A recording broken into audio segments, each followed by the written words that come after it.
sort of historic financial metrics, and on all of those metrics, it did a really great job. The content slate looks good, but it's just a standard. I'm really sorry, Danny. I feel like you're like rolling your eyes over there in New York going, come on, spill the tea here, but there isn't any tea to spill. It's just simple expectations against delivery. Okay, I get a kick here, Ed, out of Morgan Stanley's reaction from earnings, because I think it says something about the rest of big tech earnings. They say that Netflix's early but growing use of Gen AI tools to power content and product innovation would reinforce their bullish view. Does that mean that Wall Street is going to get excited about the investment in AI for the rest of earnings season, or are valuations just too high to support that view, even if people are bullish? I think so. Really interesting to kind of demarcate the infrastructure play from software companies. Netflix is basically a software company, right, that still needs to evidence some top-line growth that directly results from investments in AI. The use of AI in Netflix's case is really interesting because the sell side this morning is also saying, okay, actually, we look at the content slate for the second half of this year, it looks great. Squid Game 3, I've just watched the finale 2 nights ago, fantastic. You have two, those pieces of content are known to be in the works. And will be you have to feed the beast kind of thing is how I'd summarize the analyst notes this morning. And there's not yet evidence that AI technology Hvis Trump ikke sier noe om det I dag, så går det videre oppover. If they say that it will, then I guess the street takes them at face value. Ed, we thank you so very much. We're looking forward to the rest of earnings season with you. Of course, that is Ed Ludlow of Bloomberg Technology. Det blir spennende å klare å blåse forbi 80 I dag, da. Now also, as Jenny had been talking about, one arbitration down ExxonMobil clearing the way for its $53 billion deal to buy. Ja, det hadde vært fint. Rentene jo faen meg oppe. Egentlig vi pluss. Vi kjøpte den jo på par og 50, og så det de jævla rentene. Gull så jævla dyrt. Jeg sa det til Prepina. Vi hadde jo maks uflaks som begynte med gull. Kjøpte gull på fredag, og så ble det fred på søndag. Og så på onsdag så tror jeg man gir sparken til Power. Vi hadde liksom 1,5 uke med bare herring for Trump. Og nå tror jeg ikke han klarer å få det til noe mer. Jeg tipper gull går gjennom 3400 på 2 grader. Det kommer til å gå så godt.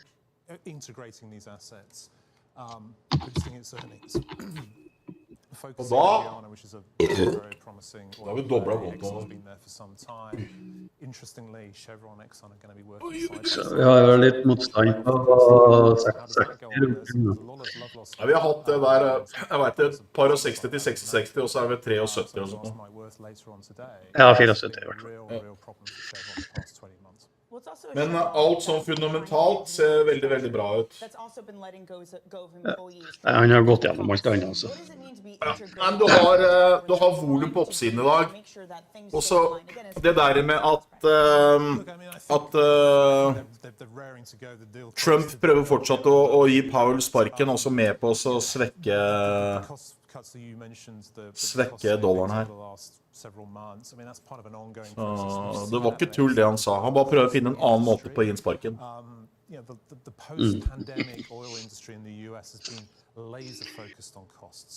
god kar. Ja, jeg likte Trump før, at jeg likte den skikkelig. Nå har jeg bare mindre og mindre sansen for han. Jeg synes han virker som en helvetes dårlig fyr. Han en dårlig mann. De må skifte noen filter inn og høreapparat. Yes, det går bra. Yeah, we'll see how two enemies in the legal proceedings get along to be two co-workers in a JV in Guyana. Simon, thank you so much for joining us this morning. That is Simon Casey of our Bloomberg Oil and Gas team. And Følger du med på... Det begynner litt nå, Anka.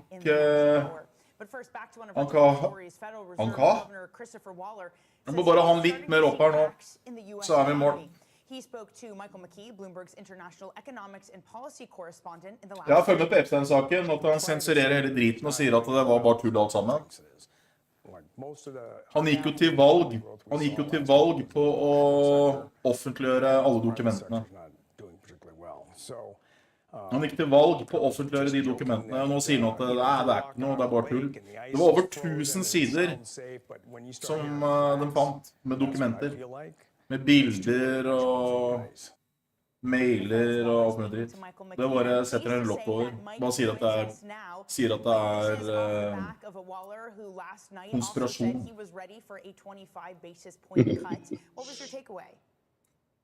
Og så gikk han til valg på det. Det er faen helt sjukt. Now he wants to get ahead of any potential problems for the economy, and he sees more problems than perhaps some of the others do. He suggested that we could see the labor market freeze up rather rapidly. Eneste som kan ødelegge litt grann for oss nå er at Nasdaq går videre oppover, og så drar han med seg valutaen, og så får du gull litt grann ned. Det er det eneste som kan ødelegge for oss nå. Men Nasdaq er nå på all time high, så det gir null mening egentlig. Egentlig. And he's not going to pre-commit to one thing or another. He also spoke to you a little bit about the potential for the Fed chair position. He said he hasn't really spoken to the president about it. Of course, he's been very much in the news around this position. How do you see the race playing out where he falls into the bigger picture? Well, it's interesting that Chris Waller is saying he has not heard from the White House because, as you mentioned, everybody's shortlist for Fed chair. And we have heard from Scott Bessent, the Treasury Secretary, that they have begun the process. Now, what does that mean? We don't know. How far have they gotten? Have they done interviews? We know that the president has spoken with Kevin Warsh often, and we know the president has spoken with Kevin Hassett and Scott Bessent on a regular basis because they are in the administration. So Waller's kind of the odd man out, which he acknowledged. Hvis dere har kjøpt masse gull på egen hånd nå, så husk da, fra 60 til 66 så er det mange som selger. Jeg har satt en strek her. That is Bloomberg's Michael McKee off of a very busy week of Fed talk, both in terms of who might take a future position as well as the economic data that could or could not suggest a rate cut early this year. Now, some more movers on our radar. We're watching American Express outperforming expectations in the second quarter as affluent clients continue to spend. It's not enough to please the market pre-market. Amex still down about 0.4%. But of course, we know that a lot of people are watching this K-shaped recovery. However, Danny Schwab, I think Schwab and Interactive Brokers are quite interesting. Robinhood reports next week. Both of those stocks up. As Schwab beating earnings estimates, client assets hit a new record. Yeah, and you have seen retail investors flock to stocks. They keep buying the dip. And it is that volatility, to your point, Shanali, of the Schwab and IBKR being connected. It's also that volatility that allowed Interactive Brokers also to beat net estimates too. Absolutely. And then, Danny, it's really interesting. You see that the retail trade is something investors are watching more and more of. You're seeing a lot of others also flock to the crypto world to see where those retail investors are going, and that has been getting a big boost in the market. Well, Scott Rubner, who was previously at Goldman Sachs, now over at Citadel, wrote this really interesting note saying that the breadth of demand coming from retail looks like 2021. It looks like the pandemic. So are we back in that environment, especially as crypto picks up again, too? And Citadel Securities, of all places, will know because they handle so much of that retail volume, Danny. Very true. All right, coming up, we're going to talk more about Netflix analyst John Blackledge of TD Cowen. Next, as it kicks off the big tech earnings season, Netflix down 2.6%. Jeg har sett mye av det, tror jeg ser på nesten hver dag.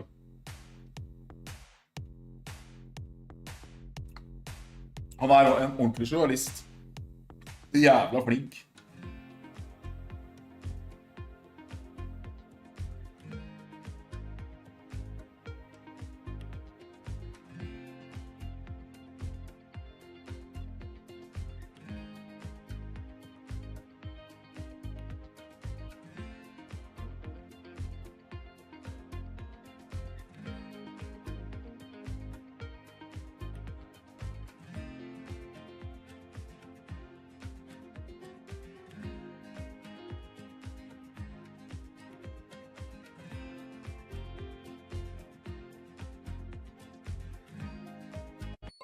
Asia is at the forefront of some of the world's biggest stories. I'm Sherrian in Tokyo. And I'm Heidi Stroud-Watts here in Sydney, where the trading day begins. We're here in the center of all the action to get you set up with the numbers, news, and knowledge you need for the day ahead. The demand is indeed recovering. We've been waiting for this moment. The opportunity of a century. Join us on Bloomberg The Asia Trade. Weekdays only on Bloomberg TV. Context changes everything. As Bloomberg's global financial correspondent, I get to meet the people shaping the way money flows around the world. And I want to bring you with me. Now we're playing. Yep, now we're playing. First and foremost, I am a capitalist. The capitalist system is the best system in the world. There isn't another one that works as well. Citigroup moves $4 trillion a day. 5. Wall Street used to be a place. I love all these new Wall Streets. Y'all Street, Wall Street South. Now it's more of an idea. The optimism here is infectious. You think our New Yorkers are negative? Yes. Anything that trains people to understand probabilities and just think through things with a greater degree of nuance is a service to humanity.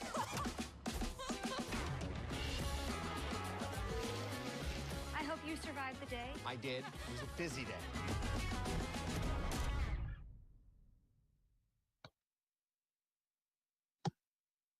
Bringing you the latest in tech and AI news whenever and wherever it happens.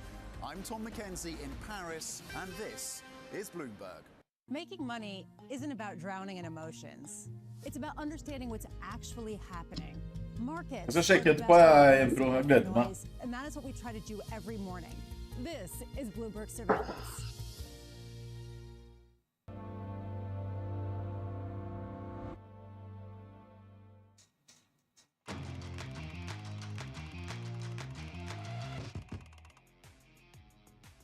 And now to high interest, a look at what's making headlines around the world. 3M beat profit estimates and raised its forecast as it makes strides in its turnaround plan under CEO William Brown, who joined the company last year. 3M has put measures in place to mitigate tariffs, including shifting production. And Union Pacific is exploring an acquisition of Norfolk Southern in what would be the largest railroad deal ever. The combined company would have a market value of nearly $200 billion.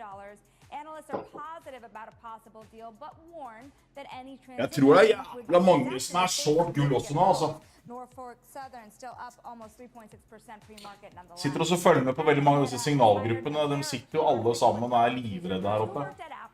And this is shortly after poaching from their former boss from the iPhone maker.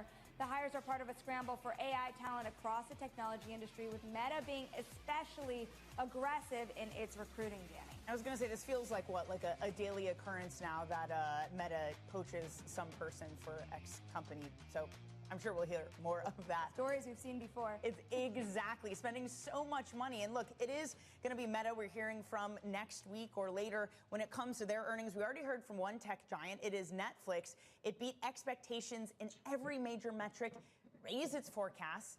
Shares, though, down 2%.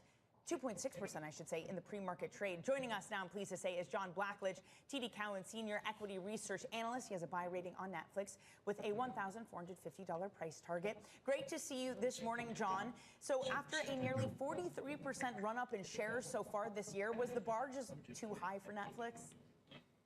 Yeah, and it's almost doubled over the last year. And as you guys said, you know, we got a great second quarter, revenue accelerated. They beat on op income. The 3Q guide was ahead of consensus. They raised fiscal 25 revenue, operating income, and free cash flow guide. And we raised our numbers slightly, and our price target went to $14.50. But and shares were up 2% yesterday. I think they probably, and I think investors got what they were looking for. They were definitely looking for a raise to fiscal 25 guide, but I think it would have had it been Herculean for it to be up significantly off the print, just given the run as you just mentioned. But being up is one thing, being down is another. It's still down about 2.7%. I mean, to the extent that this company could have given investors a little more to hold on to, what would that have been? Yeah, I mean, well, they raised revenue guide $1 billion at the midpoint. They raised the margin guide to 30%. I mean, I think some people were kind of picking at engagement. They're publishing this engagement report. It was up 1% year over year. The market share has been kind of flat in the U.S. And the company's like, basically like, hey, we've increased our spend on content 50% since 2020. We're focused on scripted and unscripted, episodic and feature film content, and obviously growing out, kind of their live event business. And they think that their engagement will go up. And I heard you guys talking about it before. They obviously have a massive second half slate.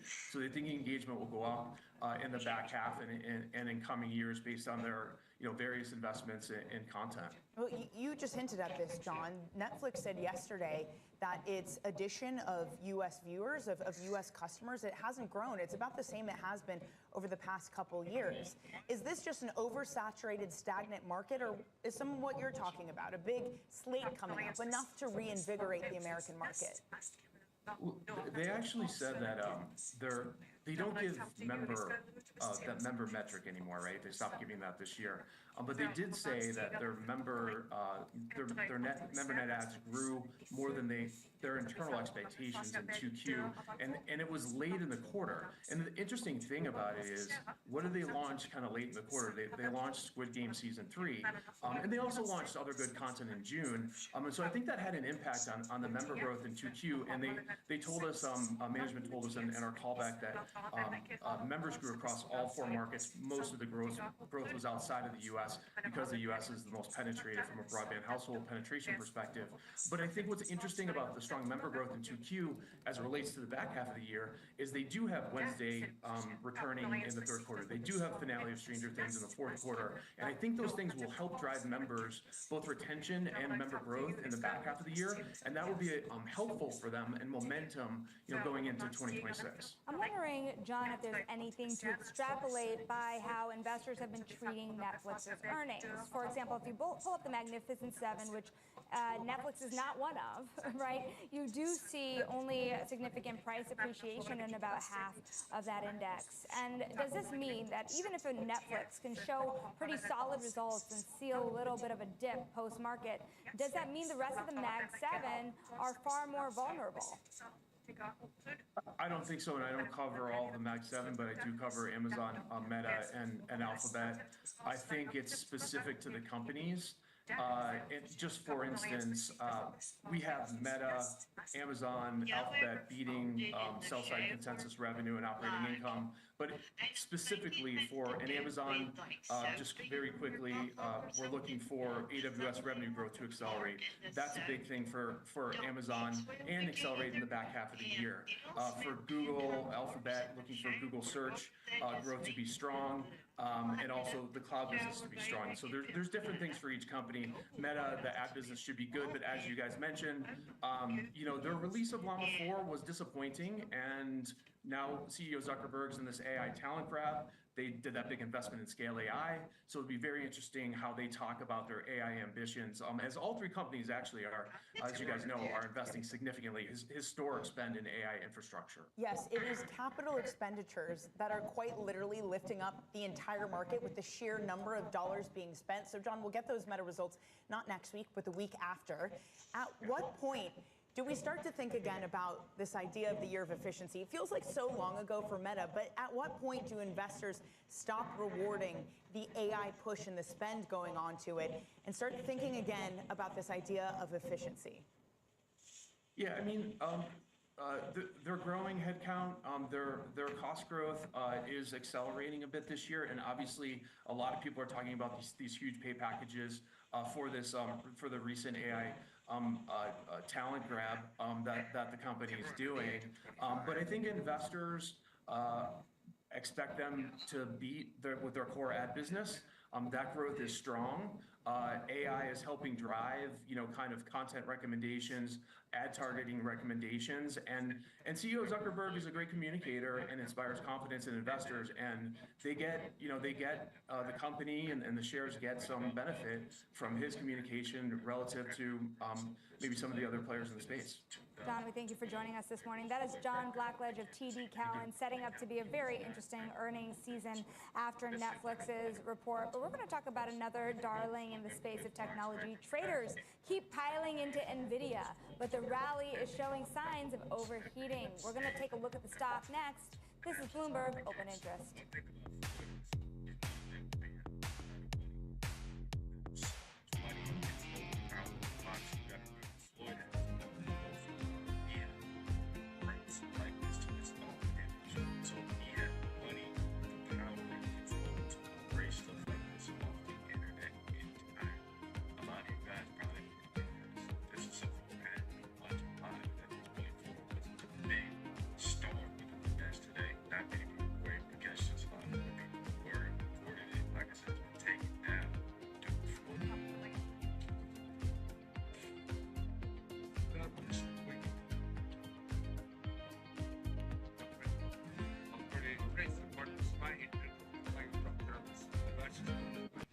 Tune in to Bloomberg Business Week Daily. We got to talk crypto. From the magazine that helps. Husk, hver dag når USA åpner, så går Nasdaq opp, og så faller gull litt. Så hvis dere har hetta, så ta litt gevinst nå. Jeg gjør ikke det. Plus global business, finance, and tech news as it happens. The floodgates of innovation are going to open up. You can't fake passion. You either are or you aren't. Bloomberg Business Week Daily, only on Bloomberg.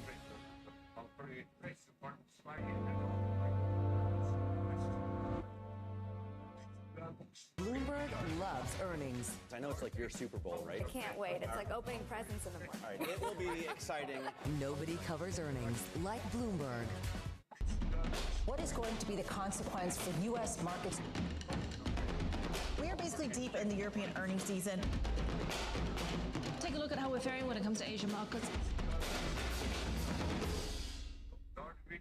Good morning, this is Bloomberg Daybreak Europe. I'm Tom McKenzie in London. Jeg håper det, bro. Let's set your agenda. Taking you from the U.S. market's close to the overnight session in Asia, we'll walk you through what you need to know to kickstart Europe's trading day. Live from our European headquarters, we bring you the day's top market-moving stories, unmatched expert analysis, and on-the-ground reporting from across the continent. Tune in to Daybreak Europe, only on Bloomberg Television. Context changes everything. Why do the biggest names in business choose Bloomberg Television? That's a great question. It's a very good question. Interesting question. Good question. Great question. I so appreciate that question. You certainly ask interesting questions. Bloomberg Television. Top experts, great questions.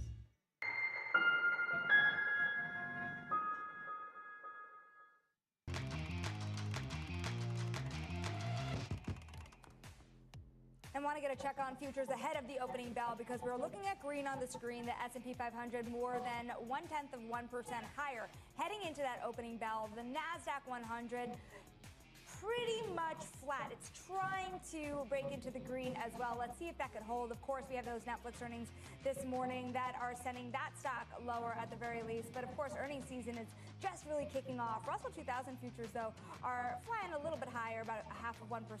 Keeping an eye on NVIDIA this morning, super interesting, up about 0.25%. It's interesting. A lot of analysts now a little worried that this is entering overbought territory. The stock is now worth, according to its market value, about $4.2 trillion. BTIG says the sentiment is getting borderline giddy. So, Danny, a lot of interest in this. Of course, this is what's leading the Magnificent Seven a little bit higher. But maybe it's worth it, especially if you have a Jensen Huang who is now being able to shape White House policy. That's being allowed yet again to sell H-20 chips into China. You could look at it not exactly the same, but kind of like Elon Musk in the beginning of Trump's presidency. Maybe he has the president's ear, and therefore some of that valuation, extra valuation and premium might be worth it. This is a strange earnings season because you have the political rhetoric also really seeping into the market. That's kind of overlaying how people feel about the numbers themselves. We heard from TSMC about some guidance. We heard from ASML. But we're ending the week pretty strong with all of that noise. And Danny, we are less than 4 minutes away from the opening bell here. We are looking at an S&P 500 that's looking to break into the green and the week strong. We were at 6,300 earlier in the week, a new record high. Might have forgotten that in the middle of all the earnings and data. Stick with us. We're going to begin the trading day with Lori Heinel of State Street Investment Management. This is Bloomberg Open Interest.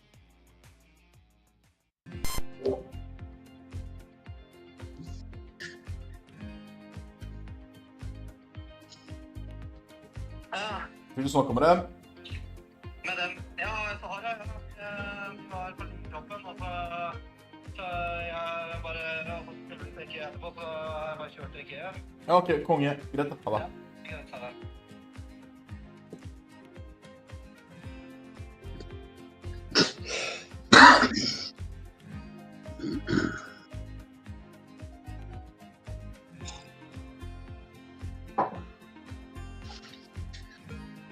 Det ser ut som retail er long, da.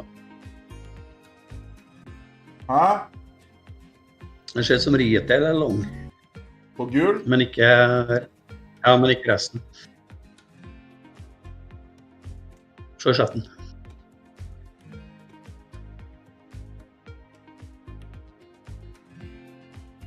Så der da. Du ser at posisjonsverdien er overvekta I short. Big part of it is to expand our reach of fiber. You cannot wait until there is certainty to build that. These have Faen, der går Nasdaq opp igjen. Helvete, ass. Jeg skal akkurat kjøpe den. Jeg tror jeg er så lei Nasdaqene, ass. Another bucket is, as more people are on our network, we also Netflix er ned 2,5% nå på pre-market. It's almost like a variable expense. Third, we are modernizing our wireless network right now. Through the investments we're making, we are driving down our unit costs over time and providing more capacity to serve the demand that we think is coming. Do you have less confidence in that 3-year plan now than when you first came out with it, given that some people are having trouble deciding how things are going to look in the next 3 days? No, I really don't. I look at the nature of our business. It doesn't matter the economic cycle. It is a critical goods or service, and we have every confidence demand for it will remain. Will it be harder in a more challenged economic environment if that ends up being the case?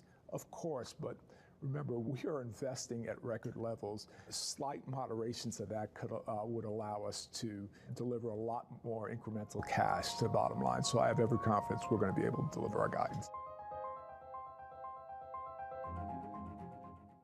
Key investors, top executives, global innovators. Join me for in-depth conversations with the biggest newsmakers on the day's top stories. Insight with Haslinda Onen, only on Bloomberg. U.S. jobs numbers are released. Bloomberg has the report under surveillance with crucial data and expert analysis at terminal speed. Nobody covers Jobs Day like Bloomberg.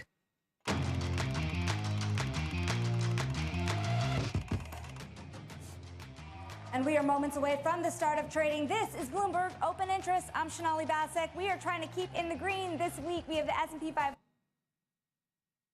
We are trying to keep in the green this week. We have the S&P 500 futures still riding higher, about 0.1% as we head into that market open. NASDAQ 100 also holding on, accelerating those gains heading into the open, about 0.2% higher. And there you have it, the bells. Let's take a look and see who is standing at the NASDAQ. We have FinWise Bank, and they are about to join they are joining the Russell 2000. They're celebrating that milestone, and of course that is an index that investors are watching very closely. And of course on this side we have New York City Emergency Management, Danny, ringing the opening bells at the New York Stock Exchange as investors try to end the week in the green. Well, here's one stock that is decisively ending the week in the green, Shanali, and it is Chevron. It has won its arbitration battle with ExxonMobil and has closed its deal finally. $53 billion deal to buy Hess. It took 20 months. That's how long ago this takeover was announced, up 2.5%, 2.57% to be specific. They're going to have to work with Exxon now in Guyana. Really interesting how this moves forward. And Shanali, I'm pleased to say that the Chevron CEO, Mike Wirth, will be joining us in about half an hour's time. Very much looking forward to that conversation. We're also keeping an eye here on Netflix. Results did beat expectations in every major metric. It raised its forecast. That was not enough, given that the stock has soared almost 50% from an April low. You're seeing Netflix shares down about 2.7% at the open. And speaking of valuations, Bank of America strategist Michael Hartnett is warning that a bubble is brewing in U.S. stocks. In his latest note, he writes that the clearest sign would be if the market ignored an increase in inflation expectations and bond yields hitting new highs. That all is as we await the latest UMISH sentiment data in less than an hour. Joining us now, Lori Heinel, Global Chief Investment Officer at State Street Investment Management. What do you feel about where we are in valuations for the U.S. Jeg tror ikke Nasdaq kan falle med Nvidia som bare går opp hver dag. Where you see fixed income trading right now and any upside risk to the bond market. Så Nvidia går opp hver dag. Right now, we think that valuations, while they're extended, they're somewhat warranted given what we're seeing in terms of earnings growth. And we don't forecast yields to go much higher from where they are right now. Actually, if anything, we see short rates coming down, which will give room for a bit of a rally in bonds towards the back end of the year. So right now, we're in a bit of that sweet spot where valuations, while a little stretched on a relative basis compared to other parts of the world, look pretty attractive. How much confidence do you have so far in this earnings season, what we've heard, Lori, from the airlines saying that more customers are going to be buying tickets to the banks with a really strong showing? Is this full steam ahead a very resilient U.S.? Well, I'd hardly call it full steam ahead, but certainly a lot of the risks have really passed. I mean, that crisis moment in trade has passed. That's given a little buoyancy to consumer confidence. Labor markets are still pretty strong. Earnings growth is coming in pretty good. And it seems as though between the balance of how tariffs are evolving and how companies and consumers are navigating that, we're kind of getting behind what we saw in the March-April period. So we actually upgraded our forecast for the U.S., and we actually think we're accelerating it to 2026. How do you feel about earnings season so far and what it could mean for any upside potential for the broader index? Do you feel that it's what's been working well that will keep working well, or do you see any undervalued opportunities to push these indexes higher? Well, there are a couple of things. First and foremost, it is still going to be very idiosyncratic. So we're starting to see some of the areas like you described, whether it's IT, Nå or some of the ramlet gull consumer på discretionary åpning or some of the med other areas doing pretty well in here. $7. And importantly, some of the top line forecasts being Og upgraded, Nasdaq which går is opp. even a better sign in many respects. That doesn't mean we're out of the woods completely. Certainly, we still have a lot of specificity that has to come out of the tariff negotiations. And then finally, the other positive here is that we finally did get some fiscal certainty. Nvidia opp på 0,65%, Microsoft opp 1,5%. Det AI som går I dag opp. And you also still like short duration, Laura. You say they retain their appeal. How do you understand what is priced in this bond market? From understanding where the Fed goes to the intrigue over what happens to Powell's future and who the next Fed chair might be, what exactly is in the price? Well, a lot of it still is fundamentals, right? So we believe that the U.S. economy is looking pretty good. We're downgrading our risks of a recession. But we also think that there is going to be a need for some policy stimulus towards the back end of the year to perpetuate that. So we are still forecasting some moves by the Fed later this year. And so that believes that it leads us to take more of a short duration position, but also be constructive in terms of not having a lot of backup in yields from here. Now, as we talk about the potential for where interest rates are going through the remainder of this year and certainly into next year, I do want to point out just a little bit from our interview with the Fed's Chris Waller as well. Let's take a quick listen. Whatever they choose, you're going to have somebody that has credibility with the markets, or you will see, as Jonathan was just talking about, you're going to see inflation expectations spike. You will not get lower interest rates. You will get higher interest rates. This is well known. We've seen this everywhere around the world when this happens. And I know Scott Bessent knows this. So this is not something that is lost on anybody. Now, I want to point out here that you're looking at a 10-year yield that since the end of the prior month, we're 20 basis points or so higher. And you do have Christopher Waller recognizing that without any certainty around the Federal Reserve's future composition, Netflix for example, er 4,5% you could have that upward pressure and inflation risk under the surface. And of course, Christopher Waller is Dollaren one of the svekker people seg that has videre. been long rumored to be in the running here now for a future Fed position as chair. Now, how much risk is there from now until May of next year when the Fed chair does step down in terms of who the president chooses, what the strategy is in between, and all of his allies pushing for change in the Federal Reserve's course? Well, we try to focus on the fundamentals, right? What's the growth of the economy? What are the inflation risks? And we actually think that inflation will remain relatively under control. We try not to worry about the politicization, if you will. If you think about the role that the Fed has here, it is a very judgment-based role. I mean, they have to look at, where inflation is. They have to look at where, employment is. And if anything, they've sort of faded towards focusing on that employment picture as one of the big markers for how they're going to pursue policy going forward. So we still think that the Fed is likely to cut before the year is over. In fact, we've got penciled in as many as 3 cuts. So we think that will be constructive for elongating this recovery. Lori, can you continue to ignore the politics, especially if we get one of the Kevins in? I believe it was Kevin Warsh who said there needs to be a regime shift at the Fed. If it is one of them at the chairmanship, does that need to change for you?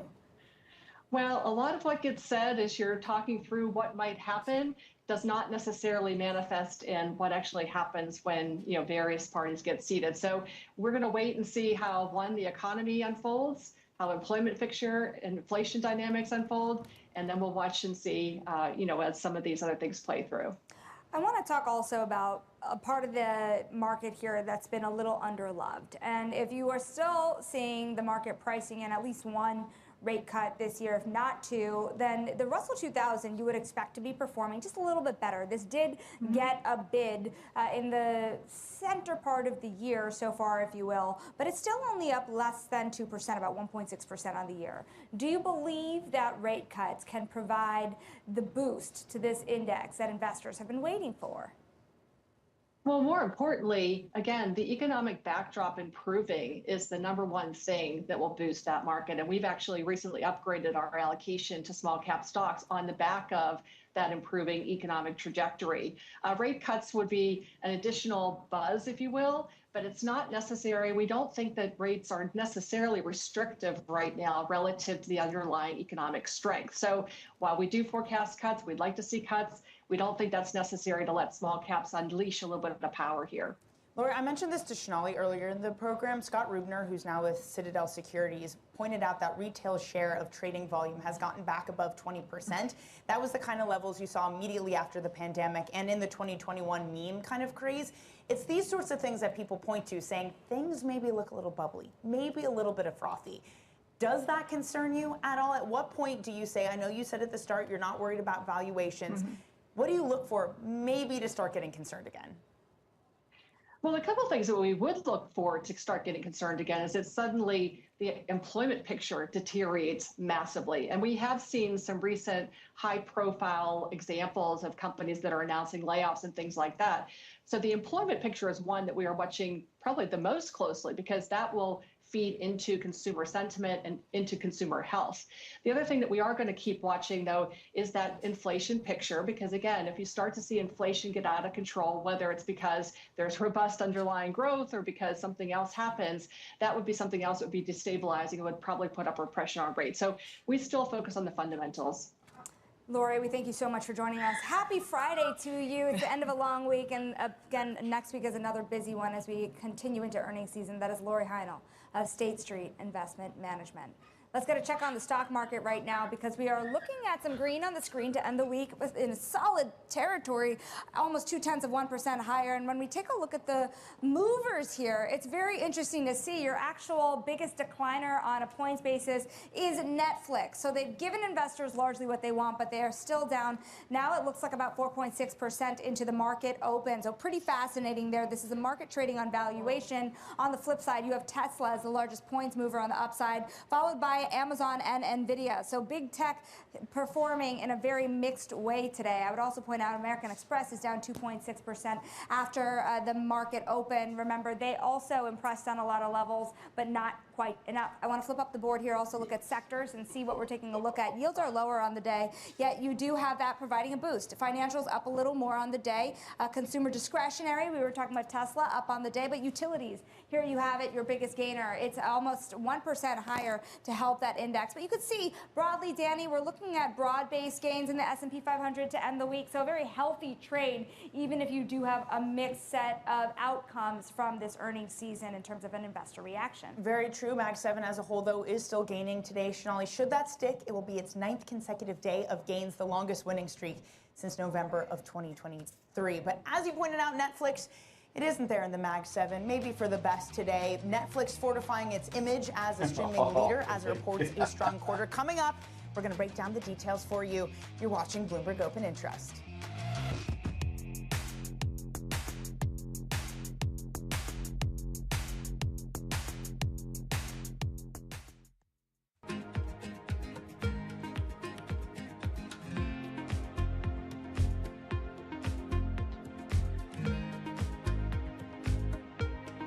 Pripina, tenk deg når markedet begynner normalt igjen da.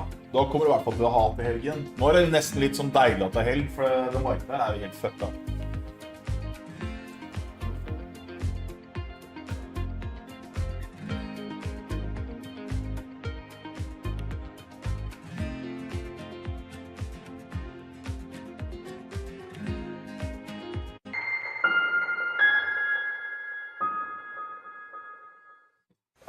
I'm Alex Rodriguez. And I'm Jason Kelly. And we're back with more episodes of our show, The Deal. Det nok ikke så dumt. The theme of this season, on the road.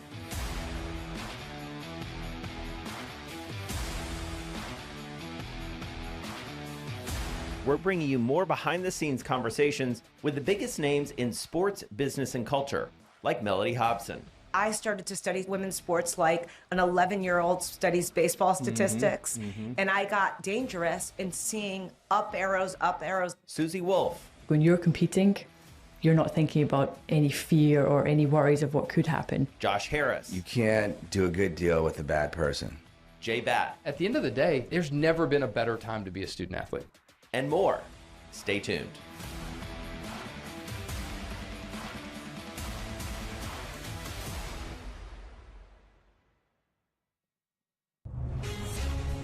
From the beating heart of global finance, economics, and politics, and wherever newsmakers are moving markets, Bloomberg brings you conversations that allow for deep discussions and important insights. What do you think the future is for inflation? Is this new normal? Are markets too optimistic? How do you worry about the things that are outside your control? How does the current fighting completely stop?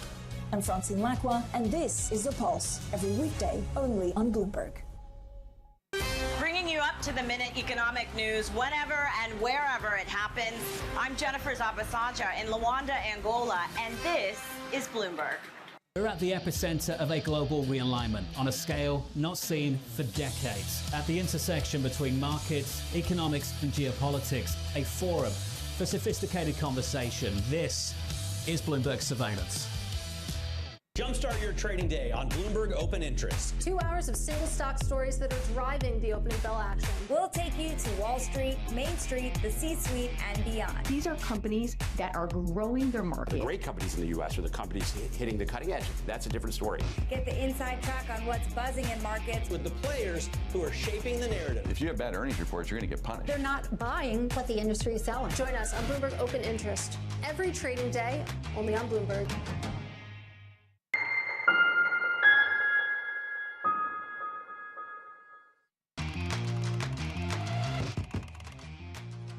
You are watching Bloomberg Open Interest, another record for you. How about that as a way to end your week?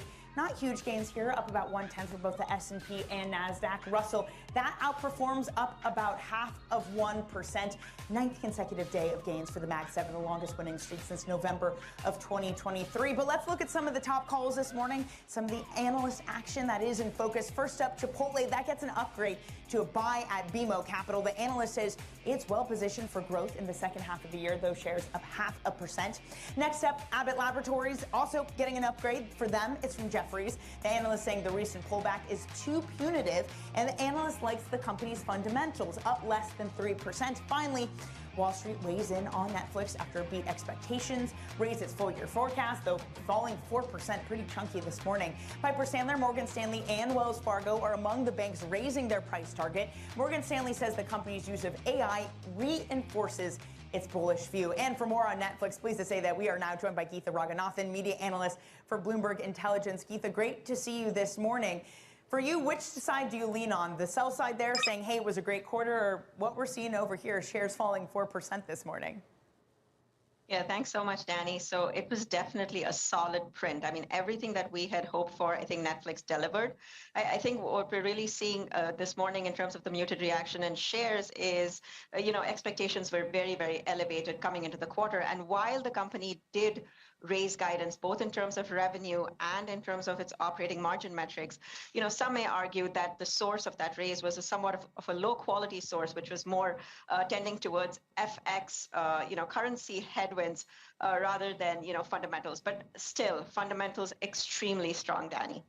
So what does this mean in terms of the right valuation for Netflix? To the extent that you see investors kind of getting jittery about how much it has run up, what would it be doing that would justify that valuation to be much higher in the next year?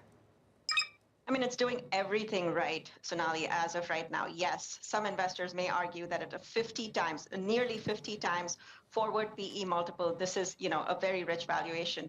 But I think there is, if you kind of just look at the trajectory of the fundamentals, and if you look at all of the catalysts that are upcoming, so we had pretty strong performance in the first half. But really what we should be focusing on for Netflix is the second half, and it's going to be an absolutely monster second half because they have some of their biggest titles. It's standout content for them, some of the biggest titles that they've ever had in their history. So you have a great combination of returning hits, whether it's, Stranger Things or Wednesday, you have the NFL, you have other live events like boxing matches, you have movies, so everything and more that you could hope for. So that obviously is going to drive a lot of subscriber momentum. And then the big catalyst that should play out through 2025 and definitely in a big way in 2026 is the ramp up of the advertising business.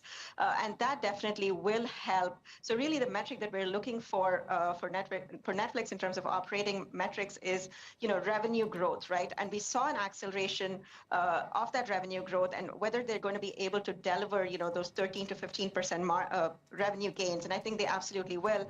And then, of course, the operating margin increase. They took it up to about 30%. I think they can go very, very much higher. I think it's a pretty conservative outlook, just kind of looking at, what they've achieved so far. So it looks like they're keeping some dry powder almost for the fourth quarter, just kind of based on their results for the first half as well as for the third quarter guidance.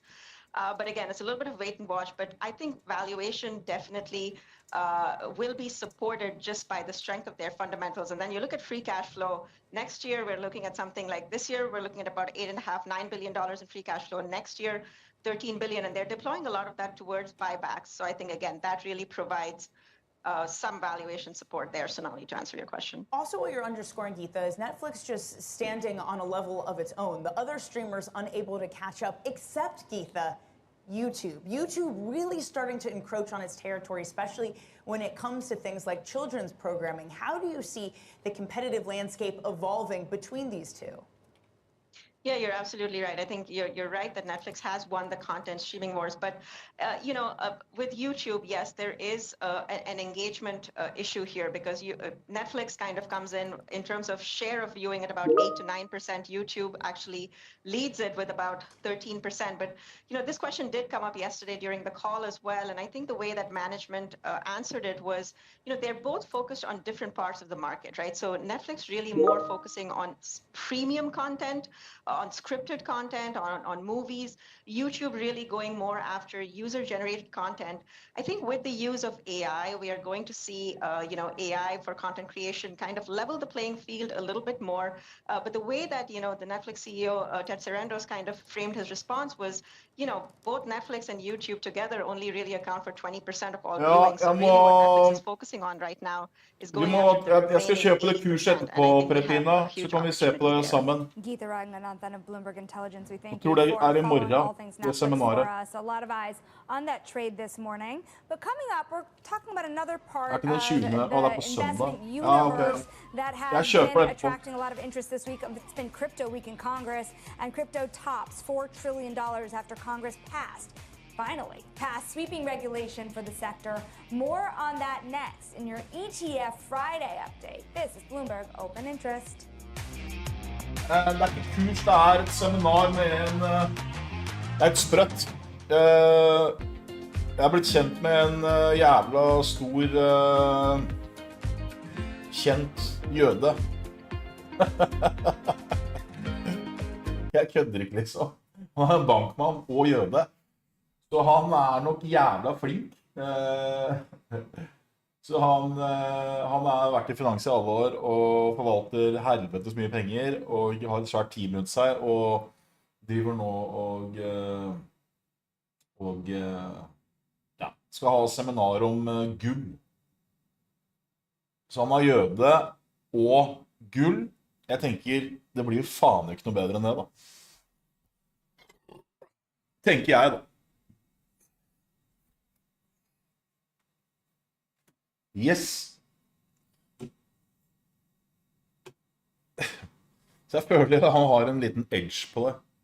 Så skal vi se om jeg får lært noe.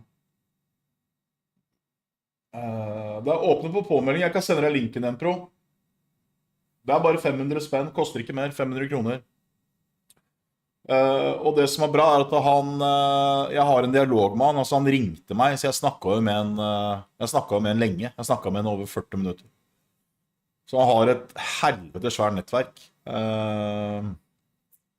Så han jobbet i JP Morgan i mange år. Jeg tror han sitter på veldig mye informasjon, for han vet alt som skjer i markedet. Jeg kan jo si det her da, at han er interessert i å få til et samarbeid med meg av en merkelig grunn. Så han interessert også å jobbe litt med oss. Jeg sier oss, altså frontbroker, oss, vi som på chatten her. Så vi kan bli kjent med andre investorer som sitter i utlandet. Så han her sitter jo i London da.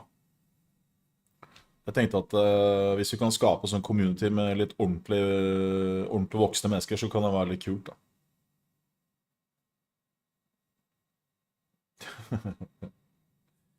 Ja, men han var jævlig, jeg likte den veldig godt. Han bare ringte meg på WhatsApp, og så skjønte jeg ingenting, liksom. Så jeg bare, what the fuck? Og så, ja, han har jævla peiling. Nei, men du må være med på det, Empro. Hadde du vært her, så kunne du sitte her sammen med meg. Vi tar den bare på sånn felles... Kanskje jeg kan skrive det inn på Discord? Det kan jeg faen meg gjøre.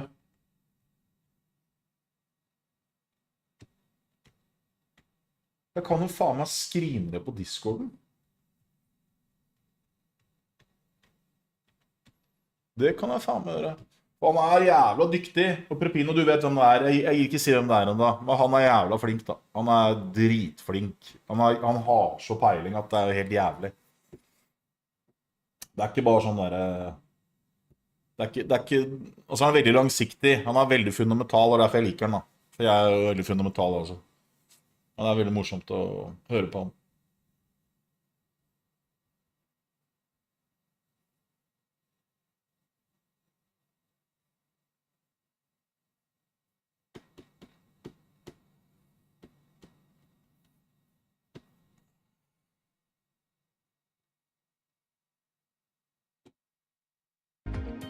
Boost probably more so even for the altcoins, just because you know, they're now going to be sort of legitimized. This is only just going to open up the product pipeline for more ETFs. It was, you know, if anyone has been following, it was obviously a long road to get Bitcoin approved, Ethereum. That's where it stopped. This is now going to just open up the door for all these other filings. So, you know, it's not really hard to see that this is obviously going to be a really, really big boost to ETFs, product development flows. We're already seeing Ethereum had record flows this week leading up to this. Nå kommer jeg på noe nytt nå her. Jeg tenker nå, bare vær med meg på den tanken her nå. Jeg sitter og ser at dollaren svekker seg og svekker seg, euroen styrker seg, men jeg ser i hvert fall dollaren svekker seg. Er det ikke litt sannsynlig at det kan være på grunn av den kryptobilen som ble passet av Trump, nå er det Trump-administrasjonen? Det ville være fokus på at det faktisk flere og flere finansinstitusjoner kan faktisk bruke krypto som leverage kontra vanlig fiat. Ergo, færre og færre institusjoner vil få kontroll over pengene, mindre verdi i å ha dollar. For hvorfor ellers har dollaren bare krasjet på 2 dager nå? Er det ingen som har tenkt det?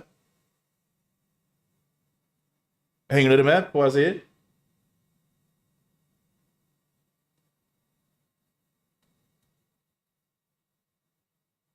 Det vil også være med på å kjøre opp gull, ikke sant? Henger dere med?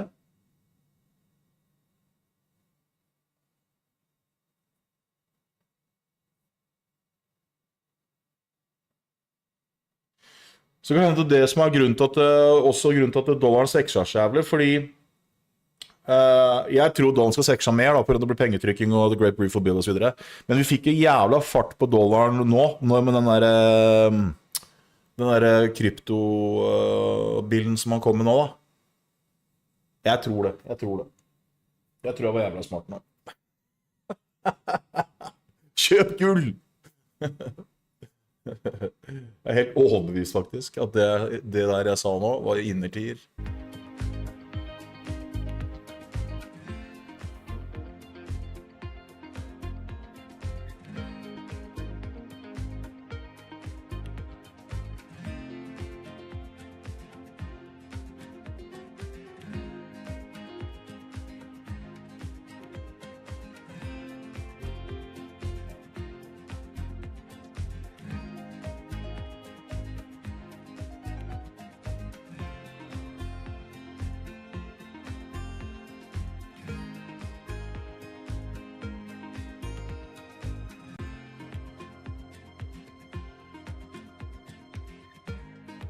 Hvis gull klarer å bryte opp nå forbi 60 på dagtid på US Session cash-marked med et Nasdaq som faller og dollaren svekker seg, så kommer gull til å stikke av etterpå. Så det kan jeg si med en eneste gang. Da får han både momentum med seg, pluss han får makro med seg, pluss han får teknisk også da. Let's talk about this villa.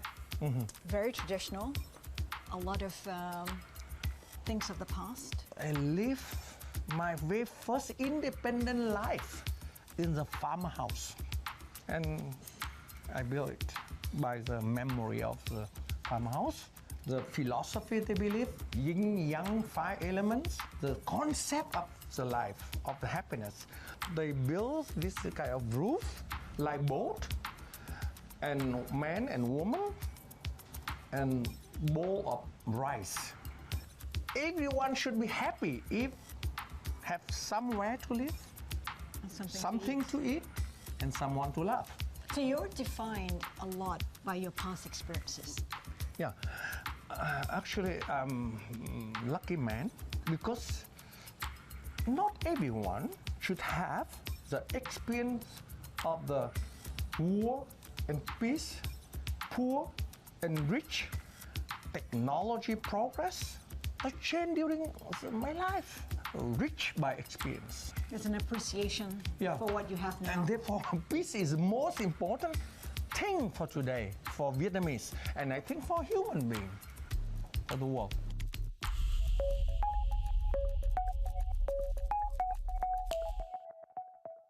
Middle East and Africa. Vibrant resources and high-yield investment opportunities abound. Join me on Horizons Middle East and Africa for the stories, newsmakers, and insight from this exciting region. Now weekdays, only on Bloomberg. It's a multi-trillion-dollar industry. We'll show you what's happening in ETFs like no one else. ETF IQ, only on Bloomberg.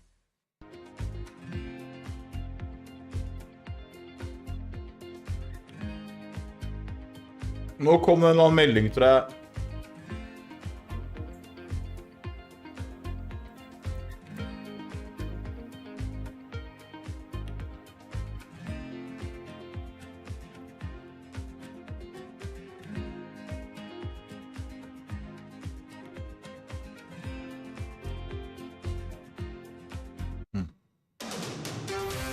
This is Bloomberg Intelligence with Paul Forventning på inflasjonen, ikke noe U.S. corporate high yield. These are two big-time blue-chip companies. One person's chaos is another person's animal spirits. Breaking market headlines and corporate news from across the globe. Our view is that the economy is slowing down. There is the possibility of a death spiral. Both quantum computing and AI are going to power the future. People are just buying everything with tech.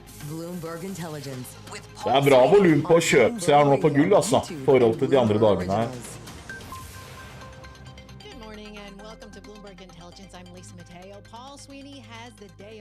Bare se om man klarer oss å bryte 62, så er vi home free. I've got Emily Garfeo right by my side. Thank you for joining me this morning. Of course. Excited? The ladies rolling things here? Okay, here we go. Some big news, right, Emily? Chevron Hess deal going through.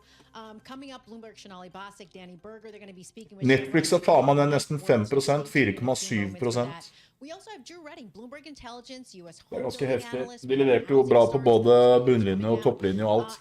Men tror ofte, eller man tror det at tallene var litt grann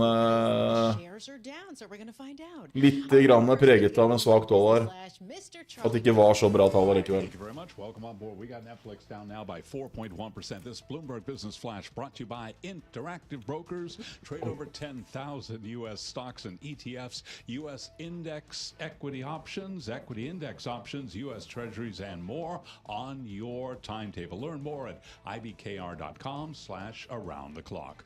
A solid start to the earnings season, fueling gains in stocks. Fed Governor Christopher Waller says worries about hiring in the private sector have driven his call for the central bank to cut rates this month. Waller made the comment in a wide-ranging interview aired right here on Bloomberg Radio.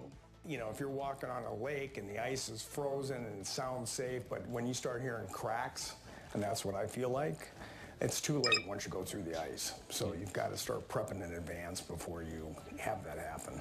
And in that interview, Waller was also asked if he'd take the job as Fed chair. If he says, Chris, I want you to do the job, I'll say yes. But he's not talking to me, so that's it. And right now we do have the S&P 500 index advancing another 13 at a record up 0.2%. The Dow down 52, down 0.1. NASDAQ up 0.2%. 10-year 4.41%. Gold up 0.5%. Crude up another 1.1%. I'm Charlie Pellet. That is a Bloomberg Business Flash. All right. Thank you very much, Charlie. Okay, so we were just talking about before Chevron. They won this arbitration battle with Exxon. It closed a $53 billion deal.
Now, our Bloomberg television and radio listeners. Of course, we've heard this morning that Chevron has closed on its $53 billion deal to buy Hess, and that is 20 months after the takeover was first announced. We are now joined by Mike Wirth, Chevron chairman and CEO, and you must be so relieved. This has been a long path to getting here. Your stock has really felt that time pressure as well. How do you feel now that the deal is done and what it could mean for shareholders moving forward? Well, we're pleased with the decision that came out of the arbitration panel this morning. We're also pleased with the decision that came out of the FTC yesterday regarding John Hess's eligibility to serve on Chevron's board. And this really helps create a premier international oil and gas company.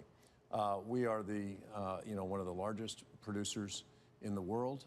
We've got the highest cash margin in our upstream business of anybody.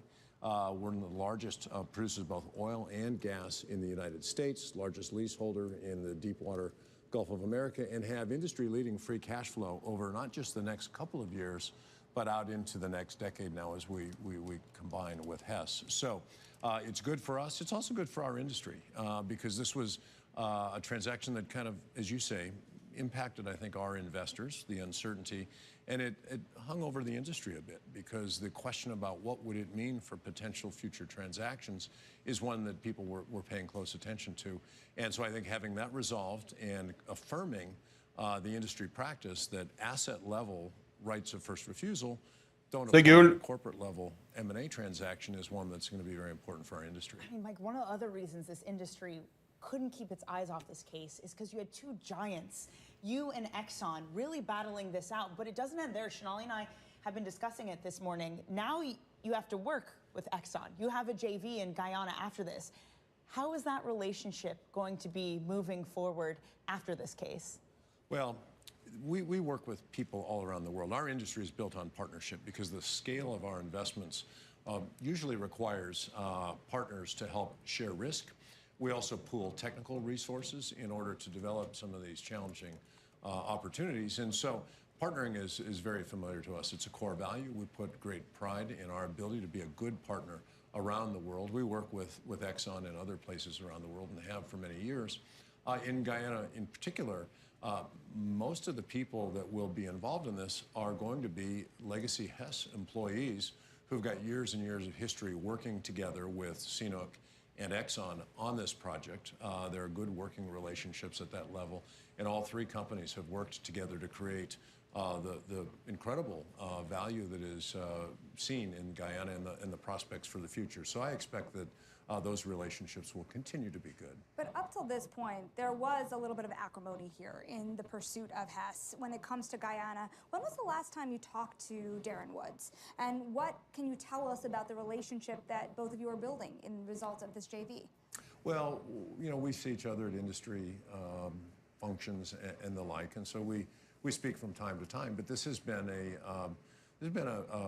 sharp difference of opinion. We believe that a plain reading of this contract, which is a confidential document, was very clearly, as I described earlier, that a right of first refusal would exist if there were a transaction at the asset level, but not at the corporate level.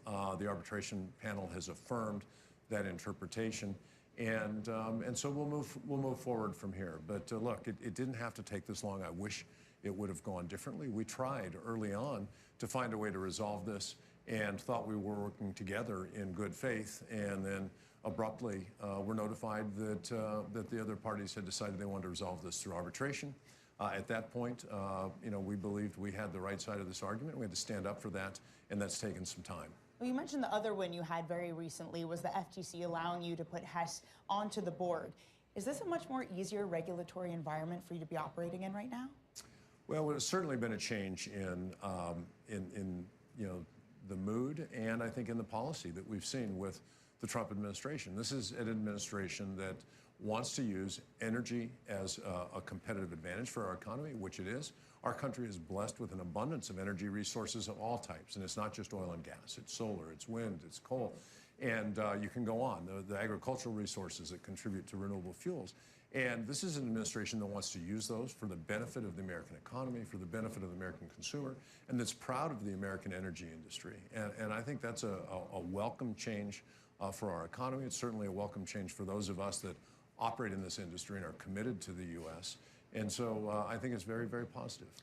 You mentioned a little earlier that it removes a lot of uncertainty when it comes to mergers and acquisitions. How do you think that this will change the competitive positioning of the industry through the remainder of the year into next year as many of your rivals, your partners, reconsider what their footprint should look like? That's hard to predict. That's kind of a hypothetical. I can't really speak on behalf of others. But I do think that the clarity that contracts that are written to govern these ventures that we go into are ones that will not be used to peel assets out of a corporate level transaction is an important signal for our industry. We have companies that come into this industry, people who take risk and build companies from nothing. They grow them. Oftentimes the way that they get rewarded for that is by selling that company. And so it's the nature of our industry that transactions are part and parcel of how it functions, and something that might change the historic practice creates some uncertainty. And so I think with that uncertainty resolved here, you do have more confidence for people going forward. This is also coming as you've been undertaking some restructuring efforts too. So with this deal under the belt, do you look at your oil and gas portfolio and say this is sorted now, or are there other areas that you're still looking to add on to? Well, you're always looking to improve your asset base, and it's a depletion business. Every day we produce, and those barrels can't be produced again, and so you have to replace them over time. It's also a business that's very capital intensive, and so you need to be efficient. Margins are thin. Prices over time, really, if you look at it in inflation adjust, prices haven't changed much for decades. There's volatility along the way, but the industry uses technology and efficiency to continue to keep the cost of energy very affordable as an input to the economy. Those things haven't changed, and I think all of us in this industry continually look for ways to improve the productivity of our assets and the efficiency of our operations. So speaking of affordability, it's interesting because on one hand, when you have oil prices below, this is WTI, below $70, last year around this time we were above 80. How does that change the calculus for how you want to address the industry? Remember, in the onset of the Trump administration, this was a market perception that drill, baby, drill would be the three words that define this year. But that's hard to see with this type of suppression of oil prices. Well, we respond to market signals, and our company lays out a program. We invest for the long term based on a long-term view of prices. What prices do in any short period of time can influence the cash flow of the company and the short-term financial results. but they don't have a material impact on our longer-term plans because we develop assets over a period of years and often decades, and their lifespans are oftentimes many decades. So we take a long-term view on supply, demand, technology, competition, and price to set our capital spending plans, and they really don't, absent an event like COVID, where you see a dramatic contraction and a lot of uncertainty, we tend not to move our investment plans around over shorter-term movements in commodity prices. Mike, we're weeks away from earnings season, and on the heels of a deal finally closing, Mike Wirth, Chairman and CEO of Chevron, really a new day for the oil industry here. We'll be keeping an eye on how it plays out. Let's get a look.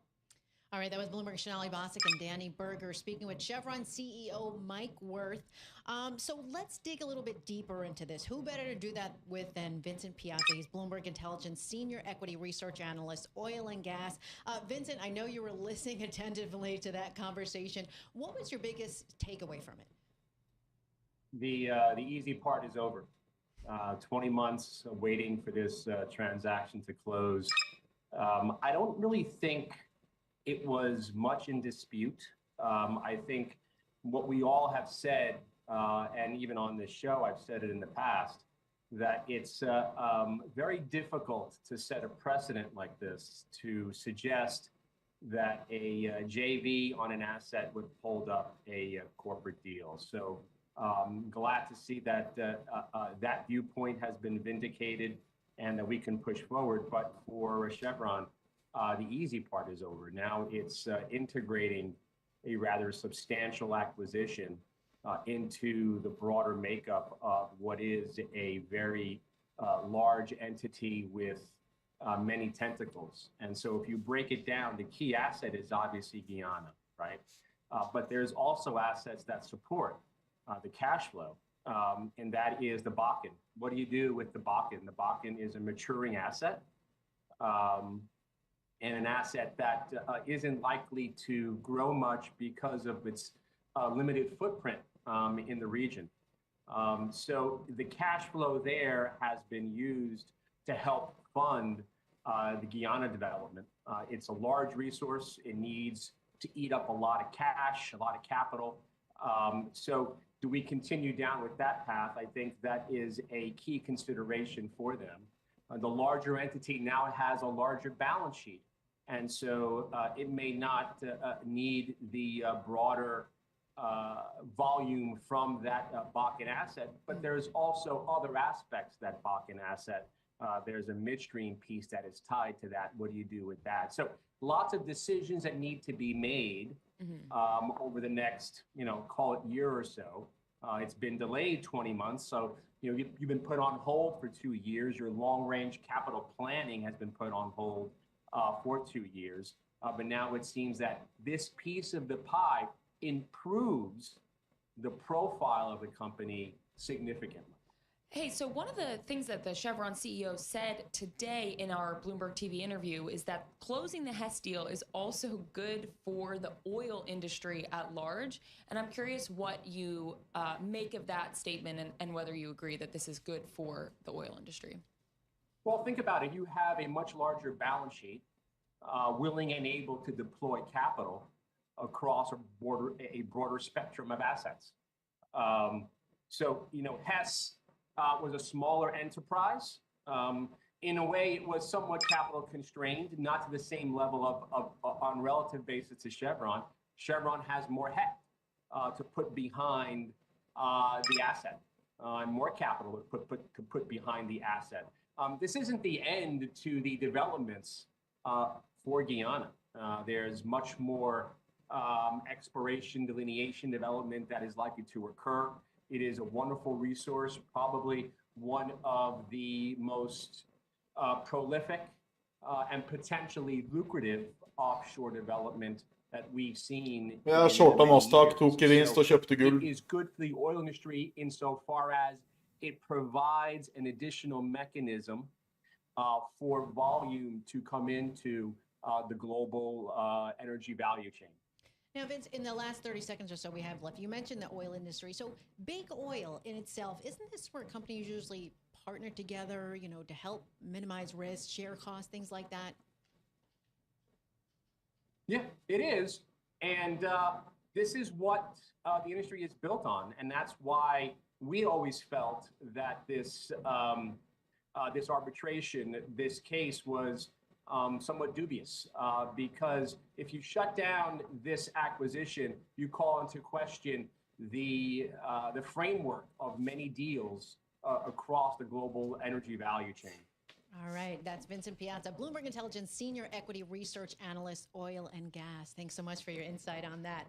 Coming up, we've got a lot coming up. We'll start with Julie Beal. She's Chief Market Strategist, Portfolio Manager, Kane Anderson and Rudnick.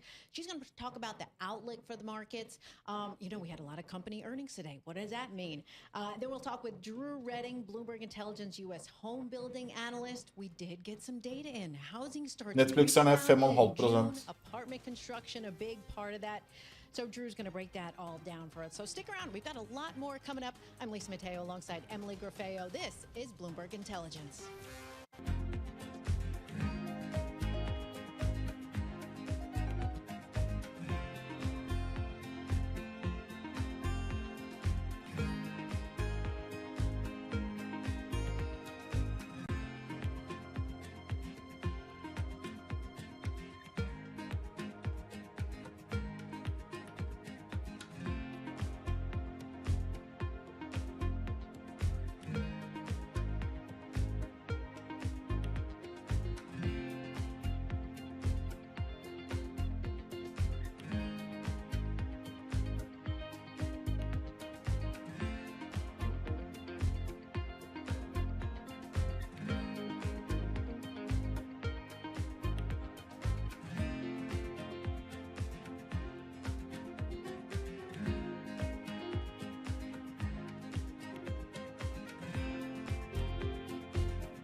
Jeg har ikke trent på hele dag, jeg må begynne å trene nå. Jeg ser ut som en tynn, feit shit. Det er helt krise faktisk, det ser ikke bra ut.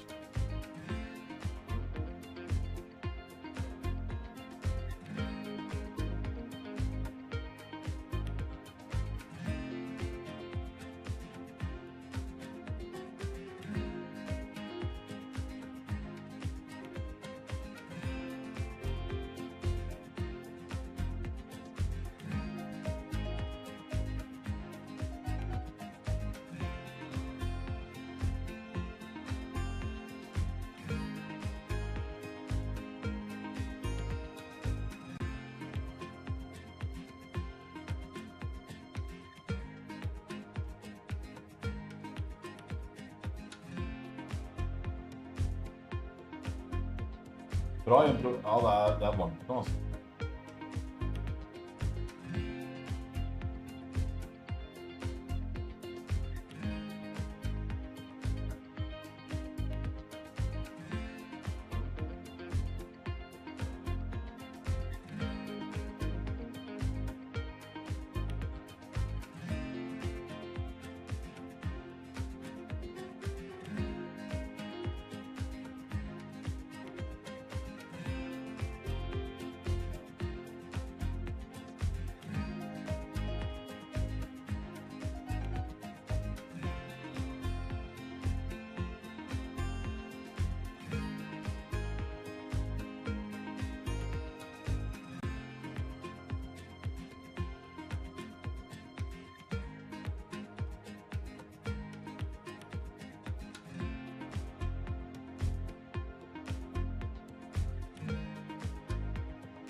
Markets, headlines, and breaking news 24 hours a day at Bloomberg.com, Bloomberg Television, and the Bloomberg Business app. This is a Bloomberg Business Flash.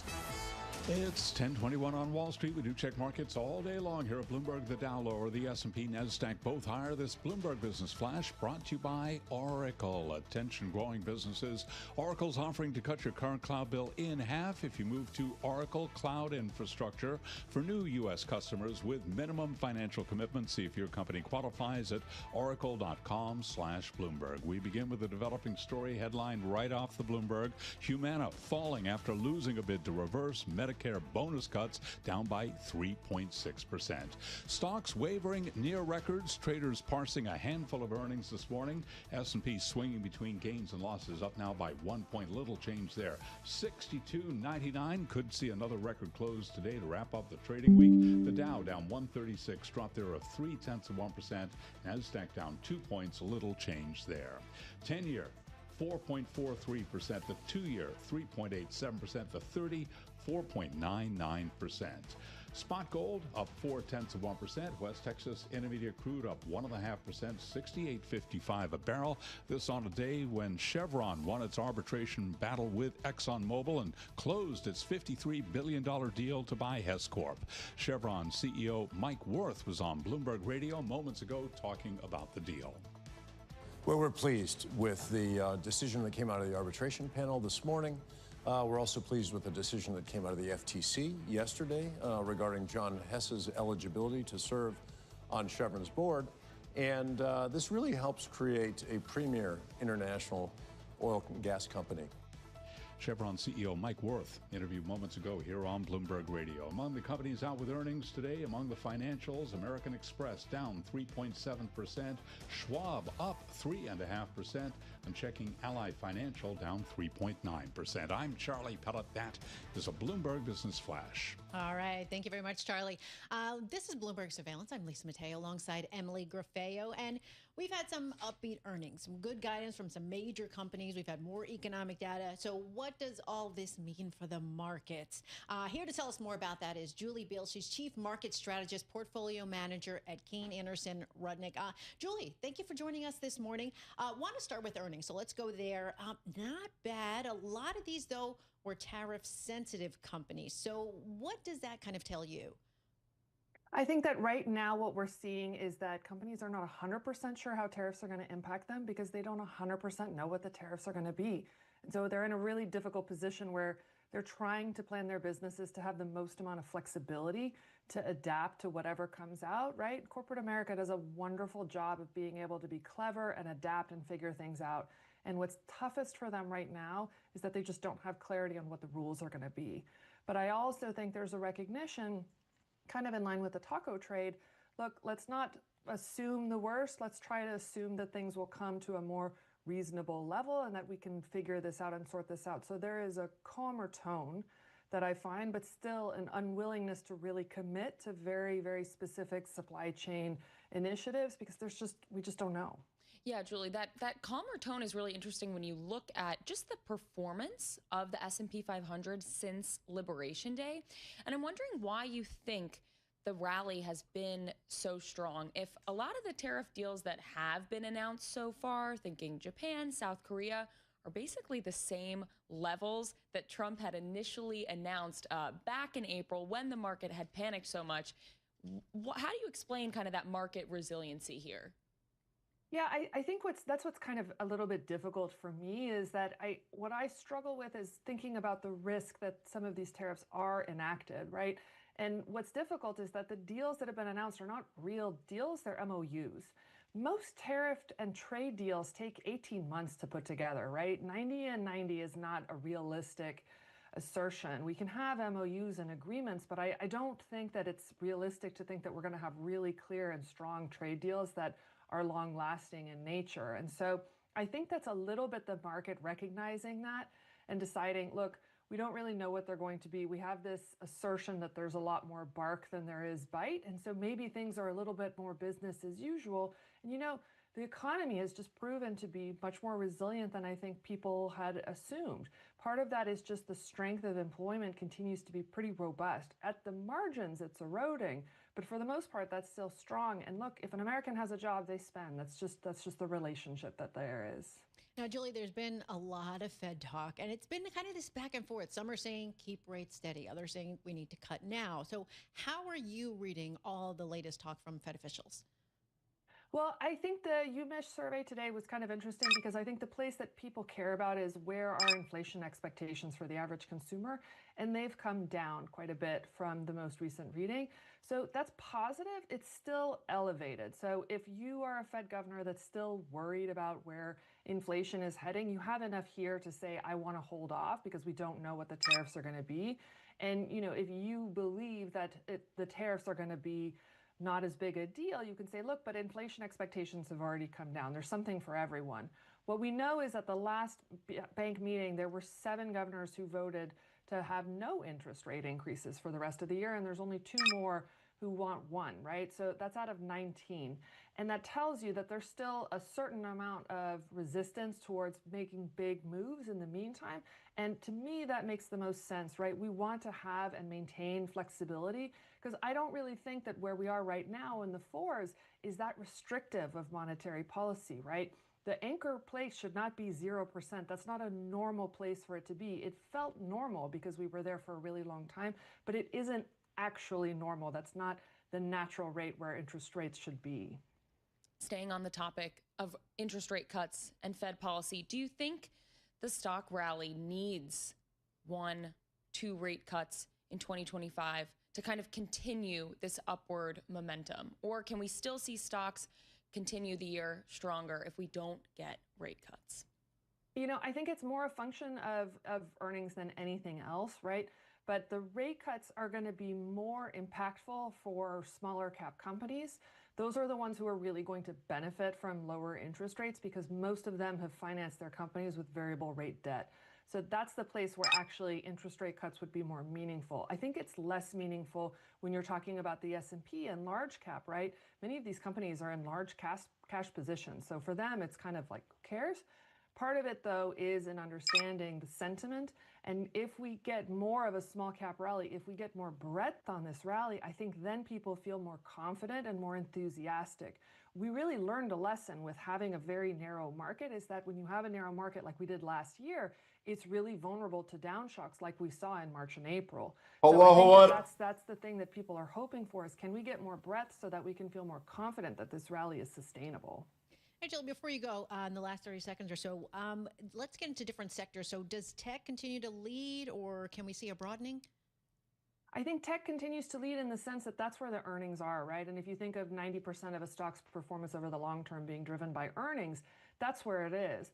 But it's not all created equal. And I think that the important thing to recognize is that AI as a technology is a pretty flattening technology. And so the place in AI that I'm the most focused on is where do you have data assets that protect you a little bit? That's the kind of play that I think is more important, even beyond infrastructure like we're seeing with the Mag 7. Julie, thanks so much. That was Julie Beal, Chief Market Strategist and Portfolio Manager at Kayne Anderson Rudnick. Let's pivot to housing, though, because we did see new residential construction increasing 4.6% to an annualized rate of 1.32 million homes last month, picking up after an almost 10% slide in May, according to figures that we got this morning. We're going to talk about all this with Drew Redding. He's Bloomberg Intelligence U.S. home building analyst. He joins us on Zoom from Princeton. So, Drew, we saw housing starts rebound in June. We saw strength in that multifamily building, but weakness in the larger single family market. How are we supposed to kind of understand that bifurcation in the two markets? Yeah, it's always important to kind of look underneath the hood when you're talking about housing starts.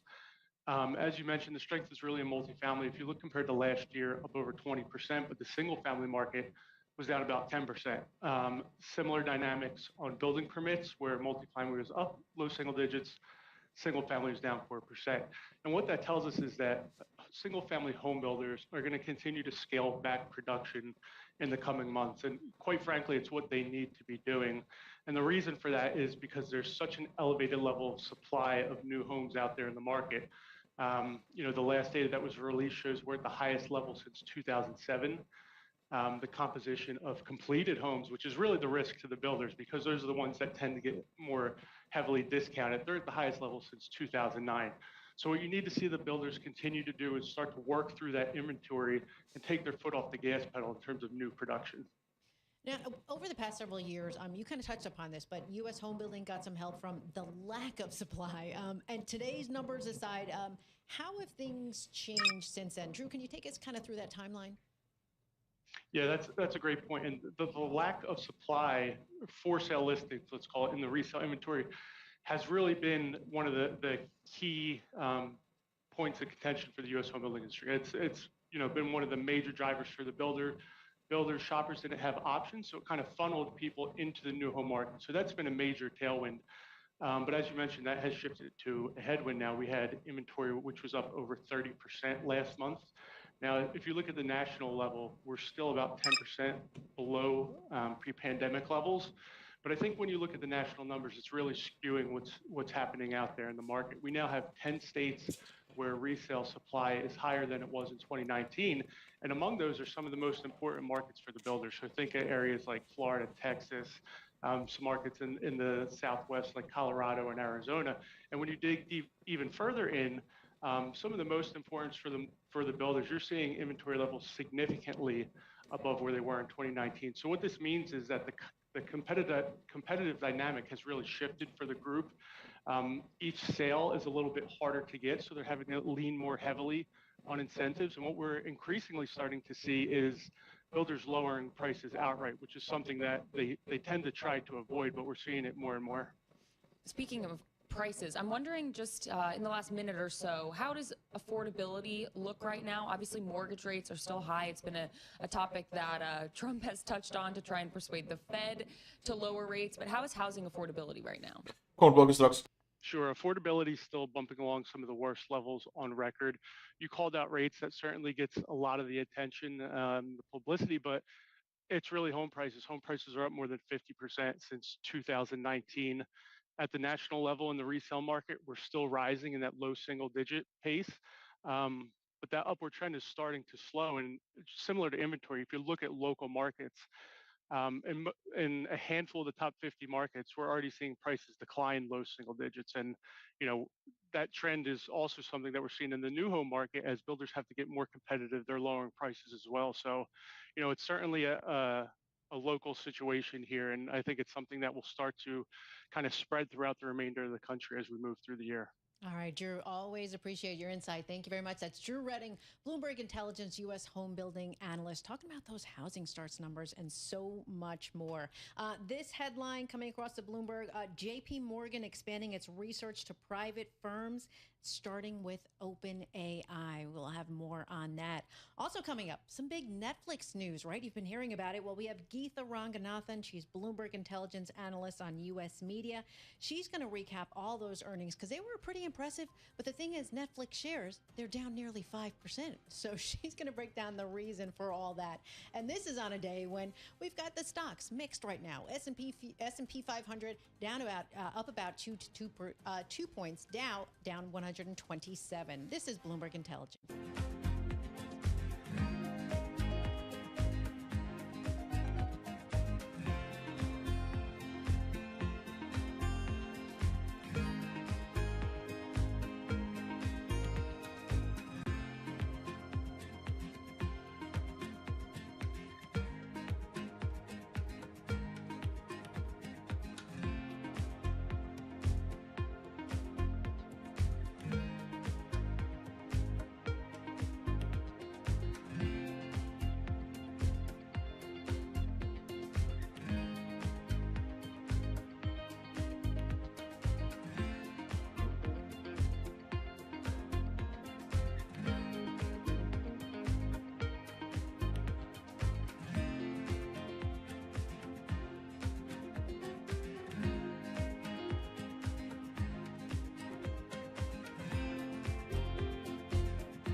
Markets, headlines, and breaking news 24 hours a day at Bloomberg.com, Bloomberg Television, and the Bloomberg Business app. This is a Bloomberg Business Flash. It's 10:40 on Wall Street. We do check markets all day long here at Bloomberg. U.S. stocks retreating from records. Bottom line, though, lower, little change with the S&P 500 index right now down 3 points, a drop of under 0.1%. We've got the Dow down 174. Dow Industrials down 0.4%, while NASDAQ right now lower by 16, also retreating from a record, down by 0.1%. 10-year 4.43% with the 2-year 3.86%. Gold up $17 the ounce, $33.55 right now, up 0.5%. West Texas Intermediate crude back above 68 a barrel, 68.35, up 1.2%. And Bitcoin down 1.5% at 117,633 on Bitcoin. Bond yields fell as Fed Governor Chris Waller on Bloomberg Radio reiterated his case for a July rate cut, while data showed an improvement in consumer expectations for inflation. Julie Beal is portfolio manager at Kayne Anderson Rudnick, and right here on Bloomberg Intelligence, she told us moments ago, no question, tariffs still creating lots of uncertainty. What I struggle with is thinking about the risk that some of these tariffs are enacted, right? And what's difficult is that the deals that have been announced are not real deals, they're MOUs.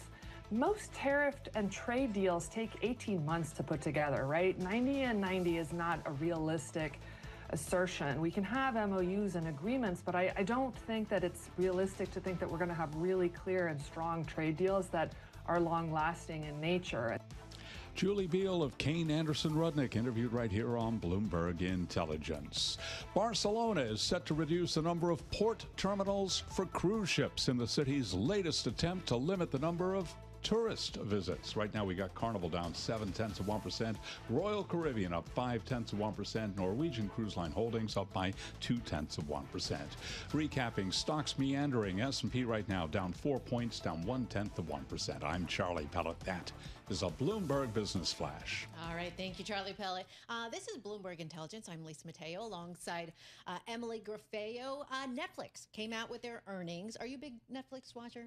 Emily, what do you like? You know, I dabble in Netflix. Okay. I do. I have the like the cheapest version of Netflix, like Of with course. ads. So you get the ads. Yeah, I get the ads, which I probably should just pay up because I think it's like a $2 a month difference. But like I'm a little chintzy on that. But I do That's watch okay. the Dallas Cowboy Cheerleaders Netflix show. Oh, wow. I think My it's daughter really loves that. it's really well done. So I don't watch a ton of Netflix, but I Okay. do. I think I bought the Netflix subscription to specifically watch that. Yeah, Well, yeah. that's what a lot of people, I mean, I don't know. I haven't gotten to the Squid Games. That's huge Yeah, for them. right. Stranger Things, a little bit, I dabbled in. But the thing is, overall, they had some impressive results, right? But the problem I'm having this morning is shares are low. We have Netflix down nearly 5%. What is going on here to explain it all for us is Geetha Ranganathan. She's Bloomberg Intelligence analyst on U.S. media. Geetha, thanks. Always a pleasure having you here because you break it down like nobody else does. So talk to us why those Netflix shares are lower this morning. Yeah, so what I would say, Lisa and Emily, is results were definitely solid. I mean, we had a solid second quarter print, whether it was second quarter results, whether it was, third quarter guidance, everything came in above expectations. They even raised guidance for the full year, both for revenue growth as well as for operating margin. But I think what we're really seeing, and kind of the muted reaction in the shares today is really because expectations going into the quarter were extremely elevated. And while I say that the quarter was solid, it probably was not exceptional. And I think that is what investors were really hoping for, and you really needed for, the stock price to go even higher. So at this point, valuations really, really high for Netflix, trading at about 45 to 50 times forward earnings. So obviously you needed some huge catalysts, which we have fundamentals that are really, really strong. But if you have that one big thing, well, Netflix didn't necessarily have that this latest earnings report. What did we learn in the earnings just about what at least Netflix is thinking about for the next leg of growth? Are they planning more content? Is it more about focusing on live events? Yeah, it's a little bit of everything, actually. So, just if you look for the near term in terms of the next leg of growth, so we're just looking at the next 6 months or so, they actually have a massive monster slate. And they characterize this as one of their best 6 month periods ever. You mentioned Stranger Things, you talked about Squid Game, you have Wednesday, you have a whole bunch of other, live events, including the NFL, you have some boxing matches. So they really have it all coming up. Not just the 6 month period. The upcoming 6 month period is, of course, going to be extraordinarily strong. But then even into 2026, I mean, management was talking about how they have really this excellent standout content lineup. So content is obviously going to be a very, very big thing for them. But as we kind of look out, every year has its own special, catalyst. So in 2024, for instance, it was subscriber growth. It was all about subscriber growth. And you had, this password crackdown initiative. You had the new advertising tier that pulled in over 40 million new subscribers just in that 1 year. Then for this year, 2025, it's really all about price increases, right? So they already raised prices. We're talking about 16 to 20% price increases across most markets, and they're going to continue to raise prices. A lot of it on the back of that content slate, that monster content slate. But then really, as we kind of look forward to 2026, the big catalyst, and I think the big market mover for Netflix will be its advertising business. So we've kind of seen them, dabble a little bit in advertising. They've been a little bit late to the game, I would say, in advertising. This was a pure subscription service, but they've gotten, I think, most of the pieces ready for that business to take off in a big way. They said that their upfront sales so far has been pretty encouraging, and you're absolutely right in terms of the live piece of the puzzle there, because they really need to have a very good live event strategy in order to attract all of those top global brands and top advertisers. And I think they're doing exactly that. And so next year we're going to see advertising. I mean, it's so far it's doing still pretty well. They've said that they're on track to double their advertising revenue for 2025, but I think it's going to take off in a really, really big way next year. And then by 2020, in another few years' time, I mean, expect this to be about 10 to 15% of their total revenue. So it is going to become a big portion of their growth story going forward. Yeah, I love the live events, like the boxing match, Amanda Serrano. I was all over that. It was a good one.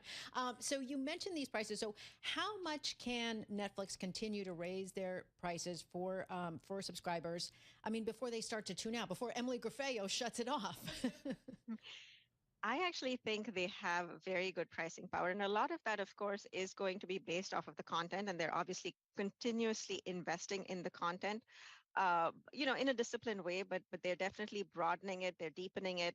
And the content definitely has huge appeal. I mean, we've seen this, time and time again when they put out all of their engagement reports. You have every Netflix subscriber watching, the Netflix content for an average of about at least 2 hours a day. So that's definitely pretty strong. So they're going to continue to keep adding to that content in terms of, live events, in terms of other things.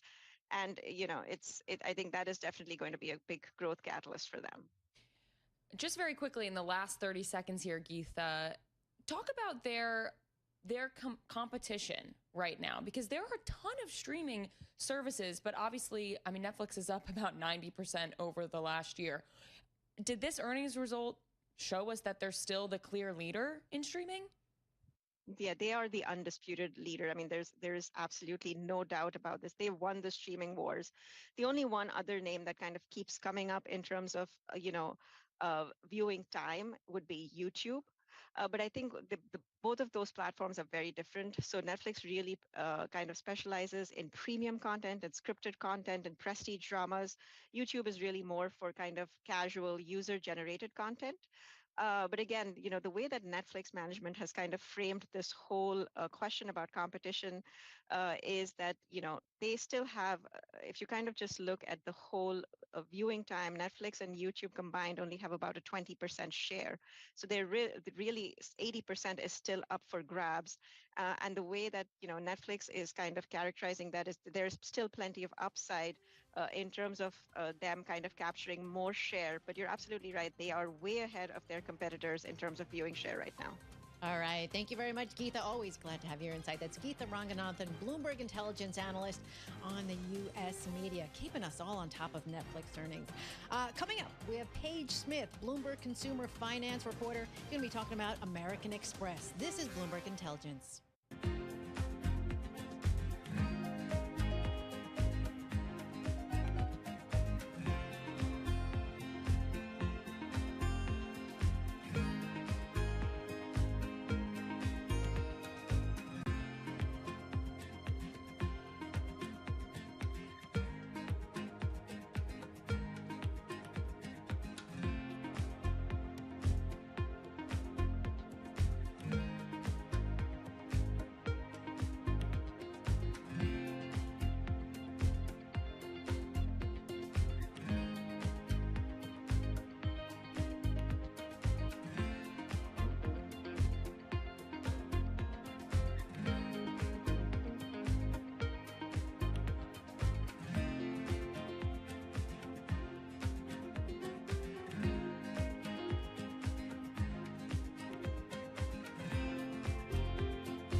Et av verdens største, mest lønnsomme finansforetak I fjor, og alt ligger til rette for at kanskje de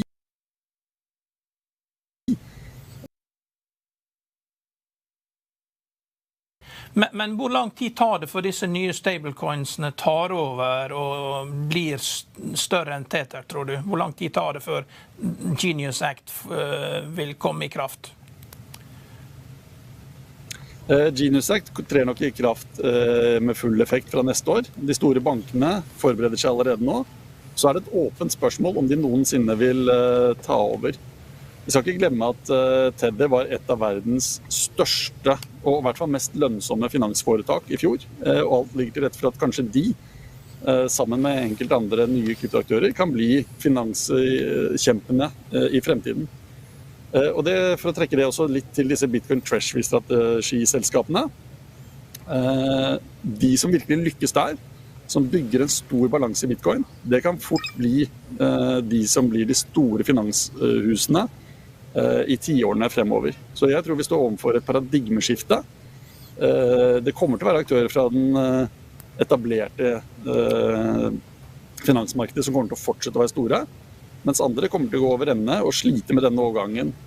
Så dette har vi sett opp gjennom historien. Ny innovasjon skaper rom for nye aktører som kan komme inn.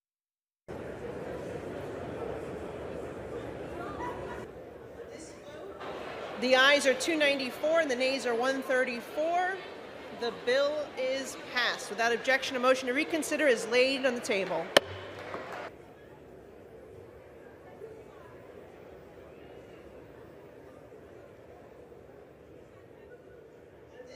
The ayes are 308 and the nays are 122. The bill is passed. Without objection, a motion to reconsider is laid to the table. For far too long, America's digital assets industry has been stifled by ambiguous rules, confusing enforcement, and the Biden administration's anti-crypto crusade. But President Trump and this Congress are correcting course and unleashing America's digital asset potential with historic, transformative legislation. President Trump promised to make America the crypto capital of the world, and today, we deliver. The Genius Act, the Clarity Act, and our anti-CBDC Surveillance State Act deliver on the America First digital assets agenda. I spoke, and you were actually a little bit surprised about the support for FIT21, and this goes back to something all of you guys have touched on. Together, these three pieces of legislation set the stage for growth, innovation, and prosperity right here in the United States of America. It was about learning together. And so when I look at the board and I see on Clarity 78 Democrats, we got 71 Democrats on FIT21 last year in the Biden administration with no statement of administration policy against it from President Biden.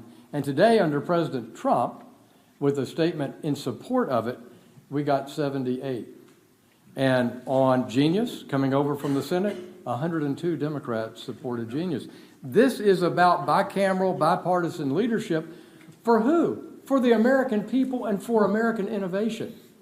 You know, well, I think H.R. 3633 represents 6 years' worth of work, has an extraordinary 294 votes in favor of it. This is exactly what I wanted to commit to Chairman Scott, Chair Lummis, Cynthia Lummis from Wyoming is the subcommittee chair, Kristen Gillibrand of New York, who's worked on this tirelessly for years, Haggerty and group, that we would deliver in the House, and we would deliver them a product that reflects ideas from the Senate, which we did in clarity. And so my recommendation to Senator Scott is, you know, let's take up 3633, put it through your process. Obviously, it's open to amendment. That's a collaborative process. What's wrong with Washington is they're not used to a collaborative process. They're not used to bicameral groups working together. So, hello, here's a good example, and let's see what we can get done over the next few weeks. And I'm with Whip Emmer. This is a goal of President Trump, and the Treasury is a part of their effort to make America great again and get our financial markets into the 21st century. Veldig dempa utslag på aksjekursene, så det er jo et marked som nøler. Det eneste man er sikker på er jo liksom at AI skal opp, og at en del teknologiaksjer som Nvidia og at det der, og Mag7 da med unntak av Tesla, da de driver fortsatt og smelter oppover da, og drar markedet lenger opp. Så vi er jo en melt-up, og totalmarkedet i USA, PE på S&P 500 nå på 25, og utbyttegilden er bare på 1,2%. Det er et veldig dyrt marked, det er veldig sårbart for endringer. Men det fine er jo at nå fikk jo stigning i inflasjonen i de tallene som kom denne uka. Om en måned så ser det ut til at vi får en nedgang i inflasjonen fra 2,7 til 2,5%. Og da kan det komme et veldig press på sentralbanken om at de må kutte rentene. Da. Og det er jo det som da vil drive markedet videre oppover, at man får litt lavere inflasjon i en kort periode dersom ikke tollene får gjennomslag. Da, hvis man hele tiden driver dytter tollene foran seg, så vil jo ikke inflasjonen da stige noe særlig. Men kommer tollene fra 1. august, så er inflasjonen i USA på vei opp mot 2,9 og 3% mot slutten av året, før de begynner å falle igjen neste år, da, med de tallene, foreløpige estimatene. Så det er stor usikkerhet, og det medfører jo også det at man ser på hva man får på statsobligasjoner. Det er jo nesten 2% realrente, og det er jo ikke så lenge, det er jo ikke så ofte man får det, liksom, på et såkalt risikofri investering. Når det kommer til stykket, så det går litt for fort for denne administrasjonen. Når Trump får tenkt seg, om han ser hvordan kabalen er lagt, jeg er helt sikker på at han ikke kommer til å sparke Powell. For hvis han gjør det, så vil Philip N. Jefferson, som er visesjef i Fed, blir den nye Fed-sjefen fram til mai. Og for å si det sånn da, det er ikke så mange med den hudfargen i Donald Trumps administrasjon som den Philip Jefferson har.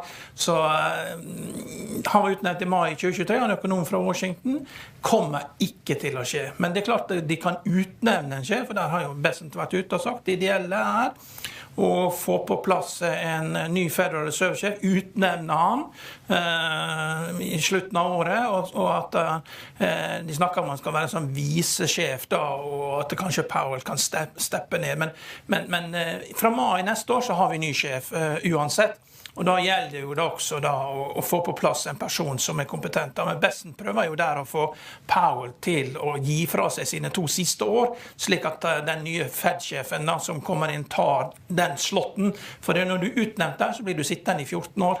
Og Bessent har ikke lyst til at en av Donald Trumps sykeste personer som senker renten skal sitte i Federal Reserve i 14 år, så han ønsker jo å begrense skadene. Så Vi har fjernet nesen fra majonesen, slik at du får plass til for eksempel litt sojasaus oppi. Perfekt til laks. Hjemmefermenterer kimchi. Plass til det oppi. Jo. Uten nesen i majonesen får du plass til akkurat det du vil. Mils. Out the idea of firing Jerome Powell. I don't rule out anything, but I think it's highly unlikely unless he has to leave for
going to bring you the latest data, the latest information on that. Also, earlier today, we had Federal Reserve Governor Christopher Waller. He was speaking with Lisa Abramowitz, Jonathan Ferro, Michael McKee. So we'll have a recap of that for you as well. But first, to get things started, let's kick it off correctly with our very own Charlie Pellet. All right, thank you very much. And here's what's going on. We have got the Dow, the S&P, NASDAQ all slumping right now, all in the red, giving up earlier gains, and yes, retreating from records. Here's where we stand, right to the numbers. S&P down 7 now, 62.90. Have been trading above 6,300. We've got the S&P down 0.1% right now. Dow Industrials down 195, decline there of 0.4%. NASDAQ Composite Index down 29, a decline of 0.1%. 10-year at 4.43% with a 2-year 3.87%. Gold down, gold up $14 the ounce. The precious metal up 0.4%. 33.53 the ounce. West Texas Intermediate crude gain there up 1.4%, 68.50. Crypto week in Washington. Bitcoin down 1.1%, 118,180 right now on a Bitcoin. Fed Governor Christopher Waller says worries about hiring in the private sector have driven his call for the central bank to cut rates this month. In an interview aired on Bloomberg Radio this morning, Waller was asked if waiting until September for a rate cut would be too late. Well, that's kind of the debate. What does it mean to wait 6 weeks? Is it that critical? And the answer is probably not. It could be, but it's also the reverse. Why wait till September if it's just 6 weeks? And in that interview, Waller was also asked if he would take the job as Fed chair. Look, in 2019, the president contacted me and said, would you serve? And I said, yes. If the president contacted me and said, I want you to serve, I would do it. Federal Reserve Governor Christopher Waller interviewed this morning on Bloomberg Radio. Chevron has won its arbitration battle with ExxonMobil, clearing the way for it to buy Hess Corp more than 20 months after the $53 billion deal was announced. Hess shares no longer trading. Chevron lower by 1%. Recapping, S&P down 5, drop there of 0.1%. I'm Charlie Pellet. That is a Bloomberg Business Flash. All right. Thank you, Charlie Pellet. I'm Lisa Mateo alongside Emily Gorfeo. You are listening to Bloomberg Intelligence. So we had some consumer sentiment data out. It rose to a 5-month high early June. Expectation about the economy, inflation. It looks like it's continuing to improve, but we want to dig more into this. So let's bring in Joanne Chu. She's University of Michigan Surveys of Consumers Director. Joanne, pleasure to have you here. So you're seeing the data come in. What does it tell you? I mean, are expectations about the economy, inflation, are they getting better? So certainly expectations about inflation are improving. We've had several months of consecutive declines in both short-run and inflation expectations and long-run inflation expectations. But we are hardly out of the woods yet. These expectations still came in considerably worse than both 6 months ago as well as a year ago. Frode, ChatGPT har ikke peiling. Jeg bare sier det til deg.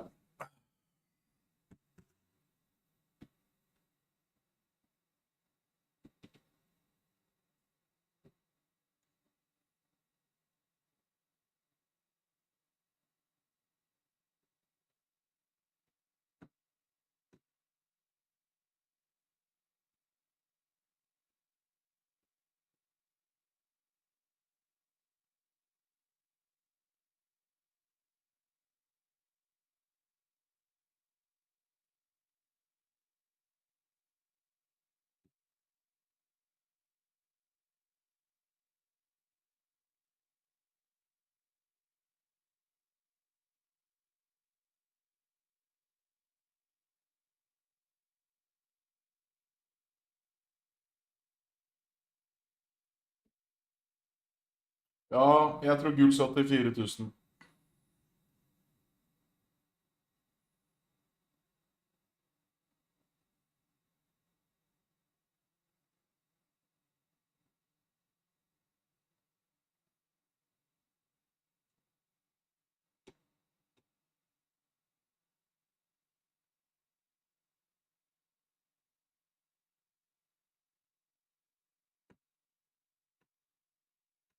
Det er 5000.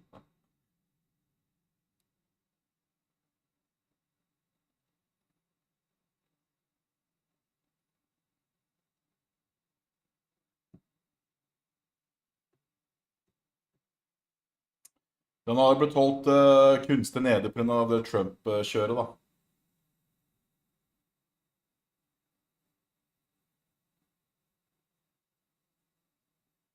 Det med Powell, det var det som surret det mye til, og med den krigen, masse støy.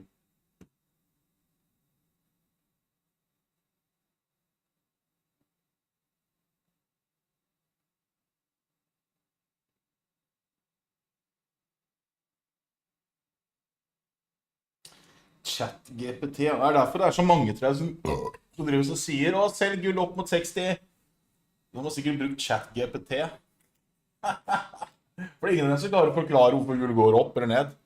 De bare sier selg der og selg der.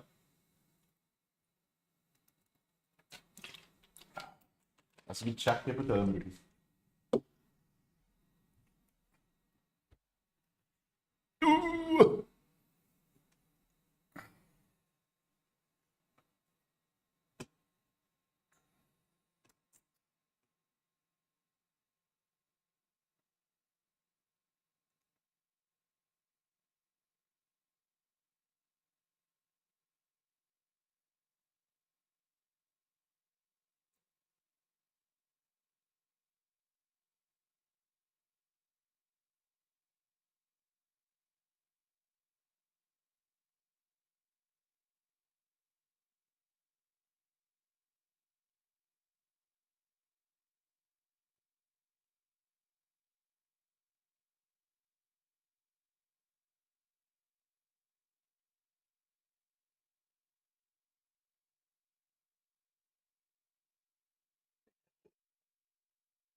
Frode, jeg vet ikke.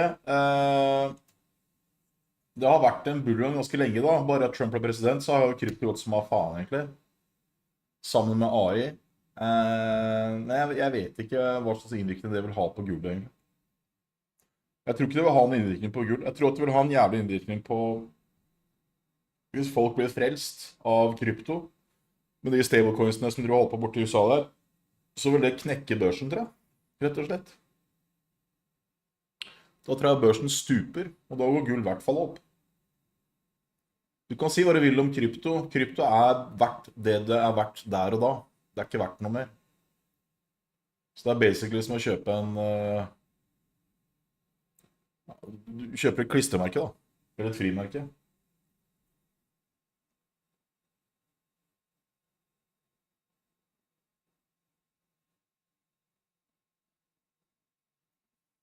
Mens gull kan du på en måte... Gull kan du på en måte ta med deg på tur da, hvis du skjønner.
Da tror jeg vi skal opp igjen, gitt.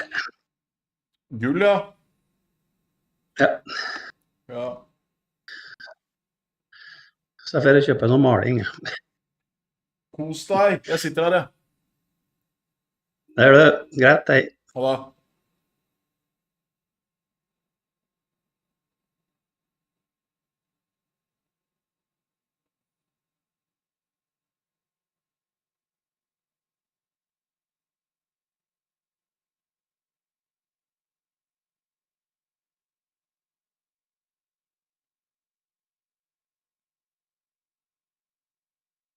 Han sa jeg tror gull skulle opp, sa han, og så stupte det. Jeg tror han sa det for å banke bordet.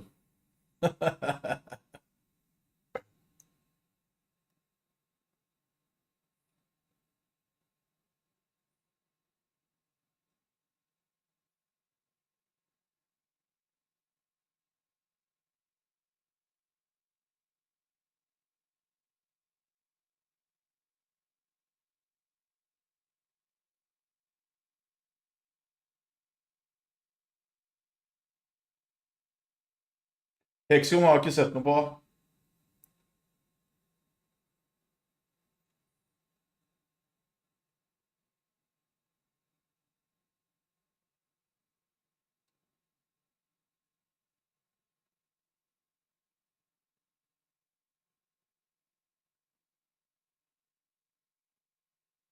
Jeg skal ta gevinst. Jeg har shortet masse Nasdaq her nå.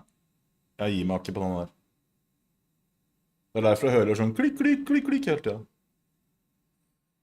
Jeg gidder ikke si når jeg gjør det, for det er jo så jævla farlig. Risikerer å få den i trynet hele tiden.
Det er tullete.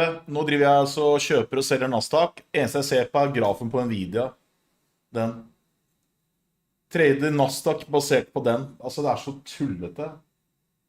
At, jeg gjør det jo da. Jeg har tjent penger på det i dag, men det er bare sånn, det skal ikke være sånn. Det er jo helt ødelagt.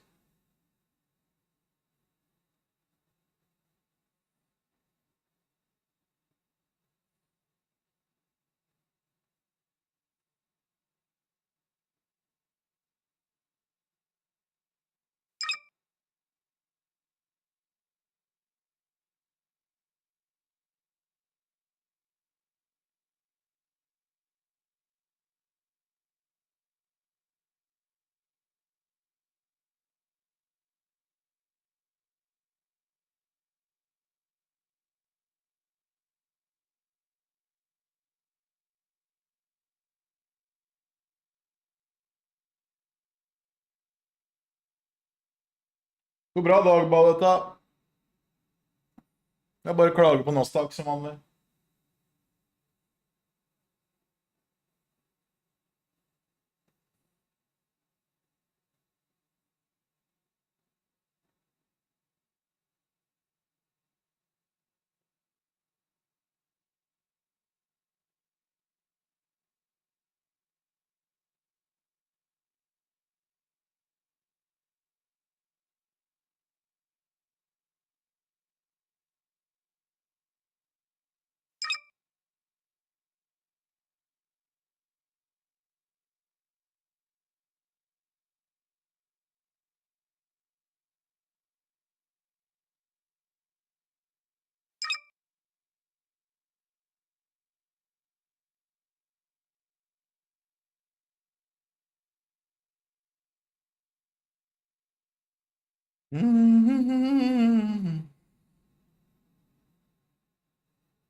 Nei, det er ikke noe nytt. Bare at Gud skal gå tak i.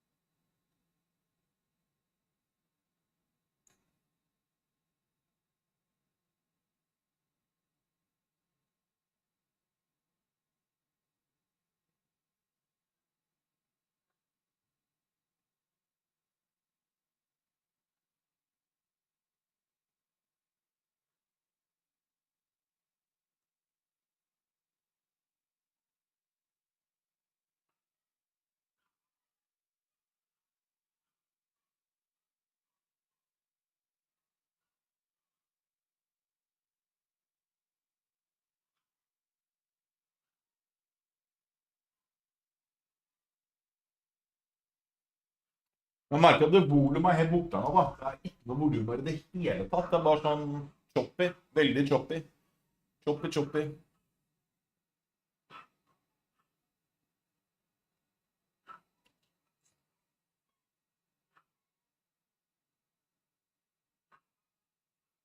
Det kom noen her, jeg må bare gå ut fort.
And although consumers are not worried quite as much about the worst case scenario that they had been anticipating in April and May, they still expect inflation to reaccelerate in the years ahead. So Joanne, consumers expect prices to rise at an annual rate of 4.4% over the next year. That's much higher than the year-over-year CPI reading that we got.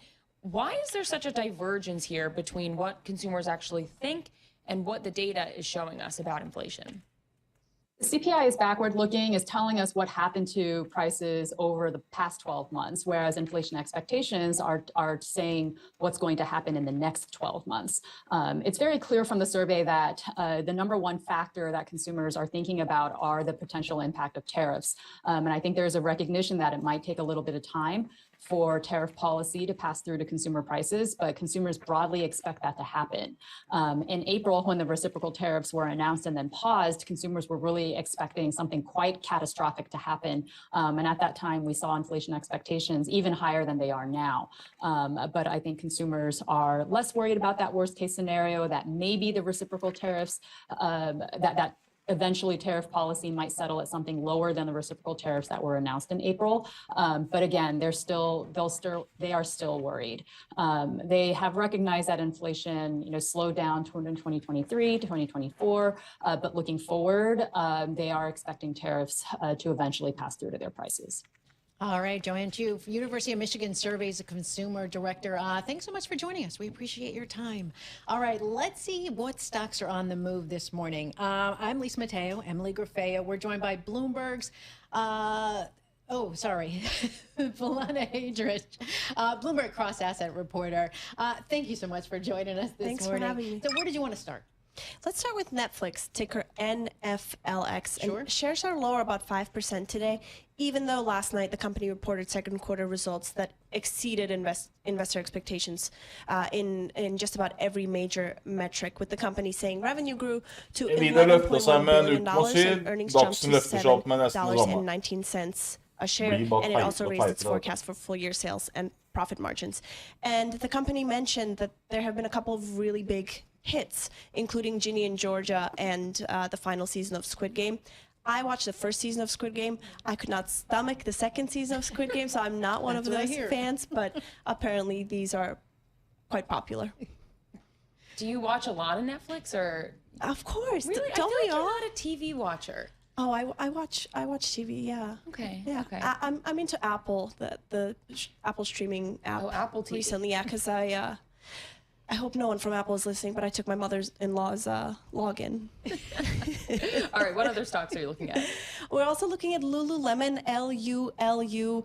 Shares of Lululemon are also lower today, following a note from an analyst at Jefferies that said the company is facing slowing sales, fewer store visitors, waning demand for its iconic black leggings. I bought a bunch of Lululemon stuff pretty recently. I spent more money than I should have, so this was a surprise to me, but shares are lower following this note, which is really making its rounds. Yeah, that stock has been getting crushed year to date.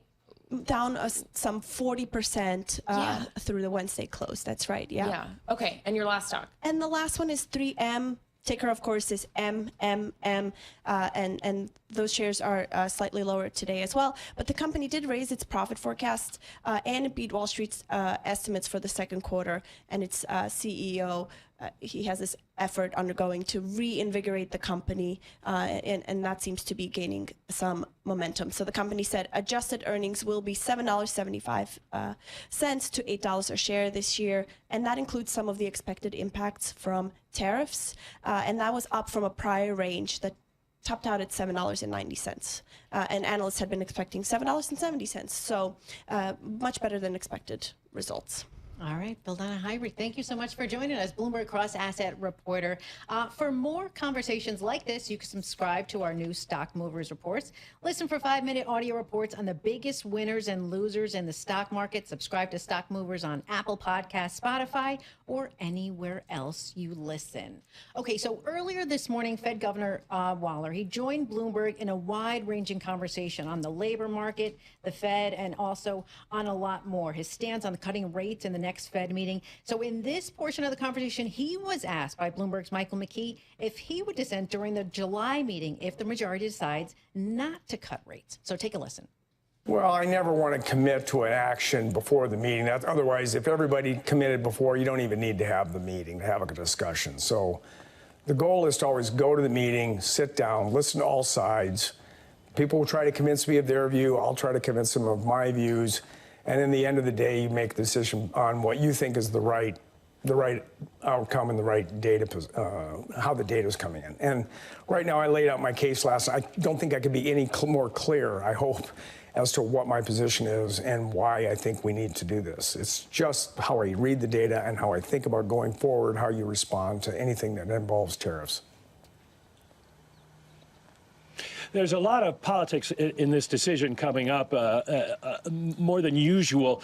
And I'm wondering, Governor Bowman has also suggested she would prefer a rate cut in July. If two of you vote for a rate cut, if two of you were to dissent, would you worry about the market reaction to that?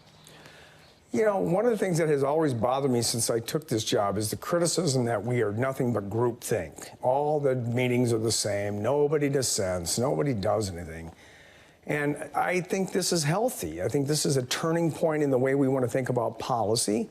Some people don't want to cut, some do want to cut, but coming out and making the case either side, that's good, healthy debate. Otherwise, if we're always going to do the same, the joke is, why don't you just have one person set policy and send the other 18 FOMC members home?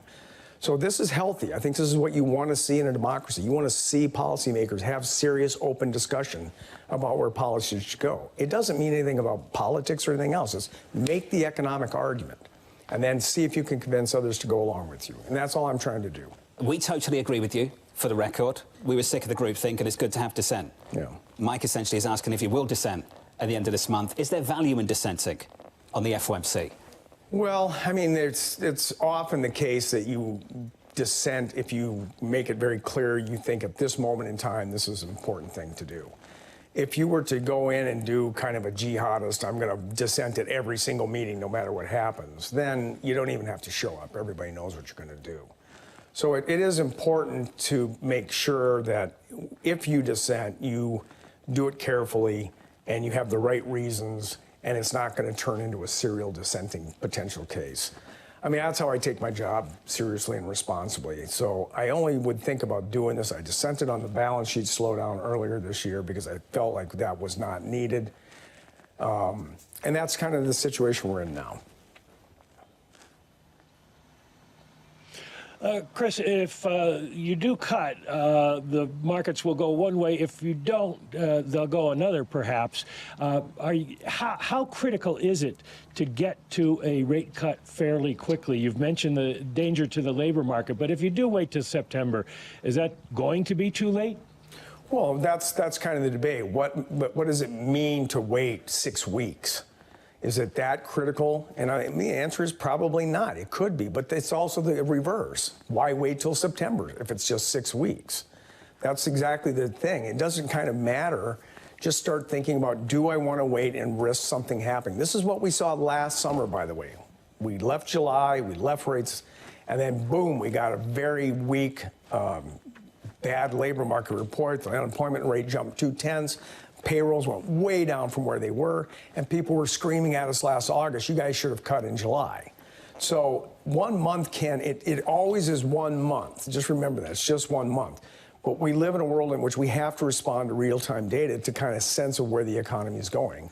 And I've always said, if you worry about long and variable lags, which everybody always talks about, the whole point of that is to get ahead of it, not wait for it to happen, and then take a policy action that takes quarters or months down the road to actually have any impact. All right, that was Federal Reserve Governor Christopher Waller speaking with Bloomberg's Lisa Abramowitz, Jonathan Ferro, Michael McKee. Now to bring in more to kind of break down more of this interview, but also more of what's going on with the Fed is Stuart Paul, U.S. economist with Bloomberg Economics. Stuart, I want to start with you about kind of the tone that Waller said. Would you call it dovish? I do think he struck a more dovish tone. Okay. He was really focusing primarily on the cooling labor market. Now, everybody looked at the June jobs report, breathed a little bit of a sigh of relief when the unemployment rate ticked down and we registered 147,000 jobs added during the month. Waller completely discounted that report. He said, look, all the hiring was concentrated in the public sector. Private sector hiring was really slow. The availability of labor supply is diminishing, and we should be cautious about the labor market at this moment. In fact, not only do we talk about cracks in the labor market, he compared the current economic situation to standing on a frozen pond and feeling cracks in the surface of the ice below his feet. He's definitely striking a dovish tone, and he's preparing markets to brace themselves for when he dissents from the consensus in July and instead votes for a rate cut. But the consensus on the committee will be to hold rates steady.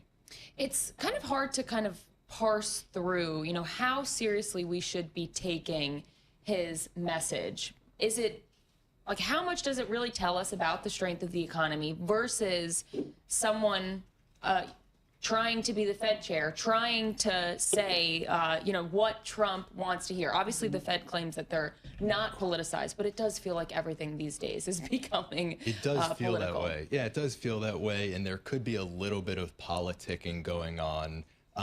Waller is somebody who's comfortable dissenting, so I don't want to make this just strictly a set of circumstances. He's trying to put himself out from the bunch to gain the president's favor. He has dissented before, as we just heard in the audio drop. He dissented when he voted in favor of maintaining the pace of balance sheet runoff rather than slowing the pace of balance sheet runoff as they did earlier this year. So he's comfortable standing out from the pack.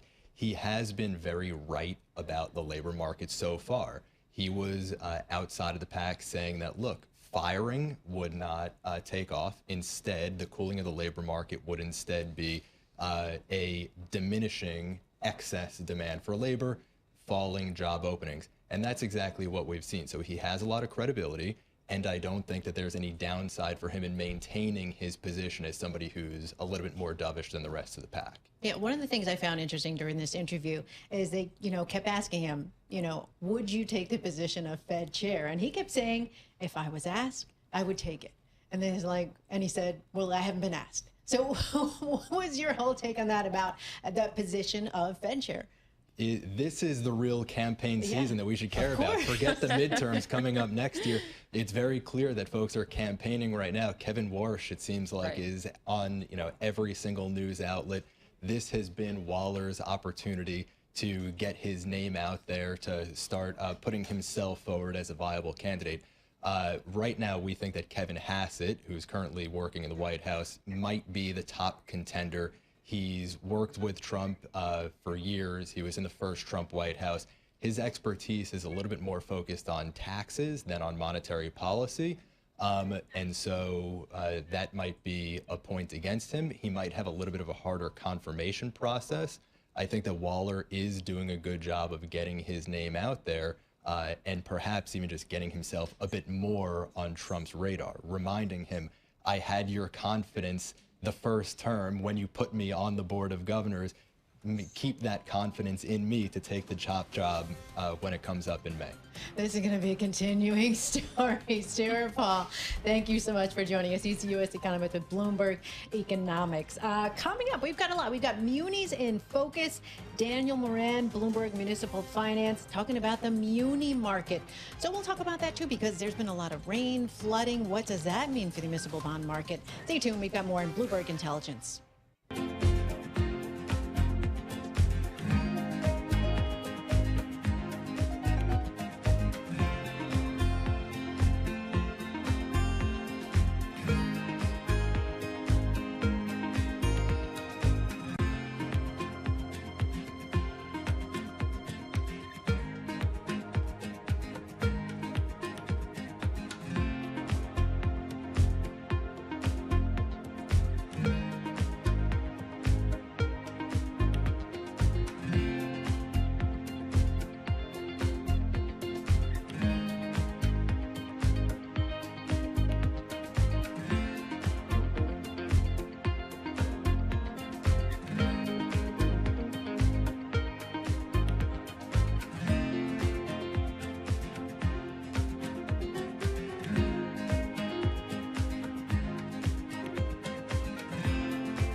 Fy faen, klokka bare 6, jo. Har vi 4 timer med tørke igjen?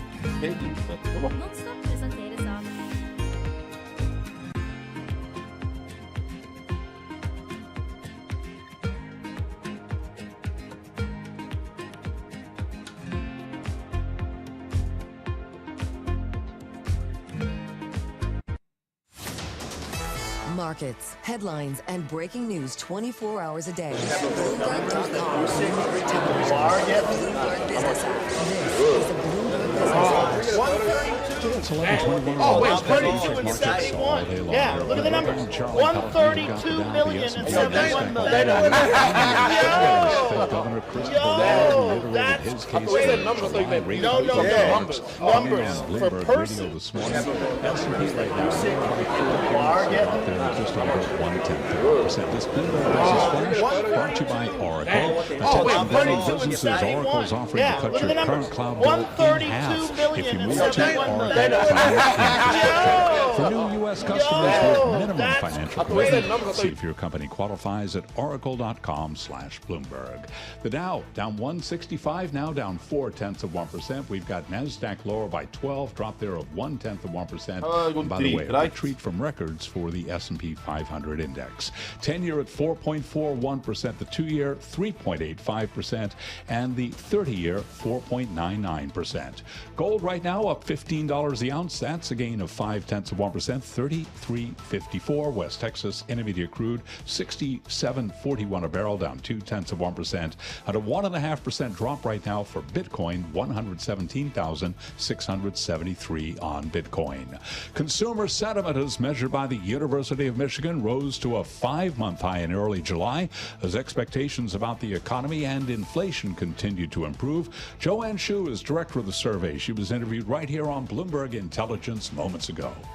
We are hardly out of the woods yet. These expectations still. You've been told to practice on a demo account.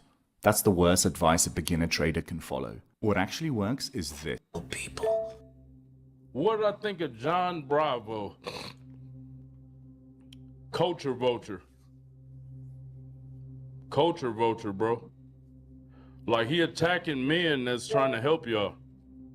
Like, if y'all don't see nothing wrong with that, I don't know what, man. So, you know, that right there is not a, you know, that's not a good person.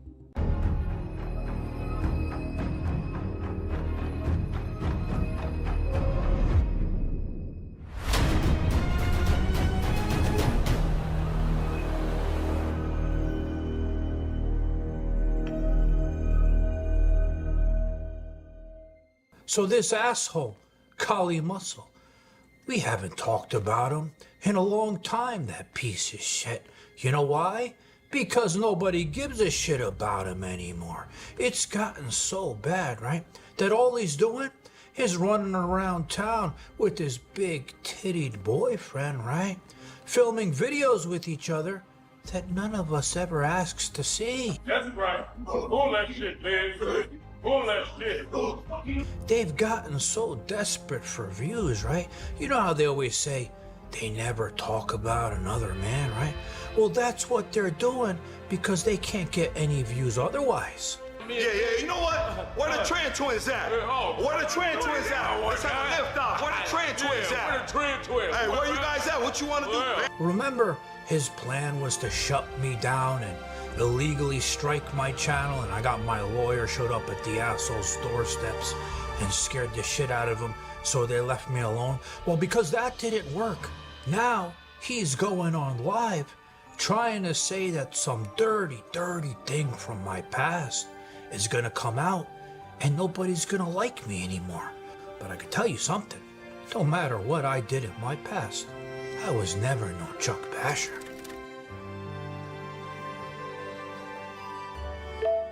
Why you gotta do John Bravo? What? Why you gotta do John Bravo? See that all the betas like John Bravo. They like him gossiping about men. That's beta. That's what betas do.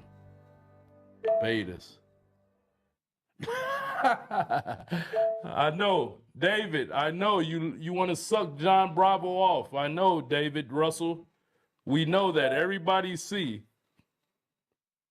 Bible. We get it, bro. You want to suck, you want to eat his booty. We get it, man. We get it, Dave Russell. So Kali Muscle and Big Boy, their channels, they're both dead. You know, it's like a deserted island, dead in the water, deep in the grave, deep in the mud, just like that roly-poly. We know that little pig, Miss Piggy, how he loves to roll around in that same mud. Their channels are dead. They don't do anything. So they got desperate. And you know what I think happened? I think they were watching the Trend Twins. Remember when those two guys, they were running around in their Speedos, right? I think they saw that video. Something happened to them. And now they're talking about them in their videos, wanting to do videos with them. Do you think you and your crew can handle me? Yeah, you know what? Where the Trend Twins at? Where the Trend Twins at? Let's have a lift off. Where the Trend Twins at? Where the Trend Twins? Hey, where you guys at? What you want to do? Let's do it. Let's get it. Yeah, where you at? You got that duo, we got that duo. What's cracking? Exactly. Let's do it. We calling out the Trend Twins. We just go at it. Come on, let's see what y'all about, man. Y'all ain't had no competition yet. Y'all ain't went up against some of the OGs. What's that? But let me ask you a question, you know. Aren't those two guys a little bit young for you? I mean, we know what you sickos do in your videos together. Do you really have to get everybody involved in this shit? That's right. Pull that shit, man. Pull that shit. Yeah. Show us what that discipline look like.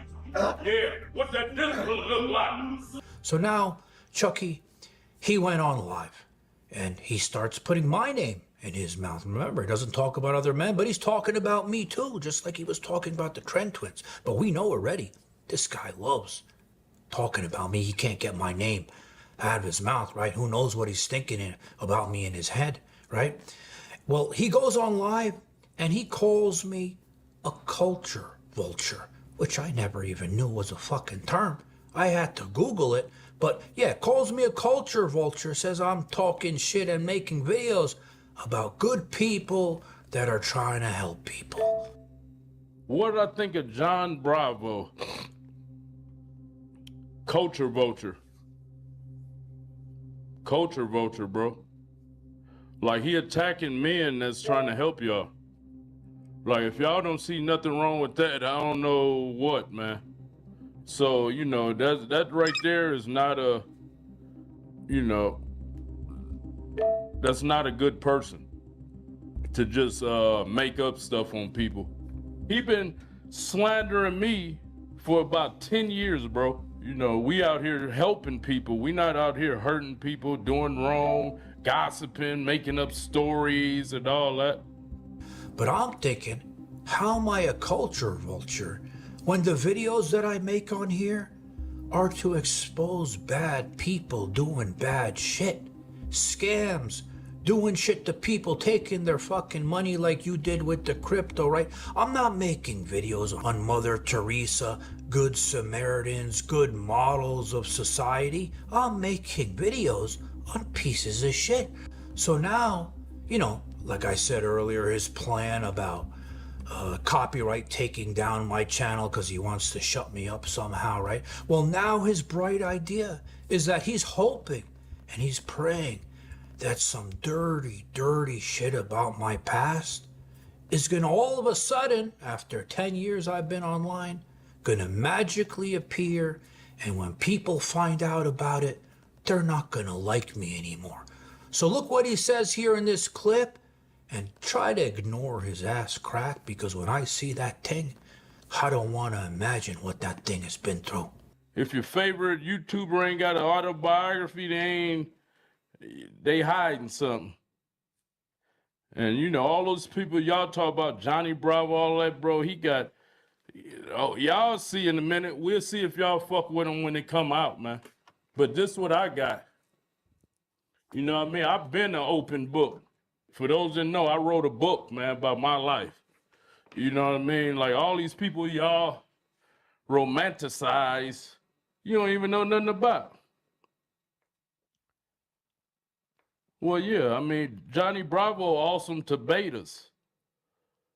He talk about men all day. Go on his YouTube channel, nothing but Wes Watson, Kali Bustle, and Big Boy. So you see how he's saying, we'll all see how you fuck with him when that shit comes out, right? Well, like I said, I've been on social media for 10 years. The only shit I've done bad in my past is I went to jail a couple times, 4th Avenue in Phoenix with the biggest pieces of shit ever. I'll never forget that experience, right? But those charges were dismissed. And saying that, I'm not a perfect person by far. I've made many, many mistakes in my life, right? But you know the difference. I fucking learned from them, and they made me a better person. And that experience, I learned from that, even though I shouldn't have been there. I learned from it because I said, this place is so shitty. I never want to end up here again. But saying that, we're all human beings. We all make mistakes, and we learn from them. The people that succeed in life are the people that learn from their mistakes. The people that fail are the ones that fucking repeat them. Like you. You went to prison, right? For robbing people. And God only knows how many cells you were passed from cell to cell, block to block, getting pegged in that ass of yours. And you still come out. And you never learned the fucking lesson. You went to prison for robbing people. You come out, right? What happened to that crypto shit? Did those people get their fucking money? Or were they robbed? You would think you would have fucking learned a lesson. But you never learned a fucking lesson in life. And think about this one, all right? You would think going to prison, right? Getting pegged who knows how many times by how many people, you would come out and you would have learned your lesson and you would have became a better man, right? But no, you came out and you liked getting pegged so much. You did it on camera as Chuck Basher for the whole world to see. So if you didn't learn your lesson from that shit, nothing's gonna teach you a lesson, you asshole. So gossip been getting views, but it don't last. I done had at least 100 guys like in cycles that talk about me, and they all die off. Haters get tired of haters hating. You know, don't be doing the devil's work, man. Guys, thanks for watching. Please hit like on my video. Har du lyst til å studere, men lurer på hvordan det kan passe inn i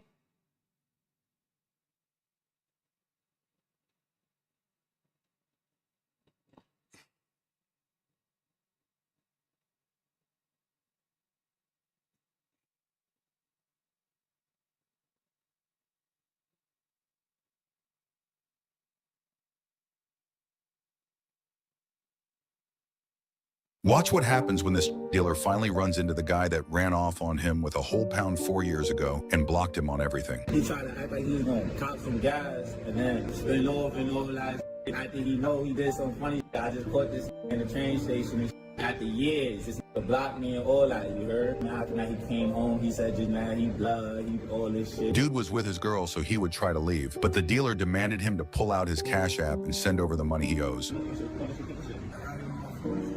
He kept coming up with excuses so the dealer would get tired and the shit out of him in front of his girl. Y'all think he got what he deserved? Watch what happens when this dealer finally runs into the guy that ran off on him with a whole pound 4 years ago and blocked him.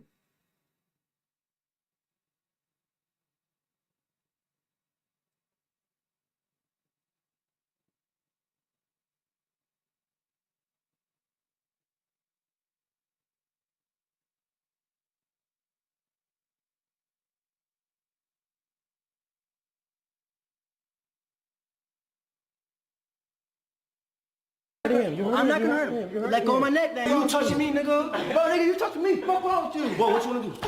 What? Yo! What? Yo, stop. Yo!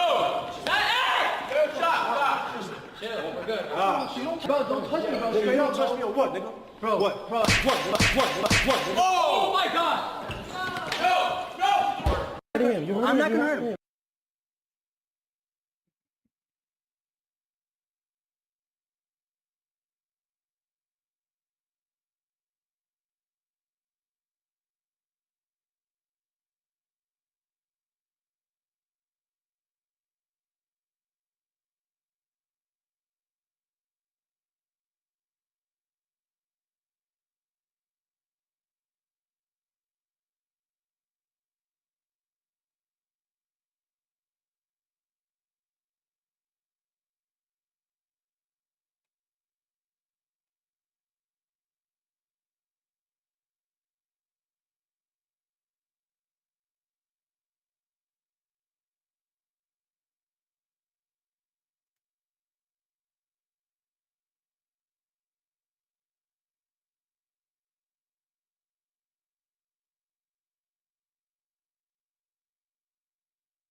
Wow.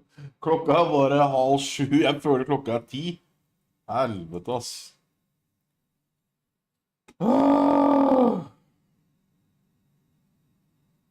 I dag så gjorde jeg en brøler. Ikke sånn veldig... Bare jævla bommert da. Jeg trykket på feil knapp. Jeg skulle shorte Nasdaq i dag tidlig, vet. Og så shortet jeg gull. Så skulle jeg ta gevinst, så bare, å faen! Bare dundrende minus da.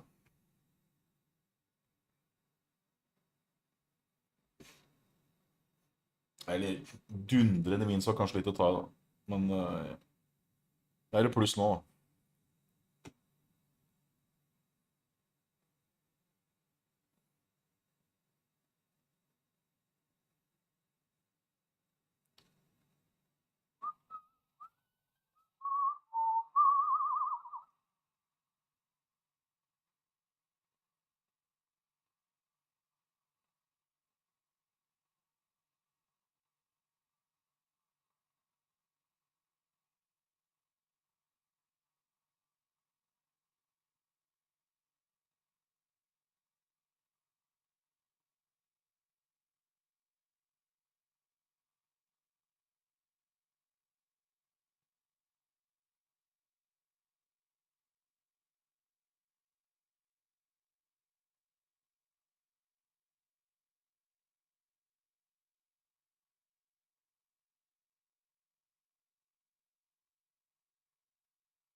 Ja, må være kjedelig.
still came in considerably. We totally agree with you, for the record. We were sick of the groupthink, and it's good to have dissent. Yeah. Mike essentially is asking if you will dissent at the end of this month. Is there value in dissenting on the FOMC? Well, I mean, it's often the case that you dissent if you make it very clear you think at this moment in time this is an important thing to do.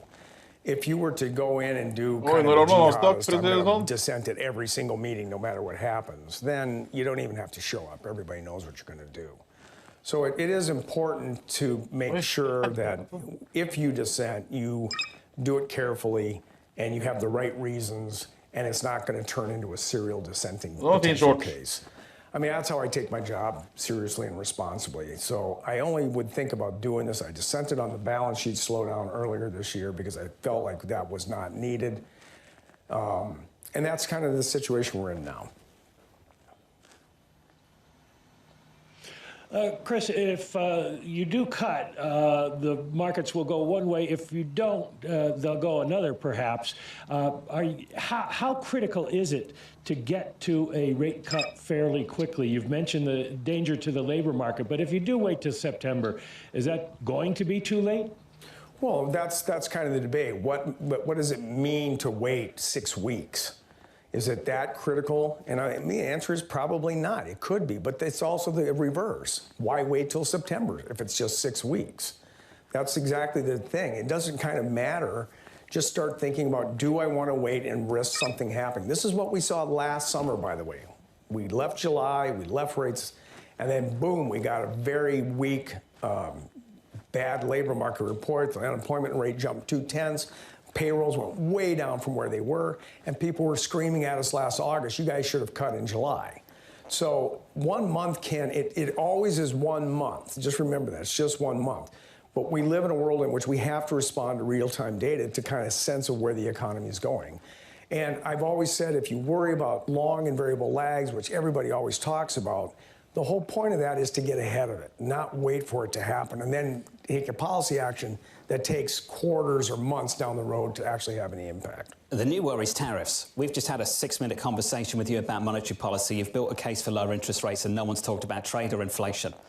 2 assumptions in your speech yesterday, and I think they're important assumptions. A large share of tariff increases won't be passed through to consumers. Any increase would fade over the next year or so. What data underpins that conclusion? Well, one, it's just economic theory. So you put on a tariff, as long as it's a one-time tariff and that's it, that's a one-time price effect. I mean, this is economic theory. You could not get in any serious economic model persistent inflation from that. You would have to cook up some other amplification mechanisms, and that's what people talk about. Wages will start going up and everything will get out of control.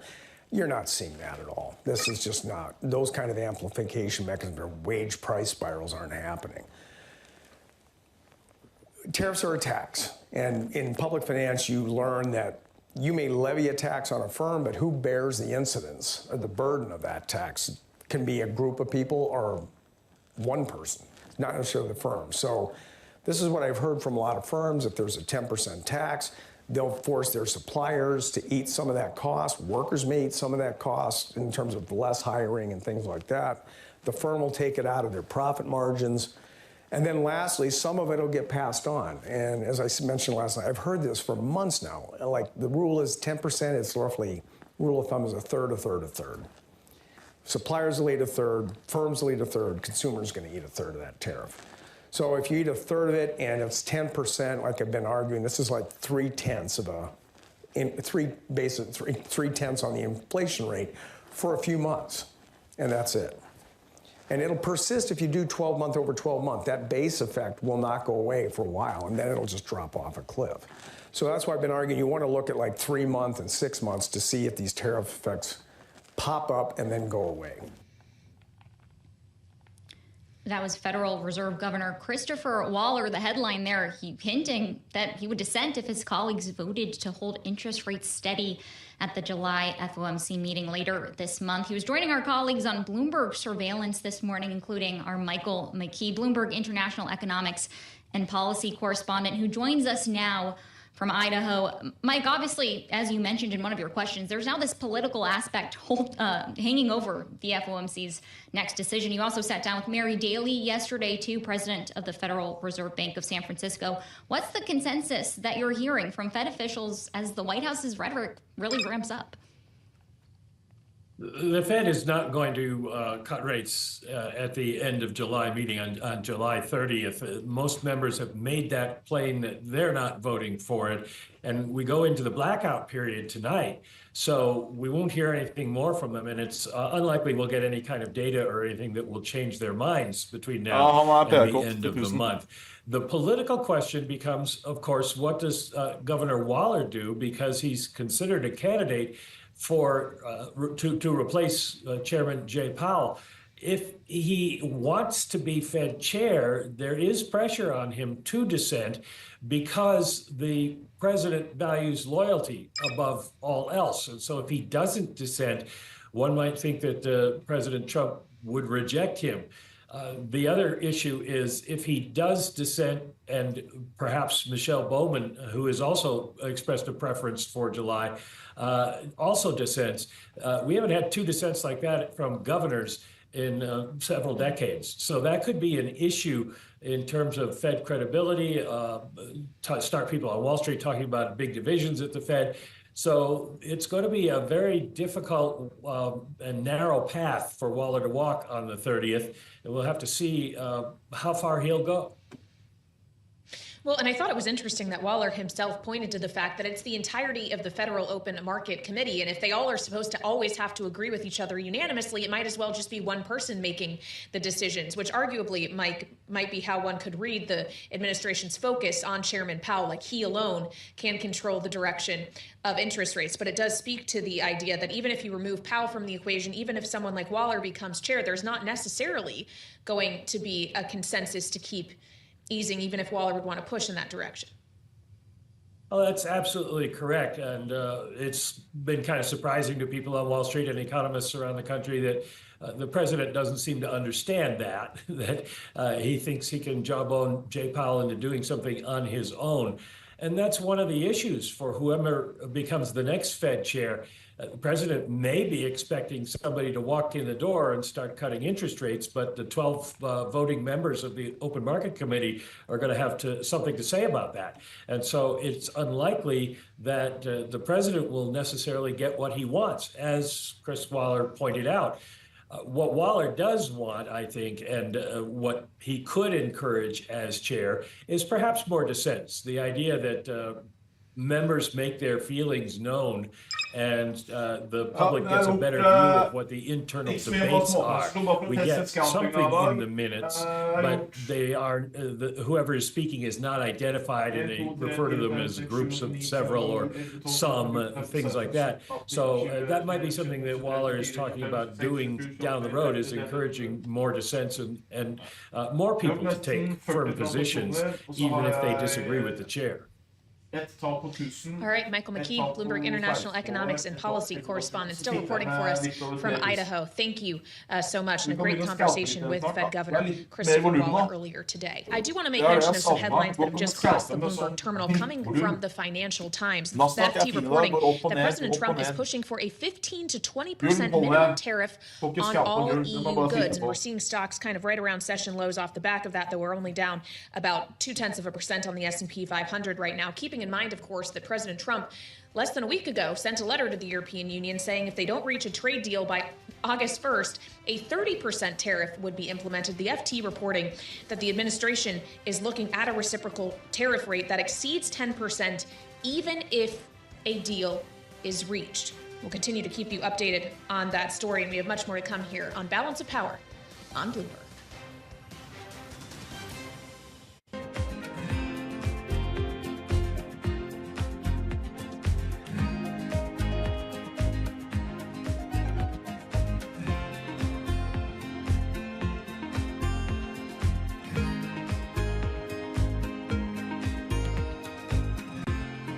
Klokka faen meg bare 6:30.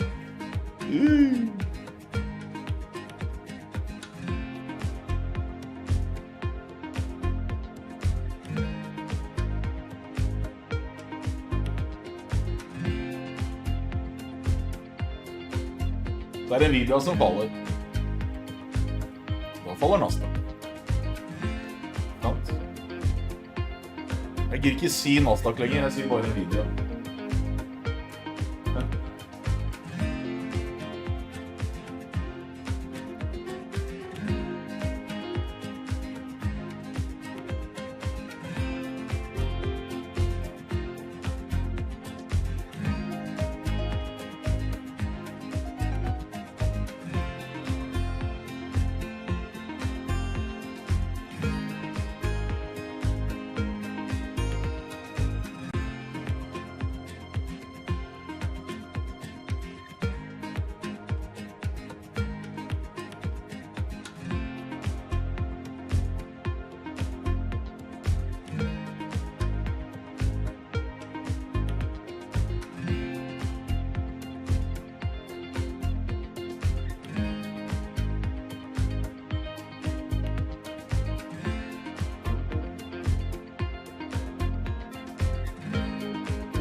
Inkasso.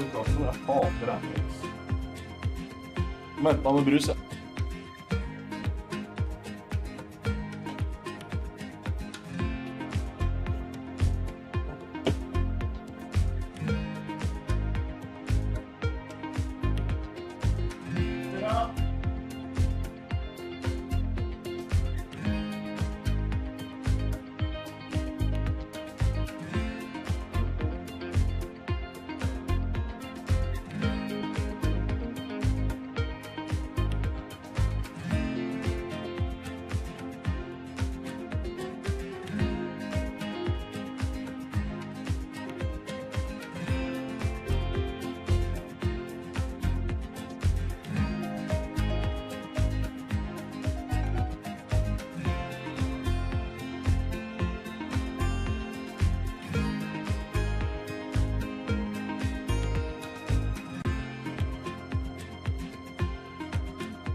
It's 12:40 on Wall Street. We do check markets all day long here at Bloomberg. We have got the Dow, the S&P, NASDAQ all in the red right now. In fact, worst level of the session for the S&P, down 8. S&P 500 index currently trading at 62.89. A drop there of 0.1%. The Dow down 232 points on the Dow, drop of 0.5%. NASDAQ falling from a record, down 21, drop there of 0.1%. So bottom line, yes, a down day, but the S&P still holding close to a lower record. Again, it is now lower by 0.1%. Bond yields fell alongside the dollar as Fed Governor Christopher Waller reiterated his case for a July rate cut. 10-year 4.41%, the 2-year 3.86%, and the 30-year 4.98%. Gold up $16 the ounce, the precious metal higher by 0.5%, a retreat for crude down 0.2%, $67.40 a barrel, and Bitcoin right now down 1.3% at 117,928. Fed Governor Christopher Waller on Bloomberg Radio says worries about hiring in the private sector have driven his call for the central bank to cut rates this month. Well, that's kind of the debate. What does it mean to wait 6 weeks? Is it that critical? And the answer is probably not. It could be, but it's also the reverse. Why wait till September if it's just 6 weeks? And in that interview, Waller was also asked if he would take the job as Fed chair. Look, in 2019, the president contacted me and said, would you serve? And I said, yes. If the president contacted me and said, I want you to serve, I would do it. Fed Governor Chris Waller interviewed on Bloomberg Radio. Again, recapping stocks lower, S&P down 5, drop there of 0.1%. After earnings, Netflix down 5.1%. Balance of power continues right now. Back we go to Washington. Once again, your hosts, Tyler Kendall and Kaylee Lyons. All right, Charlie Pellet keeping track of markets for us from New York, checking on all the asset classes, crypto included. Thank you so much. On crypto, interesting to see Bitcoin actually down a little more than 1% today. As Charlie mentioned, we're hovering around the $118,000 level, even as crypto in Washington is taking a massive step forward today. Of course, after the passage yesterday of the Genius Act in the House of Representatives, having already passed the Senate, it now is going to be on President Trump's desk for a signing ceremony later this afternoon. It's actually slated for roughly 2 hours from now, 2:30 p.m. Eastern time. Going to be a very big moment for the crypto industry, yes, Tyler, but it's also another big moment for President Trump, another legislative victory that he can put down on his accomplishments list. He wanted this of Congress. Right, he wanted this of Congress. It is actually one of 2 legislative victories that we saw this week come out from the U.S. Congress. The other is what's known as the rescissions package. This is that lawmakers are now clawing back about $9 billion worth of previously appropriated funds. It's going to impact public broadcasting dollars. The bill also ends a swath of foreign aid projects and closes the U.S. Institute of Peace. And these legislative victories for the White House is where we want to start with our political panel. Today, we're going to bring them in. Rick Davis, partner at Stone Court Capital and a Bloomberg Politics contributor, and Christina Greer, associate chair for the Department of Political Science at Fordham. Rick, I want to start with you and talk about this crypto bill, the Genius Act, which has been passed into law. President Trump is holding this big signing ceremony today at the White House. But I'd love to get your take on how members of both parties are really capitalizing on crypto becoming this political force. Yeah, look, I mean, the crypto industry spent $100 million in the last election cycle, getting their friends elected to Congress and the White House. That is a powerful force moving through the political movement today.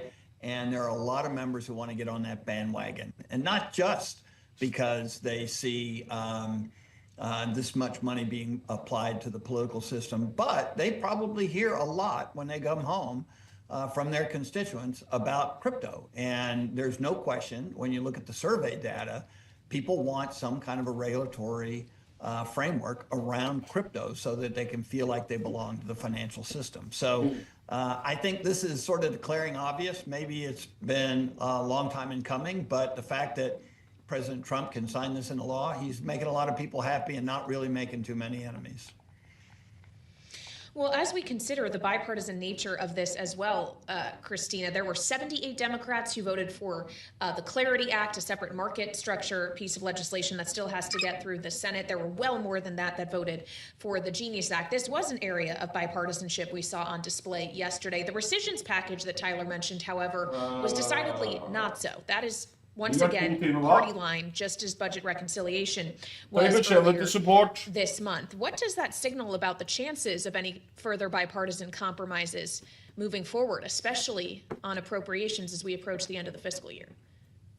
Yeah, I think we need to take it on a case-by-case basis. I mean, as Rick said, crypto is very attractive to both Democrats and their constituents. And because it's still relatively new to a lot of voters, there is a desperate need for regulation. And I think that, members of Congress are trying to bring back to their constituents that they're actually on the right side of history and trying to make sure that some of these levers of power are in check.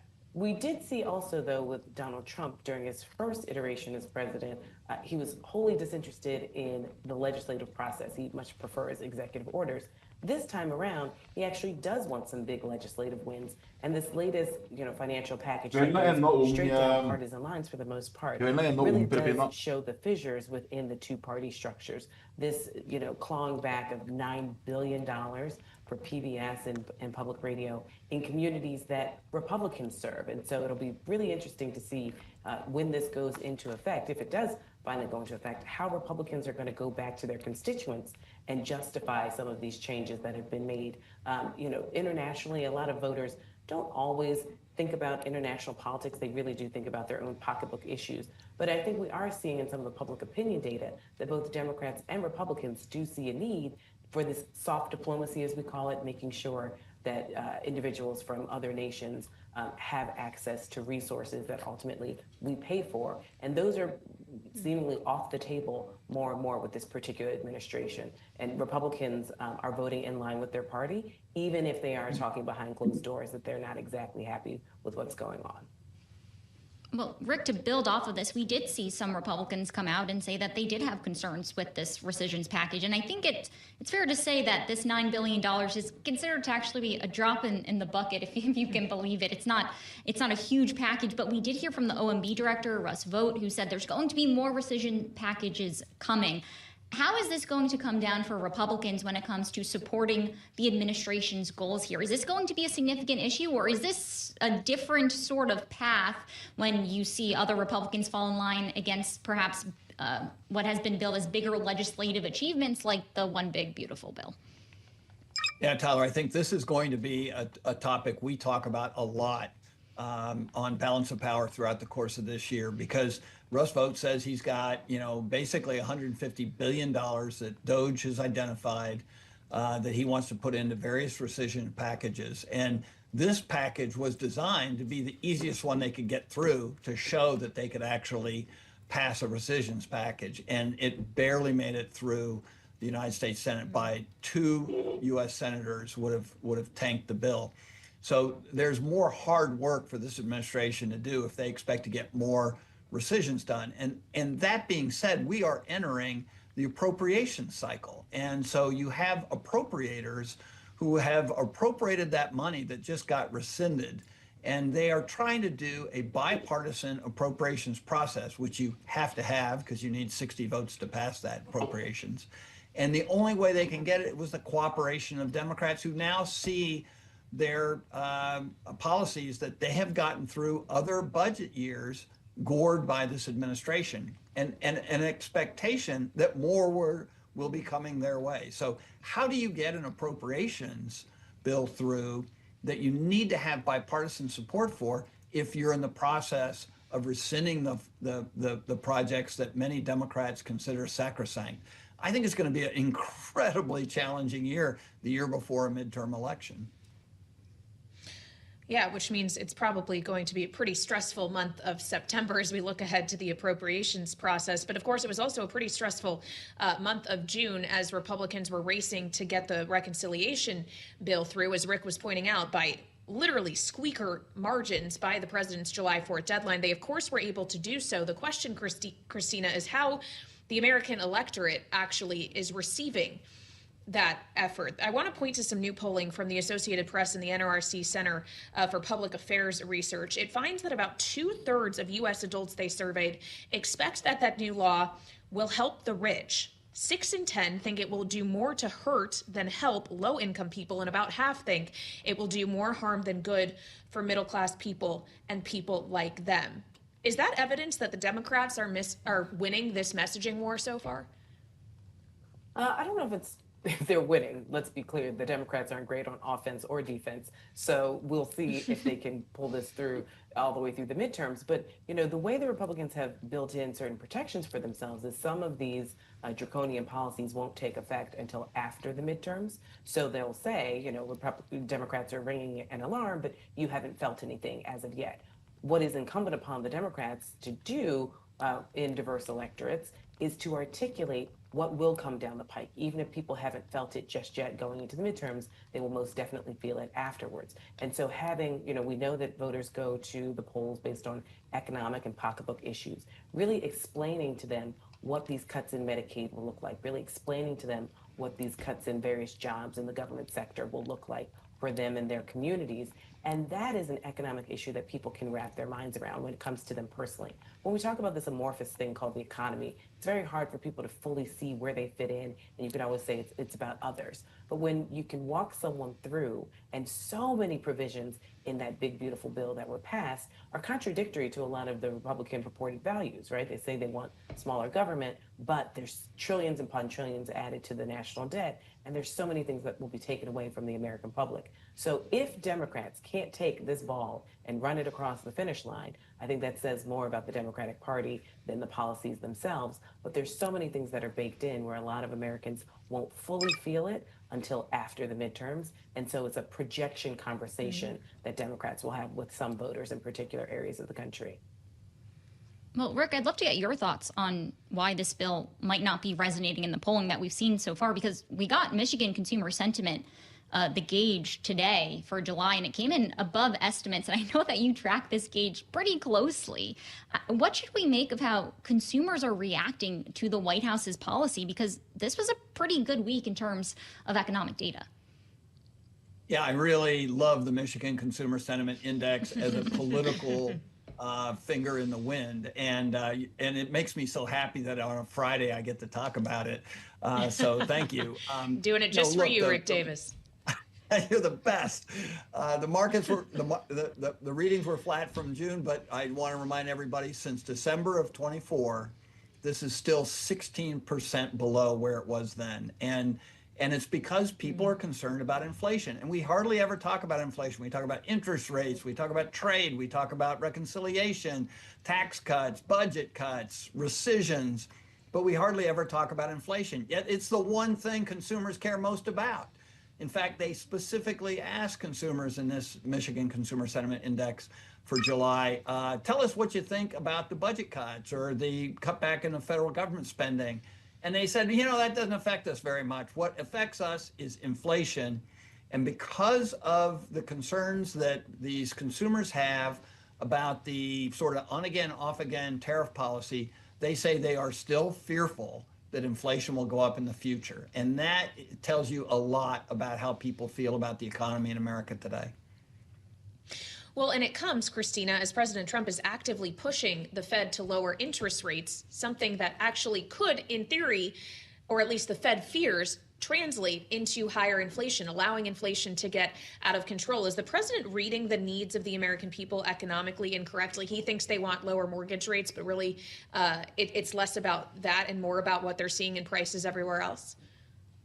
Yeah, I mean, we know that, you know, if you look at the financial history of this particular president, I'm not fully confident that he understands money, to be very honest, if we look at his various bankruptcies. And so he hasn't been one who's been thinking about poor people or middle-class people for the vast majority of his life. So this, to me, is not surprising that, you know, he would have some sort of fiscal policies that adversely affect millions upon millions of Americans. There's so many people, you know, we saw it when he and Joe Biden initially were campaigning, who really wanted to talk about how they felt when they went to the grocery store or the gas pump.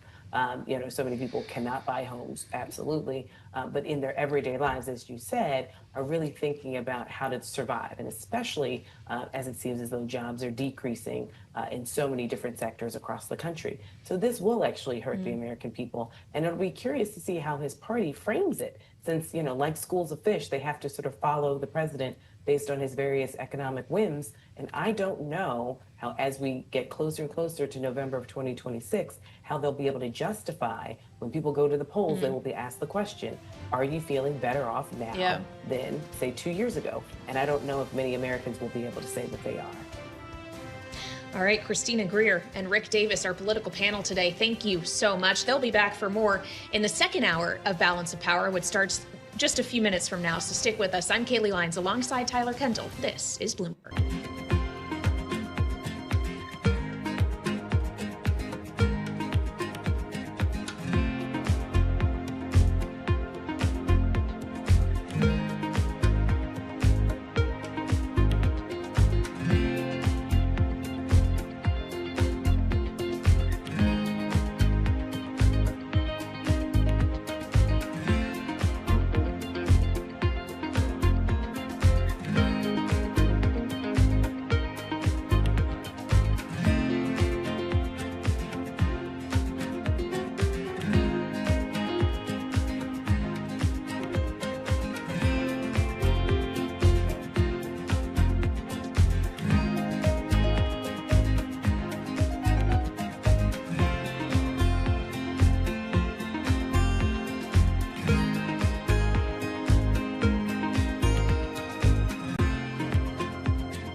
Live from Washington, D.C., this is Balance of Power with Joe Matthew and Kaylee Lyons.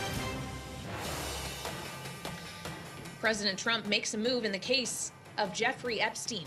Welcome to Balance of Power on Bloomberg TV and radio. I'm Kaylee Lyons alongside Tyler Kendall in Washington, where the conversation has been dominated by controversy surrounding the release of information related to, of course, the convicted, now late, sex offender Epstein. President Trump now asking the Department of Justice, or authorizing them to ask a court to release some files related to Epstein. The question, of course, is will that be enough to assuage his supporters who want more transparency around this? And of course, Tyler, it comes after a Wall Street Journal report hit yesterday, alleging that President Trump once sent a suggestive birthday letter to Epstein. The president says that letter was fake and is threatening to sue the Journal over that story. Right, and we should say the paper declined to comment on the president's litigation threat. Another big question here is whether or not the federal court would actually grant the administration's request to make public grand jury deliberations, because this is usually a pretty secretive process.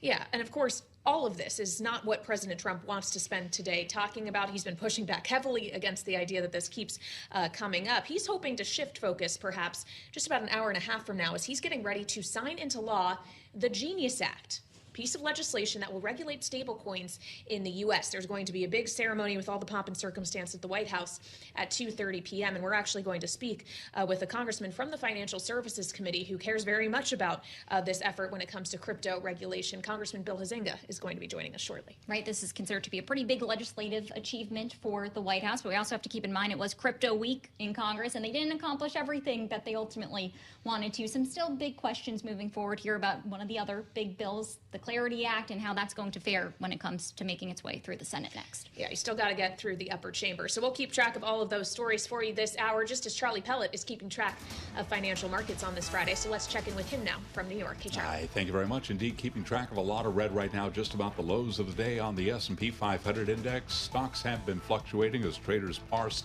a handful of earnings. Bond yields fell alongside the dollar as Fed Governor Chris Waller on Bloomberg Television and radio reiterated his case for a July rate cut. So here's where we stand. We begin with the equity markets. S&P down 10 now at 62.87. Drop there of 0.2%. The Dow lower by 246. Right now, Dow Industrials down 0.5%. And we have got NASDAQ down 30 for the NASDAQ Composite Index, a drop right now of just about 0.1%. Our Mag 7 index saw on a down day for the rest of the market is gaining 0.3%. 10-year 4.41%, the 2-year 3.85%, the 30-year 4.98%. Gold is up $14 the ounce, $33.53, up 0.4%. A retreat for crude oil down 0.2%, $67.39 a barrel. And Bitcoin, as we wrap up crypto week in Washington, down 1.5%. Right now, we've got Bitcoin 117,628. Netflix lower after earnings. Netflix shares they're tumbling now by 5.1%. And balance of power continues right now. Back we go to Washington. Once again, your hosts, Tyler Kendall and Kaylee Lyons. All right, Charlie Pellet checking on the markets for us. Thank you so much. On this Friday here in Washington, we're still talking about the very story that President Trump was initially hoping we wouldn't be talking about this entire week, and yet that's how it's played out as members of his own base of support push for greater transparency around material related to the case of the late convicted sex offender Jeffrey Epstein.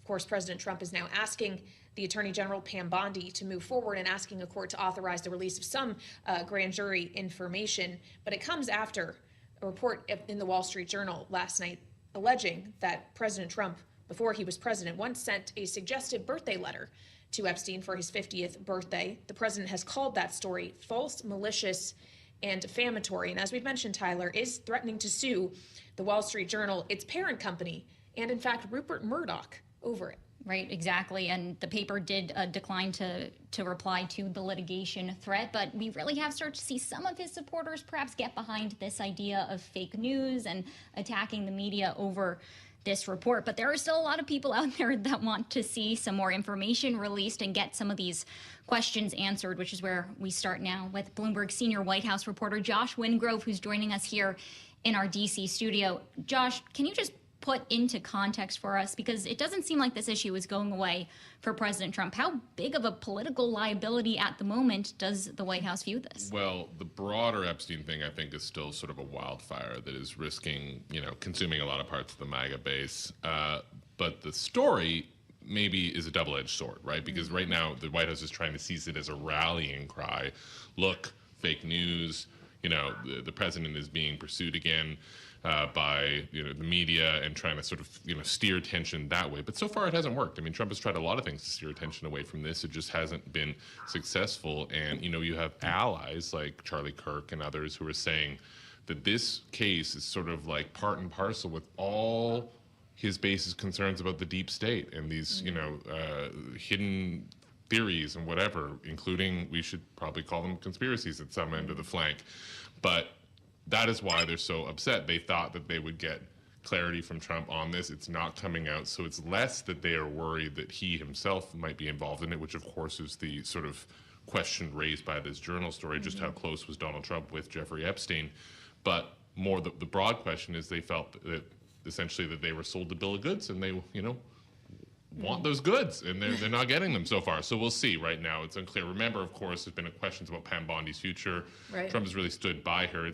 I find it personally difficult to see how he would do anything but that, because you know, it just doesn't make sense that she'd be acting solo here. I mean, she's in lockstep with the president on this. So, you know, we don't know where it will go, but this has divided the mega base in a way that we have not seen at all, anything close to this in the second term. Yeah. But it's also, you know, early to say how it'll play out. Yeah, well, and when it comes to Pam Bondi, she's saying she'll do as the president has asked, and authorized the DOJ to seek release of this grand jury testimony. But seeking it and actually getting it released are two very different things, Josh. So is this enough to lower the pressure for now? Well, and if it's not released, or if only partially released, that could fuel beliefs that this is part of some grand cover-up. And, you know, Trump loved to stoke this. I mean, he has drawn a lot of political energy from questions about who knew what about Epstein and who was involved with him, and where was there a client list.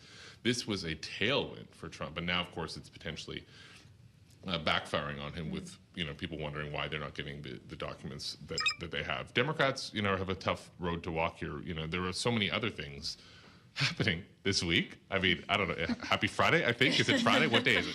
Thank God, yes it is. Right, and Democrats would like, you know, in some ways this is like a potent thing that is ripping apart proverbially the mega coalition. On the other hand, Democrats would love to draw attention to some of the other things Trump is doing, including, you know, the bill passage earlier this month, of his big beautiful bill, and some of the tax cuts therein.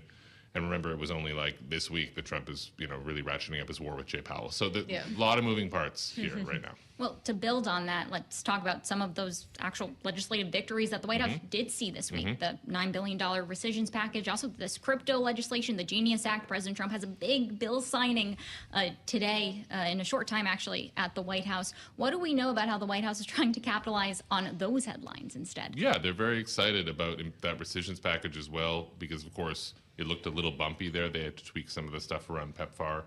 And Trump is due to dine with Republican senators tonight. So the sort of in-person politicking has always been a preference of his. They want to be talking about these. The White House believes that it's on a winning streak right now, and that they have a message to share, not only to their base to say, hey, we're delivering on the stuff we told you we would, but also to the broader electorate. And, you know, we'll see if it shows up in these poll numbers. But yeah, they're on a winning streak right now. They want to talk about these things.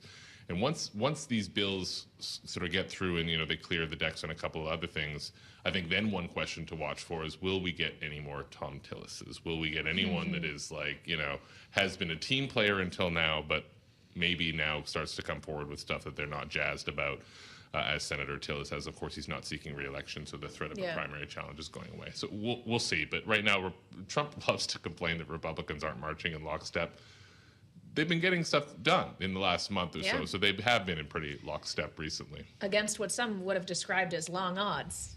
They have been able to do so. Narrow majorities in the House, for sure. Bloomberg senior White House reporter, thank you so much. And as we consider that crypto bill, especially in the moment it marks for an industry that has been lobbying hard here in Washington for years now for something like this to materialize, Tyler, it's also worth pointing out that they have a lot of money powering them too. And they are a force as we look ahead to the midterms in 2026. They're likely to be spending money like we saw in 2024. Exactly. And we've already seen figures from Fairshake, for example, one of the super PACs, and its affiliated PACs that has an enormous amount of cash on hand already, because even though it feels like we already just got through an election here in Washington, we're already preparing for 2026. And when you do look at how slim the majorities are in both chambers, this is a political faction pile of money that lawmakers on both sides of the aisle are going to try to capitalize on. Well, yeah, that's absolutely true. And perhaps that's why lawmakers are putting more focus on actually getting this legislation across, despite what at least some Democrats have suggested are ethics concerns around the way in which legislation like this could actually serve to benefit President Trump and his wider family. Those ethics questions, I'm sure, will have to wait for another day. I wouldn't imagine President Trump is going to address them at the signing ceremony later on today. But we want to talk more about this legislation with a member now of the House Financial Services Committee, who is here with us in our Washington, D.C. studio on this Friday, Republican Congressman Bill Huizenga, representing Michigan's 4th District. Welcome back to Bloomberg TV and Radio, Congressman. Nice to see you in person. Good to be with you, yeah. As well. It's been a big week in your chamber. It's going to be a big day. Yeah, this week has been a hell of a month, I tell you. Yeah, maybe it should have been reframed as crypto marathon rather than crypto week. It was something else. But, you know, look, a lot of us have been involved in this for a very long time. And I understand that this might be hitting some of our colleagues a little fresher than certainly what those of us who have been diving into this for a number of years have been having to wrestle with. But, you know, this is an important, I think, an important statement for us with the Genius Act. Was it my first choice? No, the House was my first choice, a House version of that, but very satisfied with where we ended up on Genius. And, you know, my family's involved in construction back in Michigan, and we build houses. And the first thing you do is you pour the walls and the footings. You know, that's the foundation, literally, and then you go from there. And I think that's what we're going to be working on next. Well, to build off of this, we're talking about the Genius Act. Unintended on the build off of it. Well, you're talking about the Genius Act and perhaps some of the changes that you didn't want to see made. But let's talk also about the Clarity Act, because now that heads to the Senate. What's your message to colleagues in that chamber when it comes to keeping that legislation perhaps as it is? Yeah, well, we think it's a good product. We certainly wouldn't have put it forward if we didn't. And again, a lot of time and effort has been put into this. And I get it. There's a lot of folks that are getting educated at a level that they maybe necessarily hadn't been at previously. And I'm not saying that about Senate banking or anything like that. I'm talking about general colleagues that have to then go out and vote for these things.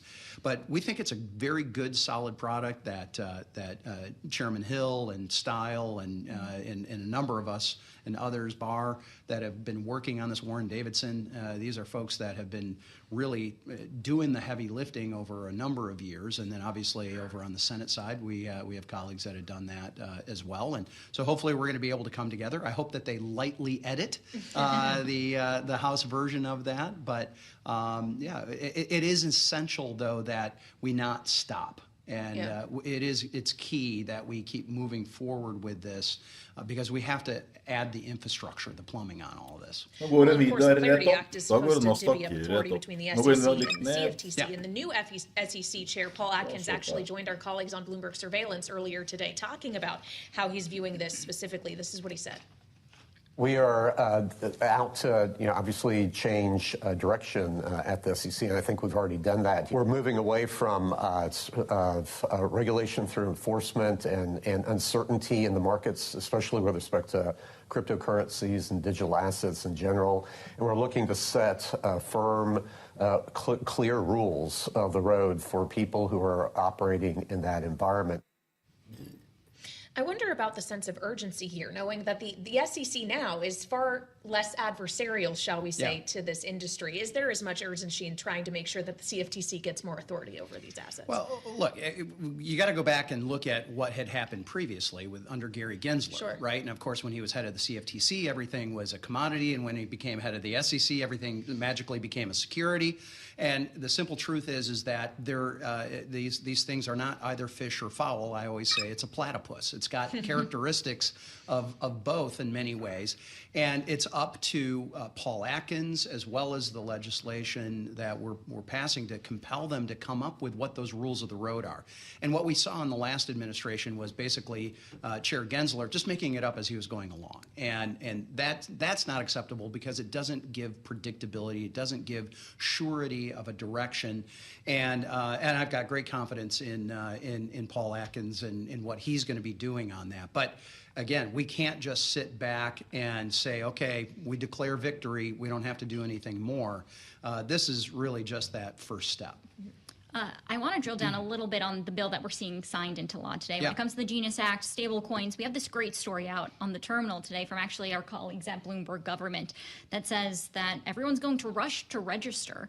But the thing is, when it comes to the OCC, the comptroller of the currency, where everyone's going to be going, they're facing actually a shrinking workforce. There are DOGE cuts that have hit the agency. Do you think that there is bandwidth among our regulators to meet what is expected to be this surge in demand? Yeah, in general, I do. I think that the regulators have to make sure they are prioritizing what their actions are as well. That would be the argument many of us have had over the last 4 years. We've wandered far afield from where those regulators should be. And they were into whether it was ESG and into all kinds of other things that were not necessarily about materiality. They weren't necessarily about safety and soundness and consumer protection.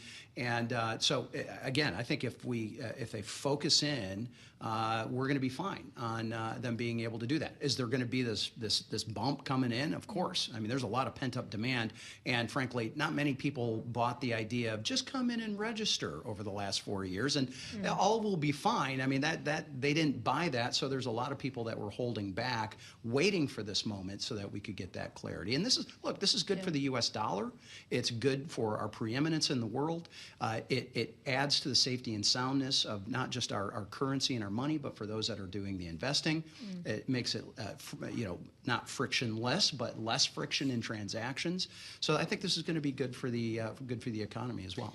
Well, when we consider the safety and soundness and the credibility of the U.S. economy, monetary policy and its credibility also plays a role there. And I ask you this as the vice chair of the House Financial Services Committee. It's one thing for President Trump to suggest he'd like to see lower interest rates. It's another for administration officials to actively be pushing for the chair of the Federal Reserve to resign, suggesting he should be investigated for fraud. Do you see risk here of doing what could be permanent damage to the Fed's independence and therefore credibility by extension? I believe in an independent Fed that is important. Now, as Chair Hill yesterday, when he was asked about this in a press conference, started None going. of you can avoid it, can you? But he started going through the litany of what was going on with LBJ and with Richard Nixon and Ronald Reagan and others.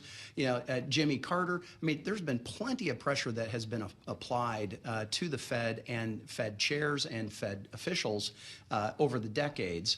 And because they are independent doesn't mean that they are somehow absent of any criticism or absent of any critique. And, I think as we've seen a few folks sort of breathlessly say, the Fed chair is going to get fired, the president's going to do this. He himself addressed that, walked that back to add clarity to make sure that wasn't happening. And look, his term is going to be up soon. That's going to be the opportunity in my mind where the president's going to be able to really assert himself.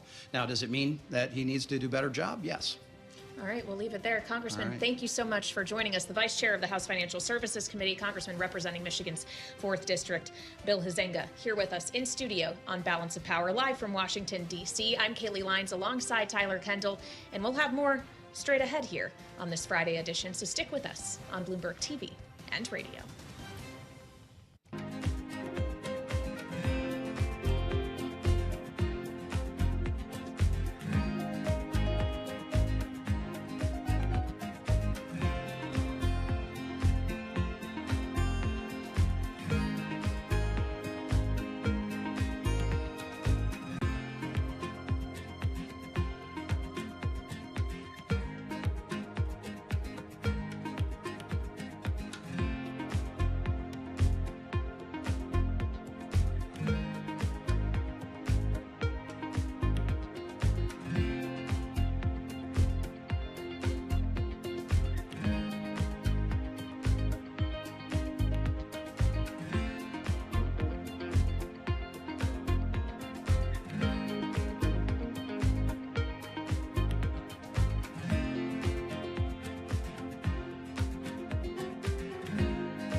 It's 121 on Wall Street. We do check markets all day long here at Bloomberg. We have got the Dow, the S&P, NASDAQ continuing to remain in the red. Stocks had been fluctuating as traders sift through a handful of earnings reports, but right now in the red. S&P holding close to session lows, down 8 right now. That is a drop of just about 0.1%. So the S&P at 62.88, retreating from a record. The Dow down 239, down 0.5%, and NASDAQ lower now by 10 points for NASDAQ. The composite index down 0.1%. NASDAQ 100 index down 0.2%. However, our Mag 7 index is advancing by 0.5%.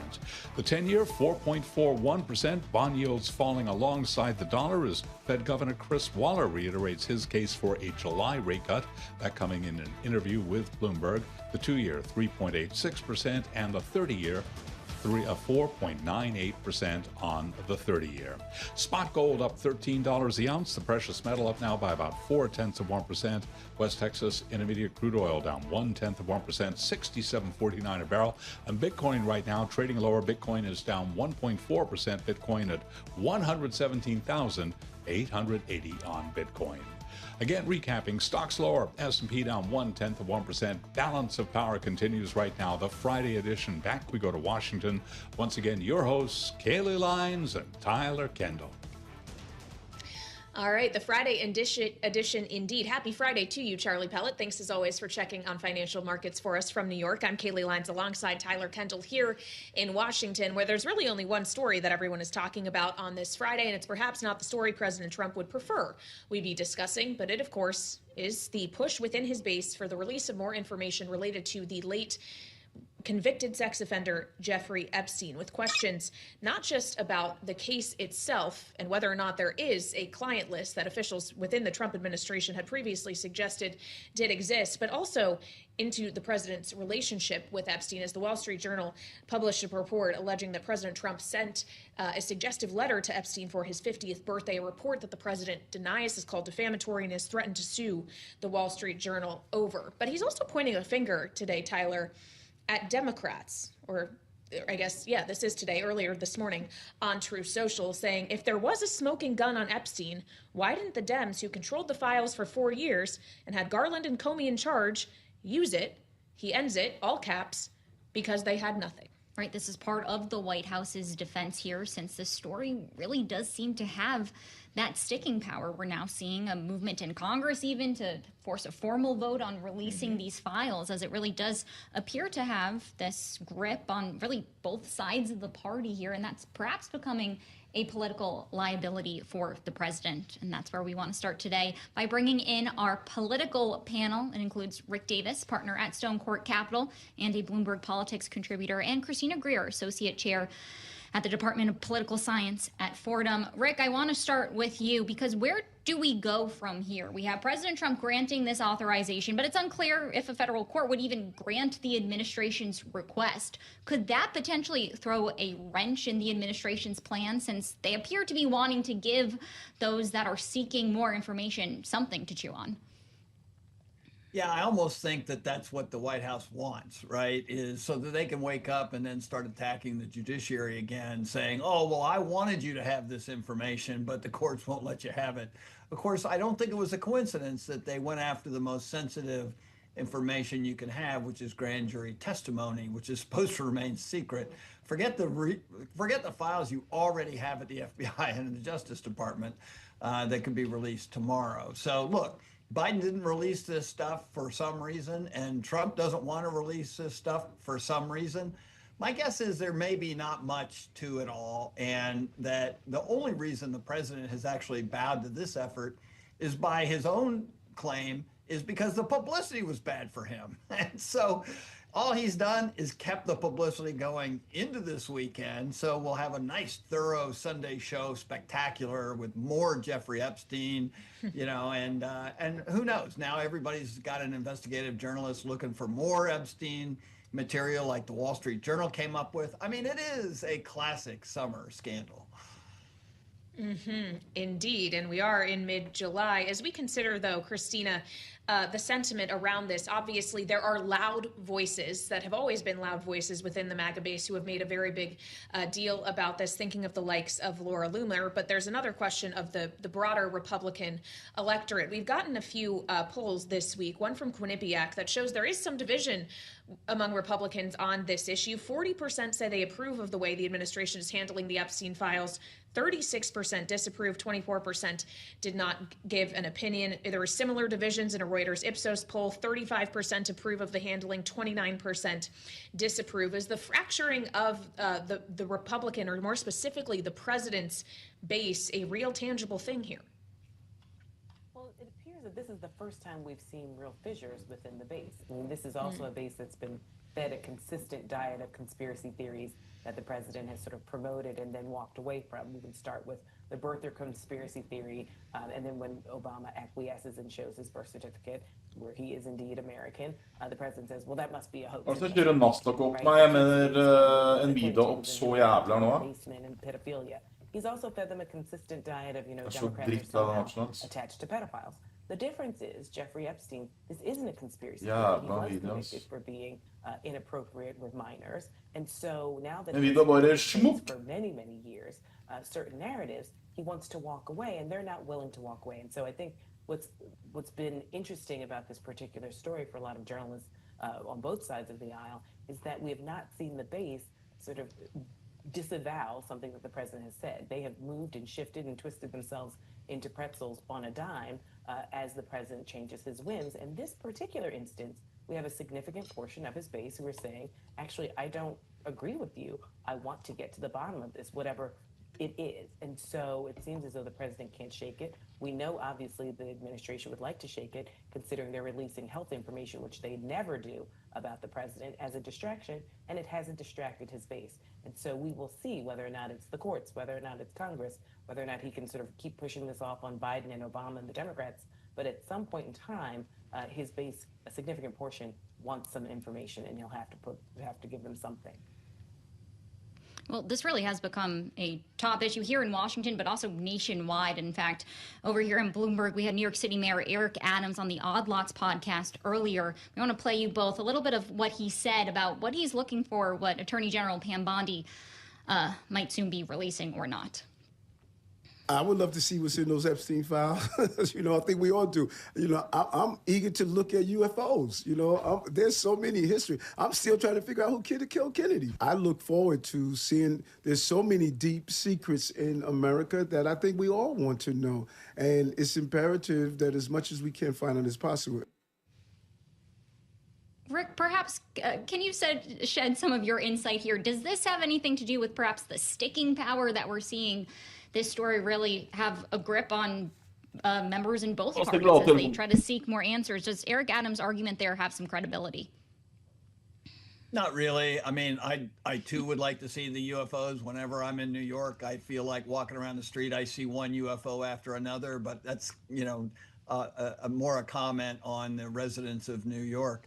The reality is that this was really sort of a Trump instigated problem, right? And sure, there's a lot here that is disturbing to people. Court cases were tried, people were convicted, Jeffrey Epstein killed himself.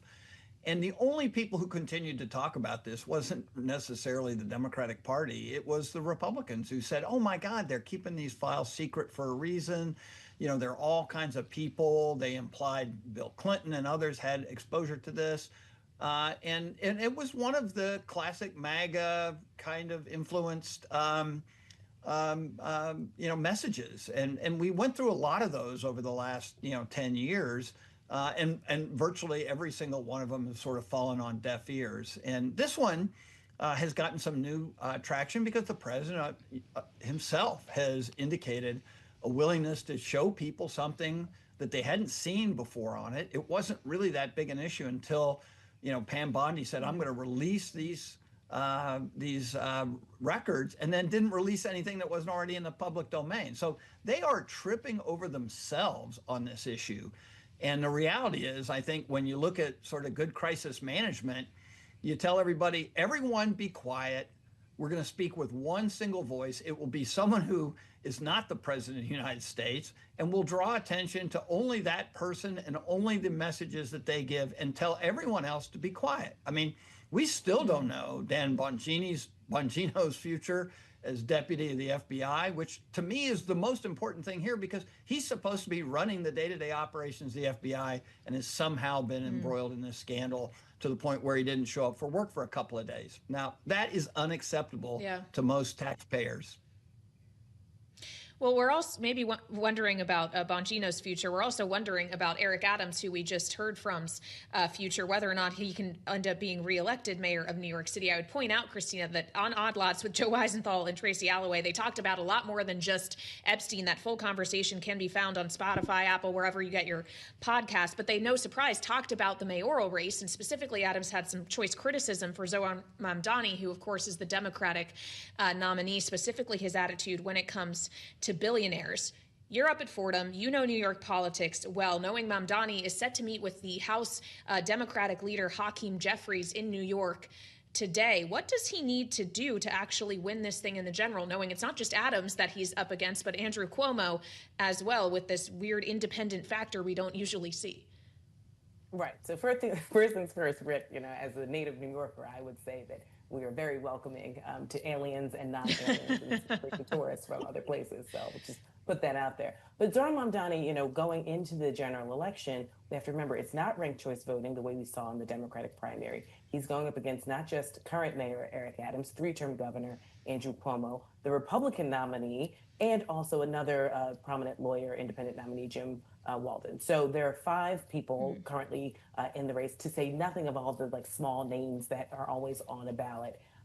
This 33-year-old state legislator, you know, has to sort of capture the attention. I talk about this every week on my podcast, FAQ, which is the real estate community, the business community, the labor community, and the Hasidic community. Those are the 4 communities that can make or break a mayor's chances of getting across the finish line. And it is first past the post. It is not a 50% majority that is needed. It is whoever gets the most votes becomes the 111th mayor of New York City. And so Mamdani, who's relatively unknown to the business community, he's relatively unknown to the labor community, which is incredibly diverse. He's definitely unknown to the real estate community and also to the Hasidic community. And there are lots of, you know, conversations that he's had about Israel and domestic versus international policy that he's attempting to clarify and sort of provide more nuance. So this is, you know, a summer where he's a fantastic campaigner, but we know that campaigning is not governance.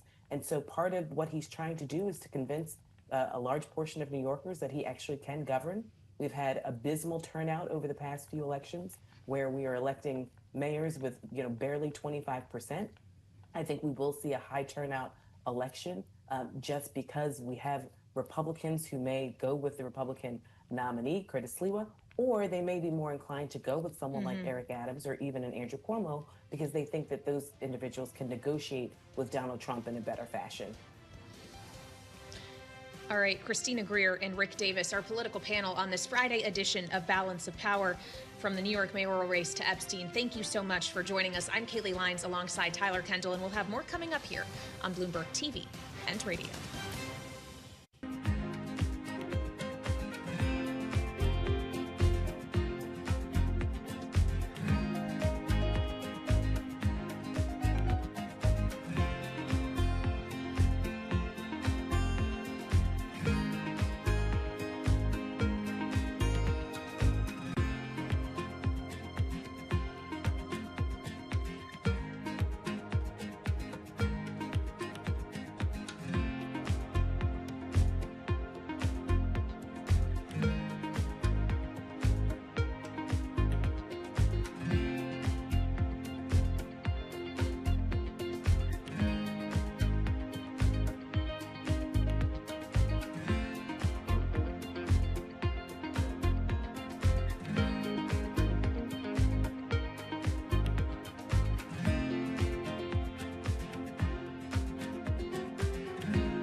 It's 1:40 on Wall Street. We do check markets all day long here at Bloomberg. We are looking at a down day for the Dow, the S&P.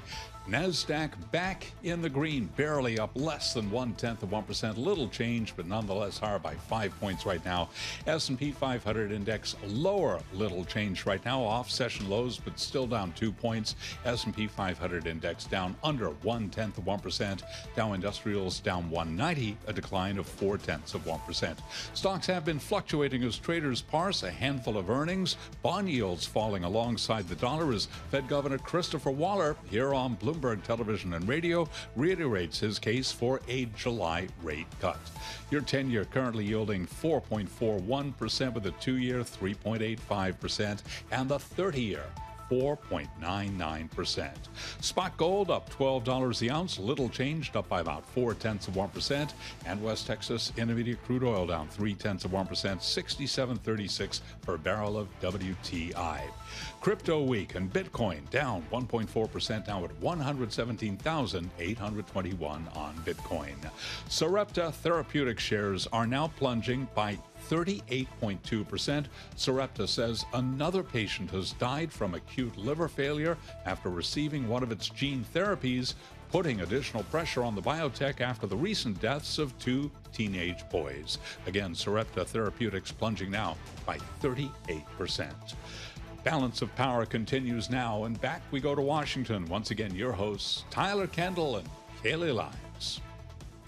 All right, Charlie Pellet, thank you so much. Checking on the markets as we close out the trading week here on this Friday, a week, of course, that has been dominated by many of the headlines we've discussed so far here on Balance of Power, from what's happened legislatively in Congress to what's going on with the Jeffrey Epstein case and how that's engulfing the Trump administration, but also, of course, the ongoing saga of President Trump and his relationship to the chair of the Federal Reserve, Jerome Powell, and whether or not Chairman Powell is going to be safe in his job for much longer. Of course, the president suggests he does not intend at this time to fire Chairman Powell, but that is not stopping him from pressuring Powell to lower interest rates. Seems we see this every day now on Truth Social, including a post this morning. Too late, his nickname for Chairman Powell, and the Fed are choking out the housing market with their high rate, making it making it difficult for people, especially the young, to buy a house. He goes on to say, Tyler, that the U.S. is rocking. There is very low inflation, and we deserve to be, he says, at 1%. Of course, that is far below where the Fed funds rate currently is. Right, and we actually had asked Joe Livornia, counselor to Secretary Bessent yesterday about this. Perhaps we'll have to see where they actually end up thinking that the Fed funds rate should shake out. But it is apparent that the administration feels bolstered by what has been positive economic data, retail sales yesterday, University of Michigan consumer sentiment today, all, of course, factors when we are talking about this pressure campaign from the White House. And actually, our colleagues earlier today on Bloomberg Television sat down with the Federal Reserve Governor Christopher Waller. You heard Charlie mention it earlier on surveillance. He is, of course, seen as a potential replacement for Jerome Powell, and he hinted himself that he would dissent if his colleagues end up holding rates steady in their July meeting. We want to bring you part of that conversation now, including starting out with some of his thoughts on the Trump administration's tariff policies. Tariffs are a tax. And in public finance, you learn that you may levy a tax on a firm, but who bears the incidence, the burden of that tax? It can be a group of people or one person, not necessarily the firm. So this is what I've heard from a lot of firms. If there's a 10% tax, they'll force their suppliers to eat some of that cost. Workers may eat some of that cost in terms of less hiring and things like that. The firm will take it out of their profit margins.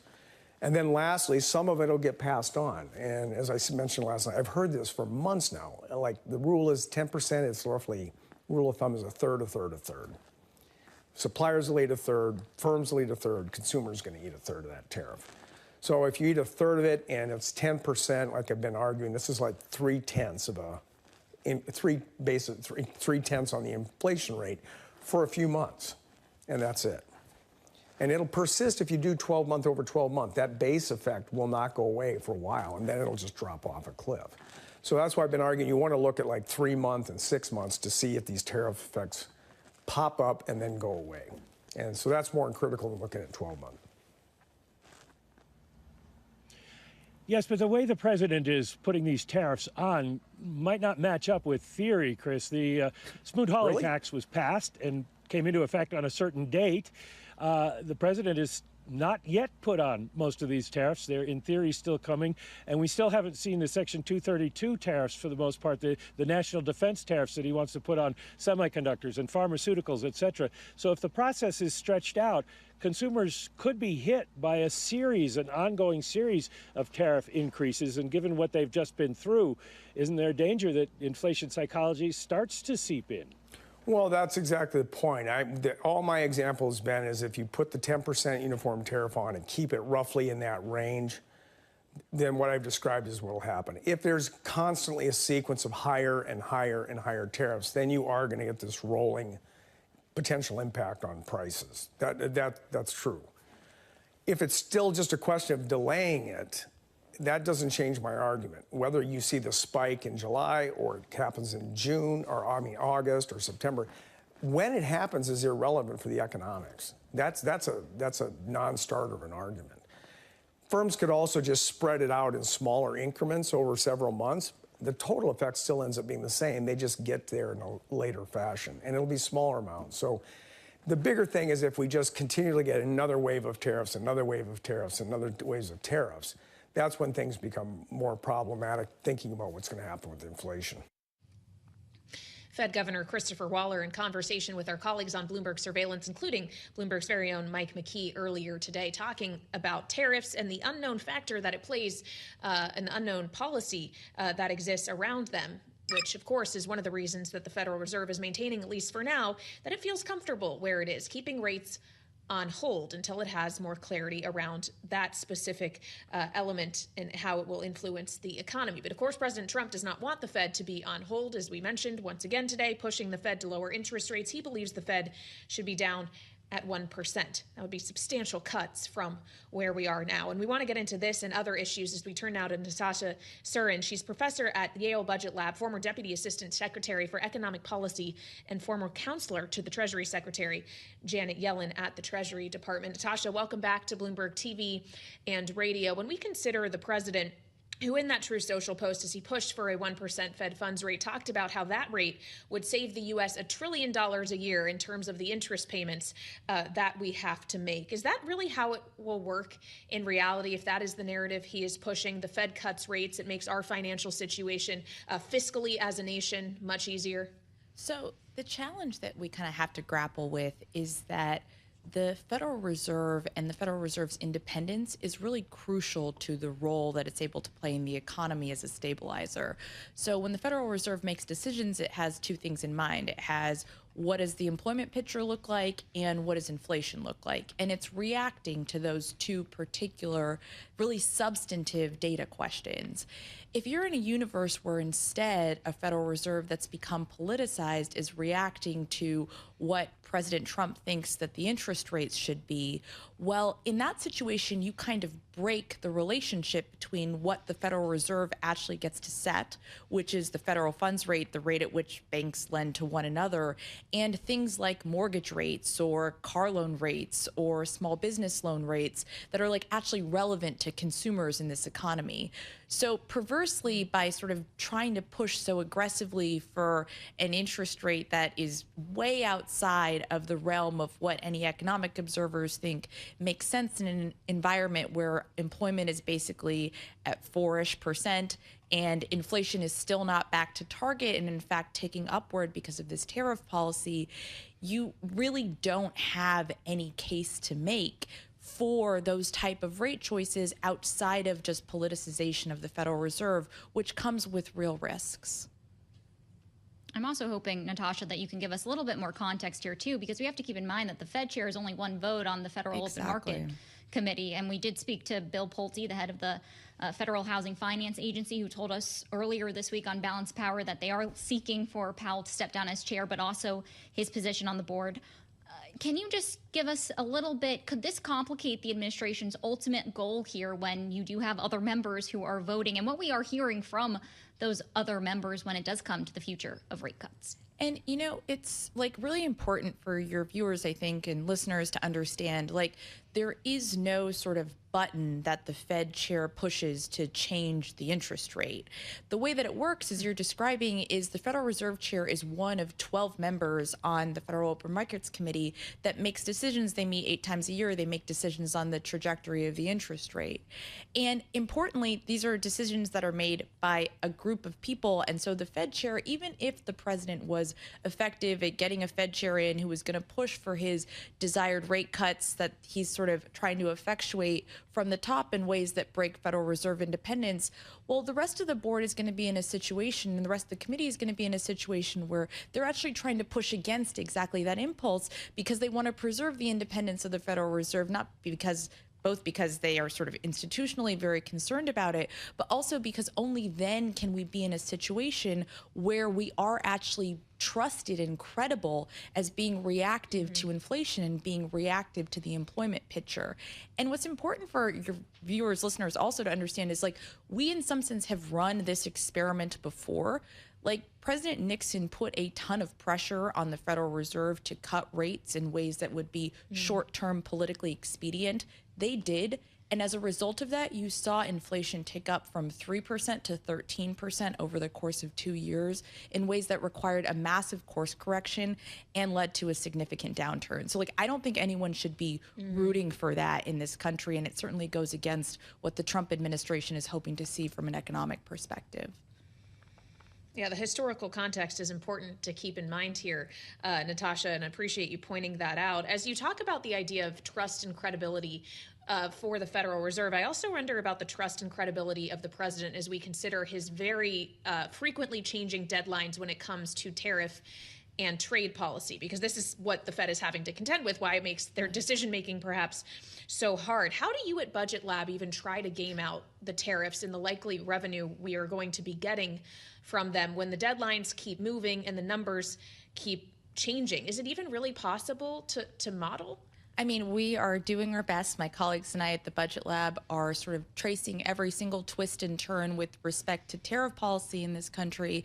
And, you know, to our count, we've seen the effective tariff rate change like almost 60 times over the course of the last several months as a result of the president's different political policies that have been pursued in this trade war. The thing that I think is like really important to grapple with, and you heard actually Governor Waller say a version of this, you've heard Chair Powell say a version of this as well.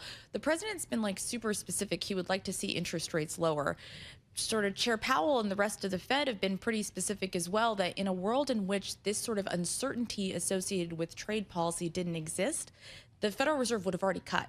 And so you're in a world where it is hard in some sense to even game out what exactly the tariffs are meant to be for.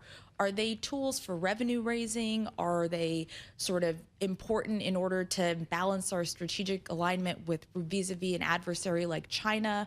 Are they really about bringing manufacturing back into the United States? And the result of that is no one, you, I, and certainly not the business community, has any sense where these tariffs are actually fundamentally going to land. And that creates a difficulty that we can disagree about what the right effective tariff rate should be in the economy, but certainly this sort of start-stop that makes it impossible really to plan with any sense of where policy is ultimately going to land makes it really challenging to think, as an estimator, certainly very challenging to think about what the likely revenue consequences are going to be. But certainly as a business trying to make investment decisions makes it incredibly complicated to think about that as well.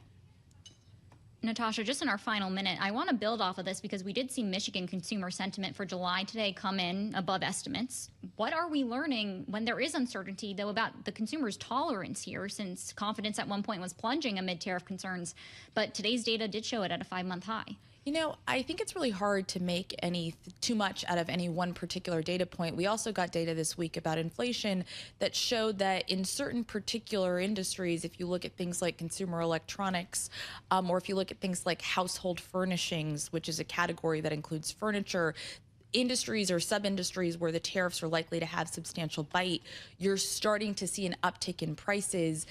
I don't want to make too much of any one particular data point other than to tell you that the result of our estimates at Yale Budget Lab, which are trying to stay current with respect to where the president says tariffs are going to be come August 1st, this next deadline, is that consumers are going to see a $2,800 on average decrease in their in their household income as a result of higher prices. And for the bottom of the distribution, that's on top of something that you all have been talking a great deal about, which is these important cuts to social programs like Medicaid that have been recently effectuated. Indeed. So I think there's a lot here that's pretty important. Natasha, we have to leave it there. Natasha Surin of Yale Budget Lab here with us on Balance of Power. Thank you for joining us. We'll be back for more at 5 p.m. right here on Bloomberg TV and radio.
This is Bloomberg Business Week Daily, reporting from the magazine that helps global leaders stay ahead, with insight on the people, companies, and trends shaping today's complex economy, plus global business, finance, and tech news as it happens. Bloomberg Business Week Daily with Carol Massar and Tim Stenivek, live on Bloomberg Radio, television, YouTube, and Bloomberg Originals. And very good afternoon, everyone. Live on Bloomberg TV, radio, YouTube, and Bloomberg Originals. It is Bloomberg Business Week Daily. I'm Tim Stenovec. That is Sonali Basak. She's a Bloomberg News global finance correspondent. She is in for Carol Massar this afternoon.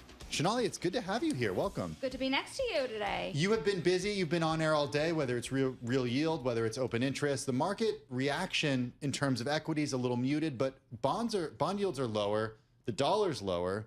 A lot of commentary around Chris Waller. It's a totally interesting way to round out the week, isn't it? Because you had the S&P 500 hitting that $6,300 level, but it's been fluctuating around that. There's some softness. That weak reaction to Netflix's earnings is an interesting setup before we head into the Magnificent Seven next week. And yes, I agree with you. That bond yield in the shorter end of the curve being lower is especially interesting after not only the Waller comments, but a week of strong economic data. This is all our focus over the next hour right here on Bloomberg Business Week Daily on everything regarding that Christopher Waller interview and the Fed. Michael McKee is going to be joining us in just a few minutes. Also, talking about what's happening with the White House and with the Federal Reserve.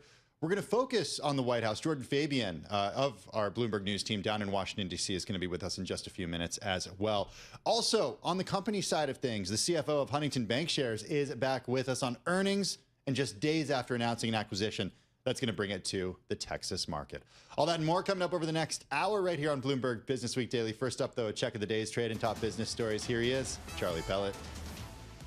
Before I get to the markets, do want to begin with the developing story at JFK Airport affecting planes flying in and out of the airport. Right now, we have got what's described as an aircraft emergency. So departures from JFK are grounded because of that aircraft emergency.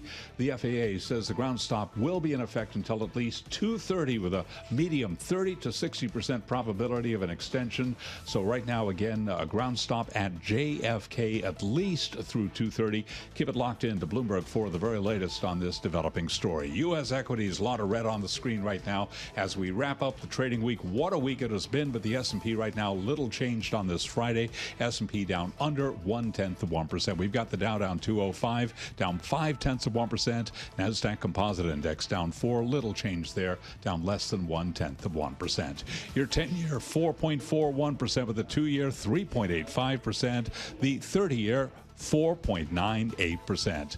West Texas Intermediate crude oil down 0.4%, 67.26 a barrel. Spot gold up 0.4%, 33.53 the ounce. And as we wrap up crypto week, Bitcoin now at 117,613, a drop there of just about 1.6%. So again, repeating the JFK headline, we got departures out of JFK grounded because of a so-called aircraft emergency. That ground stop in effect until at least 2:30, according to the FAA, with a medium 30 to 60% probability of extension. Stay with Bloomberg for the latest on this developing story. I'm Charlie Pellet. That is a Bloomberg Business Flash. Hey, thanks for that update, Charlie. And again, we'll bring you any updates to the situation at JFK if we do hear anything.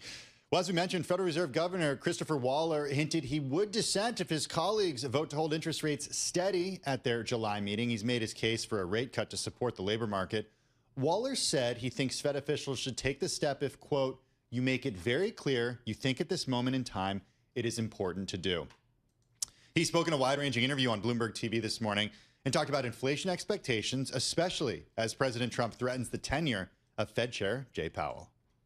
After the tariffs came on, everybody was worried about de-anchoring expectations, particularly after some of these Michigan surveys came out. But when I always look at the market-based expectation, because people have money in the game. Firms are making decisions on what their chief economists are saying. And if those things are wrong, they're going to lose a lot of money. So I've always paid more attention. I haven't seen much in the way of market expectations being unanchored in any ways you want to measure them, any forward. Now, in the near term, of course, they might go up because you would see inflation in the short term. But in the longer term ones, I'm not seeing it. So either the market is just dismissing all of this as chatter and noise, or at some point, if something happens such that it becomes much more serious, then you might see a discrete jump. And then, that's going to be a problem for everybody. One of the questions that we get all the time, Chris, from people on Wall Street is, or one of the posits they make is that all this criticism of the Fed is hurting Fed credibility, and that the next chairman's going to have a tough job because there are going to be expectations for the next chairman set by the White House rather than by the economy. Do you feel that inside the building?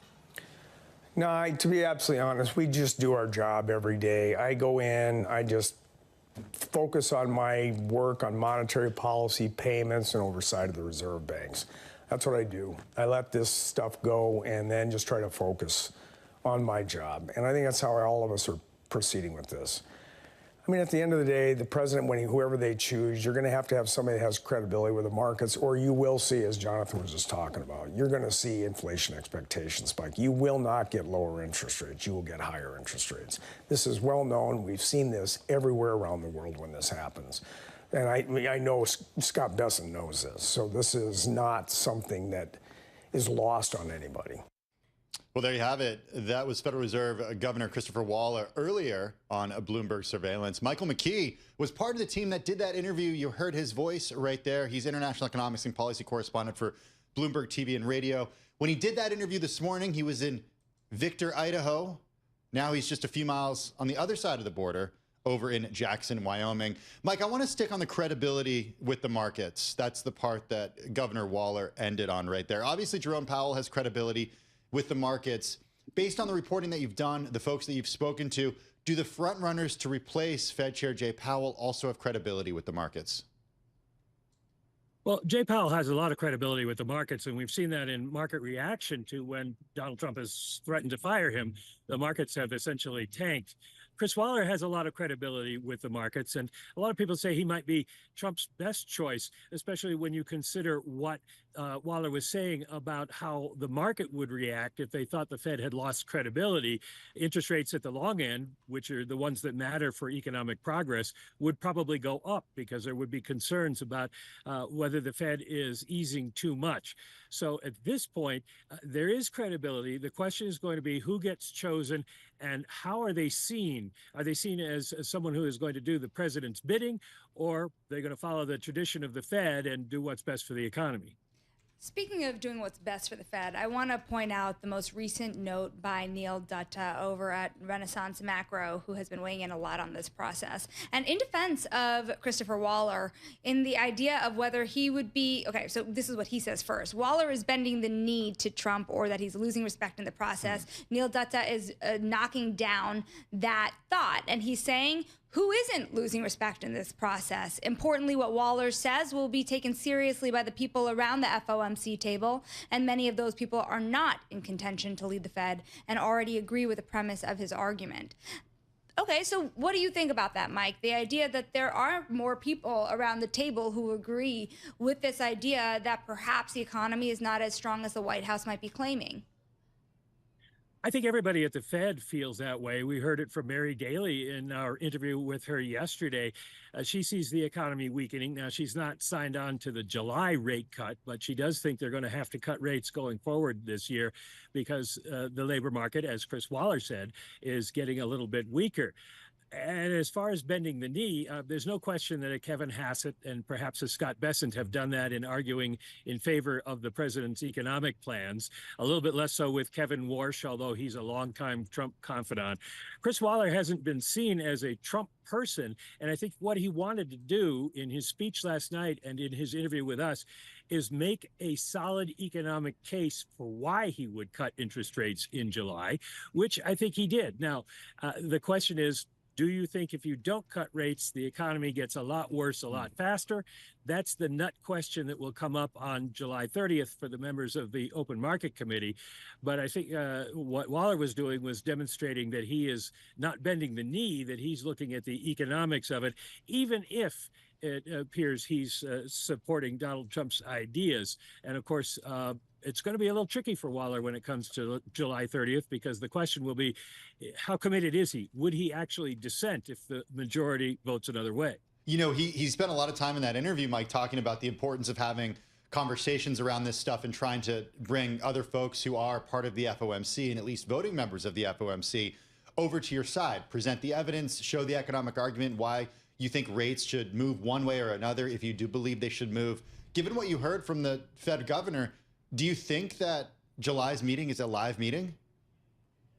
I don't think so, for the reason that we have heard from most voting members of the FOMC up to today, and the blackout starts after today. They can't talk until after the Fed meeting. And there's only two, Waller and Vice Chair Bowman, who have suggested a cut at the July meeting. It may be that others feel that way, and we might see something in the minutes about people feeling that they could go either way. But at this point, they've led the markets to believe there won't be a cut, and they don't like to shock the markets, and that's what would happen if they did cut rates. And it's unpredictable what happens in the markets when something like that happens. So I don't think that it's really a live meeting, but the minutes will be very interesting. Beyond the meeting itself, beyond the minutes, behind the economic data, how do you gauge the impact the uncertainty around the next Fed chair is going to have on the bond market? We've talked about this a lot earlier this week, the idea that the term premium could be higher at the longer end of the yield curve, which is exactly what the Treasury Secretary doesn't want. So how do they resolve this uncertainty when the president keeps on weighing in criticizing Fed Chair Powell? Well, you know, Chris Waller was essentially asked that question, and he said he thinks Scott Bessent knows all about this, and that he will recommend to the president that he not do anything that would upset the bond market. Certainly, there are people he could appoint that would send the markets, send bond prices falling rapidly and yields rising, especially from the belly on out. So that is something that at least the people who are paying attention to the economy and who understand the bond market in the administration will have to keep in mind as they get close to a presidential nomination. Michael McKee, international economics and policy correspondent for Bloomberg TV and radio, joining us from Jackson, Wyoming. Mike, safe travels as you make your way back to the East Coast. Thanks for taking the time this afternoon. I do want to update everybody on a headline that we are following. That ground stop at JFK has been canceled. That's according to the FAA. Just to update everybody, there was a ground stop. Departures were grounded due to an aircraft emergency. The ground stop probability of extension was 30 to 60%. We reported that earlier. The FAA reporting that JFK ground stop has been canceled. Let's go to Washington, D.C. now and bring in Jordan Fabian. He's Bloomberg News White House editor. He's at our Washington, D.C. bureau. Jordan, I want to start with one of the most read stories on the terminal. You wrote it. It's about President Trump authorizing the Justice Department to seek the release of grand jury testimony from the prosecution of Jeffrey Epstein. It comes after the Justice Department and FBI last week, though, said that Epstein did not keep a client list and that no more files related to the case would be made public. Is it fair to call this some sort of about face? It's certainly an effort to appease his supporters who are angry with his handling of the Epstein case. But I will note that this move falls short of the level of disclosure that his supporters have demanded, including some members of Congress. They want witness testimony, they want client lists, they want FBI interview records, etc. And this would be a more limited slice of those records, referring to the grand jury testimony. On top of that, the Trump administration has to go to a federal court to ask them to unseal those records. Remember that grand jury testimony is usually kept secret. And so this is not maybe going to see the light of day for a while, if ever. And so maybe a way to appease them now, but it certainly falls short of everything his supporters have asked for. You know, you talk about it, it's not just his supporters. I've seen clips of the vice president, for example, on podcasts calling for the release of the Epstein files ahead of the election. I'm wondering politically where this is going right now, who's getting behind the president and who in the MAGA universe is saying, wait a second, there is more here that we want to see.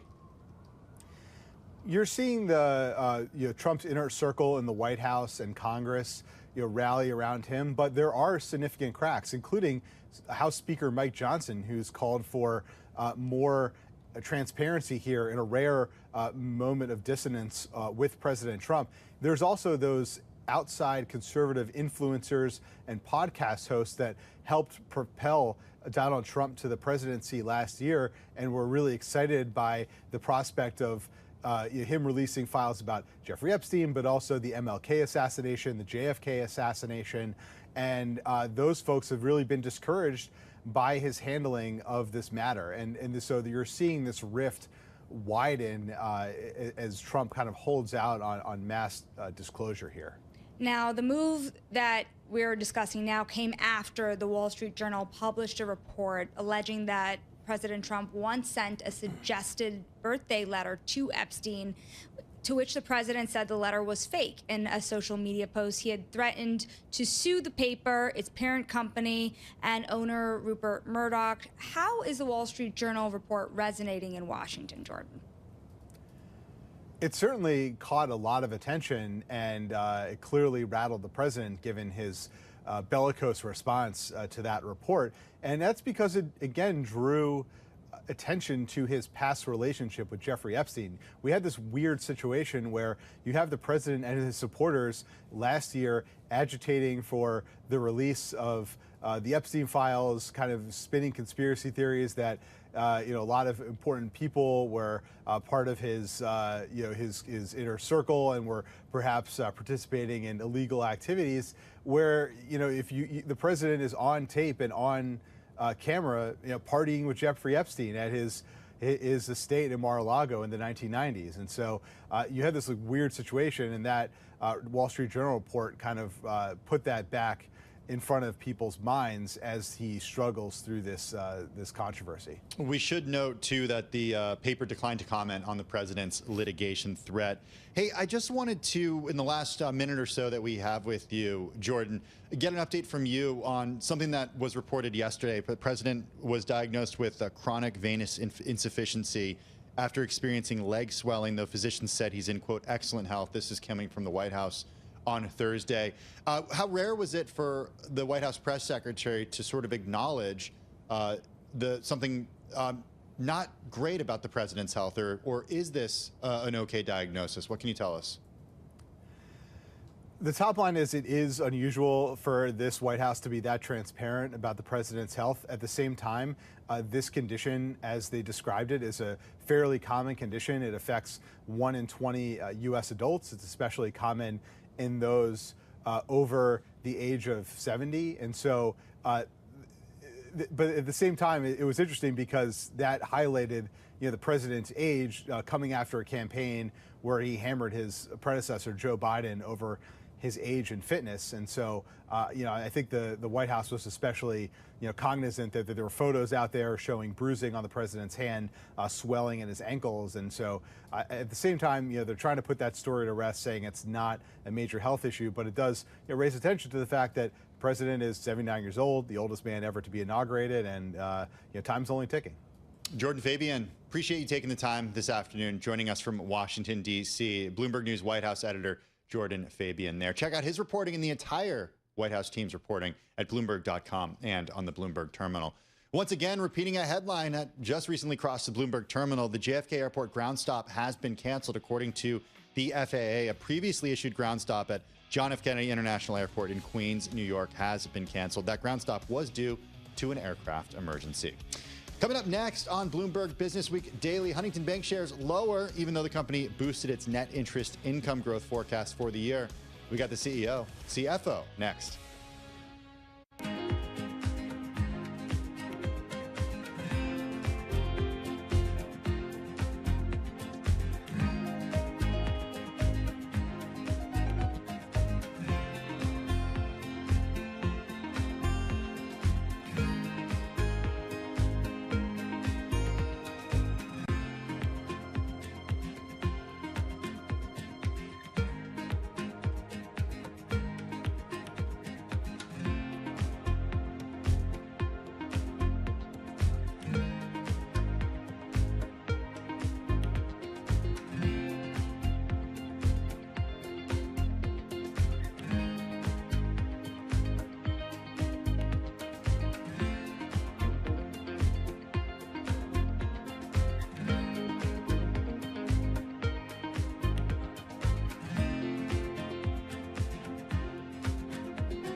It's 2:21 on Wall Street. We do check markets all day long here at Bloomberg. Bond yields fell alongside the dollar as Fed Governor Christopher Waller reiterated his case for a July rate cut. His remarks coming in an interview with Bloomberg Television and Radio. Right now we have got the Dow, the S&P, NASDAQ all in the red. 5-point drop on the S&P. Little change. That perhaps the key takeaway, down 0.1%, retreating from a record now at 62.92. The Dow down 201, down 0.5%. NASDAQ flat on the day right now. Lower, little change, down just 6 points. Our Mag 7 index, though, ahead of earnings next week out of Tesla and Alphabet. The Mag 7 index up now by 0.6%. 10-year, 4.41%, with the 2-year, 3.86%. The 30-year, 4.98%. Gold up 0.4%, 33.51 the ounce. And West Texas Intermediate crude oil, WTI, down 0.3%, 67.34 for a barrel of WTI. Chevron won its arbitration battle with ExxonMobil, clearing the way for it to buy Hess Corp in a more than 20 months after that $53 billion deal was announced. Chevron shares lower now by 1.6%. That ground stop at JFK is over. We do have more details on just what happened. JFK lifted the temporary ground stop put in place because of a disabled aircraft on the runway. The FAA put out an advisory saying it was halting departures for a brief period of time because of an aircraft emergency. We're learning that Delta Airlines Flight 183 landed safely at JFK after what is being described as a hydraulic issue. So again, repeating that ground stop, JFK International is over. Recapping, stocks lower, S&P down 0.1%. I'm Charlie Pellet. That is a Bloomberg Business Flash. All right, nice sigh of relief there after that ground stop. Thanks for that update, Charlie Pellet. Well, Huntington Bank shares stock down about 1.8% as we speak. The company reported second quarter earnings this morning. It boosted its net interest income growth forecast for the full year. Agreed to buy Veritex Holdings for $1.9 billion in stock that expands its presence in Dallas, Fort Worth, and Houston. Back with us is Zach Wasserman, Chief Financial Officer of Huntington Bank shares. It's the holding company of the consumer and business regional bank, Huntington National Bank. It's got locations in a handful of states, including Ohio, Minnesota, North and South Carolina, and more. Also with us, Bloomberg News senior editor Nina Trentman. She writes the Bloomberg CFO Briefing newsletter, which you should sign up for at bloomberg.com/CFO-briefing. Zach is in Columbus, Nina here in our Bloomberg studio. Zach, I want to start just with the deal for Veritex in Texas that will accelerate your operations in the state. What attracted you to this bank in particular and to the Texas market?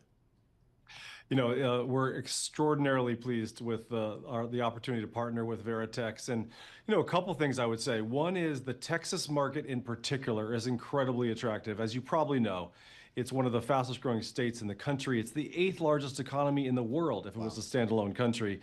And just the dynamism and the amount of business activity there is incredibly attractive. It's one of the reasons why we launched our own business there more than a decade ago, and we doubled down with a local expansion in early 2024. But Veritex also is an incredible platform for us to partner with. They're a top 10 commercial bank in the state, and in particular focused on the two cities, as you noted before, the two MSA areas, Dallas, Fort Worth on one hand, and then Houston on the other hand, that we really are focused on. So we not only see a great opportunity to combine our activities, but to really build on that. One of the things we've talked a lot about is that this is a springboard for us to grow organically, not only now in the short term, but really over the longer term in Texas. It'll make Texas our 3rd largest state, to give you a sense. So we already will have a very meaningful presence in that really great market. Zach, can you talk to us a little bit about how that deal came together? We know, of course, many companies have been looking at deal making this year. Deal making is actually up compared to the prior year period, but still, of course, there are deals that are not going through because of tariffs and uncertainty. And how far did that impact your deal, and also how did it come together? Yeah, well, you know, so we have wanted to expand and sort of continue to grow into Texas for some time, and we've been therefore evaluating a lot of opportunities to do that, both organically. You know, as you probably know, in North and South Carolina, we've just announced a pretty significant organic expansion, building 55 branches and really doubling down, building out our whole franchise there. And so we were looking at opportunities to do the same thing in Texas, and obviously evaluating lots of different ways to do that when we really began to talk with Veritex. And it came together pretty quickly. The first time we met with them to discuss a partnership in any specificity was in mid-June, so just about a month ago. And it evolved quickly for us to see, wow, these are not only incredibly strategic opportunities, but the organizations themselves share a tremendous affinity in terms of culture and mission, which, as you probably know, that is the sort of secret sauce to make an acquisition in banking successful. The cultures need to be aligned. The teams need to work together. And when we saw that there was not only the strategic opportunity, but the cultures fit, and then we were able to work together to find some of these growth opportunities that we could capture together, we said, wow, this is a partnership that we really should move forward with. And so on Monday, we were really, really pleased to be able to announce that. Just turning to your earnings, talk to us a bit about the past quarter. We spoke to you at the end of the last quarter, and we're asking you, do you see any signs of a recession in your business? How is your business doing? What are you hearing from clients? Now that we're 3 months later, how does that look? Yeah, Q2 results were just phenomenal, and they really built strength throughout the quarter. To give you a sense, loans sequentially grew just under 2%. That's 8% year over year. That was at the high end of our guidance range that we had given earlier in the quarter. Deposits grew 1%. Fees were up 7% year on year. Spread revenue 12%. Ultimately, we saw pre-tax earnings up 16% and earnings per share growing 25% year on year. So it really was a bang-up quarter. I will tell you, if you rewind the tape and you go back to April, I would have told you we had a lot of momentum. We felt pretty confident about how things would go, but there was clearly quite a bit of uncertainty in the market, and the capital markets were pretty volatile. Fast forward to June, and we saw strength build throughout the quarter. Loan and customer activity really firmed up, particularly in mid-May and into June. And now the third quarter is starting out with a bang. We just talked this morning with our analyst and investor community, and we shared that through the first couple of weeks here in July, it's pretty strong, actually. So all signs are pointing toward continued growth and certainly a very encouraging end of what was, to start with, a somewhat uncertain environment. Zach, Sonali Basak here. Thanks for joining us today. Even with a lot of promising information coming out of this earnings season for the biggest banks, for the regional banks, there seems to have been a pretty muted investor reception for firms even like yours that have boosted net interest income guidance. That should be a really good thing. What are investors telling you in terms of what else they want to see, why the muted reaction, even if things are looking pretty good? It's hard to know what's on the mind of investors at any given time, as I'm sure you know well. Look, I think if you take a step back, the regional bank stocks have expanded a fair amount over the last month. So I think there's part of that sort of profit-taking activity going on now as results come through. There's also obviously worries around how will different banks fare under this fairly wide cone of uncertainty around where interest rates are going to go from here. Are rates going to stay flat? And could they even go higher, or could they go lower? I'll tell you, for Huntington's sake, we have positioned the business to be pretty neutral and to effectively have the same outcome if we have 0 rate cuts or as many as 4 rate cuts from here. And so I think that's one of the questions on the mind of analysts. I think another one is, as loan growth in the banking industry generally starts to pick up, which, by the way, is an incredibly healthy sign. But as it happens across the industry broadly, what will that do to deposit cost competition and the benefits of interest rates coming down by around a percentage point relative to the peak of Fed funds, over the last number of quarters here. So I suspect those and many other things are on the mind of analysts. For our part, I'll tell you, we put our heads down and we run the business. And I think, for what we believe pretty strongly is if we can keep posting that, teens to higher earnings per share growth and revenue growth in the high single digits, that ultimately we'll see the stock prices continue to expand as they have been for the last several months. Zach, you talked about interest rates, which of course is a nice segue to our next question. We've seen increasingly intense debate this week and in recent weeks about the future of Mr. Powell as head of the Fed, with the Trump administration asking for rate cuts, wanting to remove him. We saw this big excitement earlier this week when the New York Times reported that Trump had written a letter and waved that in front of people in Congress. I'm just wondering, for you as a regional bank CFO, I know that your peers on Wall Street have expressed their support for an independent Fed earlier this week when they reported earnings. For you as a regional bank CFO, how does that look? You know, what we want is a well-functioning monetary system. We want a predictable and stable environment. We want to understand that it's a fact-based and you know, based on the kind of fundamentals of the economy in terms of how the decision-making is happening. So far, that appears to be happening. I personally give the Fed a lot of credit. It was a very difficult environment they've been through, and they seem to have managed through over the last several years pretty well here. And you know, that'll be where our focus is. Fundamentally coming back, you know, we run the business every day. We take the interest rate as given, and we try to optimize around that, Nina. We're speaking with Zach Wasserman, Chief Financial Officer of Huntington Bancshares.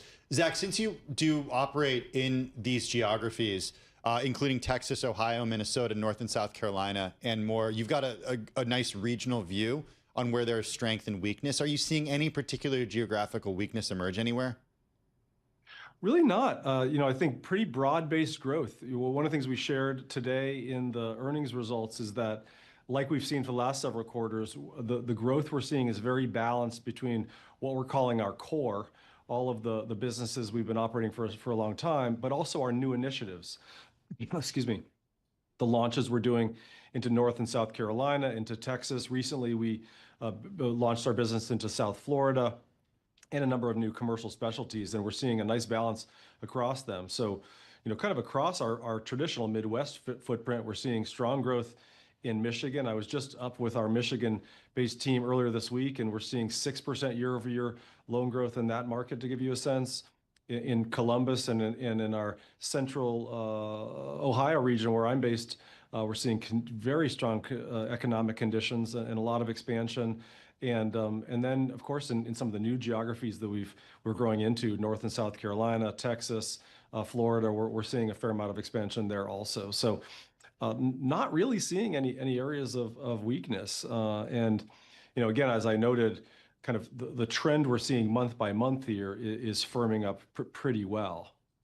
Zach, thanks for joining us. It's good to see you again. Happy third quarter. I can't believe we're already there. Hope you have a good summer and do come back soon and join us once again. Zach Wasserman, Chief Financial Officer of Huntington Bancshares. It's the holding company of the consumer and business regional bank, Huntington National Bank. Locations include Ohio, Minnesota, North Carolina, and more. Stock right now down about 2%. The company did report results a little earlier in the day. Also with us, Bloomberg News Senior Editor Nina Trentman. She does write the Bloomberg CFO Briefing newsletter. You should sign up for it at bloomberg.com/CFO Briefing. Taking a look at equity markets on this Friday afternoon, and we're actually turning red. The S&P 500 down about 0.1%. The Dow right now down 0.5 percentage point, while the NASDAQ is pretty much completely flat. Coming up next on Bloomberg Business Week Daily, a check of the health of the housing market here in the United States. We're talking everything, including, yes, rates. Katie Hubbard of Walton Global next.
It's 2:40 on Wall Street. We do check markets all day long here at Bloomberg. We've got stocks fluctuating between small gains and small losses as declines in tech and growth shares offset gains elsewhere.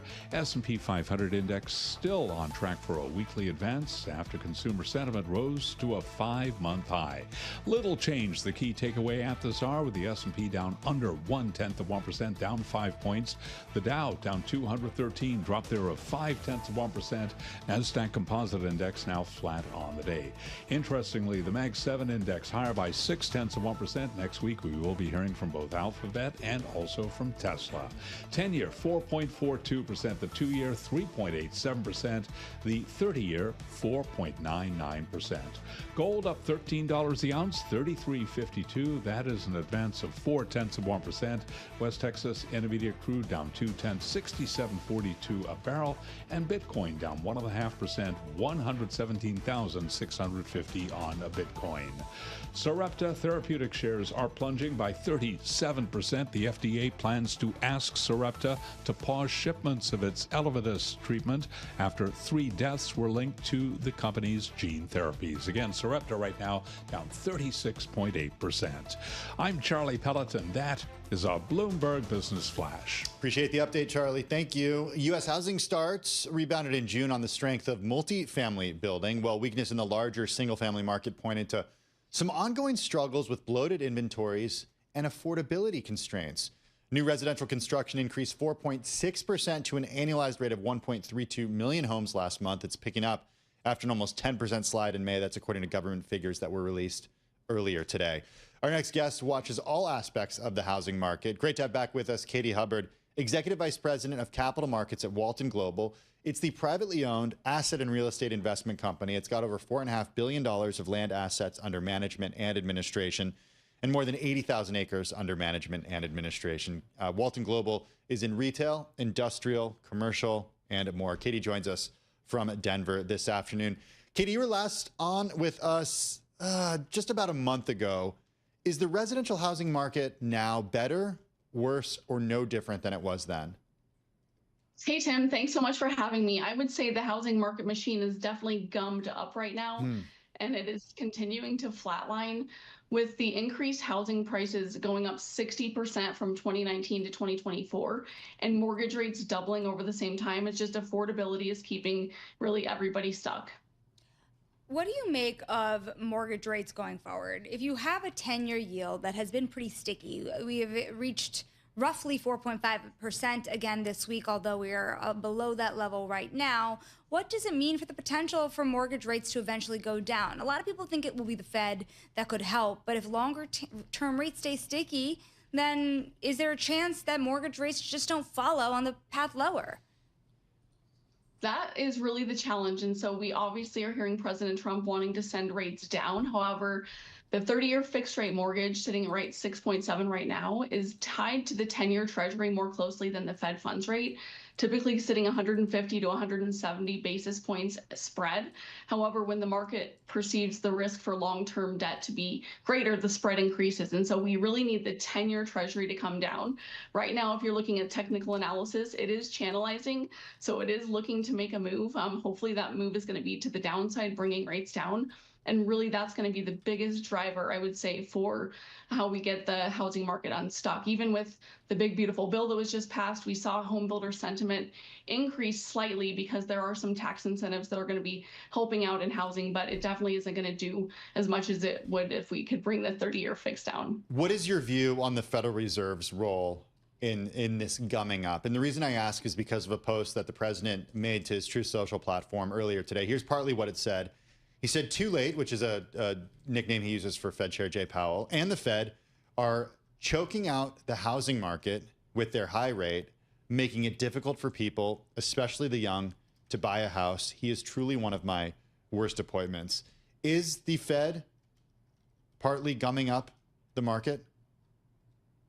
I mean, like I said, the Fed funds rate doesn't directly impact. It does, work in lockstep with the 30-year fixed rate. So I would say what the positive that we're seeing in housing is that at the state and local level, we are starting to see some reduced regulation to help with affordable housing, changing zoning laws. For example, Governor Newsom just changed the CEQA Act, which was enacted in 1970. So he's saying it's the biggest reform California is going to see in over 50 years, which is going to enable developers to have less red tape, making it easier to develop in urban areas that have less than 20 acres.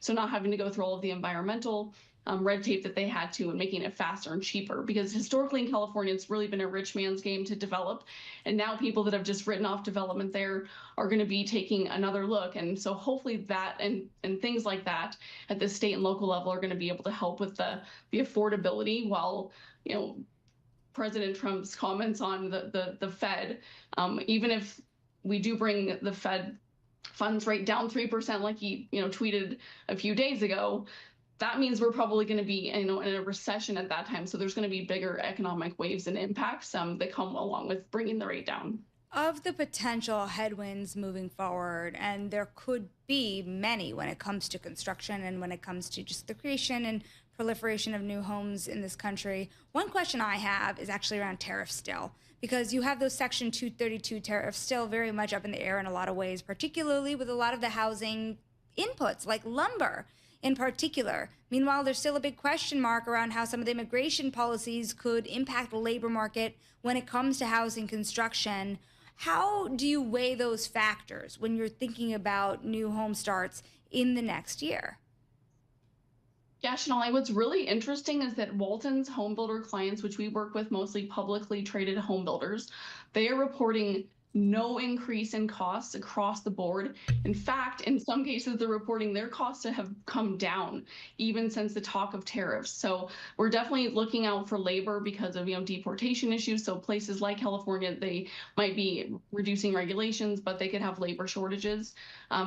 So we have not seen the impact of tariffs from our clients. They're not reporting that. And what's interesting is that publicly traded building supply companies are still operating at near 30% gross margins, while home builders peaked at about 27% gross margins in Q2 of 2022, and they've reduced their gross margins 600 basis points. The building supply companies are still operating at that high gross margin. So what we think is going to happen is that there's really going to be a balance and a dance between, yes, the home builders are really eating into their margins to drive home prices down. They're buying down mortgage rates, offering incentives to keep people buying their homes. But they're going to be going back to their suppliers and saying like, hey, now it's time for you to eat into some of your margins so that we can keep the homes as affordable as possible. So Lennar is actually offering 13.3% incentives across the board to their home buyers. And in places where they dominate, like San Diego, they have 50% market share. They're offering upwards of $100,000 discount on an $800,000 house. To just, their strategy right now is pace over price. So while that's good news to see a very muted impact on tariffs so far for the home builders, one big problem is that some of the tariffs that have been proposed are not enacted. Lumber in particular. Of course, they're not seeing yet the impact of the tariffs. We haven't seen the tariff yet. And so how are you starting to calculate what future tariff rates could look like on the impact of these home builders, given that there's still so much up in the air? Is there a potential for the industry to be shouting louder about this if they think it's going to create an impact, unless they don't think it is? Well, for lumber specifically, our clients are using lumber futures. So the lumber that they're going to be building with in 6 months is what they're pricing in today. And then also, the president has really discussed how to open up federal lands for milling lumber in the United States and adjusting taxes to make it more incentivized to have lumber from the United States. And we do have the ability. I was just coming from Portland, Oregon today, and that's a hot topic for them as well. So we're hoping, and we don't really think that the lumber tariffs are going to impact the home building industry as much. In addition, our clients are really trying to use new technology and ways to really reduce lumber and use alternative materials to reduce the dependency on that as well. Hey, Katie, thanks so much for joining us on Bloomberg Business Week. We got to run. Katie Hubbard, Executive Vice President of Capital Markets at Walton Global. It's the privately owned asset and real estate investment company. We are monitoring President Trump right now. He is speaking, he's participating in a signing ceremony for the Genius Act in the East Room of the White House. We'll bring you any comments as he does make them. Next on Business Week, Stocks on the Move.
This is Bloomberg Business Week Daily with Carol Massar and Tim Stenovec on Bloomberg Radio and Television. It is Bloomberg Business Week Daily. I'm Tim Stenovec. Sonali Basak is in for Carol Massar this afternoon.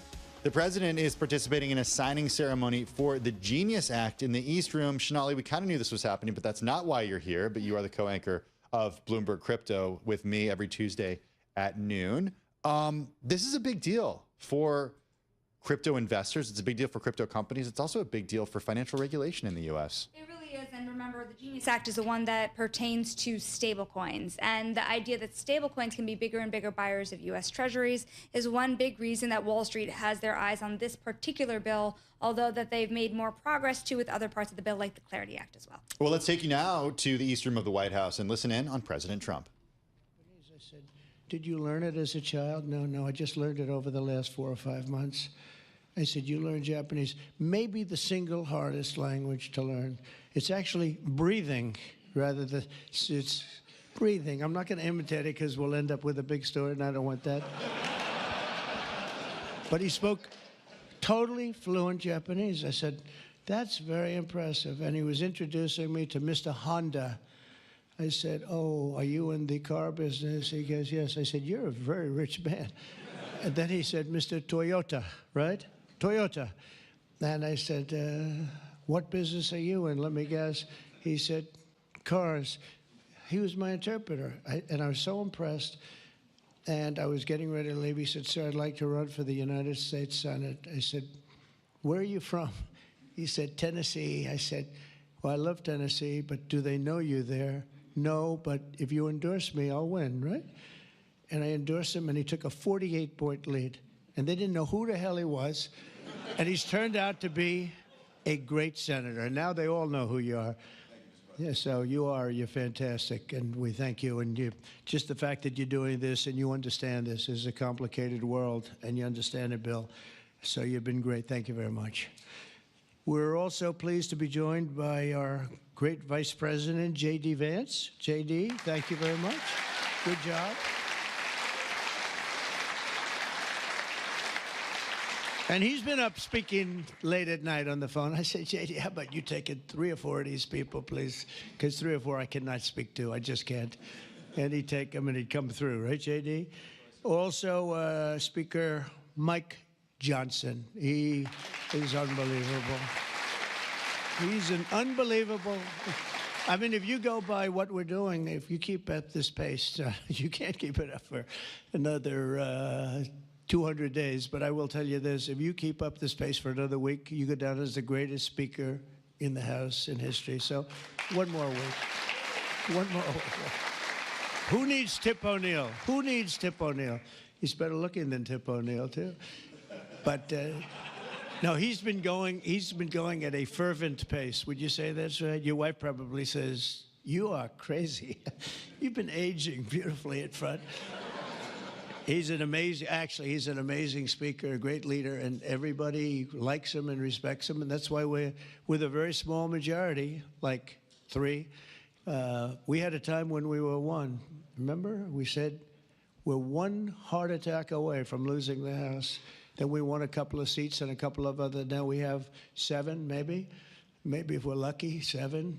But we win with, nobody's ever done, I don't think anyone's ever done this before, to win with those small. We had a little help from Tom, too, right, and a lot of other people. I want to introduce also Secretary Howard Lutnick, who's been fantastic. You have done a great job, Howard. We've got trade deals coming out of our ears, right? We had so many trade deals. They're all calling so many, and I really mean this, too. It's like, how do you deal with so many? But, I always say when we send out the paper, that was a deal. They don't want the fake news doesn't want to hear that. When I send out the paper that you're paying 35 or 40% tariff, that's a deal. Then they'll call and see if they can make a little bit different kind of a deal, like opening up their country to trade. In some cases, they've never been opened. But we're doing well, and we have a couple of big ones to announce pretty soon, right? Could almost do it today. Maybe we'll say it. Maybe later on we'll do it. Senator Bernie Moreno, a great victory. Bernie had great victory. A great victory.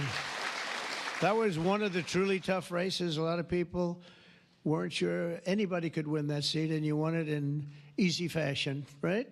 We won it together when you think of it. But you won it in easy fashion. You did a great job. Great guy. House Majority Whip. This is a great leader, Tom Emmer, a great politician and leader. Really good. And I like his wife even better. His wife is, she's the boss, but you are married to a fantastic woman, huh? And he knows that, and he likes hearing it, because some people don't, they say, sir, could you please stop saying that my wife is better than me, sir? Those are guys that don't usually end up with a good marriage, He's got a great marriage. So thank you, Tom. You really are a fantastic leader and representative. And Representatives Troy Downing, French Hill. Where's French Hill? Where is French? You have been so great. Thank you, French. I spoke to him a little late. He was walking down the hall. I said, French. He said, I'm there, sir. You are great, great, great guy. Everyone respects you, French. You know that. Bill Heisinger. Bill, thank you very much. Thank you very much. Good job. Dan Muser. I thought he was going to become the next governor of Pennsylvania, but he likes Congress better, I guess, huh? So, but I think you're terrific, and, I would have always been behind you. That I can tell you. Tim Moore. Tim, thank you, Tim. John Rose. John, Hi, John. Thanks. Good job. Brian Style. Brian Style. Still young. Still nice and young. That's good. G.T. Thompson. G.T. Thank you. Andy Barr, good friend of all of ours. Thank you, Andy. Monica De La Cruz. Monica, she's here someplace.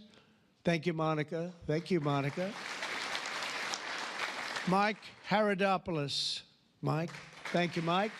Look good. Mike Lawler, Mr. Salt. Well, it should guarantee your district. I mean, you worked hard for New York, right? And you're on television, I'm on television, so this should be good for a couple of points. But without you and your couple of friends from New York, that wouldn't have happened. That was not easy, right? Congratulations. Great job. Anna Paulina Luna. Anna, who is so great. I don't, even if she's here or not here, I want to tell you that she has been so great and worked so hard to make sure we got it approved. Ralph Norman. Ralph? Ralph? What happened to Ralph? Nick Begich. Nick, thank you, Nick. Good job. Good job. Good votes. I just saw a great poll on you, huh? Very good. Congratulations, Nick. Andy Ogles. Andy, who's a terrific friend. Beth Van Dyne. Beth, thank you, Beth. Great job. Thank you. Thank you very much for the great support. Roger Williams, a great baseball player, who also had to take a bullet, unfortunately, but he is a great guy. He was involved in that whole catastrophe, but he's fantastic and has been from day one, along with a lot of other people that I won't call out because I have no idea where the hell you are. I think I saw Jason here somewhere. Where's Jason? Oh, it's lucky I called him. Ooh, it's lucky. They didn't put your name because I invited you at the last moment, right? He was over there doing some business in the White House. But you've been incredible in your position. Nobody knows more about taxes and finance than you do, so we appreciate it, right? Is that true, Howard?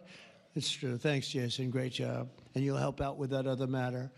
You make him so strong and powerful, right? Along with Deputy Secretary of Treasury, Michael Faulkender. Where's Michael? Good, Michael. How are you? Good. You'll help out over there, okay? And Ambassador Ken Howry. Ambassador? Thank you, Ken. Great job, Ken. I also want to recognize some of the countless industry leaders here today, including Brian Armstrong of Coinbase. You've done a good job, Brian. That's a big deal.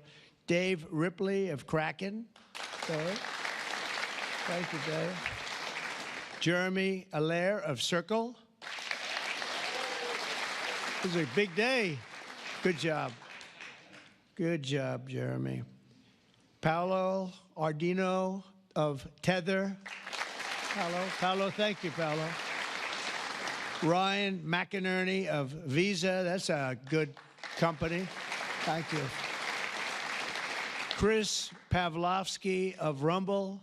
Chris, what happened to your location, Chris? You're always a front row guy. You're just being nice today, I think. How's Rumble doing? Good? Good. If Rumble's doing good, that means Truth is doing good. Truth. That's great. You're doing a great job. Thank you, Chris, very much. Vlad Tenev of Robinhood. Vlad, thank you, Vlad. Thank you, Vlad. Good. Tyler and Cameron Winklevoss. These are two smart, handsome guys. They got the whole package. They're of Gemini, but they have the whole pack. They're of a lot of things, actually, but Gemini's just the one for today, right? They've got the whole, they've got the look, they've got the genius, got plenty of cash, and it's great that you're on our side. You guys are great. I can never tell them apart, but their mother can. I asked, can your mother tell you apart? And the answer is yes, right? Easily, or is it tough for her? Easy, I figure. Good. You guys have been great. Thank you very much. Great to be with you. Let me say the entire crypto community, for years, you were mocked and dismissed and counted out. You were counted out as little as a year and a half ago. But this signing is a massive validation. And even before this signing, over the last year and a half. I think your stuff has gone up more than any stock, or just about more. A couple of stocks that were pretty good, I will say, but you have certainly, as an industry, gone up more than anybody. Nobody's gained the respect in such a short period of time. But this signing is a massive validation of your hard work and your pioneering spirit and your ability to never give up, because a lot of people would have given up 2-3 years ago. So I want to thank you for contributing to the incredible strength of America. This is going to make it stronger, and congratulations on this incredible achievement. You've made our dollar look really good and strong and powerful. It's good for the dollar, and it's good for the country. And that's why I backed you at an early stage, and I also did it for the votes, because you did come out and vote, I will tell you. And they changed tune, you know, Biden's team, they changed tune right in the middle of the campaign. All of a sudden, they loved you guys. They dropped all charges. They did have, I got you guys out of so much trouble.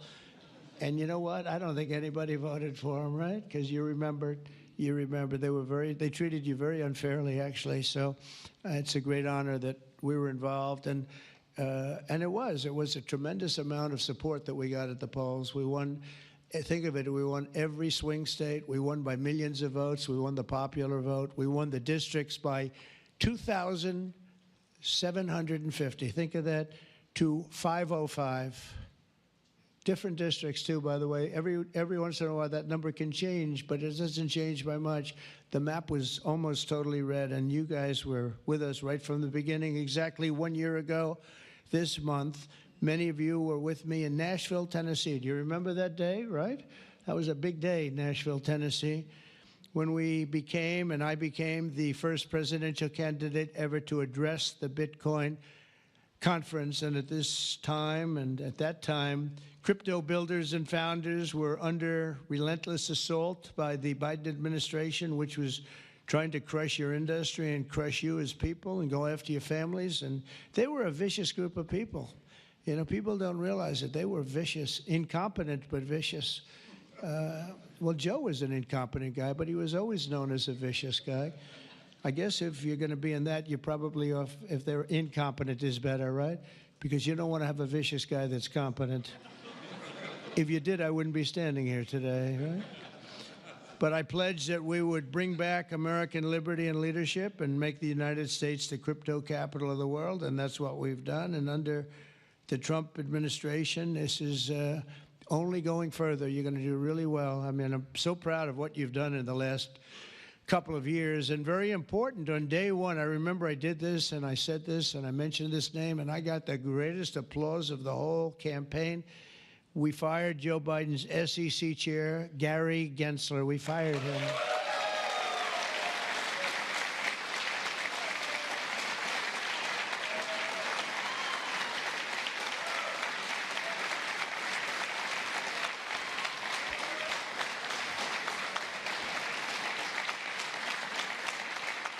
But I remember I was making a speech, and you know, it was just a line in a speech.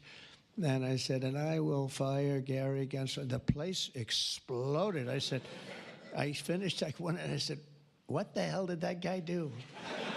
You're listening to President Trump. He's about to sign the Genius Act. He's in the East Room of the White House, along with many executives from the crypto industry. Appointed a visionary chairman who wants America to build the future and not block the future. He's going to be unbelievable. He'll go down as one of the greats. And Paul Atkins, where are you, Paul Atkins?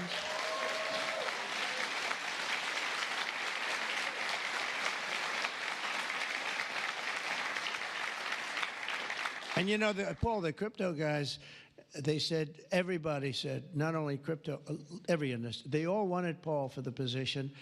And he's a tough cookie, too. He's just, but they actually said, we don't care. We just think he's fair. All they wanted was fairness. And they have somebody that you're really a champion of the street and you're a champion of the country. You're going to do a fantastic job. I saw you interviewed the other night. I watched it about 2 o'clock in the morning. There was a little thing called C-SPAN, which I don't know how many people were watching. Don't worry, you were on primetime too, but they happen to have a little rerun. I don't want to embarrass you. But fantastic job, really. You are absolutely so perfect for the job. Congratulations, Paul. And Paul is here today among the commissioners, various commissioners, including Hester Pierce and Mark Yoida. Hester, and Mark Yoita. Thank you, Hester. Thank you very much. And thank you, Mark, wherever you may be. Is Mark here? Oh, stand up, Mark. I didn't. Good. Thank you. Good job. Good. I'm glad I gave you a second crack you didn't hear because of the thunderous applause for Hester. But thank you. I heard tremendous things about both of you. Thank you very much. My first week in office, I also established the first ever presidential working group on digital assets, and we have an executive director. Where's Bo Hines? Bo Hines. Hi, Bo.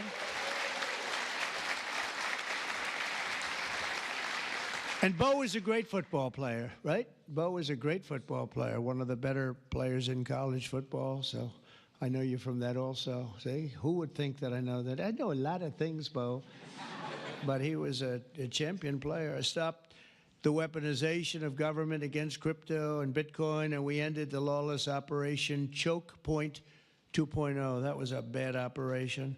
And I kept my promises to the community and granted a full presidential pardon to Ross Ulbricht.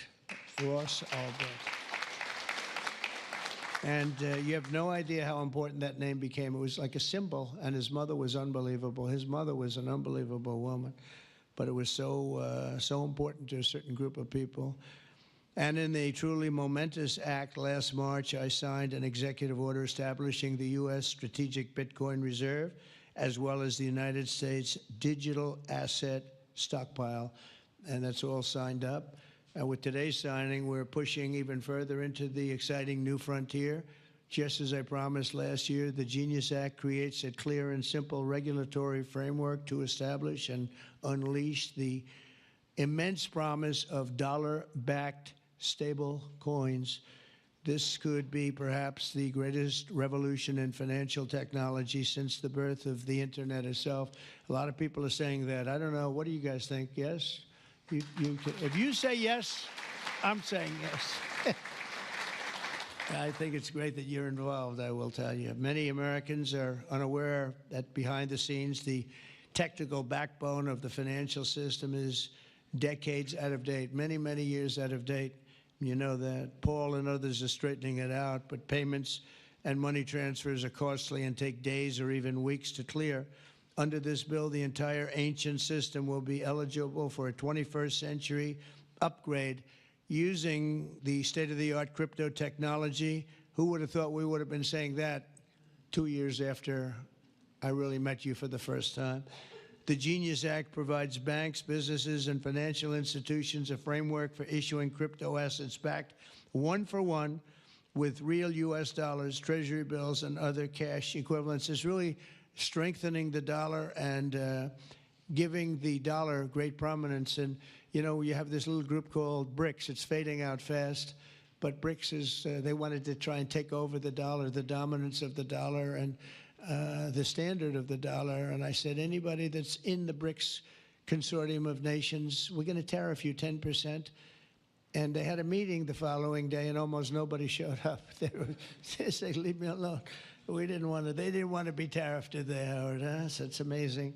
No, we're not going to let the dollar slide. If we have a smart president, you're never going to let the dollar slide. If you have a dummy, that could happen. Like the last one, he would, if you ever asked him about the dollar sliding, he would have no idea. But we can't let that ever happen again. Consumers, vendors, and people all over the world will then be able to use those stable coins for ultra-low-cost transactions that are cleared and settled in a matter of seconds rather than weeks and months. And it's really an amazing thing. And with the privacy, flexibility, and decentralization of cash, this revolution has the potential to supercharge American economic growth and empower billions of people to save and transfer in U.S. dollars. It's really all backed by the dollars. It's really a great thing. And a lot of, you know, we had a lot of Democrat support. I have to tell you that. I was shocked anytime you get one but we had a tremendous amount of Democrat support, which we appreciate, and which just shows you that you're doing the right thing. This will increase demand for U.S. Treasuries, lower interest rates, and secure the dollar's status as the world's reserve currency for generations to come. The reserve currency is so important. You know, if we lost that, that would be like losing a world war. We can never let anyone play games with us, and that's why when I heard about this group from BRICS, 6 countries basically, I hit them very, very hard. And if they ever really form in a meaningful way, it will end very quickly, I will tell you, for them. They won't be gone very long. I don't think they'll even do it. They're virtually afraid to meet. I also remain fully committed to my pledge never to allow the creation of a central bank digital currency in America. It won't happen. My first...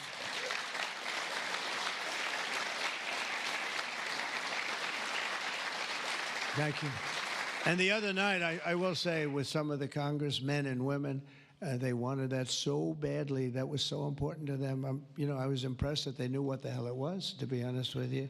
Please, sir, please, the central bank digital currency, well, you have to make sure, sir. And I'm saying, what do you know about that? It's amazing the knowledge that people have gained all of a sudden. We had a lot of problems with some of them. I said, we've already got it from the Fed, right, from Commerce, and from an executive order. You don't need it a 4th time. Sir, we have to get it. It's amazing. But they knew their subject, though, didn't they, huh? And we helped them out. My first week in office, I signed an executive order to ban the creation of a CBDC in the United States, and very soon I look forward to signing legislation that will codify and ban make it a permanent law, put it in permanence. I'm also committed to signing landmark crypto market structure legislation this year to grow the industry. We're going to be growing it even more than people ever thought. It's a really hot industry. And for a little while, 2 nights ago, we were a little concerned because we were a little short on votes. Like, I would say maybe we were about 9 short.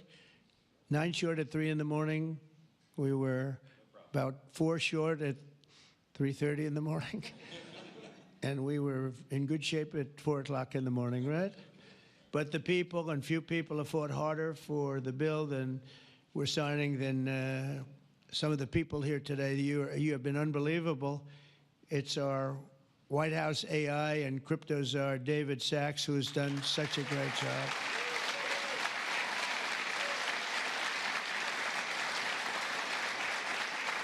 And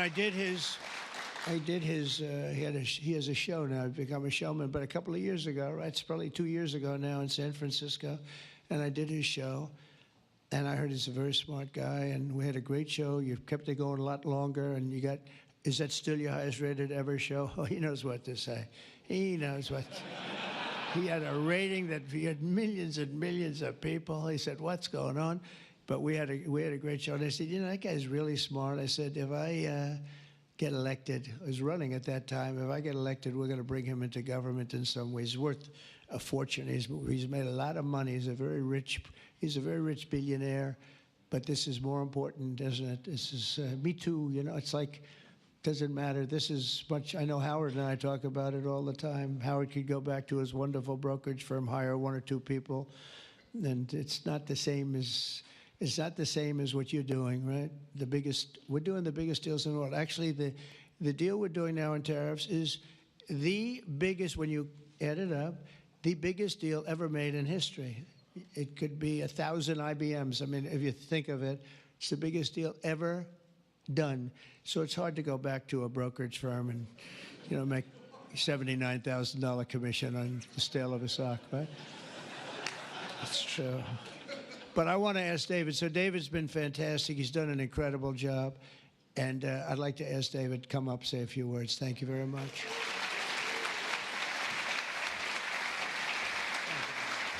Thank you so much. All right, thank you, President Trump. It's a great honor to be here, and it's true that I never expected to work in government at all. You're listening to David Sachs. He's AI and crypto czar, making comments in the East Room of the White House as the president is participating in a signing ceremony for what's known as the Genius Act. Who really wants to get things done for the American people, and if anything, that's been an understatement. The first 6 months of this administration have been more successful than any administration in American history. What's been done?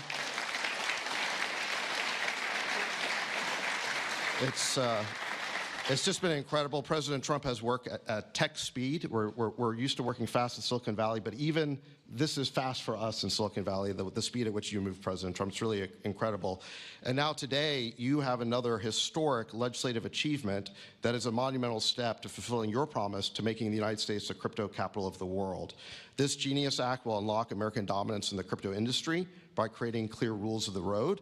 It will update archaic payment rails with a revolutionary new payment system, and it will extend U.S. dollar dominance, like you said, globally, by creating a digital dollar that people all over the world can use. And for every digital dollar in a crypto wallet, there'll be a traditional dollar in a U.S. bank account, which will create trillions of dollars of demand for U.S. treasuries. So that is the power of this bill, is U.S. dollar dominance.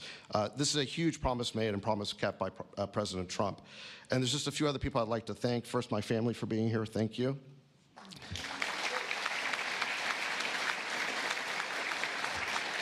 And Bo Hines, who President Trump mentions, the director of our crypto council, he really did the heavy lifting here. So Bo, I just want to thank you again. And my chief of staff, Tracy Johnson, as well, who also does the heavy lifting. And Bill Haggerty and French Hill and all the congressmen and senators who have already been mentioned by President Trump, so I'll save the time, but it was really been an honor to work with all of you. This was really a team effort, but most of all, I want to thank President Trump for accomplishing what nobody thought was possible, and it's true that just earlier this week, the media was reporting that this bill was dead. This bill was dead, and then the media didn't know one thing, that we had a secret weapon. We have a deal maker in chief. And thanks to President Trump, he stepped in and saved this bill. And it's because of your vision, your leadership, your determination, your skill that we're all here today. So thank you very much, President Trump. Thank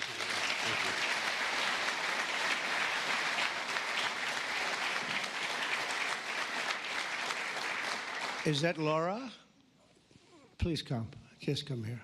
This is our superstar. She was the head of the Republican Party, and nobody complained about anything. We went on to great. This is Laura Trump, married to a young gentleman named Eric. They have beautiful 2 children, but she has been so good. She stepped into that position like it was nothing that we won, and she said, Dad, I'd like to go home right now to my beautiful husband. The president making comments in a signing ceremony for the Genius Act in the East Room of the White House.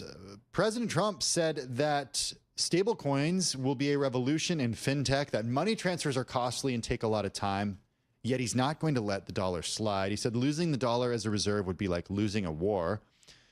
He also said that the central bank digital currency will never happen in the U.S., and he said he'll sign legislation soon to cement an order banning a central bank digital currency. The president also made a comment that he's committed to signing crypto market legislation this year. We also heard from crypto czar David Sachs at the White House. He's also the AI czar. He said the Genius Act will create demand for U.S. treasuries. I want to bring in Frank Spicer right now. He's CEO of Metafied. He joins us from Myrtle Beach, South Carolina. Metafied is a blockchain ratings company. Frank joins us once again from Myrtle Beach. Frank, good to have you with us this afternoon. Before we get to your comments on the Genius Act and everything you guys are doing at Metafied, and perhaps differently now as a result of what's happening in Washington, just tell everybody what Metafied does, because it's, I think, not clear to people who aren't in the space. Well, thanks to this kind of legislation, now we can be transparent and fully open and say Metafied gamifies a global competition amongst humans and AI to make a sport out of predicting asset price movements. And we do that through our own token. And now that President Trump and the administration have come forward with this legislation, we can get to work, just like a lot of founders that have been waiting to hear this. What weren't you able to do before this? So we were able to understand the movement of asset prices and run AI models against the trends and trades that are going on in the market.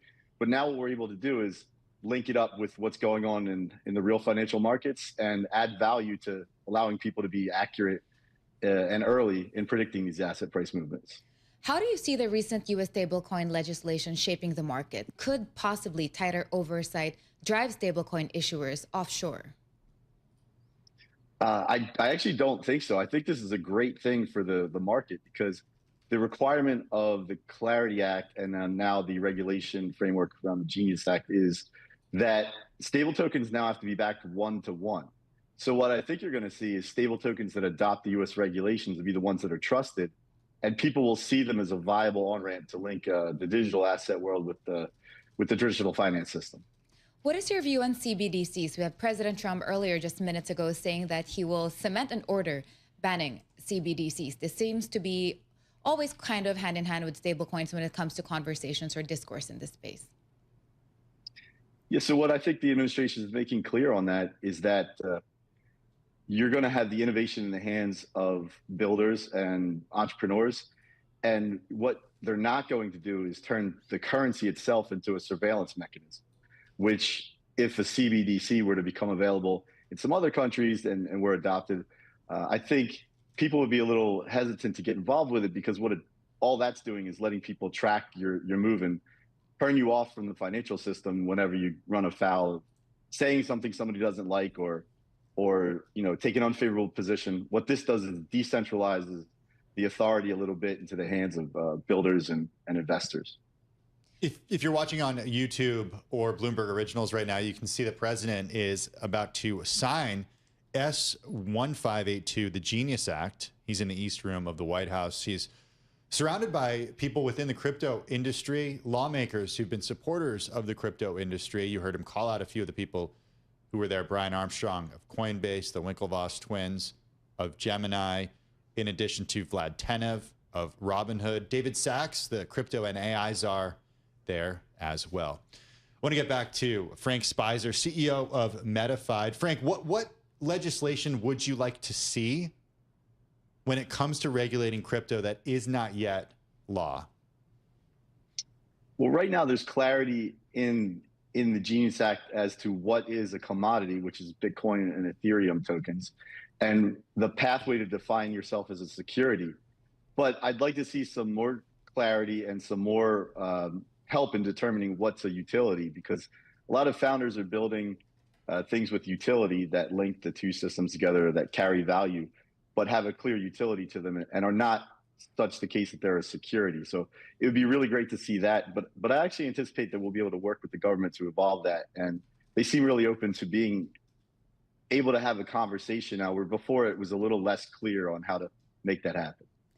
It's a big day for the crypto crowd today because the entire market cap of this space just hit $4 trillion, which is a big deal.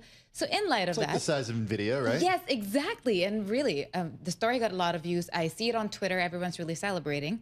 Do you think that macro factors like Fed policy, inflation, or rate cuts still affect the risk appetite? Or because of the maturation of this space, do you think they're kind of isolated and, they have their own factors going on?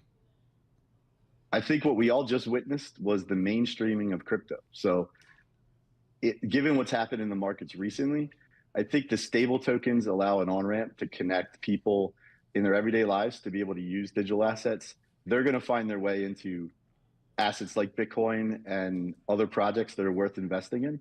And I think what you're going to see is you'll start to see the continuation of the Bitcoin asset, especially, become unhinged from inflationary policy, or in some cases run counter to the markets, because the original intent of Bitcoin was to hedge against central bank inflation.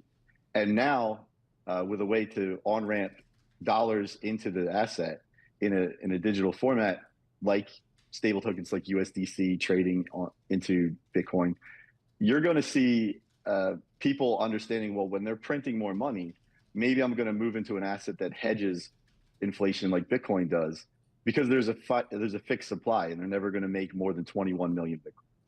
But how do you view Bitcoin? Because sometimes it behaves like a risk asset and moves in step with the NASDAQ, but sometimes it's a haven asset and behaves more like gold, and then Bitcoin lives up to its digital gold status. I feel like critics will say that it's still in the melding phase of discovering its role in a portfolio. What is your take on that? Well, I think you're right in your observation there. Bitcoin has gone through several phases. So the first was it behaved like digital gold because there was a fixed and finite supply of buyers, and they were basically just voting a vote of no confidence in the inflationary aspects of the monetary system. And then what you saw was people investing in the speculative potential of Bitcoin. But now that it's becoming more and more mainstream, I think more and more people can look and say, well, if they're just going to keep printing more money and they're just going to keep sort of devaluing the purchasing power of my money, maybe I'm going to move some into a commodity that holds value and is non-inflationary. So I think we're moving back to the original intent, and it's just a phase shift of Bitcoin behaving like it was originally intended. I think it's going back that way. Frank, I think it's fair to say there are people listening and watching right now who are not sold that crypto is even a good thing, not just for the United States, but also for their own portfolio. Sell it to them. Well, first of all, let me say, not all crypto is great crypto. There's a lot of junk projects out there. There's a lot of nonsense floating around. Yeah, and it's one of those things where you shouldn't throw the baby out with the bathwater. If you look like the original Web 1.0 revolution, where there's a bunch of companies that came about that got a lot of hype and hoopla just because they added .com to the end of a dumb idea, right? That's essentially what we're leaving behind right now with crypto, where we're going to move into the potential of the technology to remit money across, various regulations and various economies in a very cheap and efficient manner. You're going to allow people to trace things by ownership through a blockchain.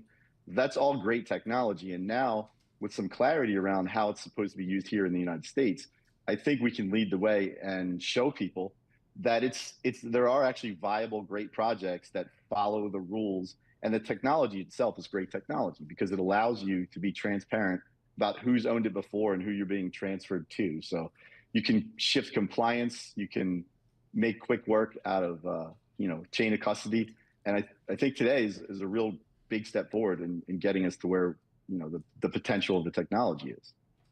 We're speaking with Frank Spicer. He's the CEO of Metafied. Frank, correct me if I'm wrong, but Metafied as a company has evolved in the last few years. Can you talk a little bit about that and the way that you've changed as the industry has changed? Yeah, so we've always had an AI component to the company, and in understanding the movements of asset prices, but we started off as sort of a ratings company to help people understand which was a healthy asset, which was real, and which was, according to my last point, junk. And we wanted to do that to help people. But where we've landed now is there's a lot of movement and back and forth with these asset prices. And there's a real need to predict the movement of these prices through AI systems. We use neural networks to help predict the movement. But there's gaps that could be filled by people. And what we do is we gamify that competition, turn it into a sport of predicting, like the same way that video games have evolved to be a sport. And we help people fill the gaps in the machine predictions. And we found a real momentum right now, and we're moving to market very quickly. We'll be out in September, and people will be able to get into our games and participate in adding signal to the market and get real value for it. It seems like that's what we see as the crypto landscape really just grows. Companies also learn to adjust. You earlier mentioned that not all crypto is good, and it's true. From where I sit, it seems like Bitcoin is still really the dominant coin when it comes to Wall Street interest. Are you seeing other coins like Ether, Solana, or XRP gaining traction as well when it comes to institutional interest? Well, if you look at Ethereum, the Ethereum token has moved about 40% in the last month up. It's about 20% up for the week. And what that is a signal that the decentralized finance ecosystem, where all the innovation and smart contracts and stuff are happening, those are waking up, coming into the market. And so Ethereum is worth looking into if you're an investor, because it's indicating that people are developing new and innovative ways to interact with blockchains. Solana is a way to accelerate the speed and efficiency of transacting on the Ethereum network, so it's not so expensive. XRP has its own sort of purview of things. It's more institutional in the way that they're approaching things, and I think the jury's still out, so we could see where that goes. But it's a strong project, and it's worth paying attention to. But I think you're going to see applications evolve on top of the the tokens themselves, because if you go back to the early days of the internet and people invented TCP/IP, for instance, no one walks up to you and says, "Hey, are you using TCP/IP?" They say, "No. Do you know Facebook? Do you know Google? Do you know Amazon?" So the way that things have evolved to help people's lives be better, be it faster, cheaper, easier, that's the next phase in what this is all going to bring. Frank Spicer, good to talk to you again. Co-founder and CEO of Metafied, joining us from Myrtle Beach, South Carolina. Taking a look at markets, just with about a little less than a half hour to go. We're seeing stocks in the red, but ever so slightly. S&P 500 down 0.1%. We drive to the close next.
It's 3:40 on Wall Street. We do check markets all day long here at Bloomberg. We are wrapping up the week with a loss for the Dow, the S&P, and NASDAQ, all in the red. Let's head over to the First Word breaking news desk for today's afternoon call.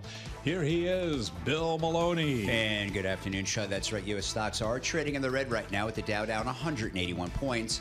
S&Ps are down 5 and NASDAQ is lower by 14. The U.S. 10-year yield is at 4.43. Gold is in the green. Oil is in the red. But Bitcoin, that's down by 1.3%. Among the main 11 S&P sectors, leaders were utilities and consumer discretionary. Energy was under pressure, and leaders to the upside in the Dow, IBM and Travelers, while 3M fell 4.4% after earnings and led to the downside. Also after earnings, Netflix fell 5%, and wrapping things up, Sarepta plunged as much as 42%. On news, the FDA will ask the company to halt its gene therapy shipments. Live from the First Word breaking news desk, I'm Bill Maloney. Charlie? Okay, thank you very much, Bill. Have a great weekend. And to hear live breaking news over your Bloomberg, type Squawk, SQUA, on your Bloomberg terminal. I'm Charlie Pellet. That is a Bloomberg Business Flash. I'm driving in my car. How about you let me drive? Oh, no. This is not a toy. Who's gonna drive you home? Honey, please, I'll do the driving. Drive on. Excuse me, I want to drive.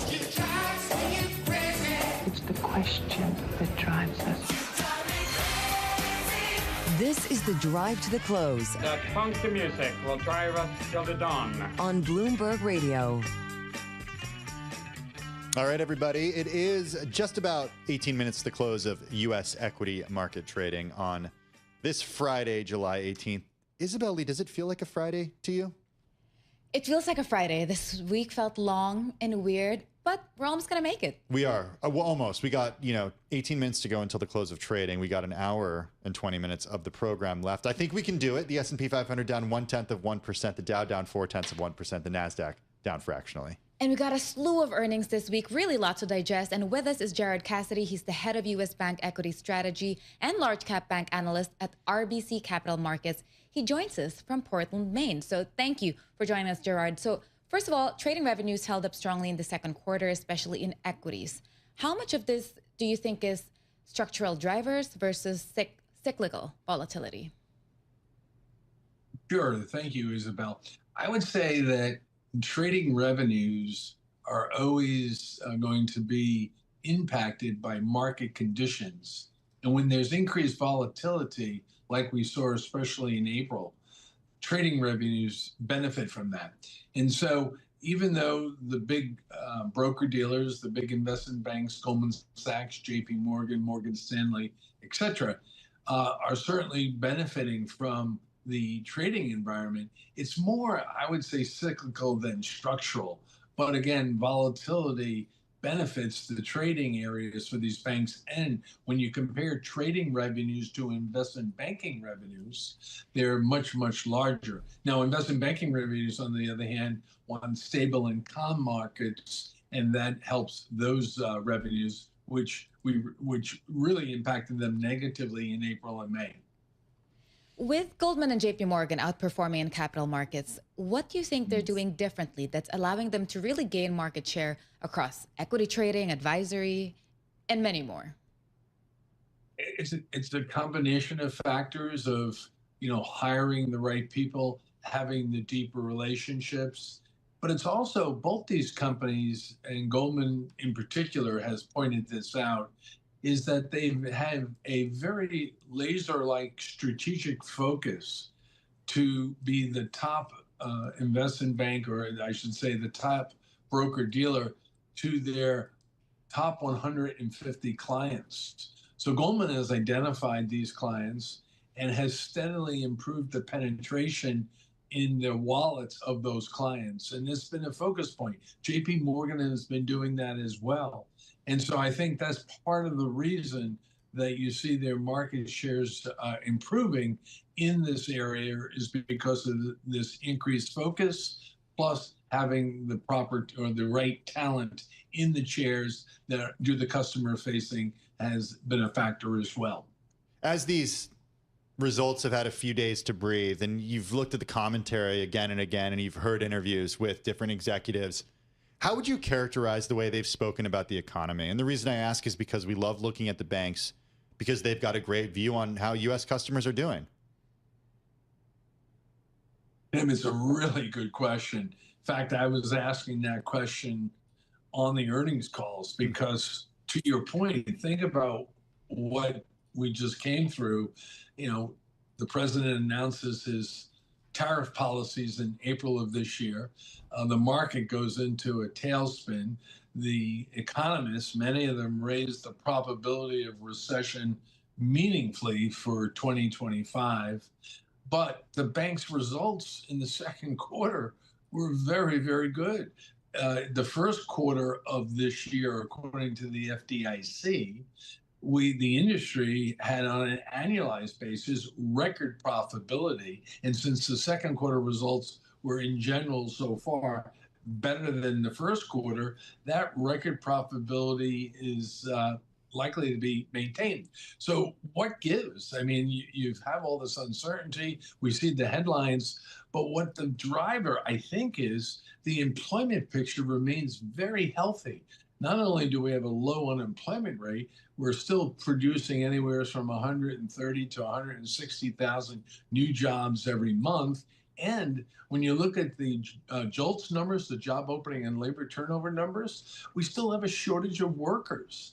And so as a result, wage growth remains very buoyant and the consumer is in good shape. Now, corporates and commercial customers, they see a little more relief, I would say, versus what they saw in April when the banks reported first quarter results and the Trump tariff news just hit. So it's still cloudy, but it's not as dark as it was in April. So there's a little bit of better confidence now. We'll see if that holds through the end of the year. But it's really kind of interesting because, you know, in April, nobody was expecting the results like we're seeing today with the banks, suggesting the economy is much healthier than people were thinking it was going to be.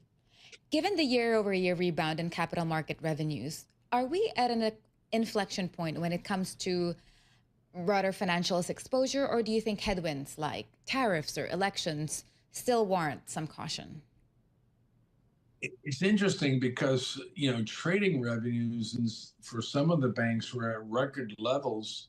And so you could argue that, you know, we have to continue to see maybe record levels for this to continue for the industry.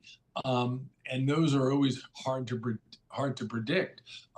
So I wouldn't say you necessarily have to get bearish on the investment banks or the trading businesses. Plus, you know, we still haven't seen the investment banking results come back to, you know, above trend lines when you look at both ECM, DCM, and advisory. Goldman pointed out that the advisory revenues now are above the 5-year trend lines, but ECM, led by IPOs, initial public offerings, they really have not fully recovered yet. And when that happens, that leads to more equity trading, of course, in the as more IPOs come out. So there's always risks. We don't disagree with that. There's always concerns out there. So I would say that there's still real opportunities to own banks and investment banks to make money in this market relative to the market. The financials in general are inexpensive. And, you know, should the market go into a correction for the higher PE, higher value stocks, the banks should hold up, you know, pretty well relative to the market. Just 20 seconds left, very briefly. Do the big banks have anything to be concerned about when it comes to fintech firms and crypto legislation? No, the banks are going to embrace it. The banks are going to be part of it. Nothing to, you know, we don't believe any major disruptions coming from fintechs. The banks are going to be in there fighting it out, and I think they're going to do a very good job in competing. Gerard Cassidy, head of U.S. Bank Equity Strategy and large cap bank analyst at RBC Capital Markets, joining us from beautiful Portland, Maine on this Friday afternoon. We are just a few minutes away from the close of equity trading. S&P 500 still down less than 0.1%. The NASDAQ composite pretty much flat. The Dow down 0.4%. I'm Tim Stenavec, along with Bloomberg News cross-asset reporter Isabel Lee. She is in for Carol Massar on this Friday afternoon. When we come back, we're going to be joined by our Bloomberg TV team for our cross-platform coverage. We're going to count you down to the close next.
This is Bloomberg Business Week Daily with Carol Massar and Tim Stenovec on Bloomberg Radio.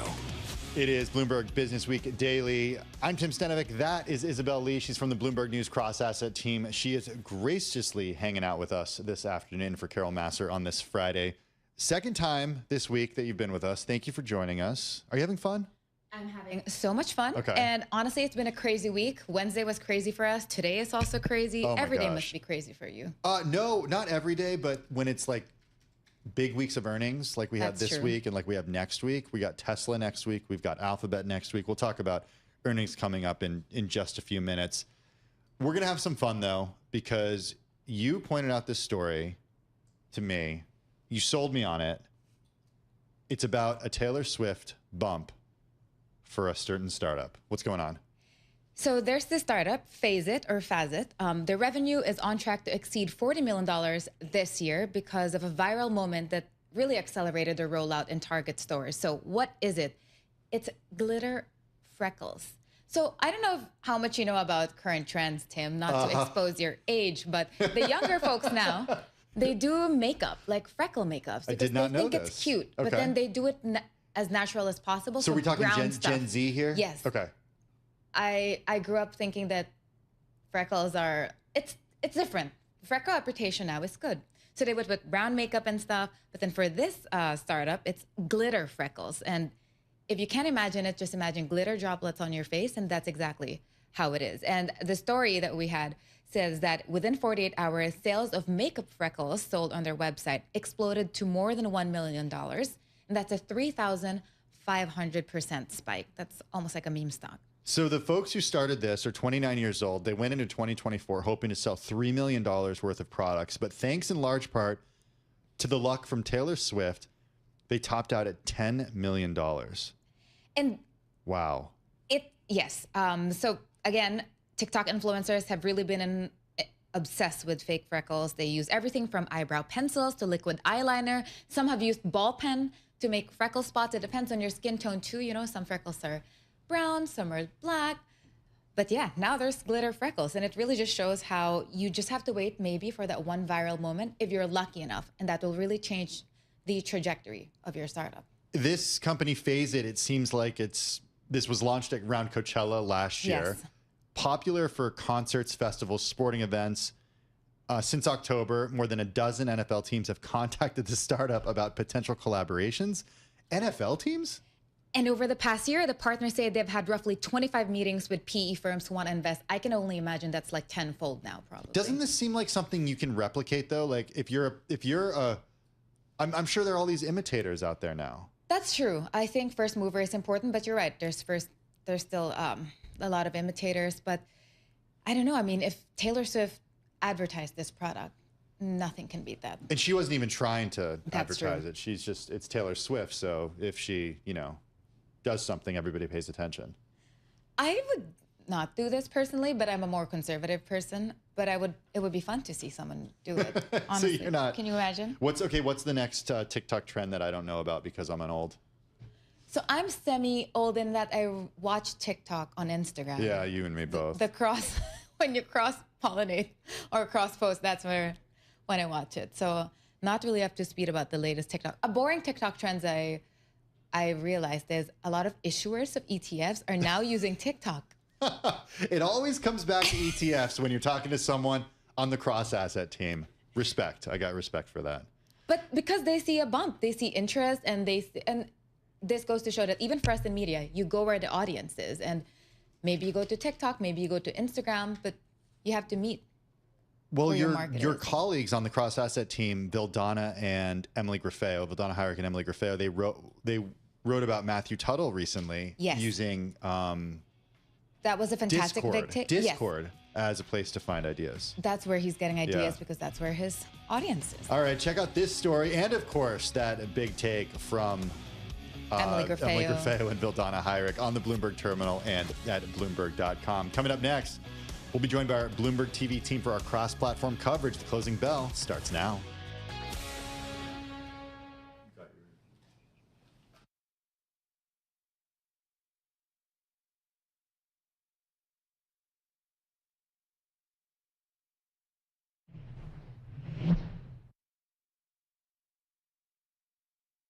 of the U.S. market close starts right now.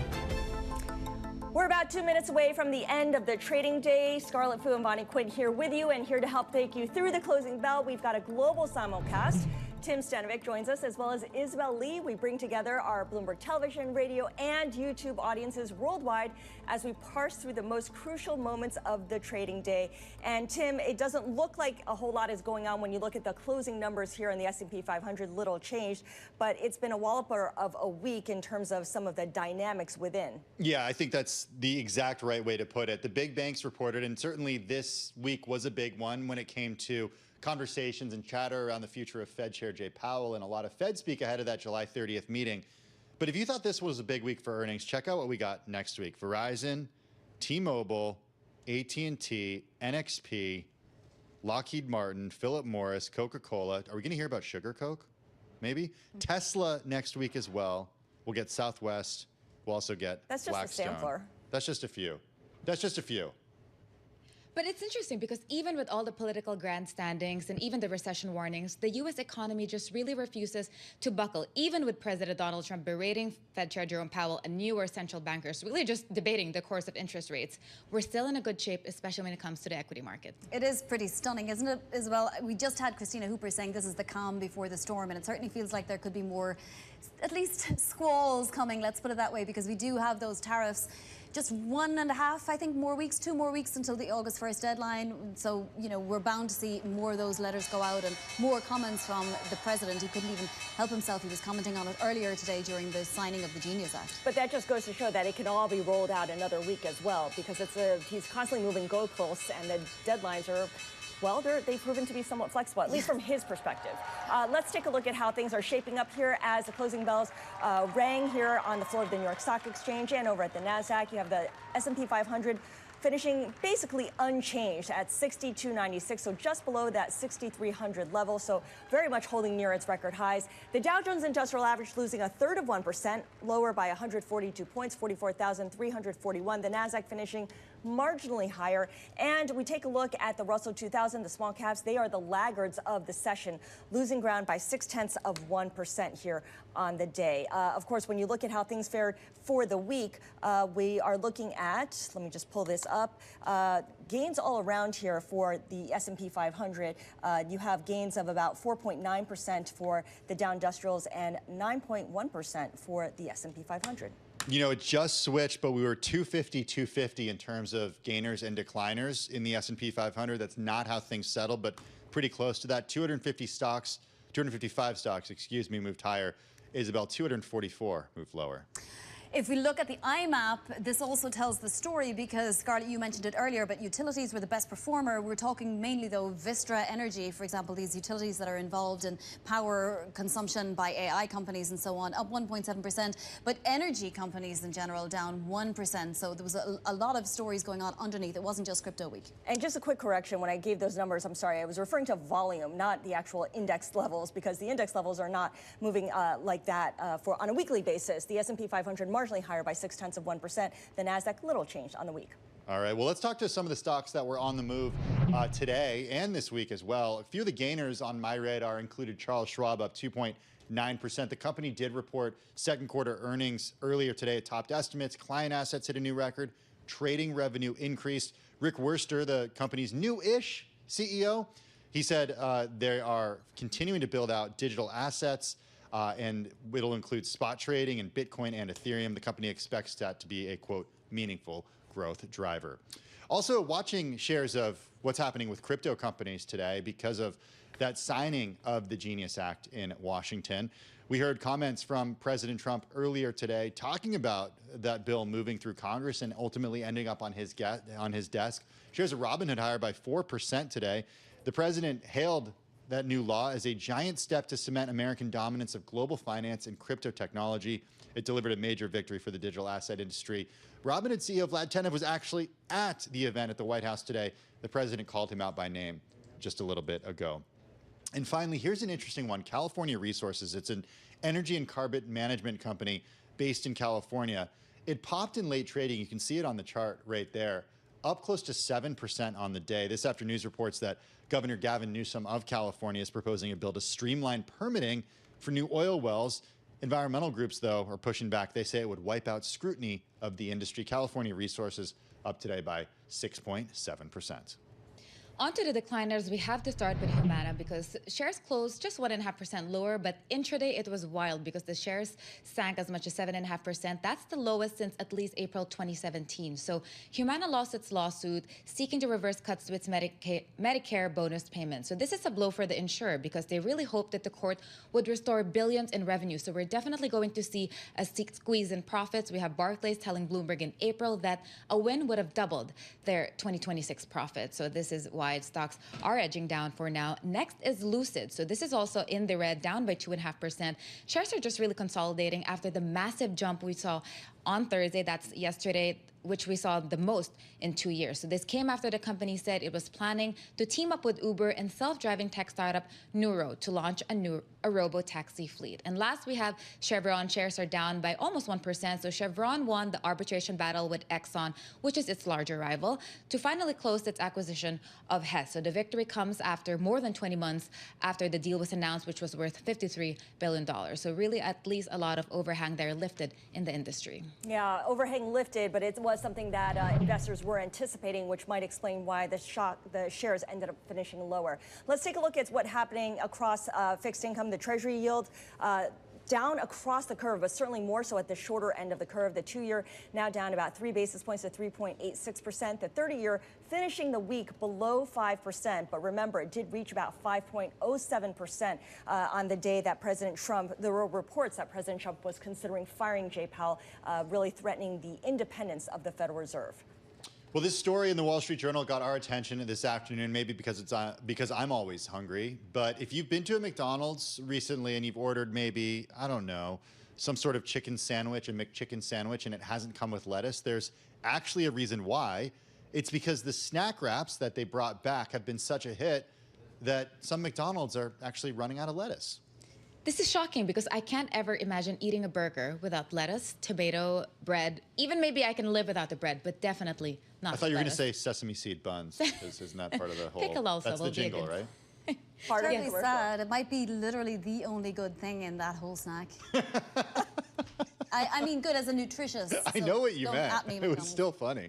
It just goes to show how big a player McDonald's is in anything, right? When demand for any of its goods changes, like it absorbs so much of the supply chain that things can run out. It on its own, if it launches a new product, there's a run on everything that goes into that particular sandwich. And that's why you have to wonder if the person who decided that this should make a comeback and thought it was going to be a success, and then enacted it, then why didn't they have enough lettuce?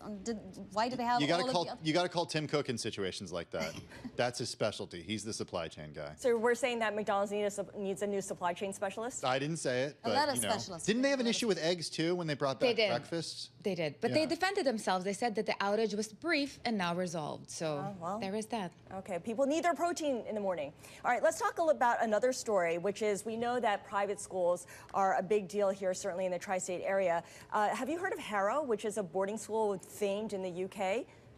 I had not heard of it before this story. Okay, I mean, it's like the second most famous British boarding school after Eton, but it now will be opening a New York-based offshoot. Vani, I know you've heard of Harrow. I've heard of Harrow, yeah, tangentially since it's British, but yeah, this particular one is going to be run by the Amity Education Group, which is an Indian family foundation. So it's licensed. Exactly, it's fascinating. Also, I mean, I don't know about the visa situation and when they're going to be able to get that all sorted out, because not immediately, apparently. But if you were a Harry Potter fan and you wanted to go to the school that served as a stand-in for the Harry Potter movie, then you would want to go here, because this particular school actually served as that stand-in. Yeah, well, the one in New York won't be the stand-in for the Harry Potter school, but they're going to be opening one in New York, and it's not in the city of New York, and it's not in Long Island, and it's not in the Hamptons, which is where a lot of New York's moneyed elite summer and have their second homes, but it's going to be somewhere in between. So it's kind of a school for people who kind of make their way between their Manhattan homes and their Hampton homes. And $75,000 is the price tag for tuition, right?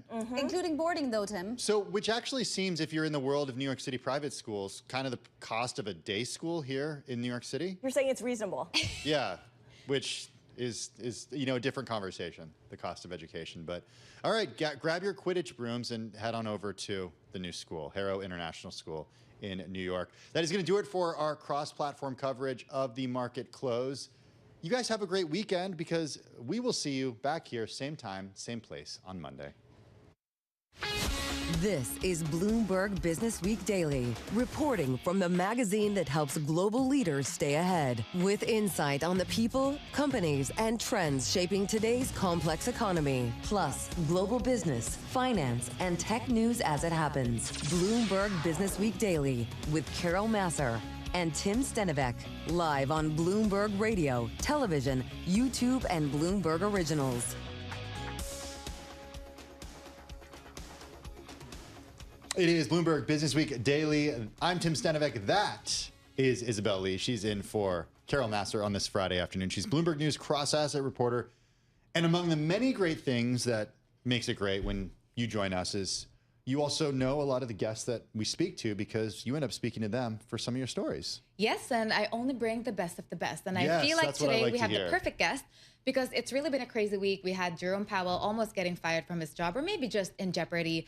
We had a lot of earnings, stocks fluctuating. We had data showing consumer expectations is improving. We also had a lot of inflation data. And let's not forget, crypto hit $4 billion in market cap. So to help us make sense of all of that is Rafael Tuin. He is the head of capital market strategies at Tikehau Capital. That's an asset manager with over 50 billion euros in assets. And I bug Rafael a lot, maybe once a week. So I'm really excited to introduce him to you. So maybe we could start with that. What do you make sense of the week? Why does the economy refuse to buckle even with all these headwinds? Do you think that euphoria has gotten too far? Yeah, euphoria is clearly a word you can think of when you think of what's happening in the market. You know, cyclical, the stocks performing well versus defensive, Bitcoin being all-time high, meme stocks. You see that in the credit, high-yield market as well. Lots of deals coming in. So, you know, investors are feeling good. And so far, the economy is going their way. When you look at the latest data, retail sales have been fairly resilient. Manufacturing, industrial productions were also pretty good the past few days. Labor has shown some resilience as well. So a lot of those initial thoughts about, you know, a massive slowdown on the back of high uncertainty, tariffs, the Trump administration, the rising deficits are not materializing just yet. Well, you said just yet. I do say just yet, Why? indeed. Well, most likely we feel like those tariffs will have ended up having an impact on the economy. Maybe we can say that taco is kind of dead. Really? You think so? You think Feels like- Do you think it's dead because come August 1st, those tariffs that were threatened last week via letters will go into effect and there will be no changes? It looks like, you know, first of all, the market was assuming kind of a base rate of like 10% for most countries and potentially a bit more for China, up to 30%. Feels like this base 10% rate is probably higher now. We are getting closer to maybe 20%. This is the latest data from Europe, apparently. So this is going to be obviously an additional impact on the economy, on inflation. And also it feels like obviously President Trump has had a few wins more recently. The big, beautiful bill, geopolitics, and so on. And potentially, we know this is the core of his program. He's very serious about implementing those tariffs. So when you put all of that together, you feel like maybe there is not such a taco trade anymore. Maybe we should buckle up for real tariff impact on inflation, on the economy. We're starting to see a little bit of that. When you look at the inflation data, we've seen indeed, especially in some categories, the impact of tariff being felt. It has been offset by non-impacted sectors such as services and housing, but you're starting to see some of that. You're starting to hear that also in the conversation. There is some stagflationary impulse going through the economy. But for now, it's true, the resilience has been very impressive. Where do you stand on the rate cut debate? We have Fed Governor Christopher Waller hinting that he would dissent if his colleagues vote to hold interest rates steady in July. Well, when you think of Jerome Powell, you probably feel like he's having a very difficult hand now. I was saying the word stagflationary. This is the worst case scenario for a central banker. He's going to have to deal with potentially a slowdown in the economy. Yes, it's resilient, but it is somewhat slowing down on the one hand. And at the same time, obviously, inflationary pressure that should build in H2. And this combination will probably have to push the Fed to stay on the side, wait for more data, but obviously at the same time, a lot of political pressure to act. Every day a new headline from internally or externally from President Trump. So how do you reconcile the fact that the economy is holding up well and inflation is creeping back in with this massive political pressure for cutting rates? Is going to be an interesting show to watch. We're speaking with Raphael Tuin, head of capital market strategies at TKO Capital. He joins us here in the Bloomberg Interactive Brokers studio. About $59 billion in assets under management. Those assets, where are they allocated right now? So we do private credit, we do private equity, real assets, liquid markets. So it's really a 360 approach to investing in many ways.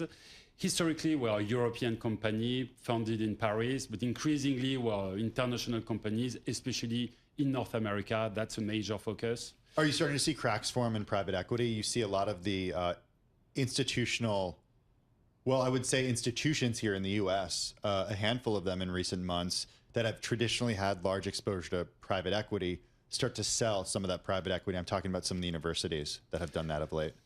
You're seeing somewhat of a slowdown, it's true. Some investors are more on the wait-and-see mode, waiting to see some cash back to redeploy. But at the end of the day, it's still a very positive long-term trend for that kind of strategies. Clients are still willing to allocate more and more. You have also the retailization of the asset class, more and more retail people coming in. And we saw President Trump announcing some measures on that front also for retirement plans. And so at the end of the day, this is a mega trend. Maybe you will have some setback along the way, but still a fast-growing market. You've also increased your exposure to U.S. tech. What macro signals or valuation metrics are giving you conviction to do that? Because some people are saying it's too frothy now.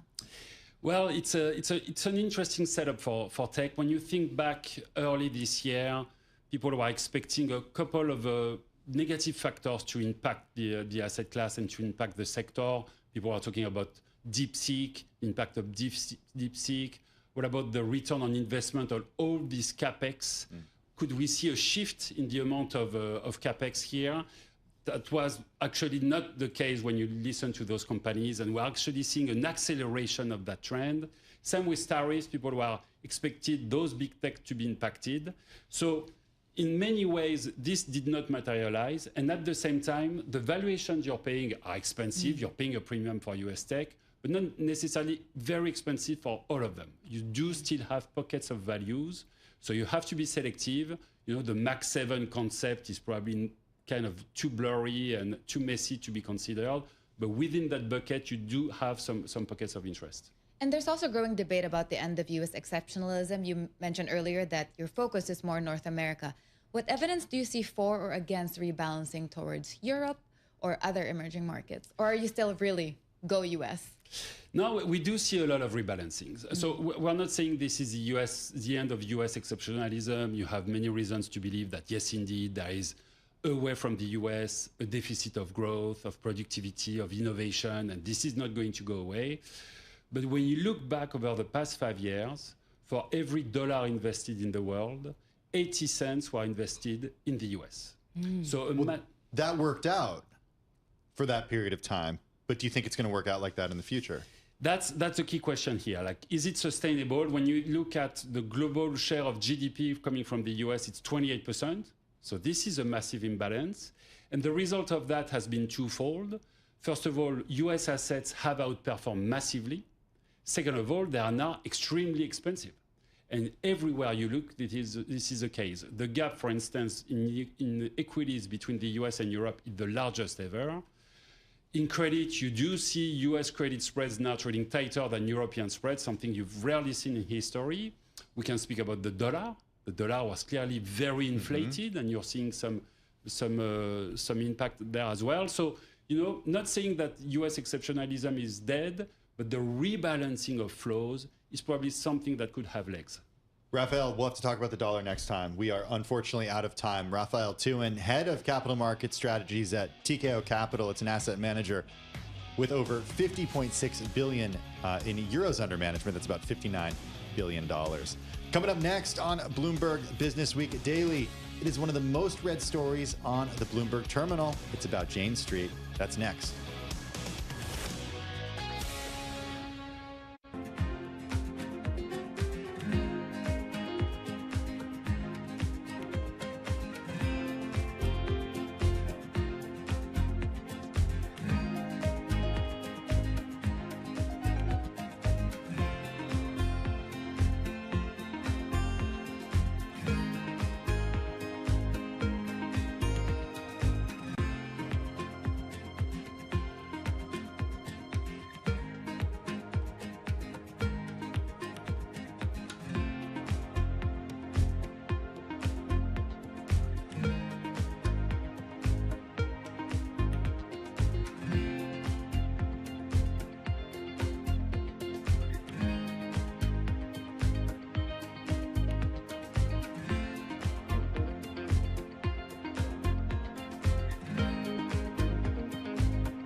It's 4:21 on Wall Street. We do check markets all day long here at Bloomberg. Little change for the U.S. equity market. This Bloomberg Business Flash brought to you by Oracle.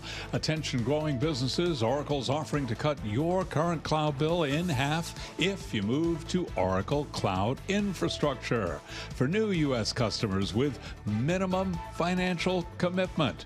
See if your company qualifies at oracle.com/Bloomberg. Dow Jones Industrial Average ended the day with a loss of 142 points, down by about 0.3%. S&P 500 index little changed on the day, down half a point, close to a record 62.96. NASDAQ up 10 at 20,895 for the NASDAQ Composite Index. That was an advance today of just under 0.1%. 10-year 4.41% with a 2-year currently yielding 3.86%. Spot gold of $11 the ounce, up by 0.3%. And West Texas Intermediate crude down 0.2%, 67.41 a barrel. Crypto week is behind us. Bitcoin right now, 117,240. Bitcoin today down by 1.9%. Netflix shares tumbled after earnings. Netflix lower today by 5.1%. For on-demand news 24 hours a day, subscribe to Bloomberg News Now wherever you get your podcasts. I'm Charlie Pellet. That is a Bloomberg Business Flash. Today's most read story, Tim, we get an inside look into one of the most secretive trading firms. It's filled with juicy anecdotes and fantastic quotes. It's Jane Street's secrets spill into the open and face rival scrutiny. It's by Catherine Doherty and Bernard Goyder, and there are really a lot of fantastic information. I really read it from start to finish, and sometimes I just scroll through things. And I love this detail. It says Jane Street's market making and other trading operations are now so expansive that competitors are a who's who of the industry, namely Citadel, Susquehanna, Virtu, as well as banks and broker-dealers. And you have great quotes from Larry Tabb saying they came from virtually nowhere 7 to 8 years ago to one of the top 3 or 4 retail market makers. Larry Tabb is from Bloomberg Intelligence. So we now have Kat to join us. So tell us more about this. How hard was it to unveil a lot of these details given how secretive they are? Well, to give you an anecdote of if you were to go on LinkedIn and find a Jane Street employee, most of them do not have profile photos. And I would also say that the majority don't even have a title. They might say that they work at the firm, but you can't really identify who they are or what they do there. Some do, I would say the more senior folks. But in general, this is a firm that operates behind the scenes. They are under the radar. They're just focused on the work of being a middleman in the markets, and they're a crucial part of how U.S. trading and globally in other markets. They perform a important task of just making sure that that trading is actually happening. They're executing the trades, but they don't have to be front and center and talk about how they're doing it. So reporting about this firm is quite tricky, given that they don't really need to say much about what they do. Their work speaks for itself. So what made Jane Street so successful? You also wrote in your story, you quoted Ben Eifert of QVR Advisors. He said that they take a lot more risk than a Citadel Securities would. Why is that? Yes, there's a few factors. Risk is a big one. The reason that they're able to take more risk is the money that they have to support their trading operations is all theirs. That's their own capital. So unlike a bank or even a hedge fund that has capital that they're trading with, that money is either their investors or they have to answer to shareholders. If you're a bank and you have a major loss, you're going to have to disclose it. And ultimately, that's not all of your own capital that you're having to put to work. Whereas Jane Street has billions of dollars that they've built up over time. And the more money that they've generated over time, they've put that back into their operations. And they're playing with the bigwigs. And in many ways, just their numbers speak for themselves. Their trading revenue has surpassed Bank of America, Citigroup. They're now some of the biggest players on Wall Street. Their trading operations. These banks that I'm naming have other units that are far larger than what Jane Street is generating just as a trading firm. But if we're just talking about being a market-making firm in not just the U.S., but globally, Jane Street has become one of the more dominant players. Why? I never heard of Jane Street until Sam Bankman-Fried came on the map, and this was before the old FTX blow up. Didn't hear about Jane Street for a while, and then Sri Natarajan comes into our studio. This was like maybe you were just getting married at this time, and he comes the coup? Yeah, with this story. Jane Street boss says he was duped into funding AK-47s for a coup. Yeah, Jane Street's been in the news for a few recent weeks, which is unusual. You bring up the other time, which was Sam Bankman-Fried is an alum from this firm. So often people were Googling the firm. I could see like an uptick during that period, and now of course you're seeing it, it was like on a larger of scale. Sam Bankman-Fried was like he got out of college and then went and worked at Jane Street. Yes. And he was really successful there. Yes. And I think that let's use Sam as an example because he speaks to this larger culture that Jane Street represents, which is mathematical. They have quants. They develop their own puzzles. Someone pointed out to me today, and I wish I knew this before my story was published, that they're even like developing, they're hiring someone to develop their own puzzles and games within this company. So that's kind of how they think. They're quantitative, they're problem solvers.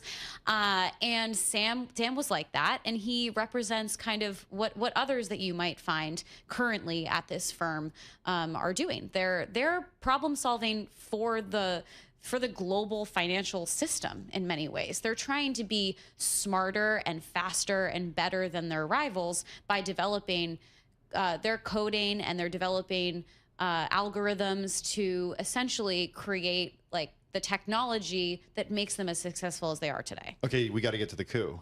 The coup. Yes. I mean, that's just a separate side note that one of their founders had found himself. You include this in your story. We did. Yes. Well, because these are the moments that you're bringing up that has pushed this firm into a more public facing, into the spotlight per se.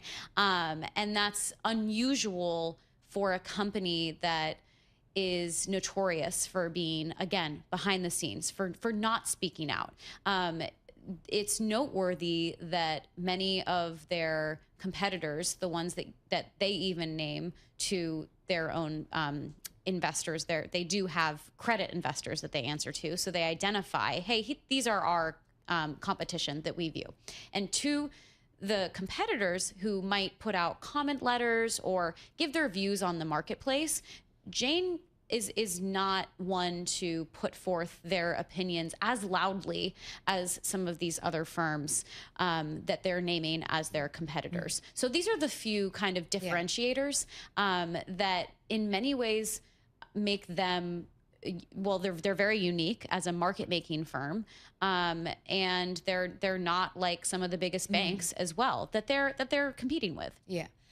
As a reporter, when I read a fantastic story, other than learning from it, I always wonder, oh my gosh, how did the reporter do that? So can you share with us an unexpected moment or like a hiccup you didn't expect that happened through the course of your reporting? Because clearly it really took months and it's really well reported. Well, not to reveal all of my secrets, and I will say that my reporting never finishes, so I try not to give too much away. That's true. So that I view this story as just, there's going to be many, many more.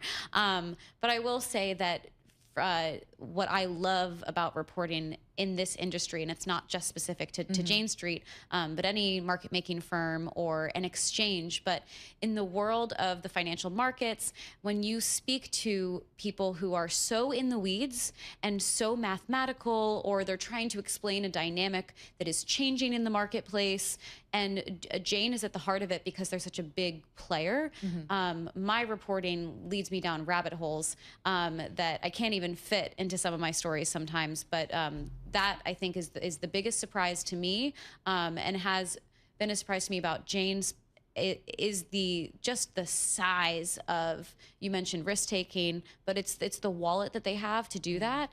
That I think was shocking, not just to me, but to people I talk to in the marketplace.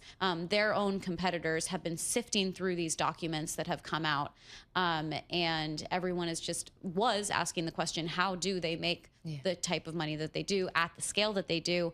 And we're starting to see some flavors of Yes. that. And because we've seen that, this is why they caught the attention of the regulators in India and said, oh my gosh, let us look into it. And so they did. And now the secret is out in the open. In general, how do courts or regulators view those tactics? Because it had something to do with options. So they said they see it as arbitrage, but some may see it as manipulation. I don't know. What have you read in your reporting? So the situation that you're referencing is over the July 4th weekend, the regulators in India had come out with a 105-page order against Jane Street, alleging that they were manipulating the market. That is an ongoing situation. That is something that the firm is going to respond to in a more formal way. But they've already come out and said that they do not agree with this decision, that they will fight it. But all things aside, it is very specific to the Indian options market, where they have grown quite large. So that is the reason. And again, it speaks to this larger story about the firm itself and its prominence.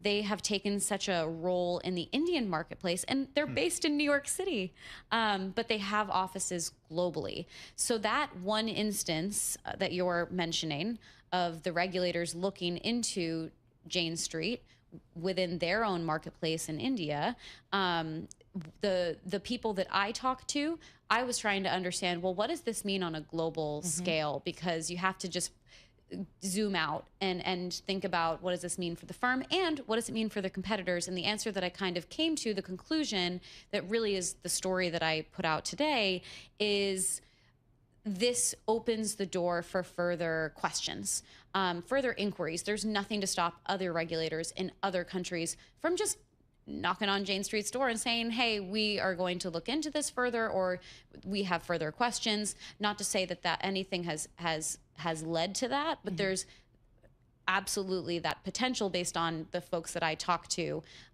They're all saying that this is potentially the beginning.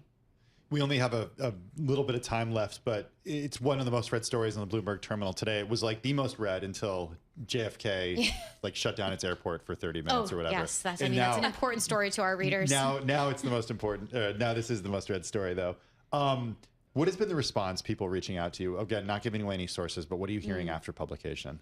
A lot of surprises, which is kind of fun, because the whole point of this story is like, here's the surprise that you didn't know about, and then. You know, people love to share their opinion on the situation in India that you brought up, whether a lot of comparison to some of Jane Street's competitors, like a Citadel Securities, a Susquehanna, which is where the founders came from. It just generates so much discussion, and I love the feedback like that leads to stories ahead. Kat Doherty, Bloomberg News finance reporter, joining us here in the Bloomberg Interactive Brokers studio. Check out her story on the Bloomberg terminal, co-written with Bernard Goiter. Jane Street's secret spill into open and face rival scrutiny. A regulatory probe and bond documents show how a $42 billion war chest and an embrace of risk drive profits. Again, among the most read stories on the Bloomberg terminal. Coming up next, we're talking Players TV.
It's 4:40 on Wall Street. We do check markets all day long here at Bloomberg. Turned out to be an up week for the U.S. equity market, with the S&P 500 index on the week up by 0.6%.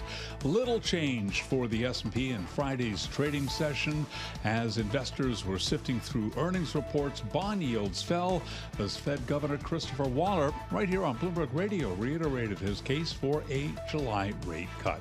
S&P down 0.5 point today, finishing the week, heading into the weekend, 62.96, very close to a record. The Dow down 142, drop there of 0.3%. NASDAQ pushes higher. NASDAQ up another 10 points, up by less than 0.1%. 10-year 4.41%, with the 2-year 3.86%. Gold up $11 the ounce, up 0.3%. West Texas Intermediate crude down 0.3%, 67.36 a barrel on WTI. Bitcoin now down 2.1% at 116,965. Busy week for bank earnings is behind us. So what do results from banks, including JP Morgan Chase, Citigroup, Goldman Sachs, and Morgan Stanley, tell us about the economic backdrop? Gerard Cassidy is head of U.S. Bank Equity Strategy at RBC Capital Markets. He was a guest right here on Bloomberg Business Week Daily. It's still cloudy, but it's not as dark as it was in April. So there's a little bit of better confidence now. We'll see if that holds through the end of the year. But it's really kind of interesting because, in April, nobody was expecting the results like we're seeing today with the banks suggesting the economy is much healthier than people were thinking it was going to be.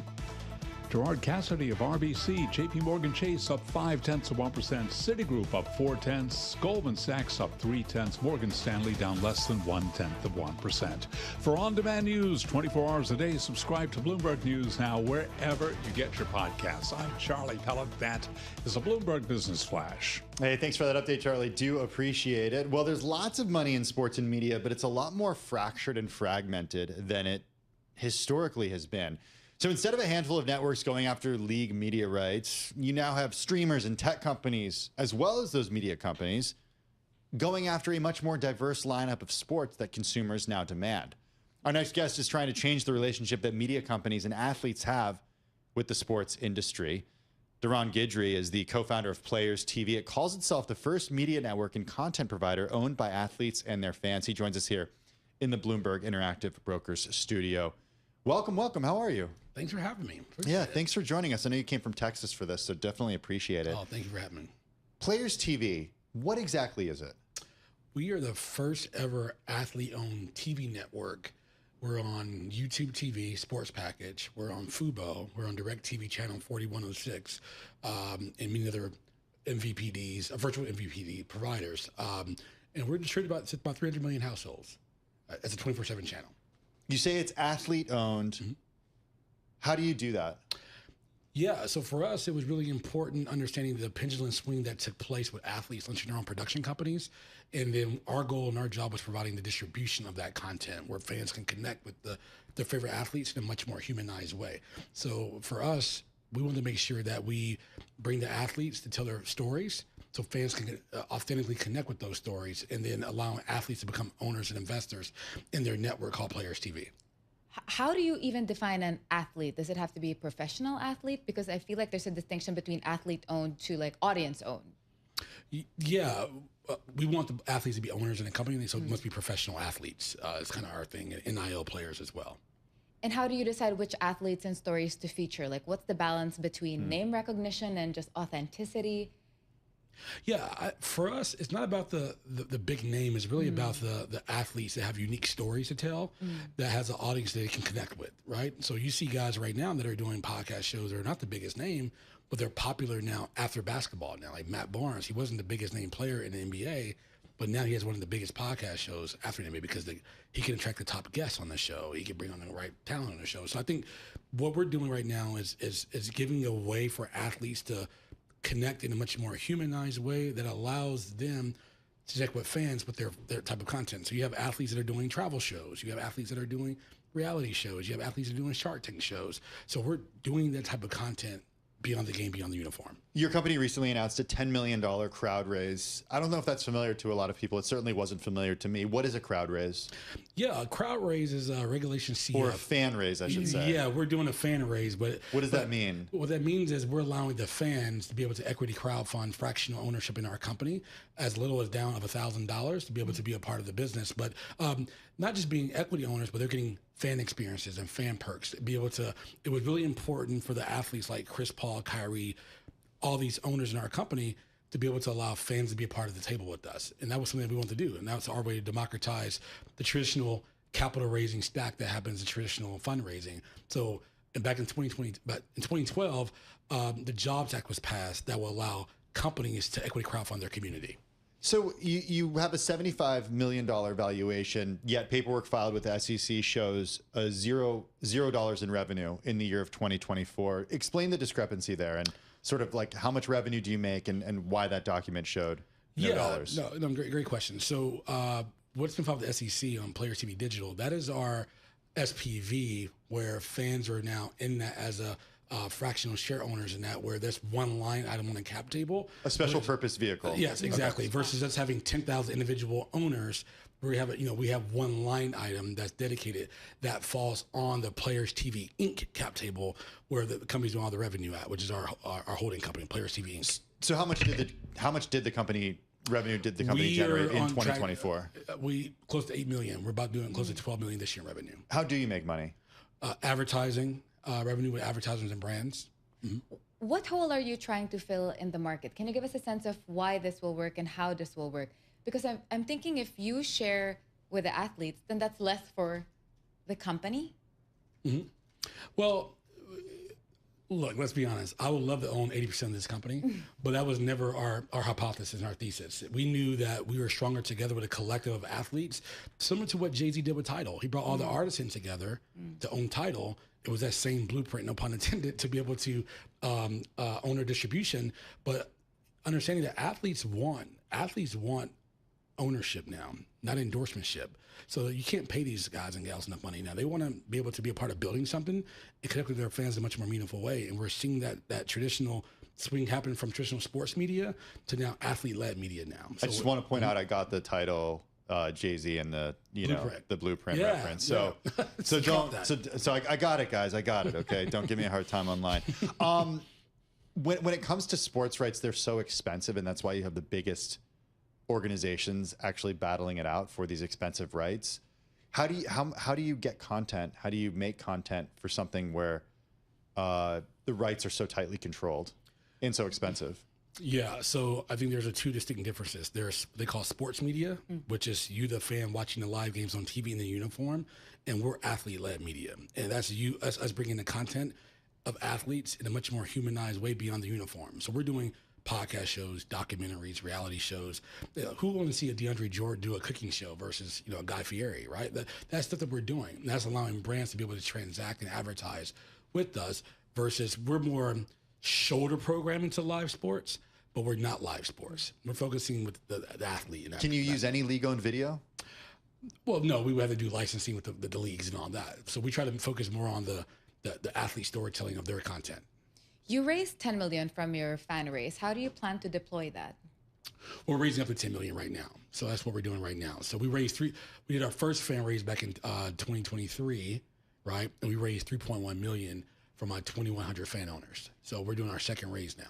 And once you do, how do you plan to, what strategies do you have to accelerate your growth? Yeah, our growth, we actually acquired our first company back in December, actually, with our fans. We acquired a sports ad tech company, hence why the valuation has been increased now. So we are able to now take that capital to deploy into AI and to create more opportunities to scaling our technology stack as well, too. 20 seconds left. Give us some metrics, how many viewers you have.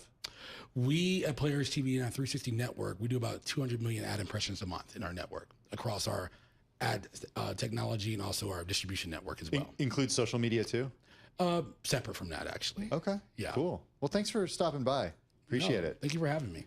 Doron Guidry, co-founder of Players TV. It calls itself the first media network and content provider owned by athletes and their fans. Doron joining us here in the Bloomberg Interactive Brokers studio.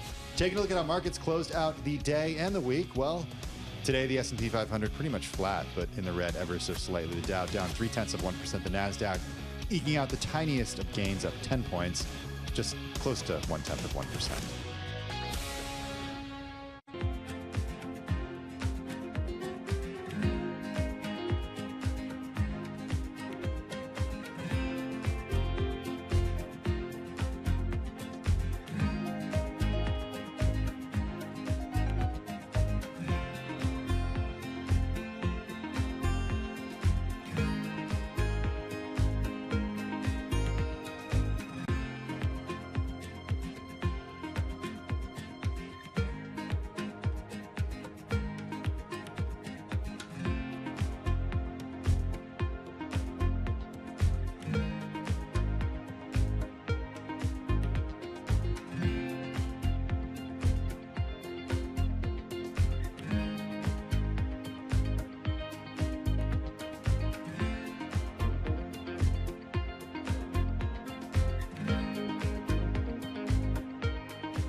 You're listening to Bloomberg Business Week Daily with Carol Massar and Tim Stenovec on Bloomberg Radio.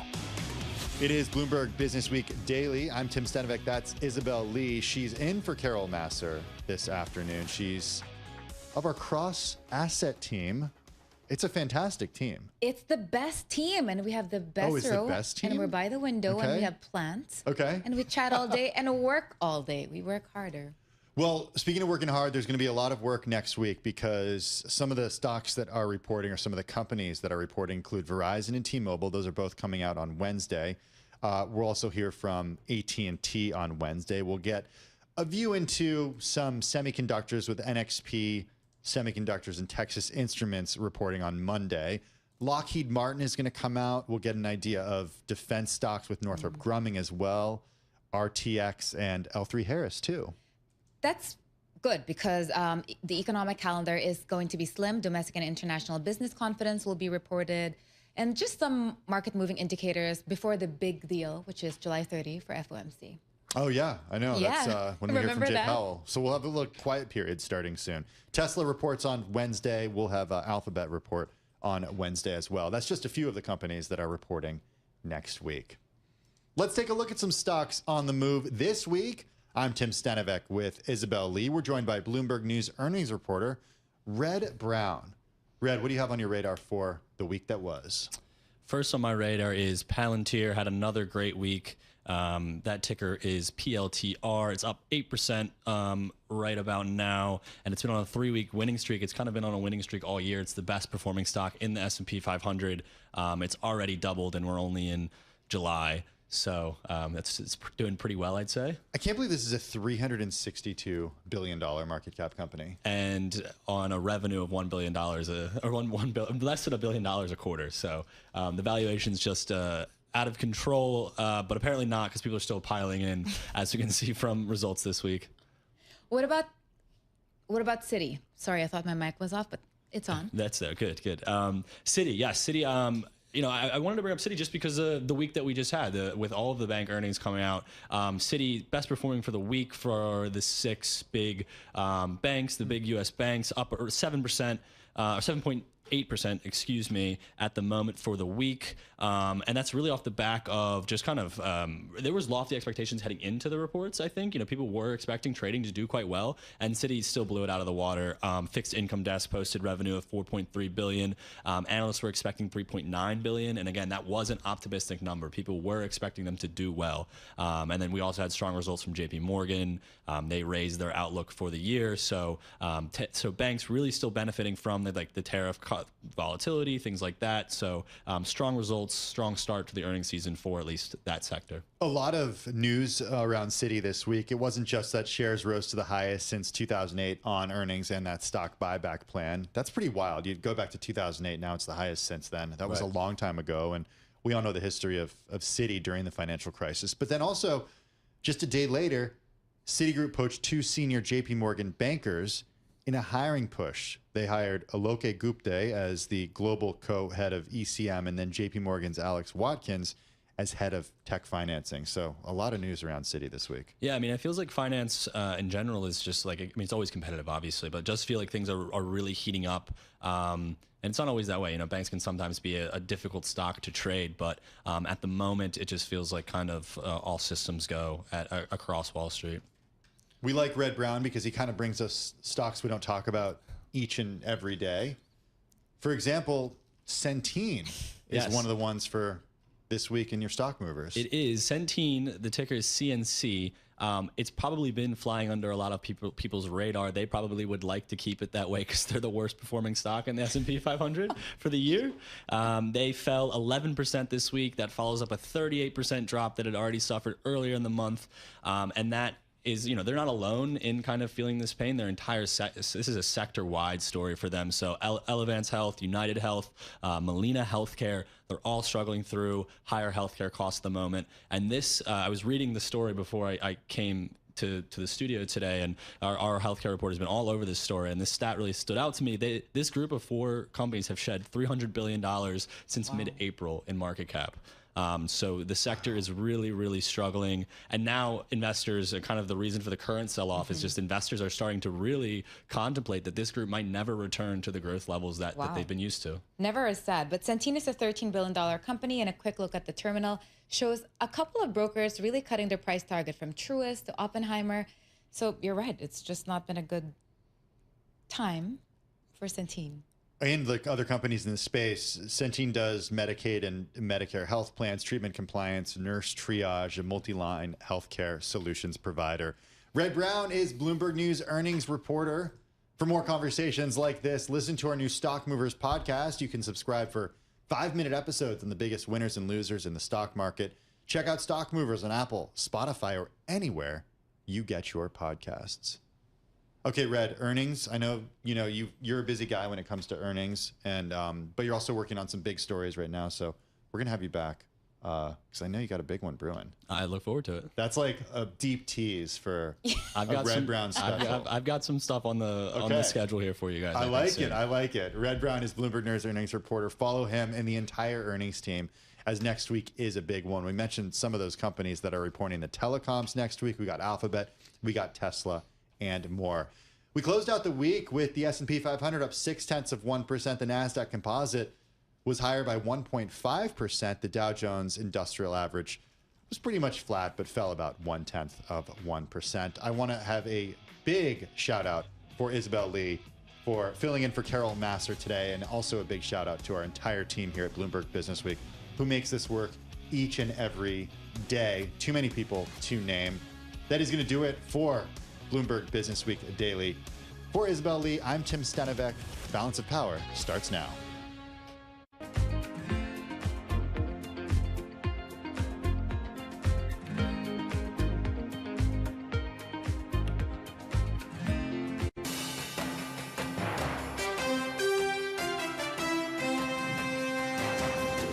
This is Balance of Power, live from Washington, D.C. From Bloomberg's Washington, D.C. studios to our TV and radio audiences worldwide, welcome to Balance of Power. Alongside Tyler Kendall, I'm Kaylee Lyons. Tonight, ramping up the pressure on Fed Chair Jerome Powell. The president today intensifying his call for the central bank to cut interest rates amid mounting criticism about the Fed's recent renovations. What could happen next when Deputy Treasury Secretary Michael Faulkender joins us up ahead. Plus, he'll also talk about the crypto bill celebration at the White House. The entire crypto community, for years, you were mocked and dismissed and counted out. You were counted out as little as a year and a half ago. But this signing is a massive validation. The president signing the Genius Act into law, the first major piece of legislation governing the growing stablecoin market. We'll discuss that new law, plus the $9 billion rescissions package also sent to the president's desk today when we speak with Democratic Congressman and Financial Services Committee member Brad Sherman. And an issue dividing the president's own supporters, Jeffrey Epstein.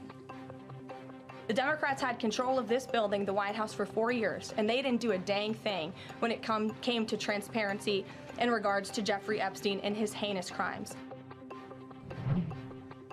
The recent move by the president regarding grand jury testimony as D.C. becomes focused on the story amid a deepening Republican divide and the threats he's now issuing to the Wall Street Journal following a report that potentially ties him to the disgraced financier.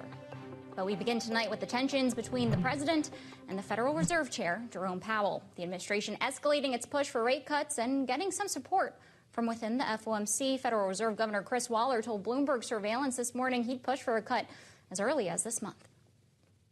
I never want to commit to an action before the meeting. Otherwise, if everybody committed before, you don't even need to have the meeting to have a discussion. So the goal is to always go to the meeting, sit down, listen to all sides.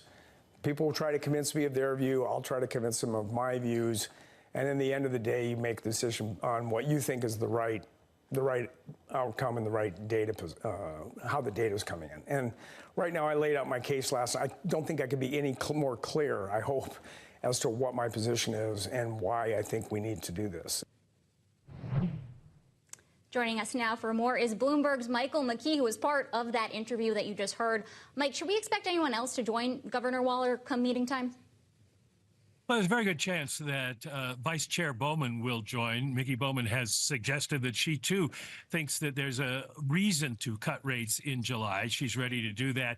Of course, she and Waller were the two governors on the Federal Reserve Board who were appointed by Donald Trump. Now, the question is, does Chris Waller follow through with what he's talking about in terms of really thinking we need to have a rate cut in July and dissent if the rest of the board, the majority of the Open Market Committee, votes the other way to hold rates? That'll be a key test for him, I think, and maybe make it a little difficult for him to decide what to do if he's still hoping to be Fed chair. Well, Mike, we've obviously gotten a lot of economic data this week, including cooler than expected, at least on the surface level, inflation data, robust retail sales data, and today, University of Michigan sentiment data that indicates inflation expectations are also beginning to recede. Does all of that together not paint the picture of a Fed that may see figures that suggest a rate cut could be coming soon? Well, there's two things you have to consider. One is that we are now a few hours away from the beginning of the blackout period. They can't talk again until after they have their meeting on July 30th. And they've basically gone into the meeting saying there's not going to be a rate cut. So they don't want to surprise or shock the markets, and so it's unlikely that they would vote for a cut. There's also no emergency to cut rates because the economy is doing very well, and we're still seeing retail sales, as you suggested, showing consumers are still hanging in there. So the issue is that the Fed is going to still want more time because, of course, Donald Trump keeps postponing the effective date of lots more tariffs than we have seen so far. And there have been signs in the CPI and the PPI that there are underlying inflation pressures coming through in tariffed areas. So the majority of the Fed is going to want to wait, I think, and see for a couple more months. If you get to the September 17th meeting, you've got 2 more CPI reports after this one. All right, Bloomberg's Mike McKee in Idaho for us. Thank you so much. Now, beyond the fight over the Fed's policy and the Fed's chairman, today, a victory celebration at the White House as Republican lawmakers and crypto industry leaders gathered around the president for the signing of the Genius Act just a short time ago. The Genius Act creates a clear and simple regulatory framework to establish and unleash the immense promise of dollar-backed stable coins. This could be perhaps the greatest revolution in financial technology since the birth of the Internet itself. Joining us now on set with us in our D.C. studio for more, one of the individuals who was there for the signing actually got a shout out from the president, Deputy Treasury Secretary Michael Faulkender. Welcome back to Bloomberg TV and Radio, Mr. Deputy Secretary. As we consider this argument that we heard the president alluding to here, that this will be good for the dollar, it will also, the saying is right now, spur demand for U.S. Treasuries. How big are you anticipating the stablecoin market will get, and how does that translate to Treasury demand? Yeah, thanks again for having me. You know, it's an enormous victory today, and it really sets the stage for us to demonstrate our leadership when it comes to financial innovation. Because what this bill does is it says if we modernize the payment system globally, we now have a digital asset that has rules of the road established by Congress for what backs those digital assets. It provides enormous amounts of confidence to not only Americans, but our trading partners around the world who are then willing to make exchanges, to invoice in dollars and then be paid via stablecoins because they know that it is an asset that has value behind it. Because what is it that backs it? Primarily, it's going to be T-bills. And so if indeed it's the case that this expands even further the portion of international trade that is invoiced in dollars and then allows for nearly immediate payment. So, you know, think about it right now. When a lot of these payments are made, if you wire money abroad, you know, it can be 24, 48 hours between when that's initiated versus when the money is received. If it's done on a blockchain, on a distributed ledger blockchain, it could be minutes, if not seconds. And so it's going to enormously hasten the time frame for making payments. It's more secure. It's more private. It's significantly cheaper. And so if indeed this does revolutionize the way that international payments are invoiced and paid, then there should be a flocking to this technology.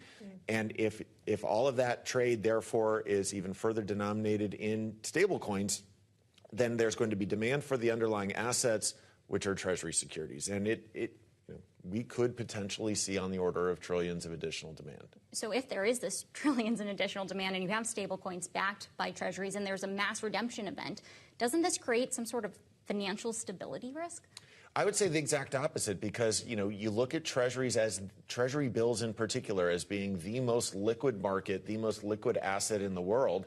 And so, you know, even when we've had times of stress, we know how to make sure that the treasury market operates. So that's one thing. The second thing is, because of this legislation providing the full understanding of how these things work, providing, you know, legislative structure to them, if anything, it should reduce any kind of run risk against this asset. So we actually think that this creates a more stable environment for payments and should mitigate any concern about there being a run on the dollar or on treasuries.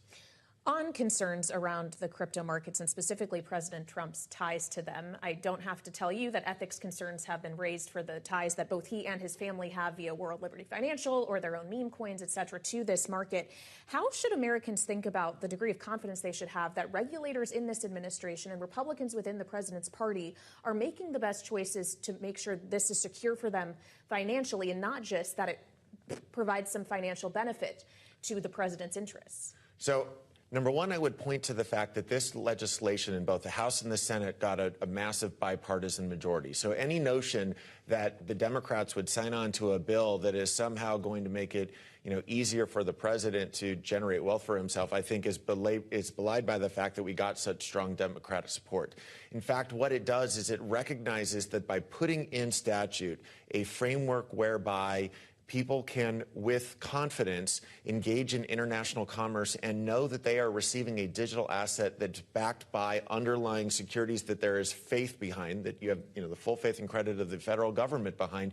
If anything, that should bring enormous confidence to the American people that they should indeed consider moving some of their commerce onto a stable coin-backed platform by which they make payment.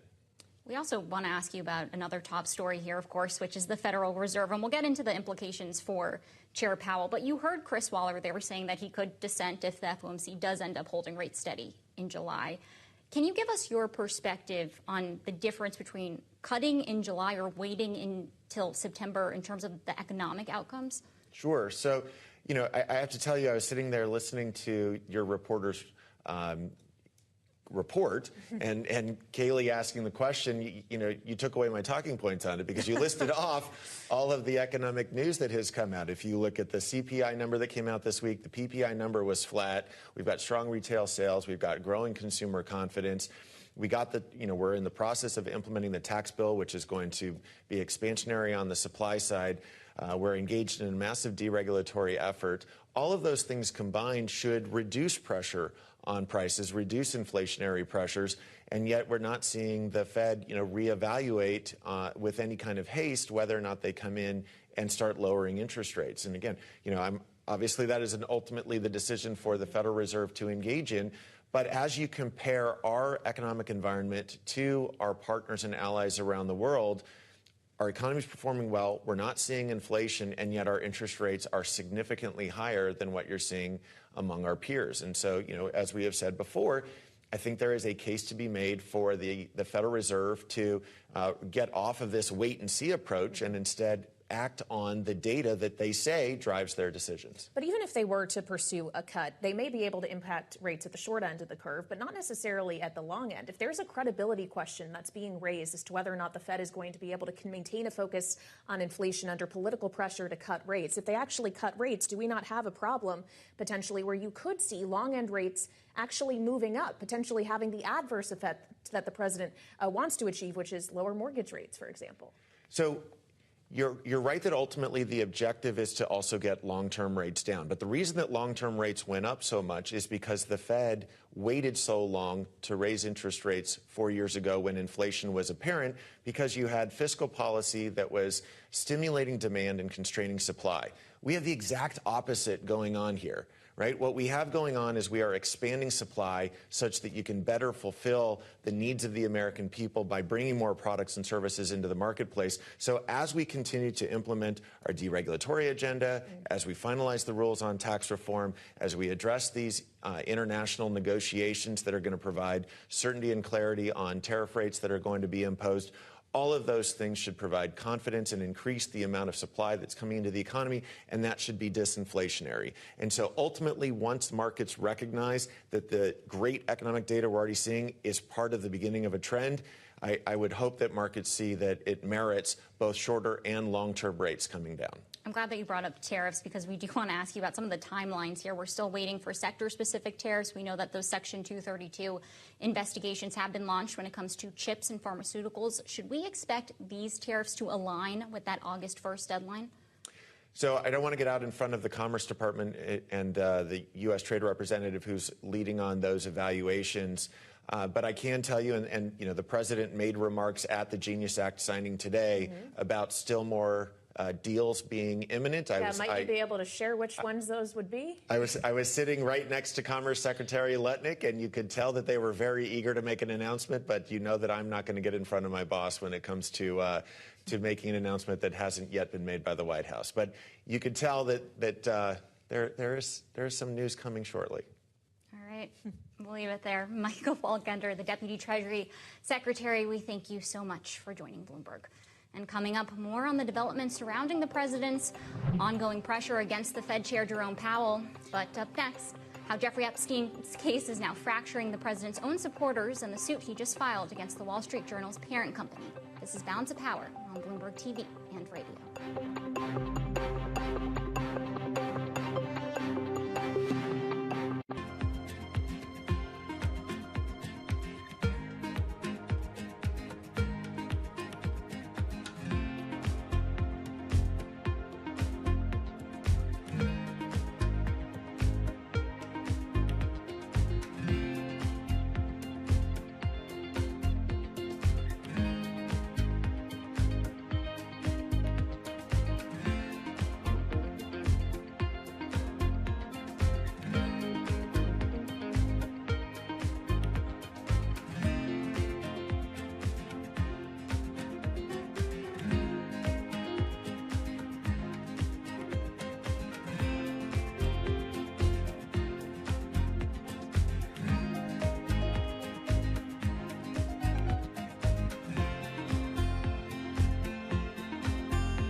Welcome back to Balance of Power alongside Kaylee Lyons. I'm Tyler Kendall. As we come to air tonight, news from the president's legal team as they sued the Wall Street Journal's corporate parent, Dow Jones, for libel, following its newest report tying him to Jeffrey Epstein. The issue is now dividing Republicans as marquee names within the MAGA movement call for the disclosure of the files related to the case. Meanwhile, images like these are popping up throughout London ahead of the president's visit there. Later this month, they show a younger Donald Trump alongside Epstein. This comes after the aforementioned Wall Street Journal report alleged he was once sent a suggested birthday letter to Epstein. The president said the letter was fake in a social media post, calling the story false, malicious, and defamatory. The paper declined to comment on the president's litigation threat. Last night on True Social, the president posted, quote, based on the ridiculous amount of publicity given to Jeffrey Epstein, I have asked Attorney General Pam Bondi to produce any and all pertinent grand jury testimony subject to court approval. Moments later, the Attorney General responded, President Trump, we are ready to move the court tomorrow to unseal the grand jury transcripts. And here with the latest now is Bloomberg's Wendy Benjaminson. So, Wendy, it's important to consider here that there's no guarantee the court will agree to do this. It's not clear how much information this might entail. And third, I guess the president making good now on his threat, not just to sue Dow Jones, but News Corp and Rupert Murdoch himself. Right, who has become sort of a frenemy over the years, as the Wall Street Journal, covers his administration. But on the effort to unseal these grand jury testimony, it is a fig leaf, and it is very uncertain that a court will allow grand jury testimony to be released. And in this one case, the president is being very deferential to courts. Instead of saying they're radical judges and they're, breaking the law and they shouldn't get in my way, this time it's like, well, it's up to the courts. So if they don't release them, then sorry, guys, we can't release the files. And so it gives him cover to say that at least he tried to get those files released in response to MAGA World's desire to see them. Well, let's talk about the narrative that we're starting to see emerge here, right? Because this actually was a pretty big legislative win this week For the White House, we have the rescissions package. We have them signing the Genius Act. How are we seeing the White House try to play defense on this issue when it really is coming to top of mind, when there's a whole bunch of other things that the administration would probably like to shine a light on? Absolutely, Tyler. And this is one of the things that the president is so good at, is misdirection and redirection. So he not only had the legislative wins this week, but the Epstein case is floating out there. Then there was this sort of first into public indication of his advanced age with the diagnosis of this vein thing, which isn't serious, but certainly suggested he was an old man, as he is. And so what does he do? He has now directed the intelligence community to investigate the Russia hoax again, to investigate the Obama administration's involvement in the Russia-Trump story, which was from almost 10 years ago. And then, of course, it's the effort to bring those grand jury testimony back out, and he made a big deal signing the crypto bill today. And so, you know, he is really trying to seize back the narrative. I will add that what's helping him turn the focus away from Epstein is also Democrats jumping in, right?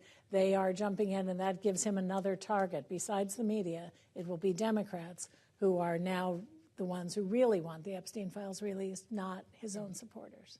All right, a story that is engulfing Washington, truly. Bloomberg's Wendy Benjaminson, we thank you so much. Now, yesterday, before the Wall Street Journal published their story, the White House press secretary, Caroline Leavitt, said this about what President Trump is calling the, quote, Jeffrey Epstein hoax.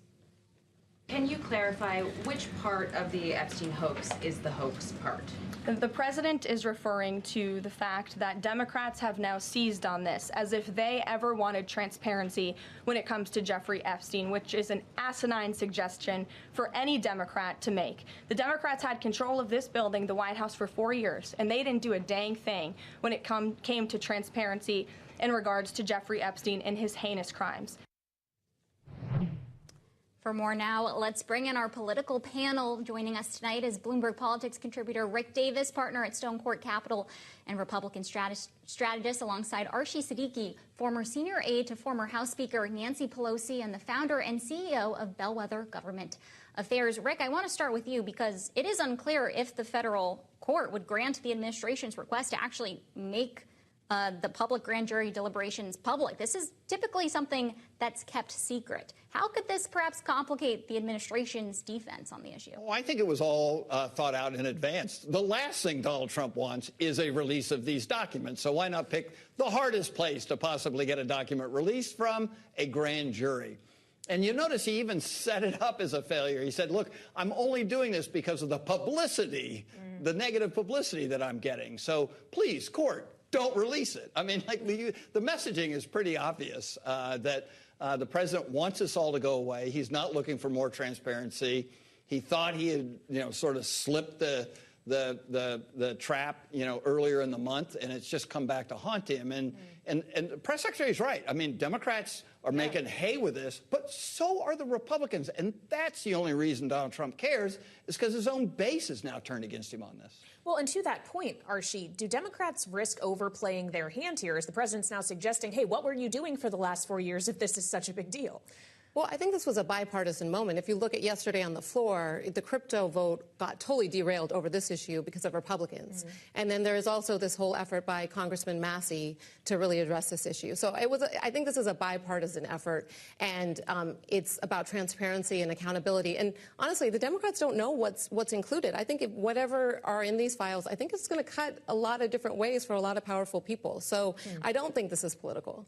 Well, to build off of this idea that there is momentum in Congress, you mentioned Thomas Massey. He's paired up with Ro Khanna. That could force this vote to release a more fuller extent of the files. Rick, does this give it even more staying power when it comes to the narrative? Sure. I mean, you want to make the funnel smaller, not bigger, when you're dealing with a crisis like this. And this is a crisis. The White House is bunkered in on this.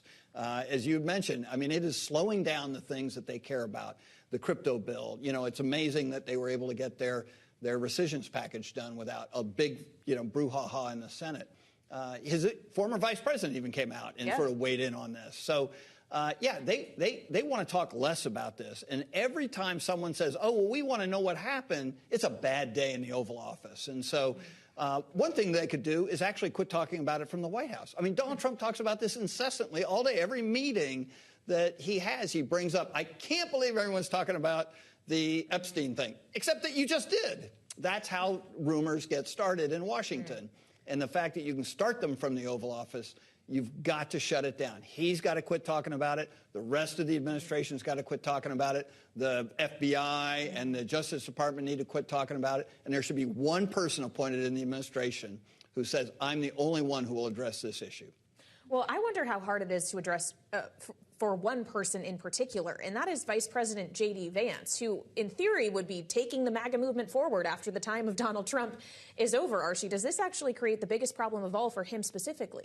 I think it creates a problem for him because we all know that Donald Trump was on the opposite side of this way back when. So he has to defend for that, and then he also has to think about his future, where he has made some very interesting comments in the past about the importance of transparency here. So I think that's absolutely right. I think it's a difficult situation. And do we buy that the MAGA movement is going to be like fundamentally fractured by this, or does a fake news story bring them back together? Listen, I don't think this is going away, particularly as we're going into the August recess. I think the center of gravity is going to be with Congress and where they proceed. Because not only do they have this Massey effort with Ro Khanna, but they also have broad subpoena authority. So the question is does Congress do something here? And is this a moment where they come together and press the administration? Now, we haven't seen anything to that effect where they have been aggressive with the administration, but we'll see.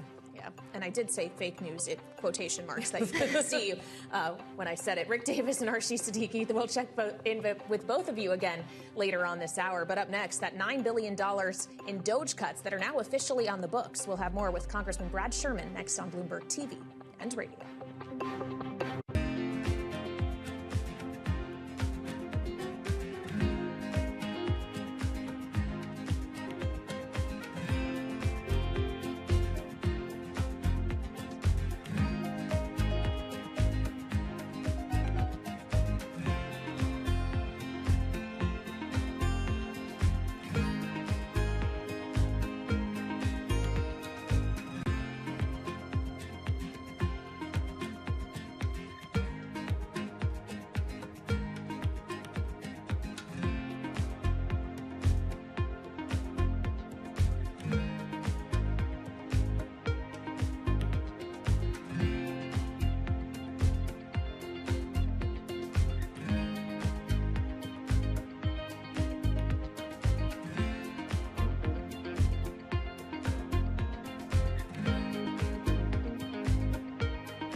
This is Balance of Power on Bloomberg TV and radio. I'm Kaylee Lines alongside Tyler Kendall.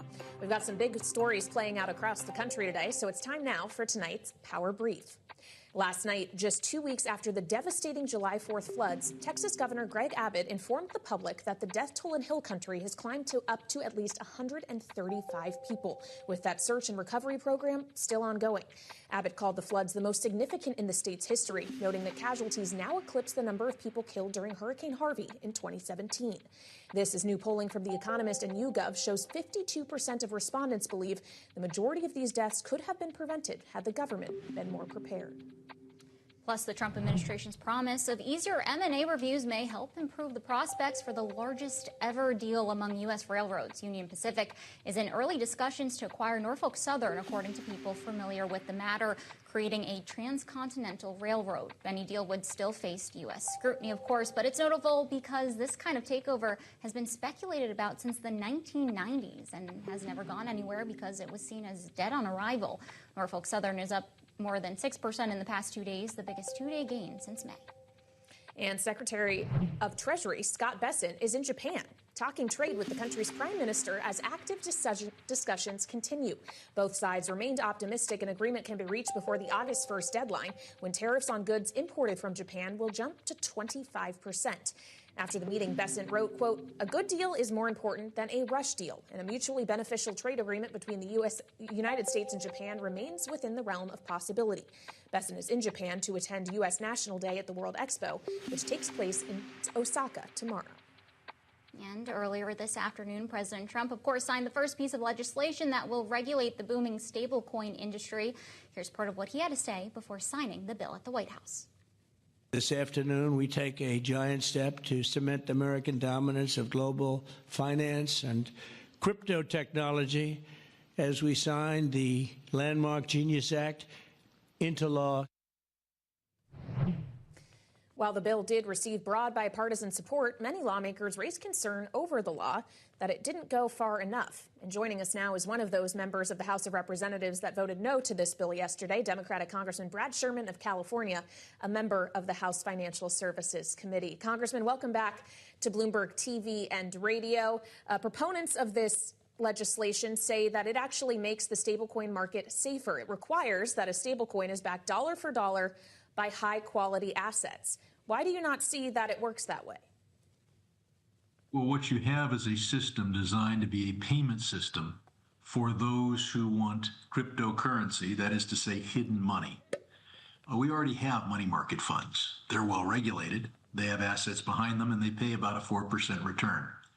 This Genius Act creates a new money market fund. They call it a stable coin. And under the law, it can pay 0% interest. That's all it can pay is 0% interest. So why would any genius invest in that? And the answer is the one advantage it has. It's right there in the name cryptocurrency, which means hidden money. And that is these stable coins are exempt from the Know Your Customer anti-money laundering provisions. So look, anybody engaged in honest business who is paying their taxes will want to get that 4% rate of return available from any of the money market funds that are out there. But if you're engaged in crime, tax evasion, or you're hiding assets from your former spouse, you give up that 4%. And this is a system designed to provide those folks with an efficient payment system. I don't think drug dealers deserve an efficient payment and monetary system. But, Congressman, the administration clearly made the case to many of your colleagues on both the Genius Act, but also the Clarity Act. 78 Democrats ended up voting for that bill. Are you disappointed with your colleagues that ended up getting on board with this? Well, you got to remember, most of my colleagues haven't spent near as much time as I have studying this issue. But they're all aware that this is the biggest corrupting industry ever in the history of politics. You know, people are aware of these super PACs for big oil or big pharma. You can take all of big oil, all of big pharma, put them together, multiply by 5, and you still don't have the amount of money that's the super PACs for crypto put in last year. So all of my colleagues are experts in politics. That's why they're here. most of them are not, have really not spent a lot of time wondering how the payment system and the currency system affects our country. And so it's not surprising that crypto was able to get a lot of votes. I mean, the amount of money we're talking here, I mean, people think about money in politics all the time, but this amount of money is absolutely unprecedented, and there's no pressure on the other side. On so many of the issues we face in Congress, there's a pack on this side and a pack on that side, and they're both pushing. There is no hack or lobbyist pushing for effective income tax law enforcement, pushing for effective crackdowns on drug kingpins, or trying to enforce our sanctions laws. All of these things are undermined by what happened yesterday, and there's no lobbyist informing people of the damage that this will do. Well, Congressman, I know you're speaking specifically about your colleagues in the House of Representatives, but I also wonder if you've had any conversations with Democrats in the Senate, which, of course, will receive the Clarity Act specifically next. Are you expecting that that kind of bipartisan support will materialize in the other chamber? There's a lot of money from the super PACs of the crypto industry, absolutely unprecedented, beyond anything anyone in Washington has ever imagined. And I think that we may get some improvement in the Clarity Act, but I'm not predicting that we're going to be able to defeat it. And keep in mind that the proponents of these things say that they're all for innovation and efficient payment systems. The third bill that we passed yesterday as part of this package prohibits even the study of a central bank digital currency. So when it comes to the dollar, their position is it must only be George Washington level technology, even though the Constitution says the federal government is supposed to create currency. They say yes, but only with 1776 technology. But the competitor to the dollar, the stable coin and the cryptocurrency, can use 21st century technology. That means that the proponents of these bills aren't for innovation. They're not for free choice. They're only for innovation and free choice when you're forced to choose to make the crypto bros a lot more money. And that, of course, includes Donald Trump. Congressman, you're on House Financial Services, which, of course, has partial oversight when it comes to the Federal Reserve. And we want to get your opinion here when it comes to the future of the Fed chair. But first, I'm just wondering what you make of the administration's argument for lower rate cuts, as they do point to recent economic data. Every administration wants somewhat lower interest rates. I think that Trump may be making a political mistake, although I don't think that he will get the lower interest rates for political reasons. We may see lower interest rates, but they'll be based on data. And that's because those who argue that we shouldn't lower interest rates claim that it would increase inflation. And I think Trump will be judged next year based on the price of everything we buy. I think what he's doing is he won't get the lower interest rates that he keeps demanding, and then he'll turn to the American people next year and say, well, the economy sucks, but it's not my fault. The fact is that he will replace Powell for a reason that you may not be able to focus on or haven't focused on yet, and that is under these bills, there can be a bailout of crypto companies only by the Fed.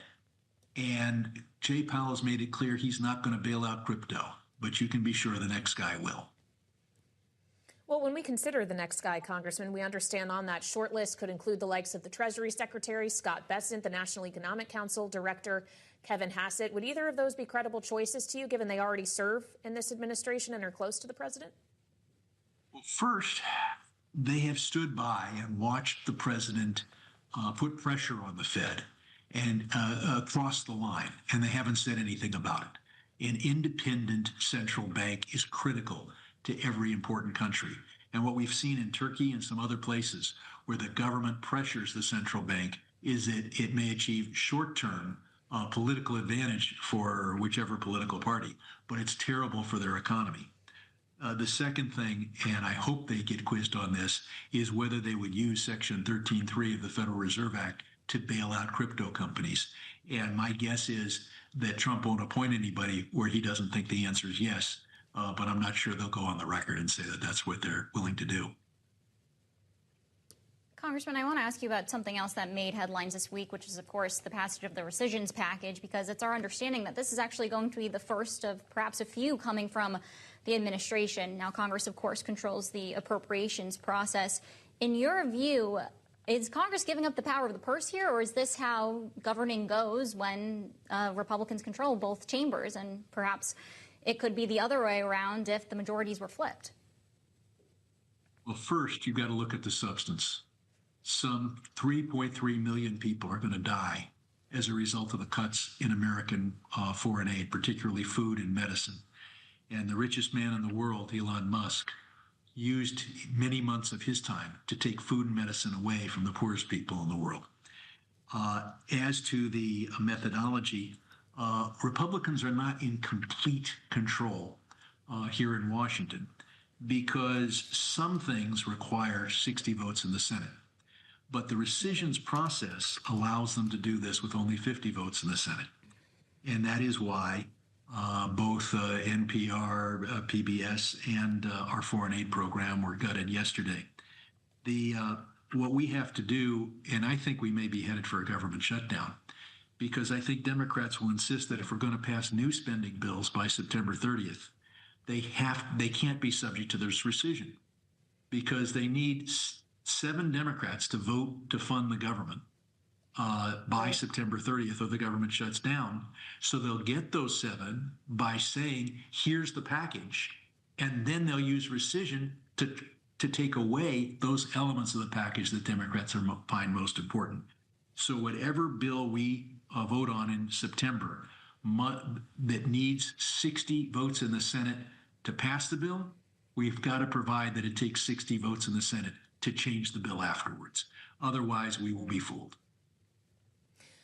Well, your point is understood that Republicans don't completely control Washington, but they do for now, Congressman, of course, have control of the House of Representatives. And President Trump is suggesting, to make sure it stays that way post-midterms in 2026, that Texas should do some redistricting. And this is actually going to be something that is explored in a special legislative session in that state beginning on Monday. This is what the president said about that earlier this week.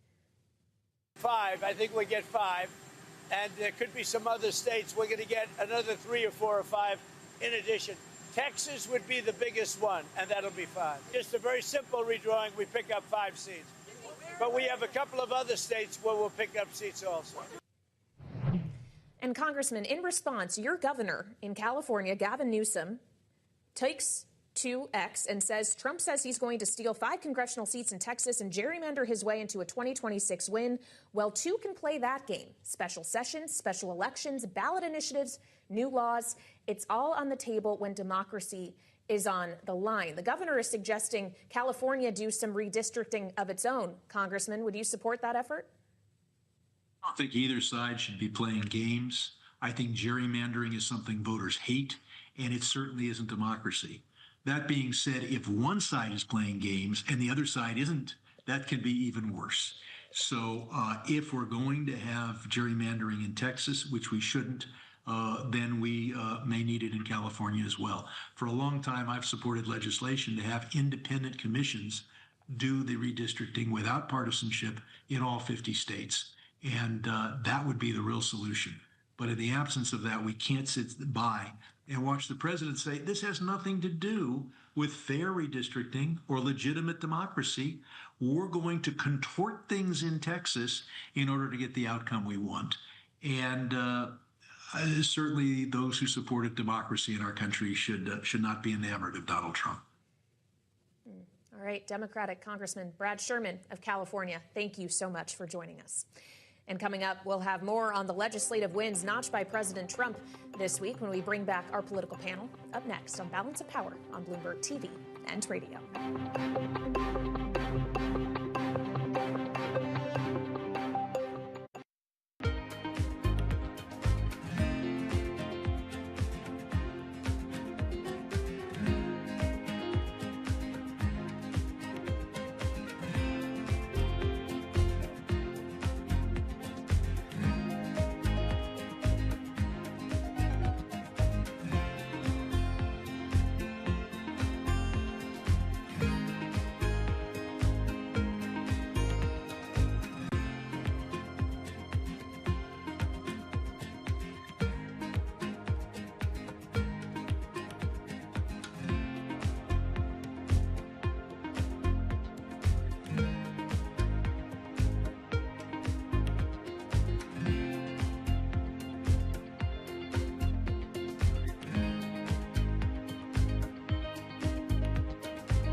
This is Balance of Power on Bloomberg TV and radio. I'm Kaylee Lyons alongside Tyler Kendall in Washington. And we turn back now to our political panel. Bloomberg politics contributor Rick Davis, partner at Stone Court Capital and Republican strategist, alongside Arshie Siddiqui, former senior aide to former House Speaker Nancy Pelosi and the founder and CEO of Bellwether Government Affairs. So I want to take stock of where we are on this Friday, because this was actually a pretty massive legislative week in Congress. Beyond just the one big beautiful bill passing earlier this month, we had multiple crypto bills that had action taken on them, and a rescissions package that had to pass by today has passed indeed. And President Trump, of course, signed one of those bills into law. Arshie, does this just further underscore his command of the Republican Party? Because it wasn't without difficulty, and yet at the end of the day, it still got done. Yeah, I mean, I think it certainly does. I think he has had a big month, no doubt. I do think that there were some distractions on crypto. As you know, there's been a bipartisan group of members who have been working on this for a long time. So, but certainly, actually, one of the I guess, roadblocks on that for Democrats was some of the unjust enrichment or conflicts of interest on this bill with the Trump family. So that certainly created some speed bumps, but I think we got to a place where Democrats wanted that bipartisan moment. But on rescissions, I think the rescissions piece was the game changer this week, because I think it set the tone for a pretty contentious fall. Well, let's build off of that, Rick. This is supposed to be probably the first in a series if we listen to the OMB director, Russ Vought. What else could we see down the line, and how is this going to put Republicans in a position? Because we did see some come out against this. Yeah, we first got into this with DOGE, remember. They started saying, oh, we're not going to spend this money. Well, that's actually not how it works, and so you have to rescind the money they identified to not spend. And so they have a pile of about $150 billion worth of those things, and this was the first shot to say, by the OMB director, if we can pass this very innocuous bill that basically has things that Republicans dislike in it, maybe we can give you more of that $150 billion. So there's a pipeline of this stuff. And it was actually pretty honest by the White House. They weren't sure they could pass this. I mean, it's been a while since Bill Clinton, since the rescission package has actually been passed by Congress. So it was a bit of an experiment. Experiment worked. And they jammed it through the United States Senate during a time, and I think this is what's particularly interesting about this, when they're all sitting down meeting to go over the appropriations process, which is the normal process of allocating money for the federal budget. And you need Democratic support for that. So on one hand, you've got the administration saying, we're going to rip this out of your hands, this authority, and give it back to the White House because we can get 51 votes to do that. But then we need the Democrats by the end of September, 30th of September, to pass an appropriations bill, 12 of them between now and then, in order to be able to fund the government. And so I think that's where you have a lot of people scratching their head today as they leave to go home saying, there's no chance that's going to happen. We'll be passing a CR to fund the government again. Well, when we consider, though, that a CR will still need Democratic votes, Arshie, we've seen this before, where Chuck Schumer decided actually to keep the government open instead of doing what many in the party, the Democratic Party specifically, might have wanted. Do you expect him to hold a firmer line this time around?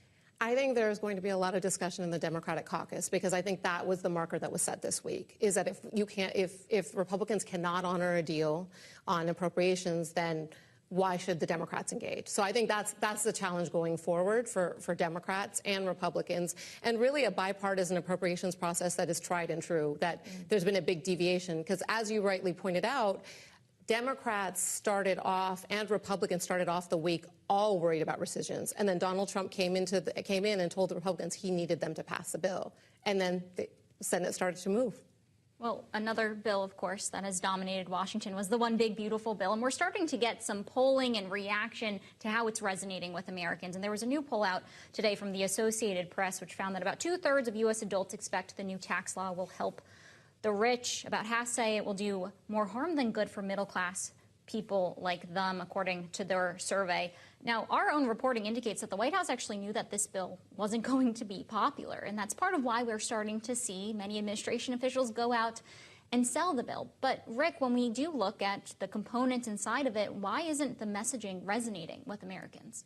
Well, one, I don't think there's been time to actually sell the bill. So, remember, for the months that we've been going through this reconciliation bill, it's been hard enough selling it to other Republicans, right? I mean, that has been the contest. Can this administration convince enough Republicans in the House and the Senate to be willing to do this? And it squeaked by. They barely were able to accomplish that. And so now that bill, which is now being seen by every American as being punitive to them, right? They really, what are they going to get for this? And more like, what are they going to lose? Has been in the press, very, very frequently. And yet the administration hasn't been able to get out and really talk about it, including this president that dominates the news media when he goes out there and talks about whatever he wants to talk about. And you'll notice, like today, no message from the President of the United States on that reconciliation bill, something that will have the most impact likely on his party's chances to win, to stay in power in the midterm elections. Well, the midterm elections, of course, aren't until 2026. An election that's going to happen more immediately, Archie, is the New York City mayoral election. And I do want to ask you about that, as we had the Democratic House leader, who, of course, has taken over for Nancy Pelosi, who used to work for Hakeem Jeffries, meeting with Zohran Mamdani today, who's the Democratic nominee. Not, however, giving Mamdani an endorsement, at least immediately after that meeting. Do you expect it will come, or is he going to continue to hold back on that? I mean, I think Hakeem Jeffries has one job, is to focus on the midterm elections. So certainly the New York politics are important. He needs to represent his district, but I think that is very much his focus. So I think there's been a disproportionate focus on this mayoral race because it's one of the early ones. But I think when you look at Jeffries, he is... But is it not telling? This is a progressive we're talking about. Yes. President Trump paints him as a communist. Does it not reflect some kind of fissure in the Democratic Party, and Democrats may be looking to a leader like Jeffries for a signal as to whether they should follow? No, we're a big tent party. So I think but certainly I wouldn't say that Mamdani and Jeffries have similar politics. I mean, clearly Mamdani is on the very left of our spectrum. So I think this is a local race. It injected a lot of enthusiasm. But I think the really important piece of the Mamdani race is you look at what Donald Trump did. He had two issues that really I think he did a really good job of focusing on. It was cost of living and immigration. And you look at Mamdani, really his rise was cost of living in New York City. So I think that's the common ground between Jeffries and Mamdani, but you can get there different ways. And I think you're going to see House Democrats laser focused on addressing some of those issues. Well, Rick, just in our final minute here, your thoughts on this, and I would love to get your thoughts on the political calculus. If we are looking at razor-thin margins in Congress, does this race play perhaps a bigger role, or are you in the same camp? Perhaps this is just more about the local New York politics. Yeah, this is really a Democratic issue in a Democratic city in a Democratic state. So, but it's fun to talk about it as a Republican. And I must say, I'm not surprised by the minority leader's reaction, because there are other Democrats running against him, much more like Hakeem Jeffries, right? I mean, Adams is more like Hakeem Jeffries. Cuomo is more like Hakeem Jeffries. I mean, this is the far left of the Democratic Party. And the last thing the Democrats want to do is start to position themselves on the far left as they work into a midterm election. And so I can imagine it's very difficult for Hakeem Jeffries to break bread with the nominee of their party for mayor. And yet still he took the meeting.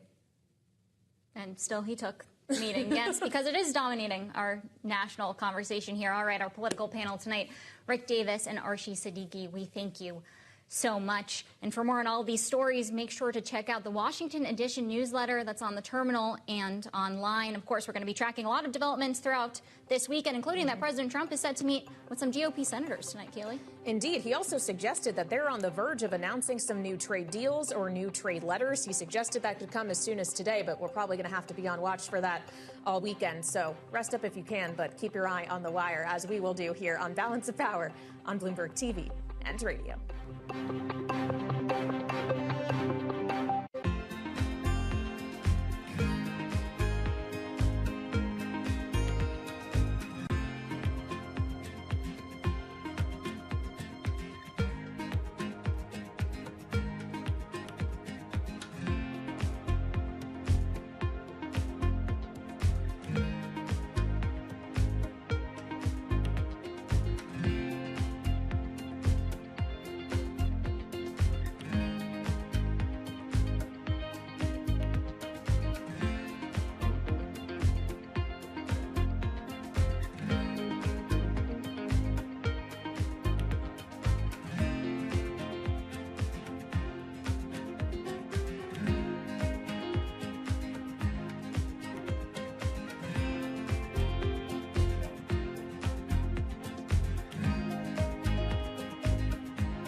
This has not been a great time for genius.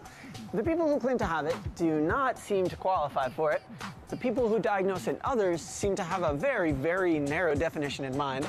And the people we can all agree are stone-cold geniuses always seem to have a dark side. I read in Bloomberg Businessweek about the biggest crypto genius of them all, Sam Bankman-Fried. At his peak, he was worth like $26 billion. And that was before he was accused of running one of the biggest frauds in American history. His defense is that he is not a criminal, essentially, just inept. What does it mean to have genius in work, in the marketplace, in life? And who is even to say? To make anything simple takes actual genius, and we're going to try to live up to that name together tonight. It's the Business Week Show.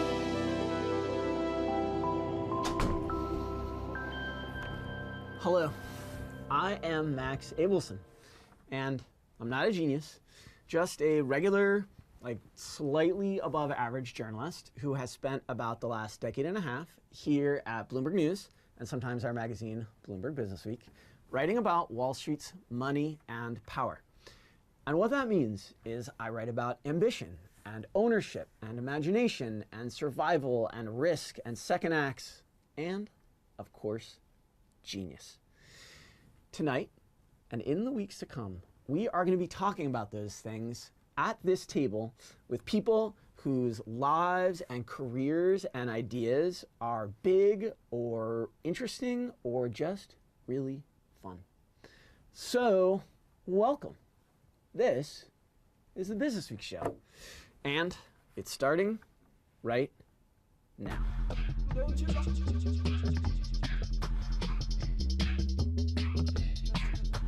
If you consider yourself a master of Wall Street, a connoisseur of investing, a soothsaying financial genius, a brilliant portfolio manager, our guest has very bad news for you.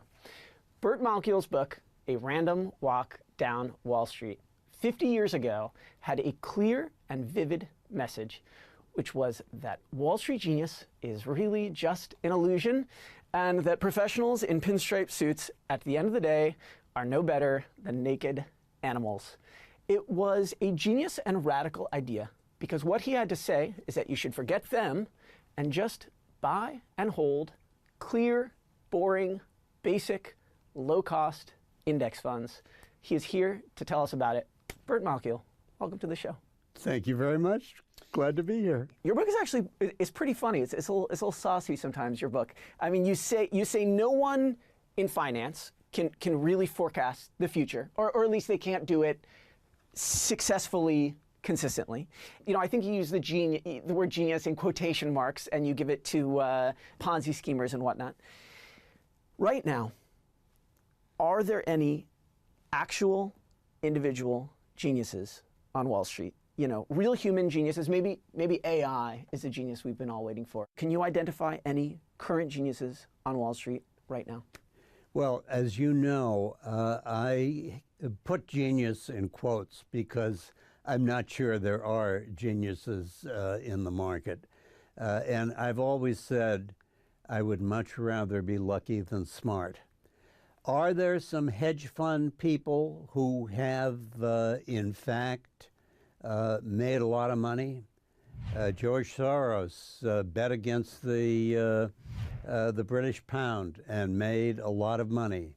There were people who sold short in 2000 and made a lot of money. But I am not willing to say that they were geniuses. I want to say that they were lucky, because for every one of them, there was a hedge fund that in fact lost money. No, I don't think there are geniuses. I think there are a lot of very smart people on Wall Street, but it is not possible to predict the future. And, you know, it's kind of very interesting how you talk about AI. I recently had to give a presentation on the economic outlook.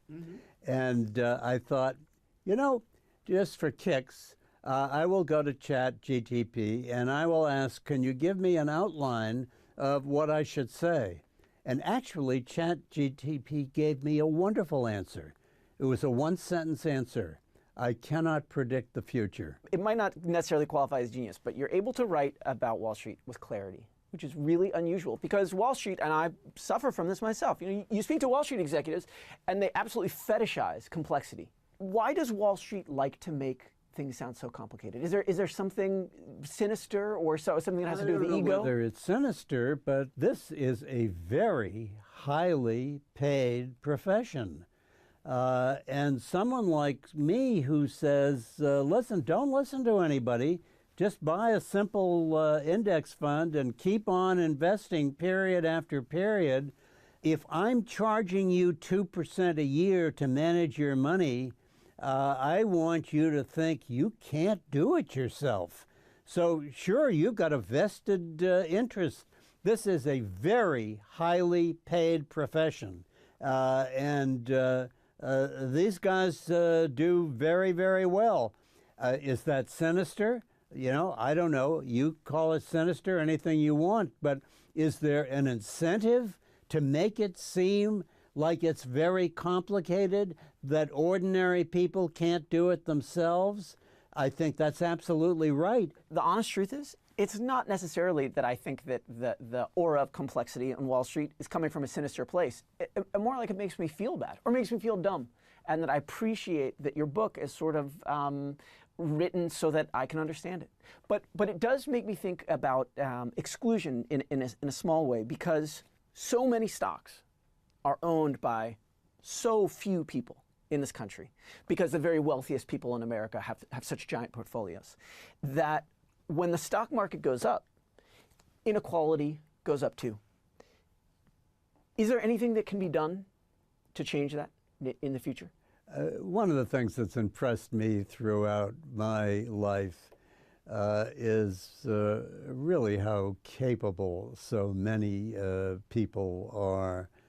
And I think to the extent that we can eliminate discrimination, I mean, for example, opening up our jobs, our economic opportunities to women has been a very good thing, and I think has been generally helpful for women. I think it's the same sort of thing in terms of racial discrimination. I am absolutely convinced that rather than there being just a small coterie of geniuses, that intelligence is very widely distributed in our population. And so my own sense would be the more we can do with education, the better. Why is it that we need geniuses, or really just the concept of genius? Is it like the way we need heroes and heroism, to help just explain the world and justify? I think we need innovators, and I'm not saying that innovation isn't good. We absolutely do, but I'm not going to call them geniuses. And Jack Bogle would certainly never have called himself a genius. But I think we do need innovators. There will undoubtedly be financial products that are actually good for one. I'm not a fan of Bitcoin. I don't think, I don't recommend that any investor buy it. But will there be improvements in the payment system in the future? And will there be digital currencies in the future that are stable and that are useful, as opposed to something that goes up $1,000 or down $1,000 in a day? Absolutely. And there's room for much more innovation in finance. So I think there will be innovation. There should be innovation. I just wouldn't call it genius. That was great. Burt Malkiel, thank you so much. Thank you so much. I really enjoyed our conversation. Stay tuned, because next we have a very far-out genius.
There is no one way to be a genius.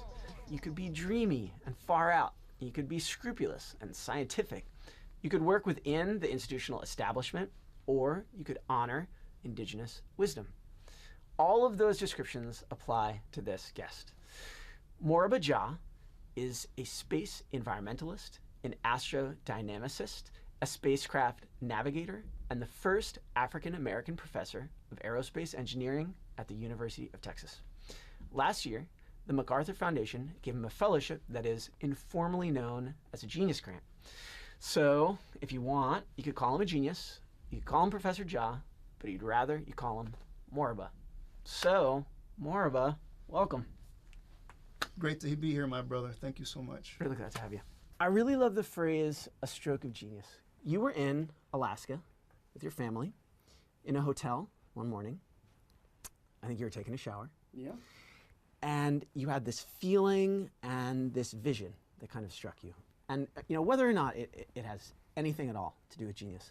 Tell us about that moment. I'm in the shower, and I felt a presence. And in my mind's eye, I saw flashes of scenes from like history and how in the beginning, whatever that means, it seems like there was this intergenerational contract of stewardship with the planet, but that humanity over time has mostly abandoned that intergenerational contract of stewardship and has forgotten about how interconnected things are.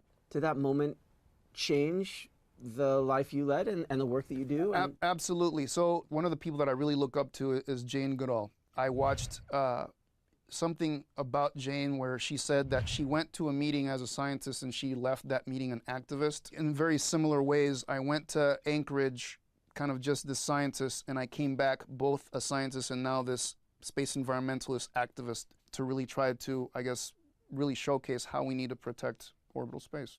If there's a kind of genius that means something to you, something that you would want to live up to, or something you'd want to recognize in yourself, what would that kind of genius actually look like? To me, the best kind of genius is simply allowing myself to let the universe go through me and, I guess, use me as some sort of vehicle for the work that I'm trying to do. And if I can keep myself kind of in the moment and in a place of compassion and empathy, then I think genius is just what comes through when you allow that to happen. There's more garbage orbiting the Earth than there are working satellites. You now work not just to make sure that all that stuff is properly tracked, but to be an evangelist for expanding the way we think about environmental protection so that it includes all that stuff. What can those of us who are not scientists, what can we do to help you? Every day, the technologies that we have are more and more reliant on these robots in the space that we call satellites. And we're tracking about 50,000 things ranging in size from a cell phone to the space station. 5,000 are working and everything else is garbage. So that's like 90% of the stuff is trash. The thing that most people just don't realize is that these satellites that are providing these critical services and capabilities, position, navigation, timing, communications, internet with the Starlink satellites, right? Any of these things can get schwacked, that's the technical term, get schwacked by a piece of junk, and that's game over, and then you lose that capability. So I think more and more people just need to be aware that, oh, well, that space, that's somebody else's problem. No, it's our problem because our way of life, our technology is now going through this infrastructure. There's a real stereotypical idea of genius that I'm thinking of a kind of solitary genius working by herself or himself off in a fun cabin, What does it mean? What would it mean to be a genius collaborator? Back in the times of the Renaissance, people looked at folks like, Da Vinci, Michelangelo, and they said, okay, these are geniuses in their own right? And people say, well, how can anybody be like another one of those? Science has developed so much beyond those days that there's no way for somebody to be able to be, quote unquote, this Renaissance person that knows very deeply things in all these different fields. Like, those days are gone, okay? But to me, the real genius is recognizing where you bring in smart people from other fields that complement and augment your own to solve wicked problems. Yeah, connectedness, connections with one another. Yeah. But my understanding, though, from reading a little bit of your writing, is that you were, I think in your childhood, you felt really isolated. I did, yeah. My mom was born in Haiti, and she was naturalized citizen. My father, Sierra Leone, naturalized citizen. They got divorced when I was very young, and yeah, my father was just very abusive. At the age of 7, he kidnapped me, and 9 days later, they found me in some apartment in the Bay Area, put me back on a plane to my mom. And my mom had, we had a cousin that lived in Caracas, and so we fled the country because my mom's like, I don't want your father to ever find you again. He never did physically again. But growing up in Venezuela, I felt very isolated. I felt very alone. I came into contact in this void with what seemed to feel like an ocean of infinite love and compassion. And then I realized, I have a choice here. I can choose to meet my experiences with equal anger, or I can choose to act from a place of love and compassion and heal from my pain and make my healing be of service to others. And that's what I've chosen to do. When the MacArthur Foundation, when they named you a fellow, they said it was because, they used a beautiful phrase, it's because you envision transparent and collaborative solutions for the Earth's orbital spheres. What are those solutions? And maybe when are they coming? My inspiration for this comes from indigenous people, from traditional ecological knowledge, TEK, I call it ancient tech. And so for me, the vision of my future is seeing Western science and traditional ecological knowledge come together, not annihilate each other, but actually harmonize with each other, so that then that could be the way of the future, so that humanity does recognize interconnectedness, empathy, and stewardship. Thank you so much for being here and sharing your story, sharing yourself. Thank you, brother. Truly enjoyed it. Thank you. Coming up next, a genius I would like to be when I grow up.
Getting older is not easy, but the good news is time brings opportunities to become a more practiced, a more seasoned, a more you version of you. The guest who's sitting with me at this table is one of the most accomplished people I've ever met, and she is 17 years old. In 2021, Zaila Avantgarde won the Scripps National Spelling Bee. But she considers herself not so much a speller as a basketball player, and she has multiple Guinness World Records in juggling. A few weeks ago, this young genius started the 11th grade. Zaila, so glad you're here. Thanks for having me. Truth is, we're all super different. We all have our own gifts. We all have our own limitations. When and how did you come to realize how special you are? So that's a complicated question, I would say, because I didn't so much realize, I realized I was special, but I became special through a process of like training and stuff. If you look back on it, like I wouldn't say I popped out the womb like a genius or something like that. It's like when people would start to stop and look at me while I was dribbling or practicing at a court, people like stop and look because, hey, look at this cute little girl. I was very small when I was that age. So this cute little girl dribbling 2 balls and doing all this between the legs, step backs into shots and stuff. So pretty early on, I realized that, yeah, I might be a little bit different than the average kid. You won this like completely beloved national competition, but it's something that I think you no longer consider your main passion, or maybe you didn't even consider it your main passion then. What does basketball make you feel that spelling doesn't? I would say basketball gives me even more of like the competitive rush. Like I just really love to compete and stuff. So like, and like spelling is more like, yes, it's not really like person-to-person competition. It's more like person versus dictionary, which is something you hear a lot from spelling bee people. It's like it's me versus the dictionary, because that's where the words are coming from. Whereas with basketball, it's more like physical competition, like, oh, I made it between the legs and there's this girl on me and I have to shield her off, and it's like more tangible competition as opposed to the more philosophical competition of spelling. I want to ask you about a very different kind of genius. There's this billionaire named Sam Bankman-Fried. I think you've heard of him. Of course. Widely considered to be the world's, great crypto genius before he was then charged with fraud, which he has denied.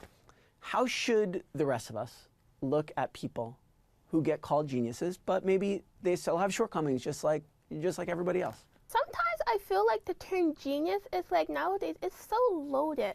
Like it's not, maybe it's like, oh, it doesn't just mean, oh, look at her, she's a genius, like she's so smart or whatever. But like then like if you're labeled with that like your whole life, that kind of like puts a pressure on you.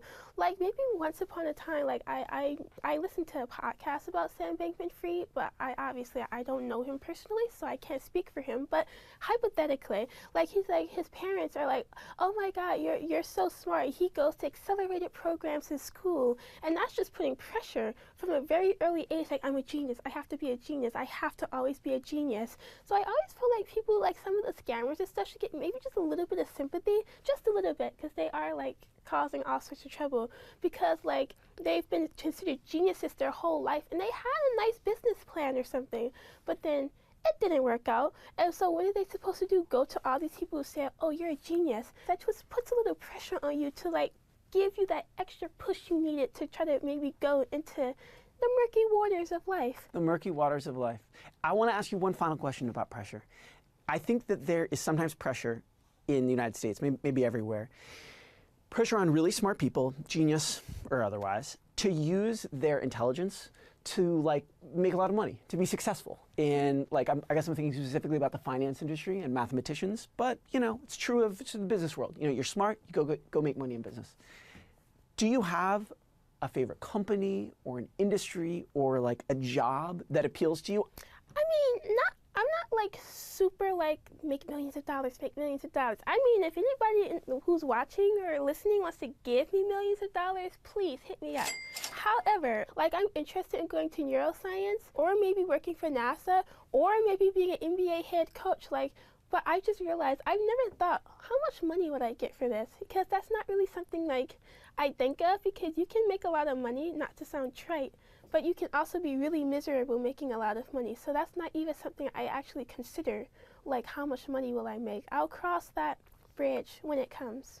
Zaila, you're gonna cross the bridge, you're gonna have a great time. I have had a great time talking to you. I'm thrilled you're here. Thanks for having me. When you ask geniuses, as I just did, what a genius is, or if we need geniuses, or if they're a genius, the answer you'll get will be genius. It turns out that there is not one way to be a genius of finance or of art or of language, just as there is not one way to think about genius itself. What matters is not what you call unusually high levels of intelligence or talent. What matters is what you do with it. Thank you so much for watching the first episode of the Business Week Show. We'll see you again for another one soon.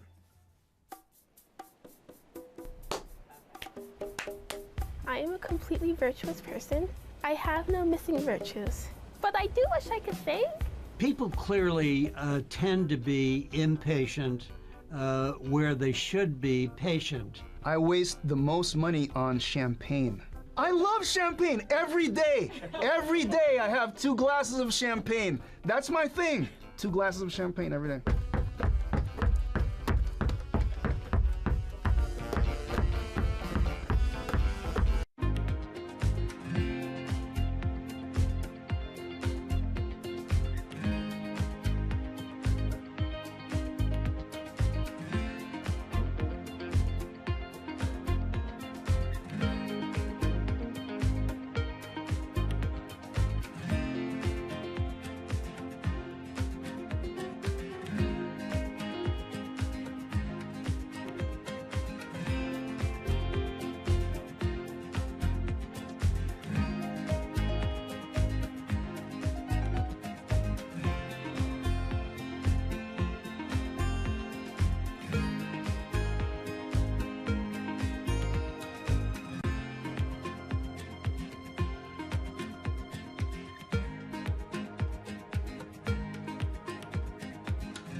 Risk is everywhere. It is a risk to get out of bed, take a sip of coffee, step into the street, shake someone's hand, eat a tuna melt. Trust risk betrayal, authenticity risk rejection, and if you want to play it safe, doing nothing risks missing out on everything. We associate risk with what you might lose, but there is no winning in the marketplace without it. If anyone ever comes up to you and offers you something that is completely risk-free, buyer beware. Nothing ventured, nothing gained. I read this thing in Bloomberg Business Week about Silicon Valley Bank, which bought billions of dollars of bonds, a risk. Then the value of those bonds fell, depositors went running out the door. The impact of that risk was one of the biggest bank failures in the history of this country. What does it feel like to take risk in business and in life? We're going to try to find out from actual risk takers. It's a risk. We're going to take it together, and we're going to take it tonight. It's the Business Week Show.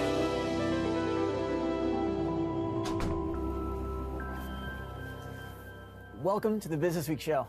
Tonight, risk.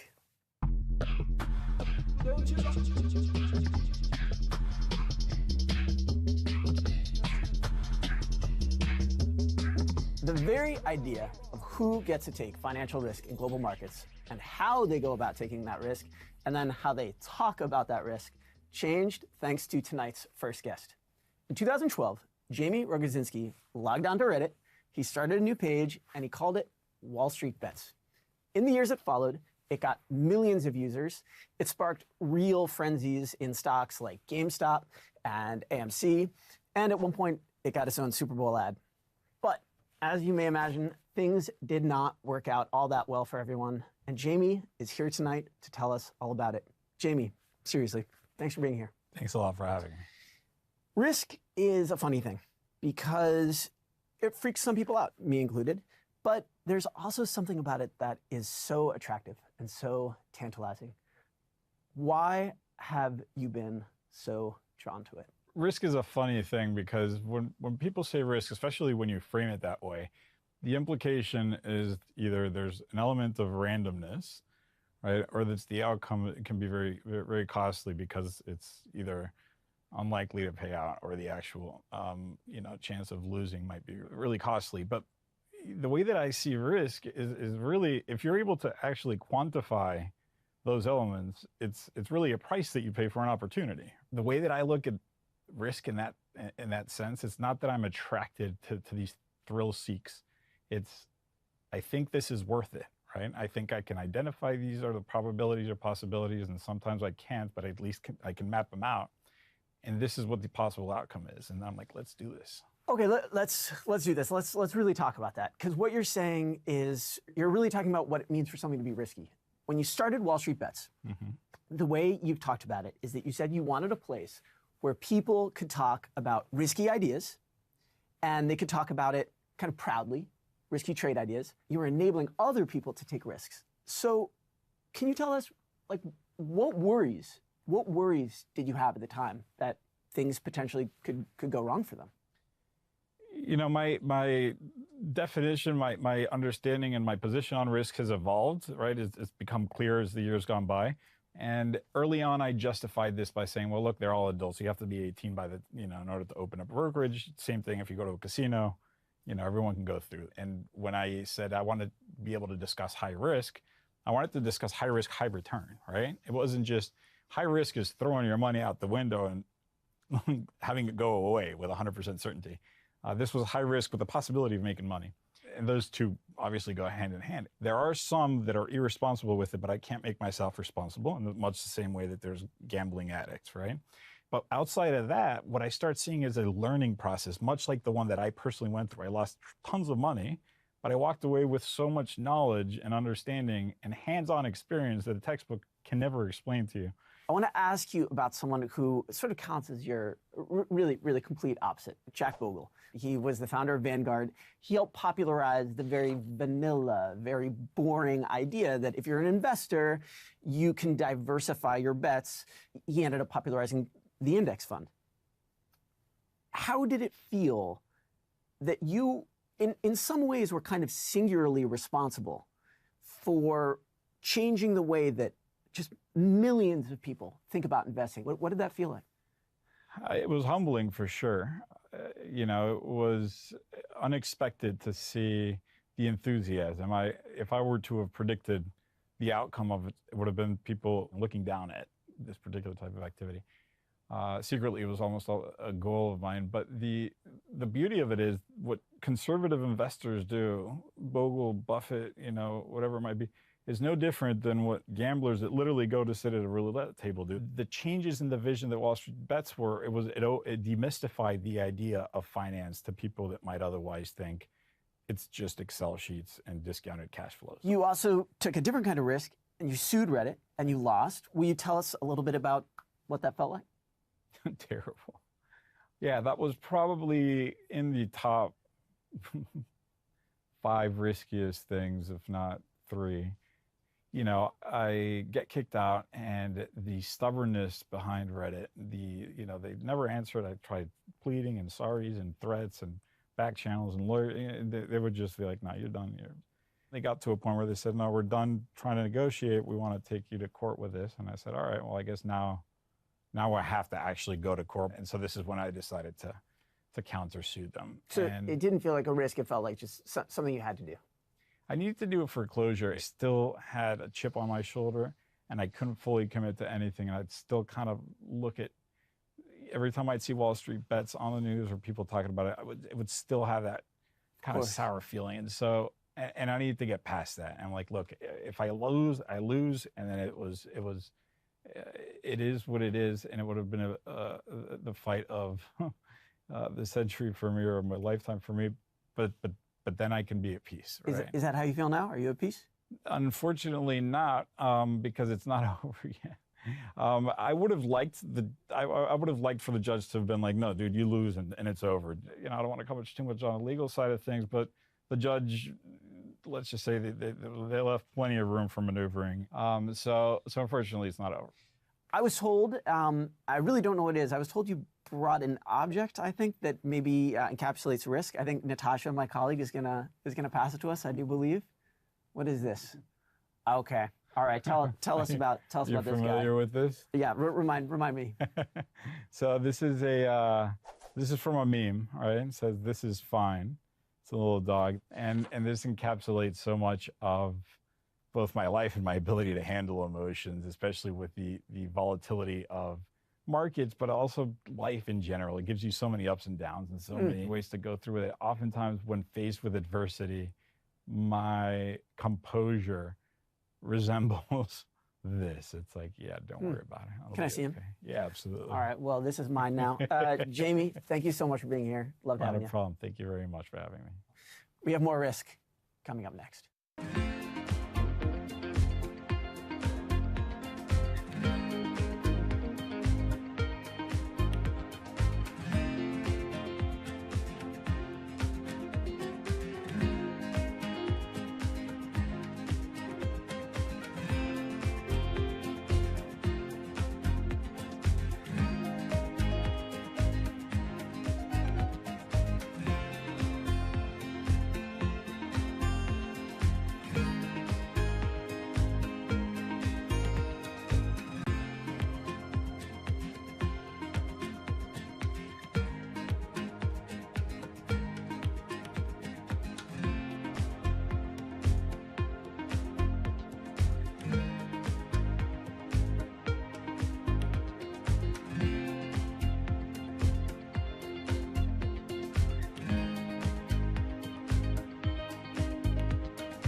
When executives across corporate America want to take a little risk or manage it, they often turn to Wall Street. And there is no entity on Wall Street with a more interesting relationship to risk, including Wall Street bets, than the company Goldman Sachs. And when I think about Goldman, which I do often because I'm a Wall Street reporter, my mind often turns to Maeve DuVally. Maeve is a longtime media executive and until recently was a managing director at Goldman.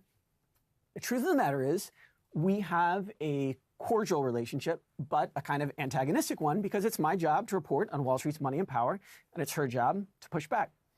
Recently, I finished her wonderful memoir, Maeve Rising, which is an account of her journey from being a lonely and angry person to the woman who is sitting at this table with me right now. Maeve DuVally, welcome.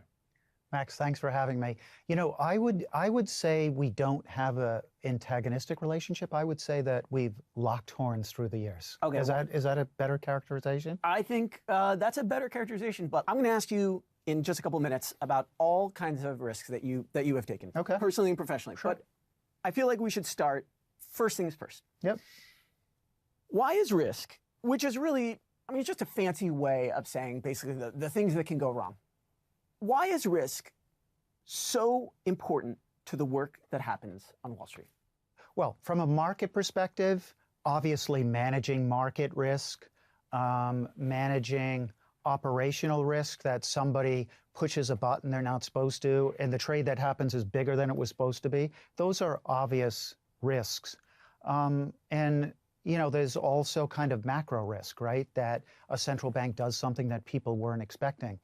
But the kind of risk that I manage, and incidentally, everybody at Goldman Sachs is taught they have to manage, is reputational risk. Okay, so I want to talk about 2018. I think my favorite page of your book. You put on makeup at the office for the first time. What I really want to ask about is, tell me about the day. What do you remember in full about that day in 2018? Well, it was the day of the Knight Bagehot Fellowship dinner, which you've probably been to. Knight Bagehot Fellowship is a fellowship for mid-career financial journalists at Columbia University. I'm a alumni of that program and also on the board of Knight Bagehot Fellowship. It's really a nice gathering. I usually look forward to the dinner, but sometime early that afternoon, I literally had this overwhelming feeling and desire that I needed to wear makeup to the event that evening.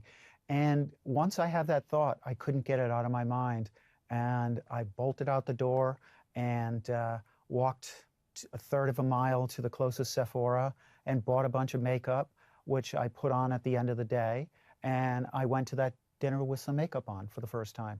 You put on the makeup, you end up kind of negotiating with yourself. And you say to yourself that you basically have this barrel of femininity, and you think should I just keep the lid on? Should I just keep the lid on? What would you have risked if you had done that? I think that would have been impossible, but if I did that, I would have been miserable. I was wondering when I read your book how it felt to kind of risk your male privilege. You were risking your male privilege in a male-dominated industry. I'm certain I had male privilege, and I'm certain through the years I exercised male privilege, but I wasn't really consciously aware of it. And to be perfectly honest, it's not something that really matters to me. When it's time for you to choose a name, you pick one that means she who intoxicates. Yeah. Which blew me away when I read it, because months before, you stopped drinking. Why did you quit? Well, I had a series of progressively bad bottoms. My last bottom, which was in January of 2018, I holed myself up in an apartment. I only left to get alcohol. I drank around the clock, and I made an attempt on my life. So if I continued drinking, I'm convinced that I would have killed myself. After that episode, I made a decision that I wanted to live.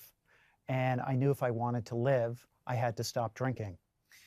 Look, we have a professional relationship, so part of me feels like it's hard to say this, but it's also hard not to say it. I'm glad you made that decision. A lot of people who are miserable, they don't get out of their misery. Yeah. They stay there. So the reality is there are a lot of drug addicts and alcoholics in the world, and the vast majority of them do not get sober and do not get clean, and they die alcoholic and addict deaths. That's the reality. So those of us who have made it to recovery don't take it for granted, number one, and two, realize that it was a gift. And it's a gift that has to be nourished all the time, because if you take it for granted, you're going to wind up right back on the street. When you came out, you got, I think, literal bouquets from traders at Goldman. I think you got these very warm notes from people. I think you got phone calls. Yeah. Those were from traders, and they were not from investment bankers. And you write in the book with clarity, investment bankers were quiet. I was so surprised by that. Can you explain that? Why did that happen? I think probably some of my relationships with investment bankers were shallower than I thought. And I think investment bankers are very good at having really expansive relationships kind of across a wide group of people. But, maybe some of those relationships aren't as deep as they would appear.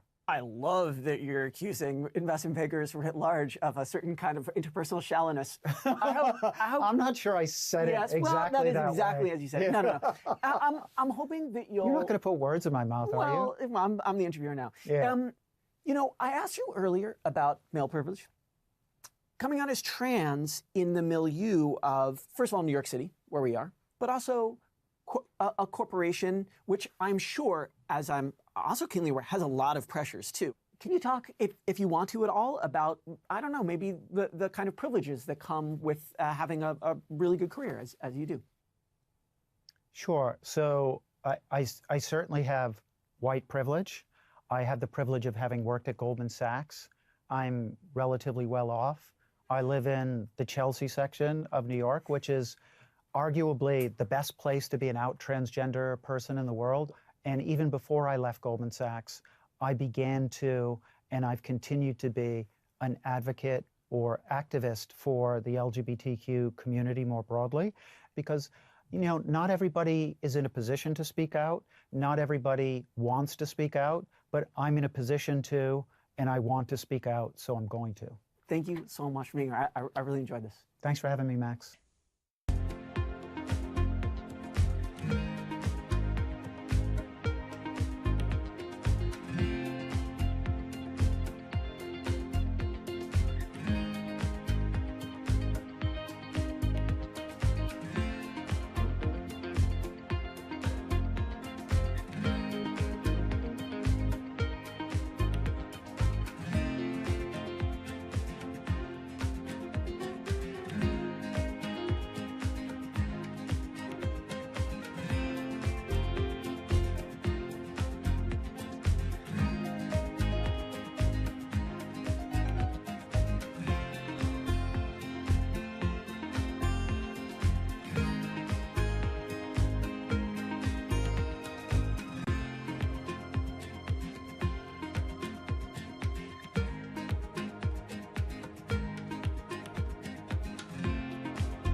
If the names RZA, GZA, and Old Dirty Bastard mean anything to you, or if you've ever been moved by the music of A Tribe Called Quest or D'Angelo, then you owe a debt of thanks to Sophia Chang. As an artist manager and as a music label executive, she helped shape the landscape of a golden age of New York City rap in the 1990s in a way that would be totally under-celebrated if it weren't for her own book, which is called The Baddest Bitch in the Room. It's a book about the music business, but it's also a book about taking risks, some that work out and some that don't. We've talked tonight about personal risks. We've talked about professional risks. We've talked about financial risks.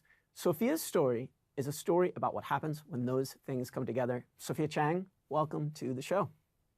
I am so excited to be here. Thank you, thank you, thank you. You manage Old Dirty Bastard without any experience as a manager. You ran RZA's record label without any experience running a record label. I think you say in the book that risk is in my DNA. Did I? You do. I wonder if I plagiarized that from somebody. That's really clever. Risk-taking was in my DNA. Sophia, why is that? I would say certainly my parents' stories have a lot to do with that. My mother, Tong-Suk Chang, born in 1932, she escaped North Korea when she was 14. She was one of 10 siblings. That was a huge risk. It was a very risky boat ride. My father He was, God rest his soul, he was estranged from his father, and he took a risk when he studied mathematics in Vancouver. They went to Canada to build a better life for their family. So none of that was explicit in my head as a child, but I think that that's probably the model. And I think the other thing that really supported my journey and my risk-taking was that my parents, every move that I made, they encouraged me. After I moved to New York, I didn't have a job. I didn't have a place.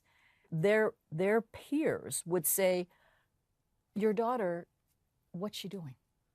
Get her back. They would have had a good answer, because when you moved to New York, I think one of the first jobs you had was working for Paul Simon. Yeah. Paul Simon had a personal assistant who I think was a Korean American woman. That's right. And I think she taught you almost explicitly that it was important for you to take up space in a room.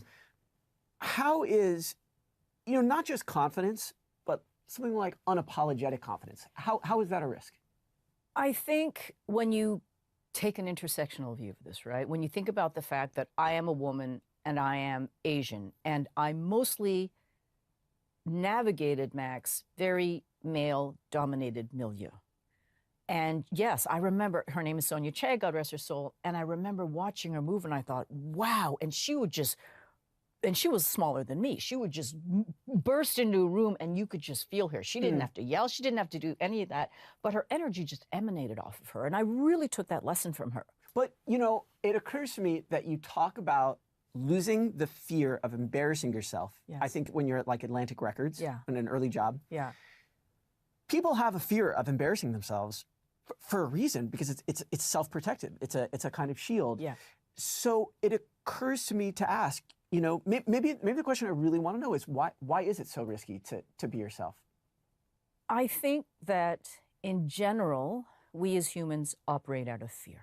Just in general. So if we're in a meeting and there are 10 people sitting around the table, and maybe I'm junior and I have an idea, my fear, and even if I think it's so smart, my fear is I open my mouth and everybody goes, and it's like the record scratch, rewind, and then everybody looks. I think we all live with a real fear of humiliation, embarrassment, excommunication, reprisal. Right. So I have gotten to the point where I just don't care. I mean, it's so incredibly liberating not to care what other people think. It doesn't mean that I don't get my feelings hurt. For me to be out here speaking as openly and fearlessly as I do, I know from people who come up to me that I'm setting an example. One way of thinking about risk is that it's a kind of bet on the unknown. Yes, of course. It's a way of endorsing one kind of future over another. What are the risks, or maybe a single risk, that you still want to take? I feel like I take risks all the time. I feel like my life is full of risk, and that does feel reckless. But, I just turned 58, and I want to fall in love again. And that's really scary for a woman over, that's scary for a woman over 35. Never mind a woman over 40, over 50, close to 60. And what does that mean for a woman of a certain age to want to fall in love again? Well, that means you've got to put yourself out there. That's a risk because of patriarchy, because of ageism, because of all of those things. Well, I wish you love, and I wish you many happy risks. Thank you. Sophia Chang, seriously, I loved having you here. And I love being here. Thank you so, so much. Thank you.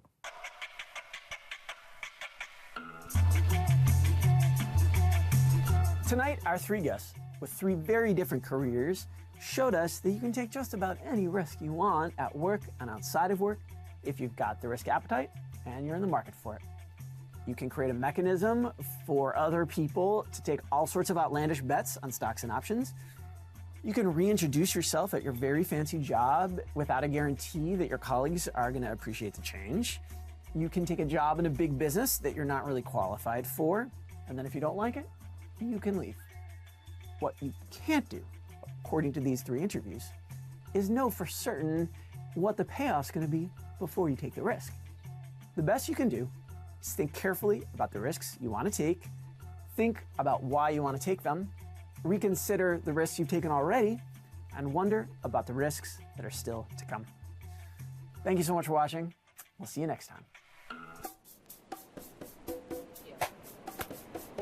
The biggest and most consistent lie that I've told in the workplace is telling my clients and or members of Wu-Tang Clan what time the lobby call is or what time the flight is and making it an hour earlier than it actually is. But they all figured that one out a long time ago. So you just have to keep moving it back. In terms of what causes me the most anxiety, it's when a news story I worked on didn't quite turn out like I planned. That's when you can get into trouble, when people have an unexpected negative surprise. What's the worst thing that I've ever done professionally? Oh man, these existential questions, what is bad?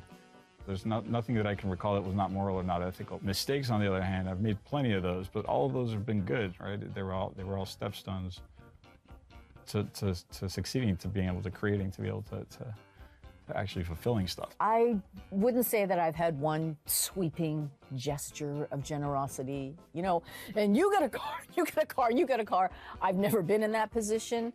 What I do that manifests generosity is telling people they're doing a great job and always giving them credit when it's due. And it costs nothing.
Welcome to the Business Week Show. When my colleagues and I thought about what kind of themes of the magazine we want to turn into episodes of the show, we spoke about envy, failure, feuds, family, heists, generosity, legends, risk, rivals, and then we had a really far out idea. Moonshots. We reached out to many different kinds of people, including like actual real NASA astronauts. The first person that we talked to is a billionaire who is spending $100 million to try to cure a rare kind of muscular dystrophy that he has called FSHD by the year 2027. His name is Chip Wilson. He's the founder of Lululemon, and that is one of the most valuable apparel brands in the world today. But when we heard about his life and his career and his feelings about honesty and one extremely serious example of dishonesty, we decided to shoot for the moon. So, tonight's episode is built around one interview and built around the moonshots of one person who doesn't totally think they're really moonshots at all. Here is Chip Wilson.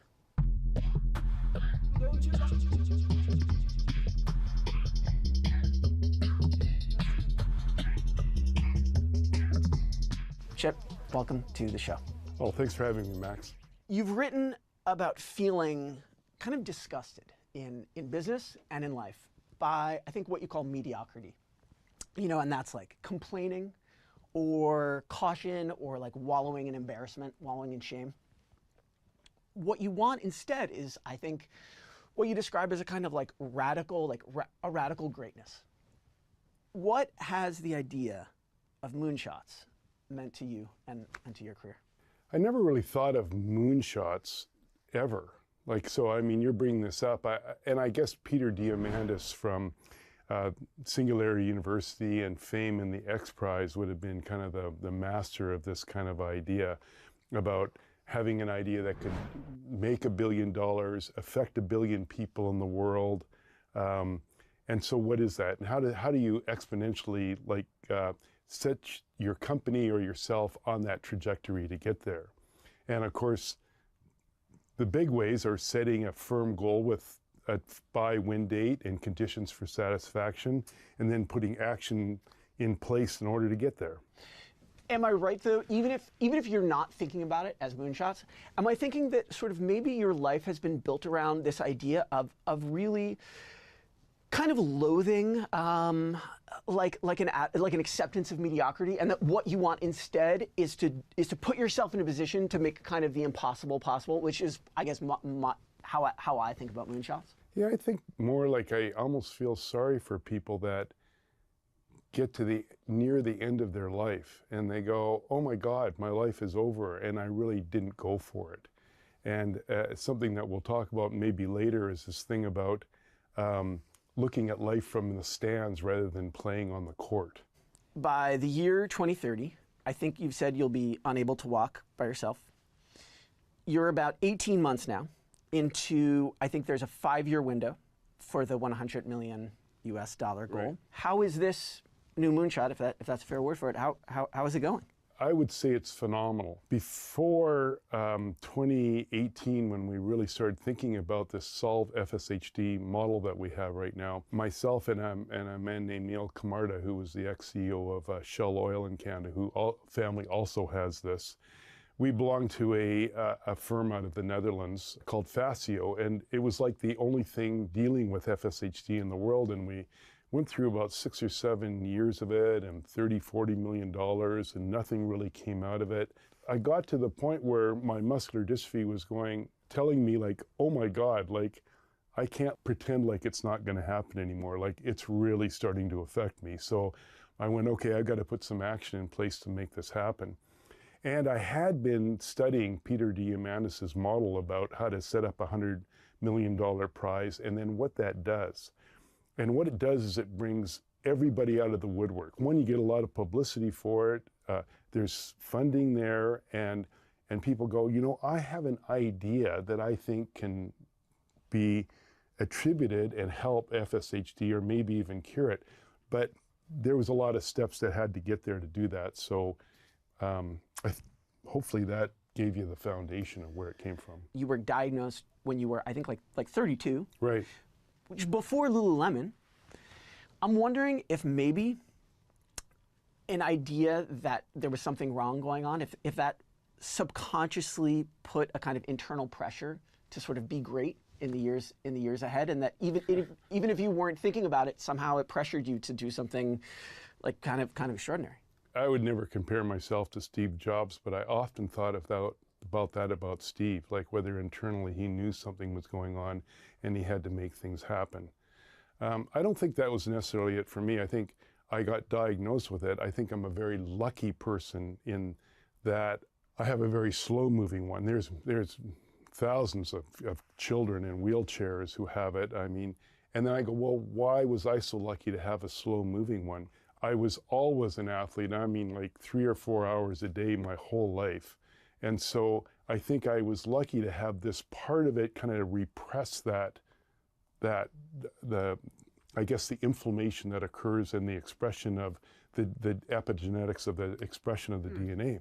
So I feel like I feel I've been very lucky to have been born with the athletic love, but on the other hand, I have this problem, and I know that you consider yourself lucky, Yeah, and I know that you like to think about yourself as a player on the field, and that you were a triathlete and you swam and you worked out, I think, like 2 or 3 times a day. Sure. Sounds very stressful to me.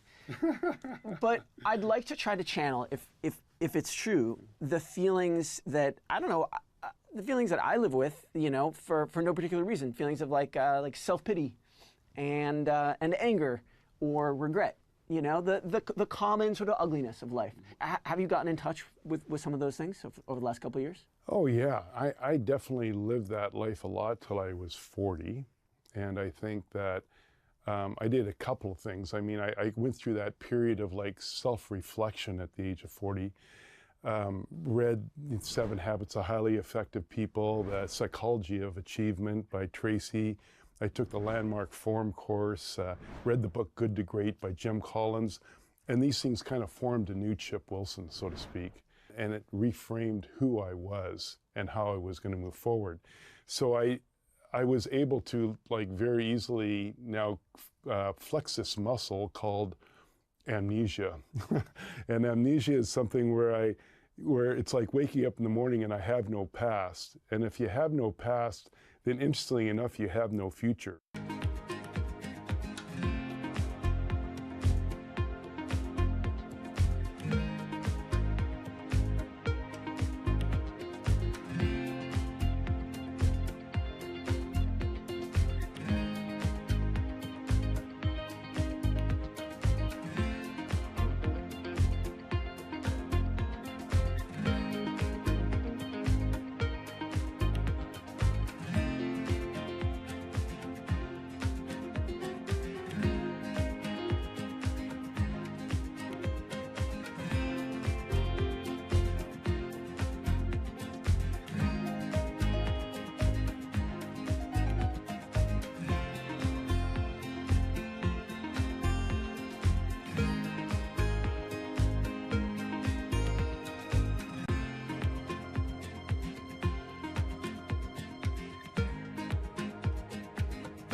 Sing a slightly different tune in the memoir. You are very clear that you're really future oriented, and you describe kind of beautifully like this way of like you do kind of talk about like living in the future.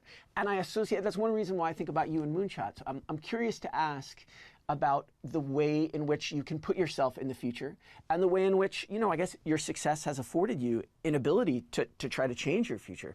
So I'm wondering if you still feel as future oriented as you used to.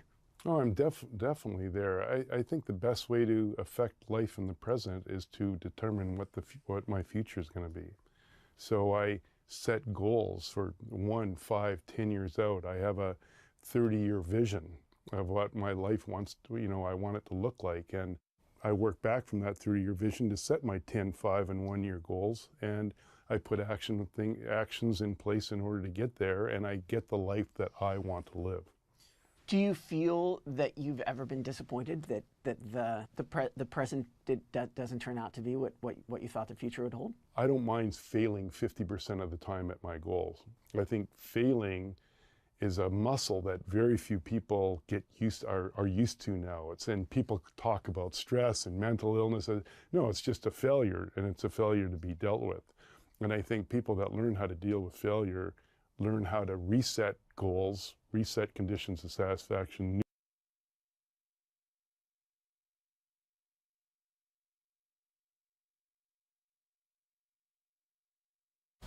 Jump into the epic battles of War Thunder.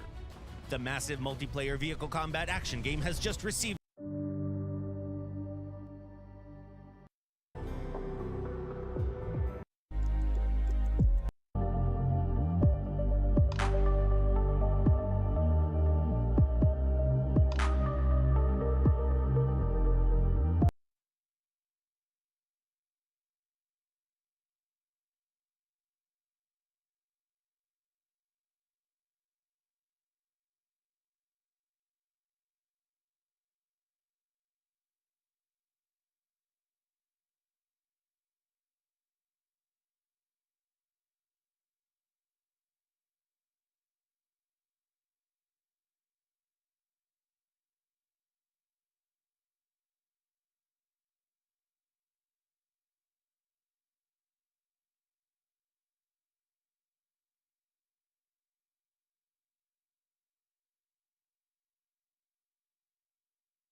Looking for the perfect remote job? Find your next remote role at remote.com/job. Get back up. Oh, he lets himself get Oh, caught there. He needs to get out. He's got him biting on feints, hasn't he, really? He's Look at him. flinching. Cavalieri is flinching. It's like almost he's been hit hard. That was a hard kick. Oh. Man, the power is crazy. Yeah, getting backed up Something quickly happened here. to his eyes, right? Maybe. Might have taken one of the early shots. Just a reminder, folks, the early stages of this tournament are fought only over 2 3-minute rounds instead of our usual 3 threes. The final will be contested over the full 3 threes, though. There will be a third round in these bouts if they're drawn after 2. But you know what it's like with the big guys. It doesn't often go the distance. We got to draw our attention to that. This is the first fight that Rebellis has made it to the second minute. Oh, Yeah, That's I very wouldn't true. throw a single kick because you're when you get countered, and if the counter like that lands, it's it. Right, No you and I were talking earlier about if we kick against someone whose reach is longer than your legs. Yeah. Oh, those low kicks, man. You don't hear them. That's not a good sign. That He's means starting to they're- get a little stiff leg. Yeah. Yeah. Those are hard. I mean, coming from that guy. Oh, that was the setup, right? 2 low kicks, high kick now. Cavalieri did check one of those, but I'm just happy we got to see Rebellis use some taekwondo. And checking. Checking hurts too. Right? Well, coming up with the final minute, could we see Cavalieri survive a round?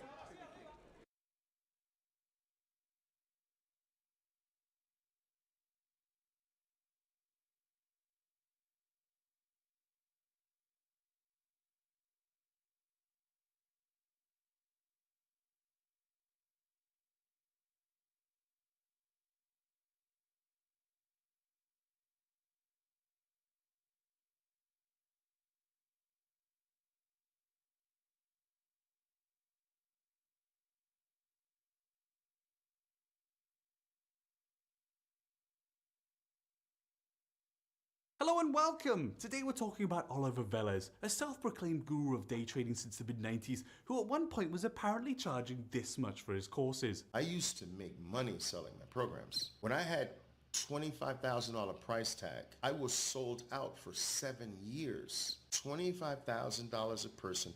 Who the fuck is buying a trading course for 25 grand a piece? Back in the 90s, you could buy a house for 25 grand. You could probably have bought an entire fucking family for 30. So in this video, we're going to be taking a look at who Oliver Velez is, his history of scamming customers, and whether he's actually any good at day trading. So to start, let's understand the Oliver behind the Velez, the Diglett behind the sunglasses. Oh, fuck! All right, back we go.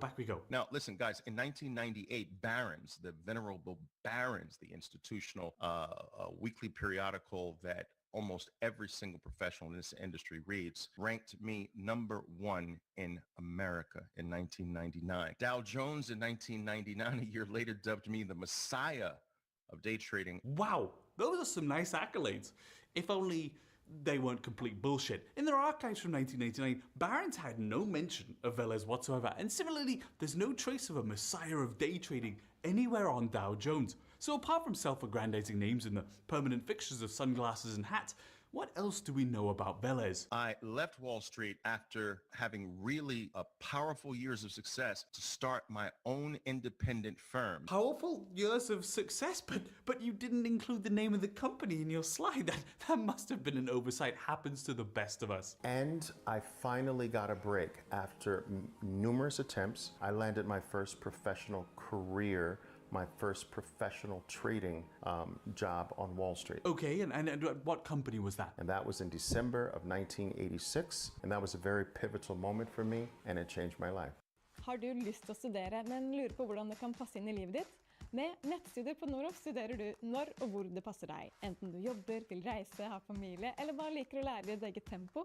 Du får tett oppfølging av fagfolk, kontakt med medstudenter, og en struktur som hjelper deg i mål. Og visste du at når du studerer på nett, får du akkurat samme vitnemål som på campus? Søk på noroff.no.